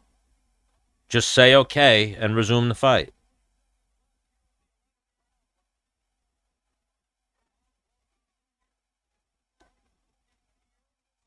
Ooh, good jab just landed for Tank. Best jab of the fight. Little straight left hand for Tank. Good right hand counter for Roach. Good body shots for Roach. Little right, left to the body. Ooh, little 4-punch combination on the guard of Tank, but still, it's volume. Little right hand just landed for Roach. Good left hook to the body for Roach. Both guys trade jabs. Yeah, Tank is definitely frustrated. And I think he's kind of building in the excuse. So if I had something in my eye or some situation with my dreadlock in my eye or something. I thought Roach won that round too. Every moment that you kind of see Tank start doing work, Roach answers back.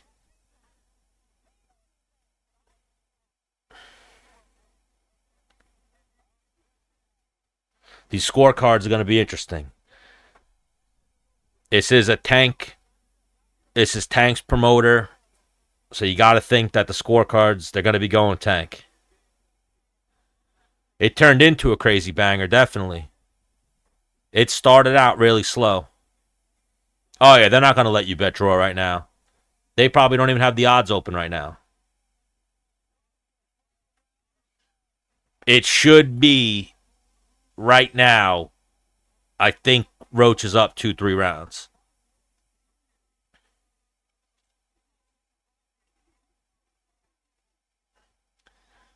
I mean, I said it earlier. Any night could be this night for a guy like Tank. We've seen fights where he's had trouble early. So right now, Larry Hazard has it 105, 104. So Larry Hazard's going to score at a draw probably.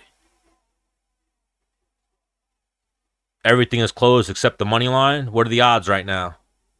Roach is plus 200. That's because it's corruption. I think Roach is ahead, but I'd have to see other people's scorecards other than Larry Hazard. Larry Hazard, their scorer, has a questionable scorecard right now. They're talking shit to each other. Good left hand just landed for Tank.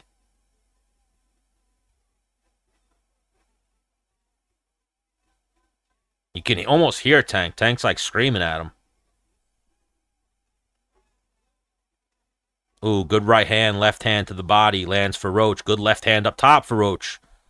Lands a nice right hand. Good straight left counter from Tank. Good right hand just landed for Roach. Another good right hand. Left hook. Tank's trying to back him up with a jab.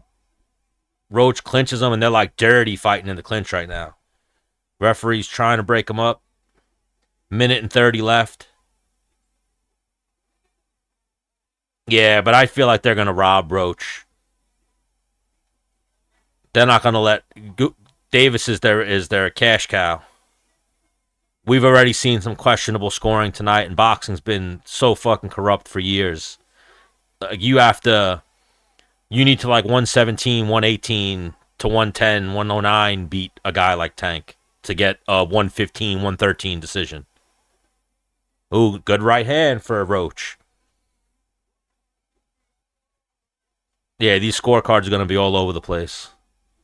They're going to do a draw to save Tank, most likely. Good right hand. Right hook just landed to the body for Tank. Missed with the straight left. Little right to the body for Roach. Left hand landed for Tank. Both guys swinging and missing. Ooh, good left hook just landed for Roach. 20 seconds left. Oh, both guys wrestling each other. Yeah, I love Lisa Ann. She's cool. Man, a draw would have made you bank on this fight.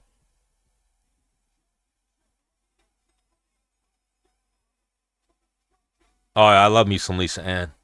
Like I was saying earlier, when there was a guy, Julian Marquez was fighting in the UFC in the co-main event, and I was like, this guy's terrible. The only good thing about him is he used to do a podcast with Kendra Lust. And I was on TikTok, though, so I couldn't say what Kendra Lust used to do, but she was always one of my favorites.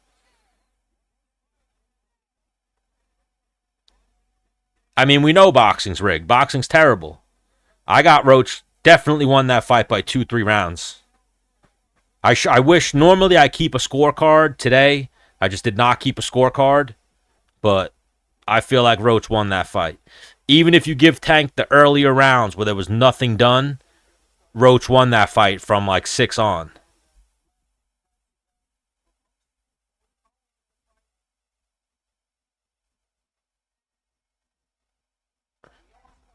So yeah, this is going to be questionable judging. The scorecards are going to be all over the place. I probably have like a 116, 112, or a 115, 130. No, I don't even have 115, 130. I definitely have a 116, 112 for this one.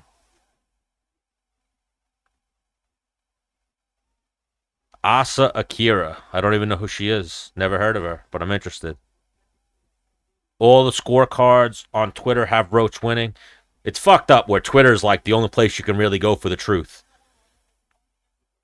I think Davis lost. I'm hoping he lost. The final punch stats: 112 of 112 of 400 for Roach, 103 of 279 for Davis. It was close, but I feel like the rounds that Roach won, he clearly won. There was only like 2 or 3 rounds that Davis clearly won, and then there were those rounds that there was not a lot to score.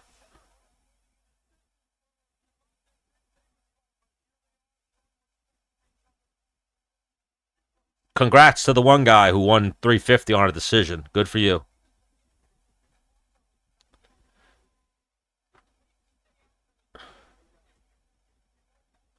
That's definitely a dub.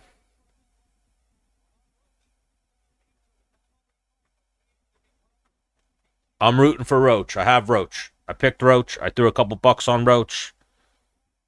Yeah, it's going to be a split for somebody or a draw.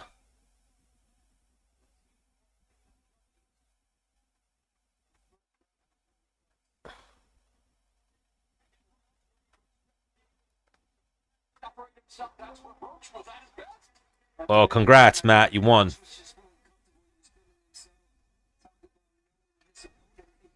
Let's see what we get. I'm nervous for this one.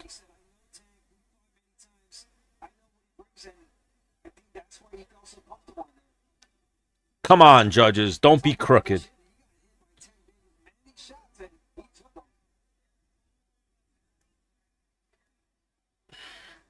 Thank you, VL. I appreciate it. Yeah, Moro. I used to love Moro with the MMA, but he's so corny with boxing. He uses too many rap music references.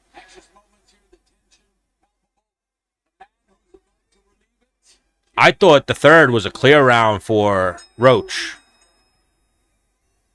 Ladies and gentlemen, after 12 rounds of action, we go to the scorecards. Judge at ringside, Eric Marlinsky scores about 115 to 113 in favor of Javante. 115, 113. Yeah, it's a split. 115, 113 Davis. Draw. That's so terrible. That's such bullshit. That's such bullshit. They robbed Roach in that.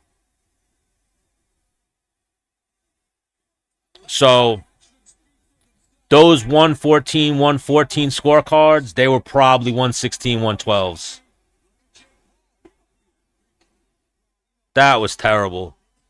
That was terrible. The worst is that I had that. I threw fucking, what's his name? I threw Roach 10 to win 100 just to throw something in, and then I threw 20 on a parlay with him in 2 hockey games to win 200. That's now that bet's gonna get voided, but that shit should have won. That's some bullshit.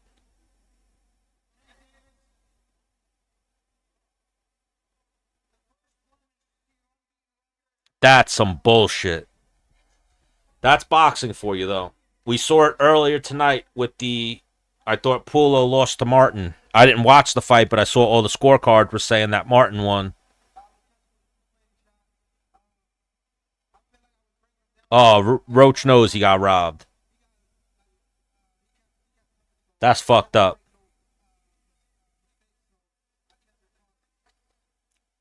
But that's why boxing struggles to maintain its audience, is because of shit like that.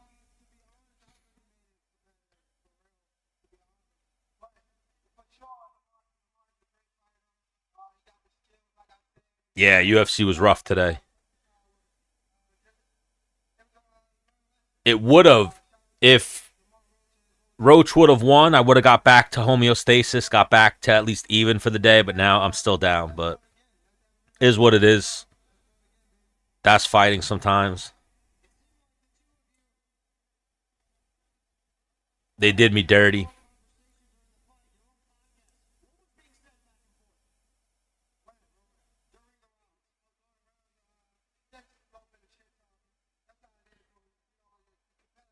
They did me dirty with that.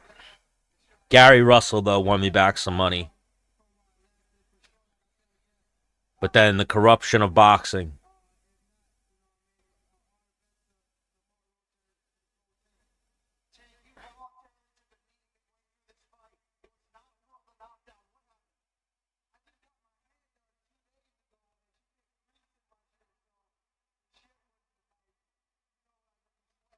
In what realm can you take a knee in the middle of a round and not get a knockdown after you got hit with a punch?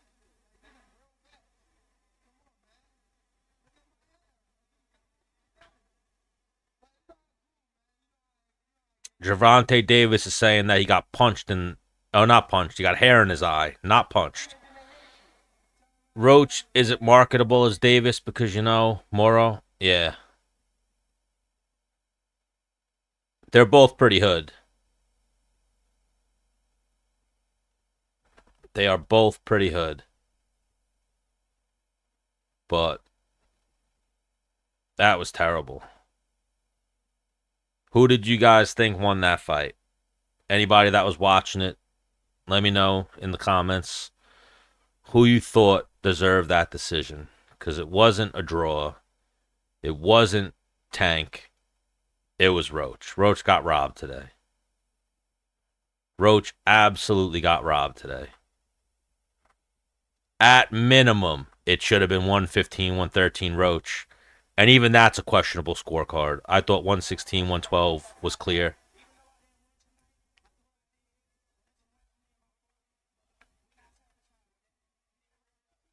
I made like 112 on the Austin Lane Pinto fight.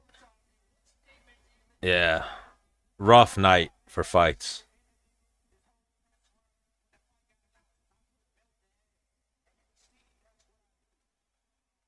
I thought Roach did enough to win that fight.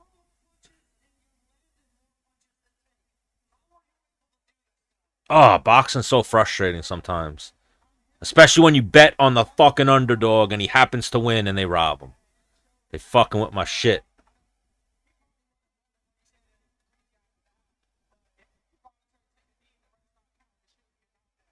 Right? Bro, the referee was up to 3.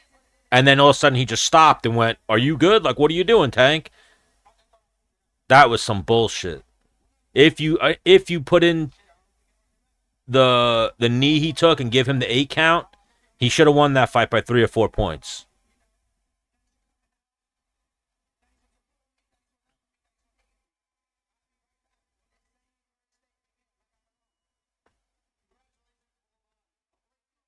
But yeah,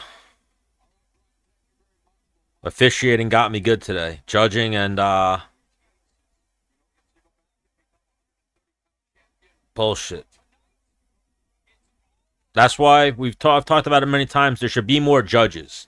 We need seven, even for boxing. We need seven judges, so that way the margin of human error becomes smaller. You might get fights where it's like, all right, all seven of them were idiots, but it makes the pool of cards and the pool of like the eyes on the fight. Like it can't be three. I feel like the 10-9 scoring system has already been proven that it's not effective and that there's holes in it. I feel bad for Roach right there.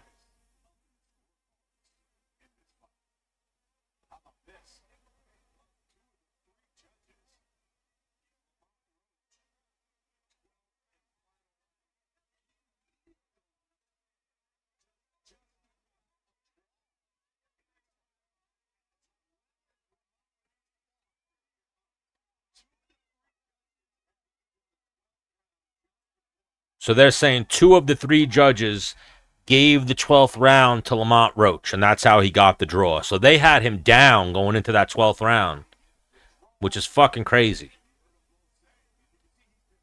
Which is fucking crazy. So according to the judges, Tank won the first 6 rounds. I need to see these scorecards.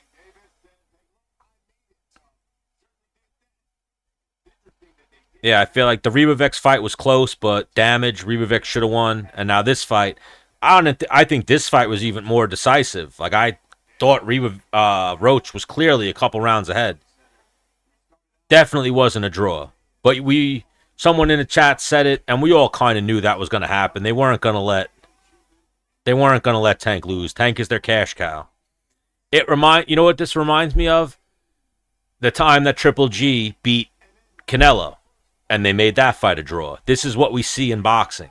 Is if the cash cow guy loses, I feel like this happened last week too, on the Beterbiev Bivol undercard. I forget which fight it was, but there was a fight on that card where their guy clearly lost, and they gave him a draw. Terrible, fucking terrible. But they just make me pissy right now. They didn't lose a fan. I'll still watch boxing until the day I die. Even that motherfucker Jake Paul couldn't ruin boxing for me. I love this shit.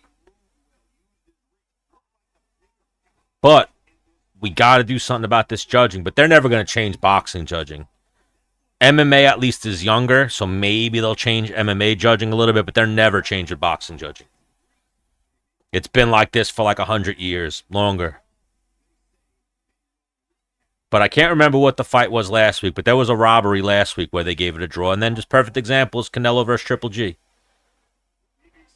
The first time. Triple G won, handed Canelo his first loss or second loss, and then they made it a draw. That's what they do in boxing. They probably have, as the fight's going, they're like making fake scorecards so that way they can hand those scorecards into the commission. And the worst is that happened in New York too. I'm from New York. I've dealt with the athletic commission. I've seen what it's like. It's very corrupt. Very corrupt, the New York State Athletic Commission. The judges, the referees, I don't even know who the fucking head of the athletic commission is, but they could all be bought. What's up, Gabriel? Oh, you're one of those guys? That's a good one. I've never heard that one. Genitalia? That's a good one. Usually it's Dixon Maez. What was the other one I saw? Dixon Maez is a good one. I know, I can read. Genitalia is a good one. I've never seen genitalia. But I always get Dixon Maez. My favorite is, you ever see the one where it's like the two white ladies and they're like, "Happy birthday, Nick Gurr," and they keep saying it over and over. Then you see the lady's face like, "Oh shit, it's not Nick Gurr." But yeah, that shit's funny when people do that. And then my favorite is, you ever see the ones when they did it to Michael Bisping? I forget what the names were that they did to Michael Bisping, but they did Bisping dirty one time. But good boxing match there. Just Sucks that they fucking robbed Roach like that. They did him dirty. They did him dirty. You got to do better than that, boxing. You got to do better than that, boxing. They robbed me. They robbed me of a few $100s right there. The one parlay is probably going to pay out like fucking $40 now because they're going to make that fight a draw. And then the other one, I'm going to get my fucking $10 back. Oh, the referee helping Tank. There was one round where Tank didn't answer the bell, which is one of the oldest rules. If you don't answer the bell, what the fuck? The referee didn't call time. Tank sat in his corner till like 7 seconds, 8 seconds went in the round. And the kneeling during the fight. The referee started counting, got to 3, and then went, oh, wait, you're Tank. I can't count a knockdown on you. He must have looked to somebody, and they gave him the nah, stop counting. It's Tank. Tank's our golden goose. You can't do that right now. So, great fight. It started out so slow and boring, like a lot of Tank fights do. It turned into a great fight. They were fucking scrapping. Roach rocked Tank a few times. They were in the middle of the ring throwing combinations. It turned into an exciting fight, but they ruined it with that decision, and they fucked it up with how they ended that fight. Boxing's better with Roach winning and then them having a rematch and Ken Tank come back, not giving him a fucking draw. That's bullshit when they do that shit, because it just shows corruption. And I'm sure Twitter's going fucking nuts right now, talking about how that fight was rigged and that was a bullshit. Like, I don't know what other people's scorecards read, but I had Roach clearly ahead by 2-3 rounds. And then if you throw in that knockdown, too, he won that fight. They robbed that man tonight. Didn't even use a gun. A fart ASMR. You sicko. Do people do that? What tests do I have coming up?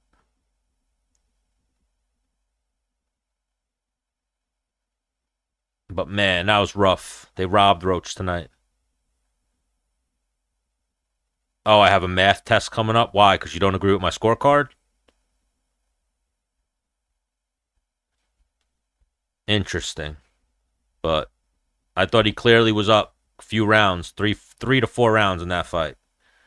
At minimum, 2-3 rounds he was up in that fight. And then if you throw in what should have been a knockdown, doesn't matter if even a punch, you can't take a knee. You cannot take a knee in the middle of a round. It was almost like Tank took the knee and then went, oh shit, I fucked up, and then jumped up like that. You can't take a knee in the middle of the round. But had a lot of fun with you guys tonight. Good day of betting, good day of fights. No big wins today. Hopefully tomorrow's another day. No fights tomorrow, just sports. But make sure you throw me a subscribe, throw me some likes, give me some comments. I appreciate it. And next week, we got UFC, 313? Definitely a good UFC card next week. We'll be live for. Got banned on TikTok again today because those sons of bitches stay fucking with me. But hopefully, because I got banned early, I'll be able to get back on TikTok next week as well. So I'll throw some shit up on there. Hopefully, they don't get me again. I just got to be real PC on TikTok, which is unfortunate. At least here on YouTube, they give you a little bit more leeway. You can curse, you can say shit. On TikTok so far, I've been banned for using the word goofy, for calling someone goofy, for the dumbest shit. The dumbest shit, and they say it's hate speech, which is fucking insane. Where are the good old days when you can call someone a retard and they're being retarded? Like, what's wrong with the world today? We got to start taking these words back. We got to continue to toughen up America, toughen up the world, and not let words affect us where we want to. The worst thing is, too, people actually go and report you. Like, you're a fucking loser if that's what you do. I've never reported a fucking person in my life. I never will. You're a fucking bitch if you ever reported somebody. If you ever went through the trouble of filing an online report on a social media platform about somebody's behavior, you're a fucking bitch. And I don't even want you to watch my live. I hope you get hit by a bus. Live, but get hit by a bus. But good night of fights. Tank got a gift decision. And we'll be back next week. So throw me some likes, some subscribes, and I'll see you guys next time. Well, see you later. And you guys up here, I love you. I'll see you guys next time. Well, see you later.